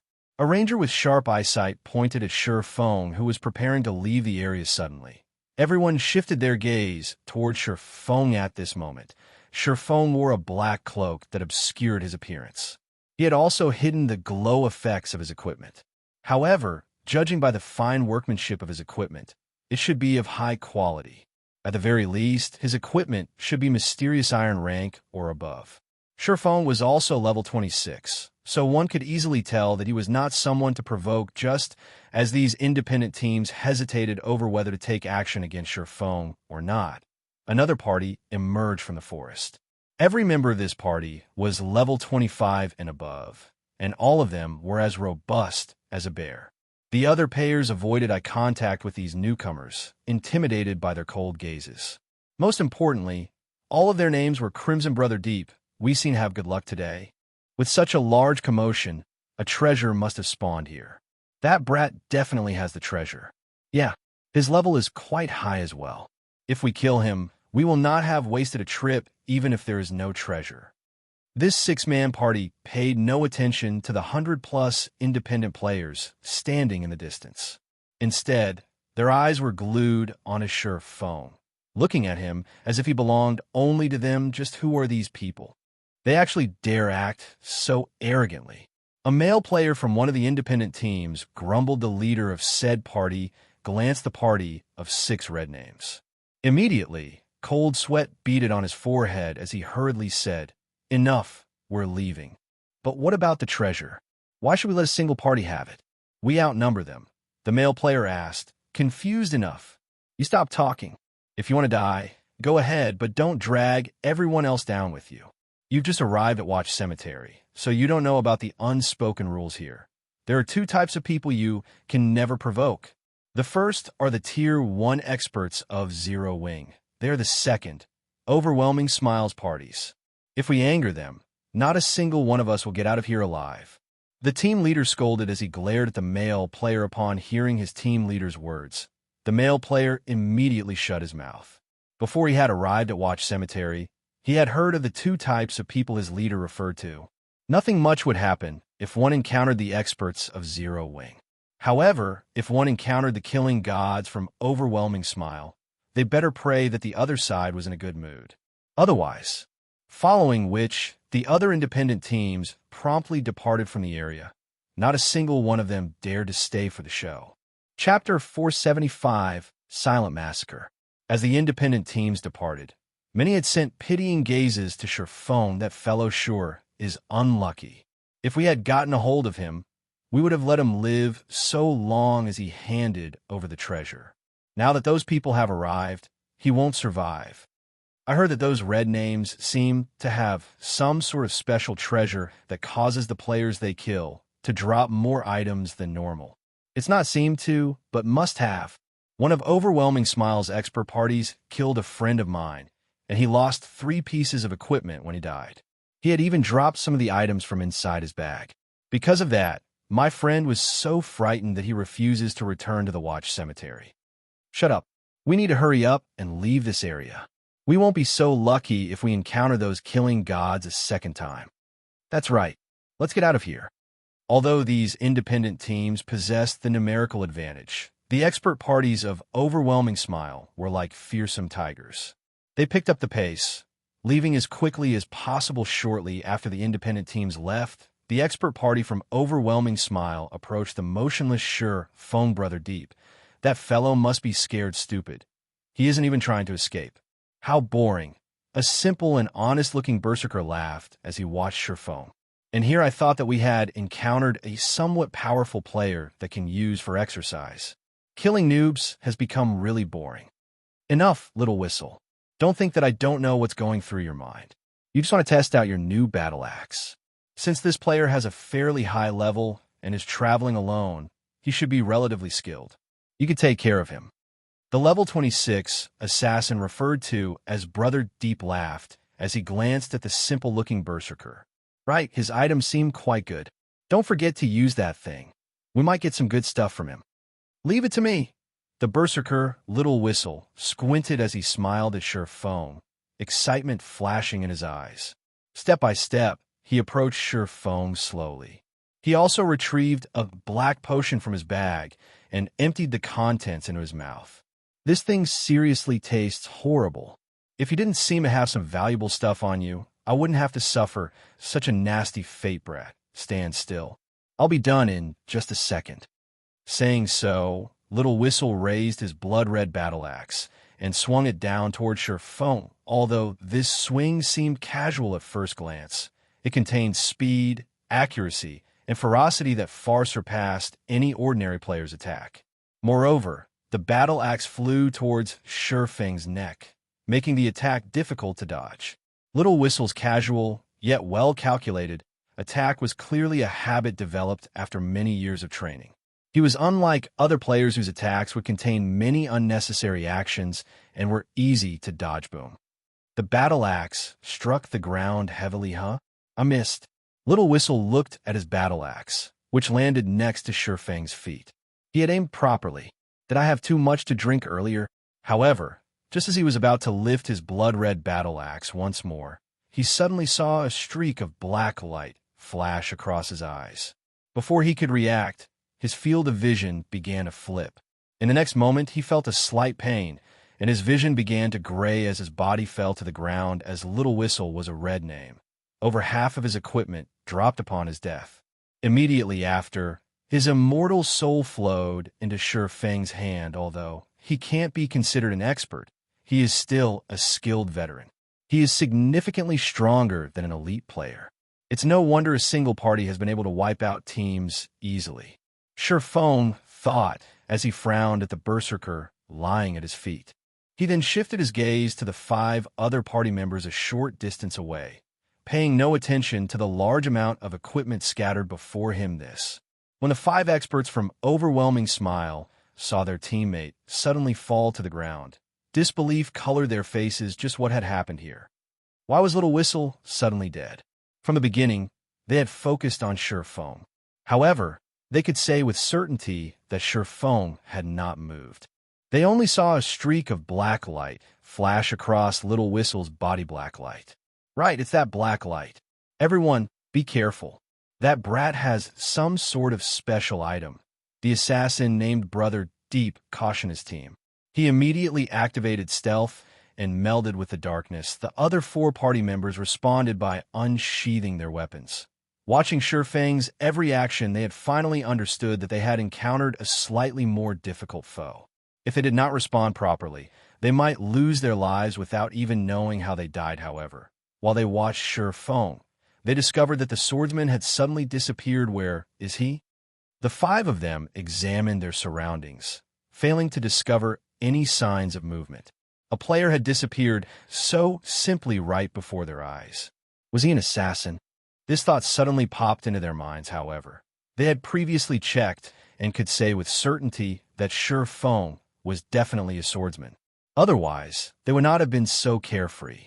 After all, it would be extremely difficult to catch an assassin in stealth while the 5 experts from Overwhelming Smile searched for Feng. He suddenly appeared behind the 5 players' crap. Behind us. All 5 players were war veterans, so their sensitivity towards danger was extraordinary. They instantly discovered Feng, turning to attack him at this moment. However, several streaks of black light emerged from Feng's hand. The black lights gave the 5 experts no time to react at all, even with their acute sensitivity. Damn. The assassin named Brother Deep hurriedly used Vanish, utilizing the moment of invincibility to block this mysterious strike. However, the assassin's 4 party members were not as fortunate as the Abyssal blade bit into them. Their HPs, ranging from 3,000 to 4,000, instantly fell to 0. When the 5 experts saw this horrific damage, they looked as if they had seen a ghost. This is bad. I'll definitely die if I stay here. When Brother Deep the only survivor remaining, saw Shurfong look directly at him with a smile. His heart pounded as goosebumps covered his body. He was clearly in stealth. Other players should not be able to see him at all. Yet, pinned by Shurfeng's gaze, it was obvious that the swordsman saw him as clear as day. However, Brother Deep did not know that.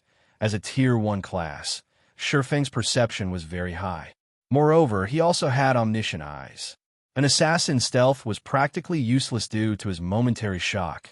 Brother Deep failed to avoid the streak of black light. Immediately, his HP depleted, and he was forced out of stealth. Before he knew it, his body had fallen to the ground, such a quick sword. Even in death, the assassin could not figure out when Shurfong had attacked their party had consisted of people who had experienced life or death situations many times, so their awareness of danger was particularly sensitive. However, none of them had detected the slightest precursor to Shurfeng's attacks. They had not been able to detect Shurfeng's sword when it was a few inches from their faces, much less been able to defend themselves. "You will be the sixth." Shurfong spoke softly as he looked down at the shocked assassin. "Relax. You'll have more companions soon. Just who are you?" Upon hearing Shurfeng's words, Brother Deep craved the answer to this question. However, as his HP had reached 0, he could no longer open his mouth. When Brother Deep thought about such a person slaughtering his companions, goosebumps rose all over his body. If such an expert suddenly decided to take action against them, none of them would have any hope of survival. Chapter 476, Haunted. Only after finishing off Overwhelming Smile's expert party did Shurfong begin to loot the items they had dropped, since Overwhelming Smile and Zero Wing had labeled each other hostile guilds. None of the members of either guild would receive any crime value when killing each other. However, aside from slaughtering the members of Zero Wing, the expert parties of Overwhelming Smile also frequently killed players who possessed high-quality equipment, resulting in them becoming red names as red names.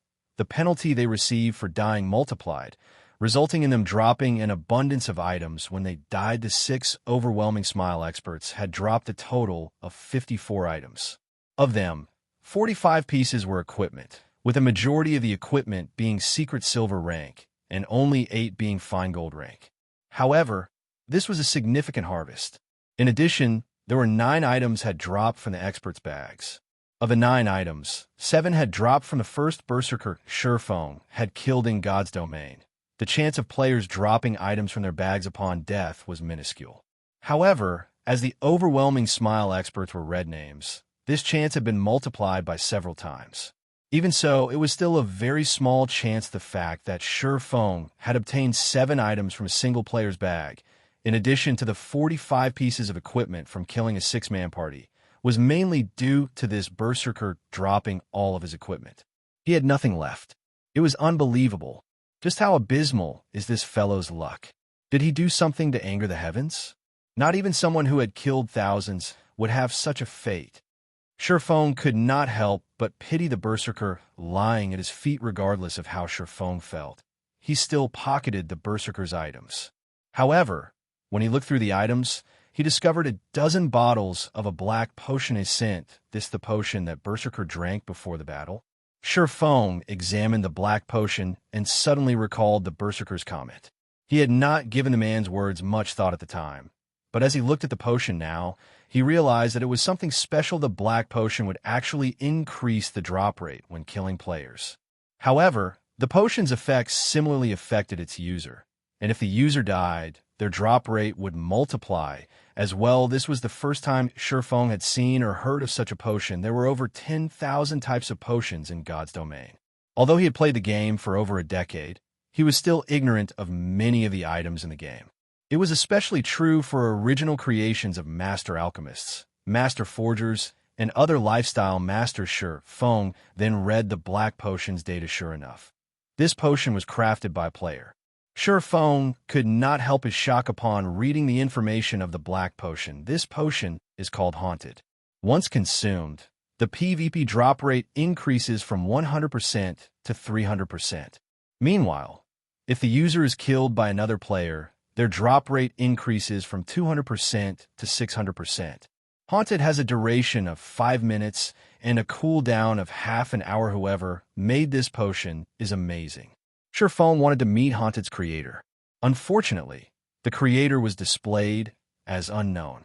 It was clear that Haunted's creator wanted their identity to remain hidden. Surephone had a significant understanding of God's domain. There were indeed tools that could increase a player's drop rate when killing other players, and every one of these tools were precious. However, Surephone had never heard of a potion with such a function. It was inconceivable that such a potion had appeared. The current players of God's domain were still very low level, and the materials they could obtain were limited. To create such a powerful potion with such limited materials, this alchemist must be a genius. No wonder Overwhelming Smile is so zealously slaughtering other players. With Haunted, they can easily obtain plenty of valuable equipment. Surephone suddenly understood the reason behind Overwhelming Smile's abnormal actions currently, as both Zero Wing and Overwhelming Smile fought in an all-out war against each other. Both sides had suffered significant losses in terms of equipment. With Haunted, however, Overwhelming Smile could fund their battles with battles. The more well-equipped the player they killed was, the higher the quantity and quality equipment they could obtain. Normally, players would only drop one piece of equipment upon death. A single player had over 10 pieces equipped. If only one out of those many pieces dropped, the chances of obtaining a good equipment was relatively low. After consuming Haunted, however, the members of Overwhelming Smile could obtain up to 3 pieces of equipment from the players they killed, significantly increasing their chances of obtaining good equipment. Since this is the case, I won't have to be polite with them. Surephone revealed a faint smile as he stored the 12 bottles of Haunted in his bag. In reality, the PvP drop rate relied heavily on the luck attribute. Surephone's current luck was relatively high. If he activated Divine Providence, he could raise his luck to 25 points. If Surephone killed an ordinary player, even without consuming Haunted, it was almost certain that player would drop 2 or 3 pieces of equipment. Moreover, there was a relatively high chance for those 2 or 3 pieces to be the best pieces said player wore if he included the effects of Haunted. Considering the situation, Surephone began to search through the guild channel, looking for any guild members in Watch Cemetery who had encountered an ambush. Perfect. You'll do. After a moment, sure enough, some members had reported through the guild channel that Overwhelming Smile's experts had ambushed them. They were in the Watch Cemetery. Immediately, Surephone input the coordinates into the 7 Luminaries ring and activated space movement. He then jumped into the spatial crack that appeared before him. In one of the gravel-filled prairies of the Watch Cemetery, a team of over a dozen players ran desperately for their lives. As they ran, the ranged classes on this team attacked the 6 robust-looking players pursuing them. If this happened anywhere else, it would confuse any onlookers. The side with more players actually fled from the side with less players in the Watch Cemetery. However, nobody would find this scene surprising because the side with less players consisted of bloodthirsty lunatics with astonishing strength. Moreover, this party of lunatics consisted of only melee classes. There was not a single range class in their party. Damn. Why aren't any of my attacks hitting them? One of the escaping male elementalists grumbled, dismayed as he watched the distance between his team and their 6 pursuers decrease. Hold on for a little longer. The Tier 1 experts of our guild are heading towards us right now. A level 24 ranger, the leader of the team, tried to encourage his team members as he attacked with a frostbolt. Everyone on the team nodded to their team leader's words. Newfound hope blooming in their hearts. The group of Overwhelming Smile experts behind them was simply too powerful. Before they had realized they were being ambushed, 4 of their team members had died. Although they tried to retaliate, the experts dodged or blocked most of their attacks. Only a small number of control skills had any effect. Unfortunately, none of those skills were fatal. As soon as the battle had begun, they had sent out distress messages through the guild channel, reporting their current location. Fortunately for them, one of their guild's Tier 1 expert parties was only a short distance away from them. They would be safe as long as they could reach that Tier 1 expert party. Everyone, stop! The ranger shouted when he saw a cloud of cold air rising from the ground in front of them. Before any of them had noticed, another party had appeared. Moreover, The shield warrior standing in the lead was currently using a magic scroll. Unfortunately, the ranger's command was too late as a gigantic icicle suddenly emerged from the ground. The icicle struck the players of the forefront of their team, a damage of over -1,000 points appearing above their heads. Simultaneously, frost shrouded their bodies, massively reducing their movement speed. Weary finished. Despair filled the ranger's eyes as he stared at the massive icicle in front of them. They had barely survived the pursuit of a single party of experts. Now that another party had appeared, blocking their path, they no longer had any hope of escape. Ha ha! Come on, keep running. I want to see how far you can get. One of Overwhelming Smile's experts sneered upon seeing the Zero-Wing team's predicament at this moment. However, a spatial crack appeared in the air, and a human figure suddenly emerged. Oh, it seems that I am quite lucky today. After Sherfong landed, he swept a glance over the two expert parties from Overwhelming Smile, a faint smile appearing on his face. Chapter 477, Youlan's Worries. In White River City, shortly after Overwhelming Smile had established its guild residence, the street outside the guild residence was already packed with players hoping to join the guild. Over 10,000 players waited for their evaluation, far surpassing Zero-Wing's guild recruitment currently. Overwhelming Smile offered 3 to 4 times more benefits than their rival. In addition, Overwhelming Smile had already become the unshakable overlord of Maple City. Now that Overwhelming Smile had its own guild residence, its momentum was unstoppable. As a result, many independent players who had observed the situation from the sidelines had decided to take action in White River City. Zero-Wing only had 3 advantages. The first was the presence of Black Flame, the #1 expert of Starmoon Kingdom. There were also plenty of experts in Zero-Wing, making the guild a good place to seek guidance and improve oneself. The second was the guild residence. Members of Zero-Wing could receive a large number of high-level guild quests, allowing them to level up and earn money easily. The fact that members could accumulate a double EXP buff while resting in the guild residence was also quite attractive. The third was Zero-Wing's guild warehouse. A lot of top-tier equipment was constantly available for guild members to earn. These items were not available outside of Zero-Wing, however. To the majority of the players in White River City, Zero-Wing's most attractive benefit was its guild residence. It was the reason that many had hesitated when choosing between Zero-Wing and Overwhelming Smile. However, that issue had been resolved. Now that the well-funded Overwhelming Smile had its own guild residence as well, Zero-Wing had lost its advantage. Currently, compared to Overwhelming Smile, the overlord of the city, Zero-Wing was inferior. It was obvious which guild they should join. We are too late.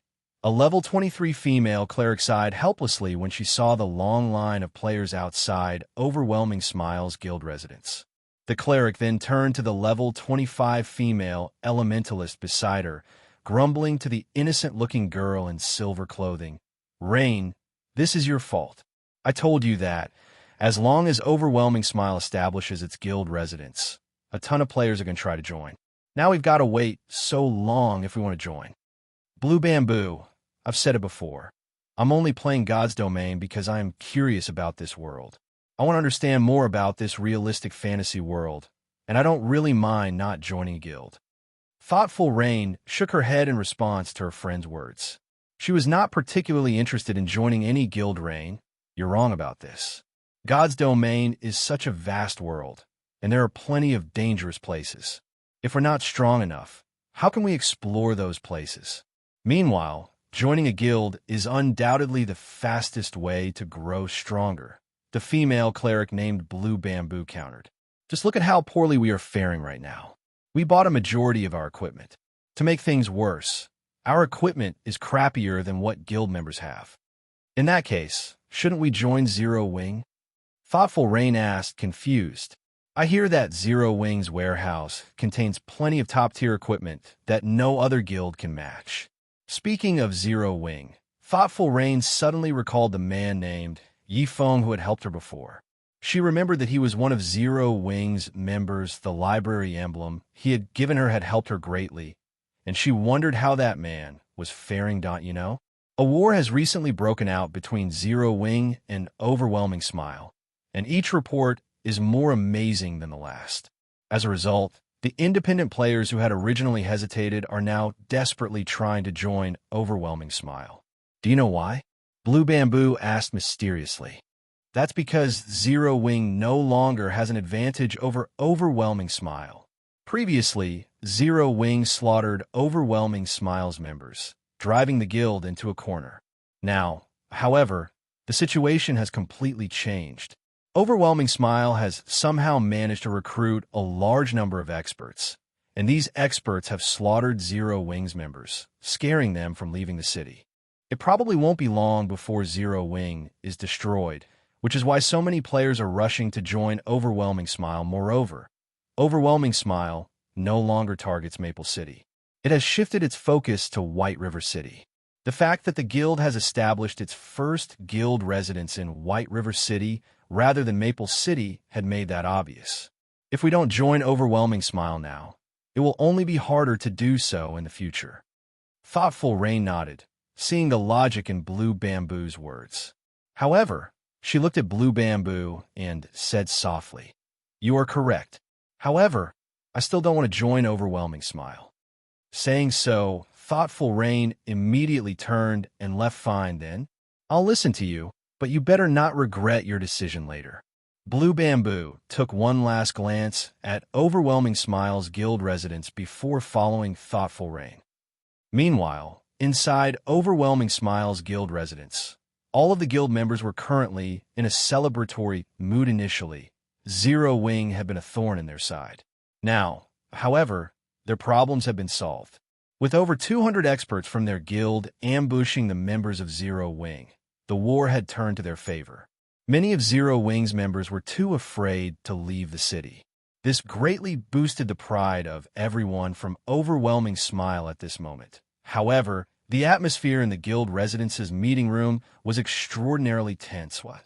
You're saying that Little Deep's party was completely wiped out? How is that possible? Feng Xianyang was unable to stomach the news. He had just received the new batch of Underworld guards that had been sent consisted of live combat veterans.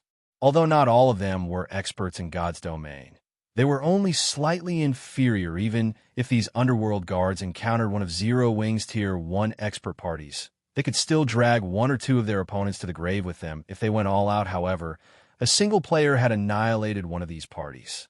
They could not even escape. How could Feng Xianyang possibly believe this? Young Master Feng, there are countless experts in God's domain. The Underworld guards aren't invincible either. There is nothing strange about the slaughter. However, based on Little Deep's report of their assailant, it is likely that they ran in a black flame. We already know the majority of the experts in White River City. Aside from Summer Sunshine, Black Flame is most likely the only player capable of this massacre. Youlan explained Feng Xianyang had never watched a battle between true experts of God's domain. However, Youlan had personally witnessed Black Flame and Summer Sunshine's frightening encounter. Hence, she was not the slightest bit surprised about the appearance an expert capable of destroying an Underworld guard party single-handedly. Yuri, saying that Black Flame is responsible? Is Black Flame really that strong?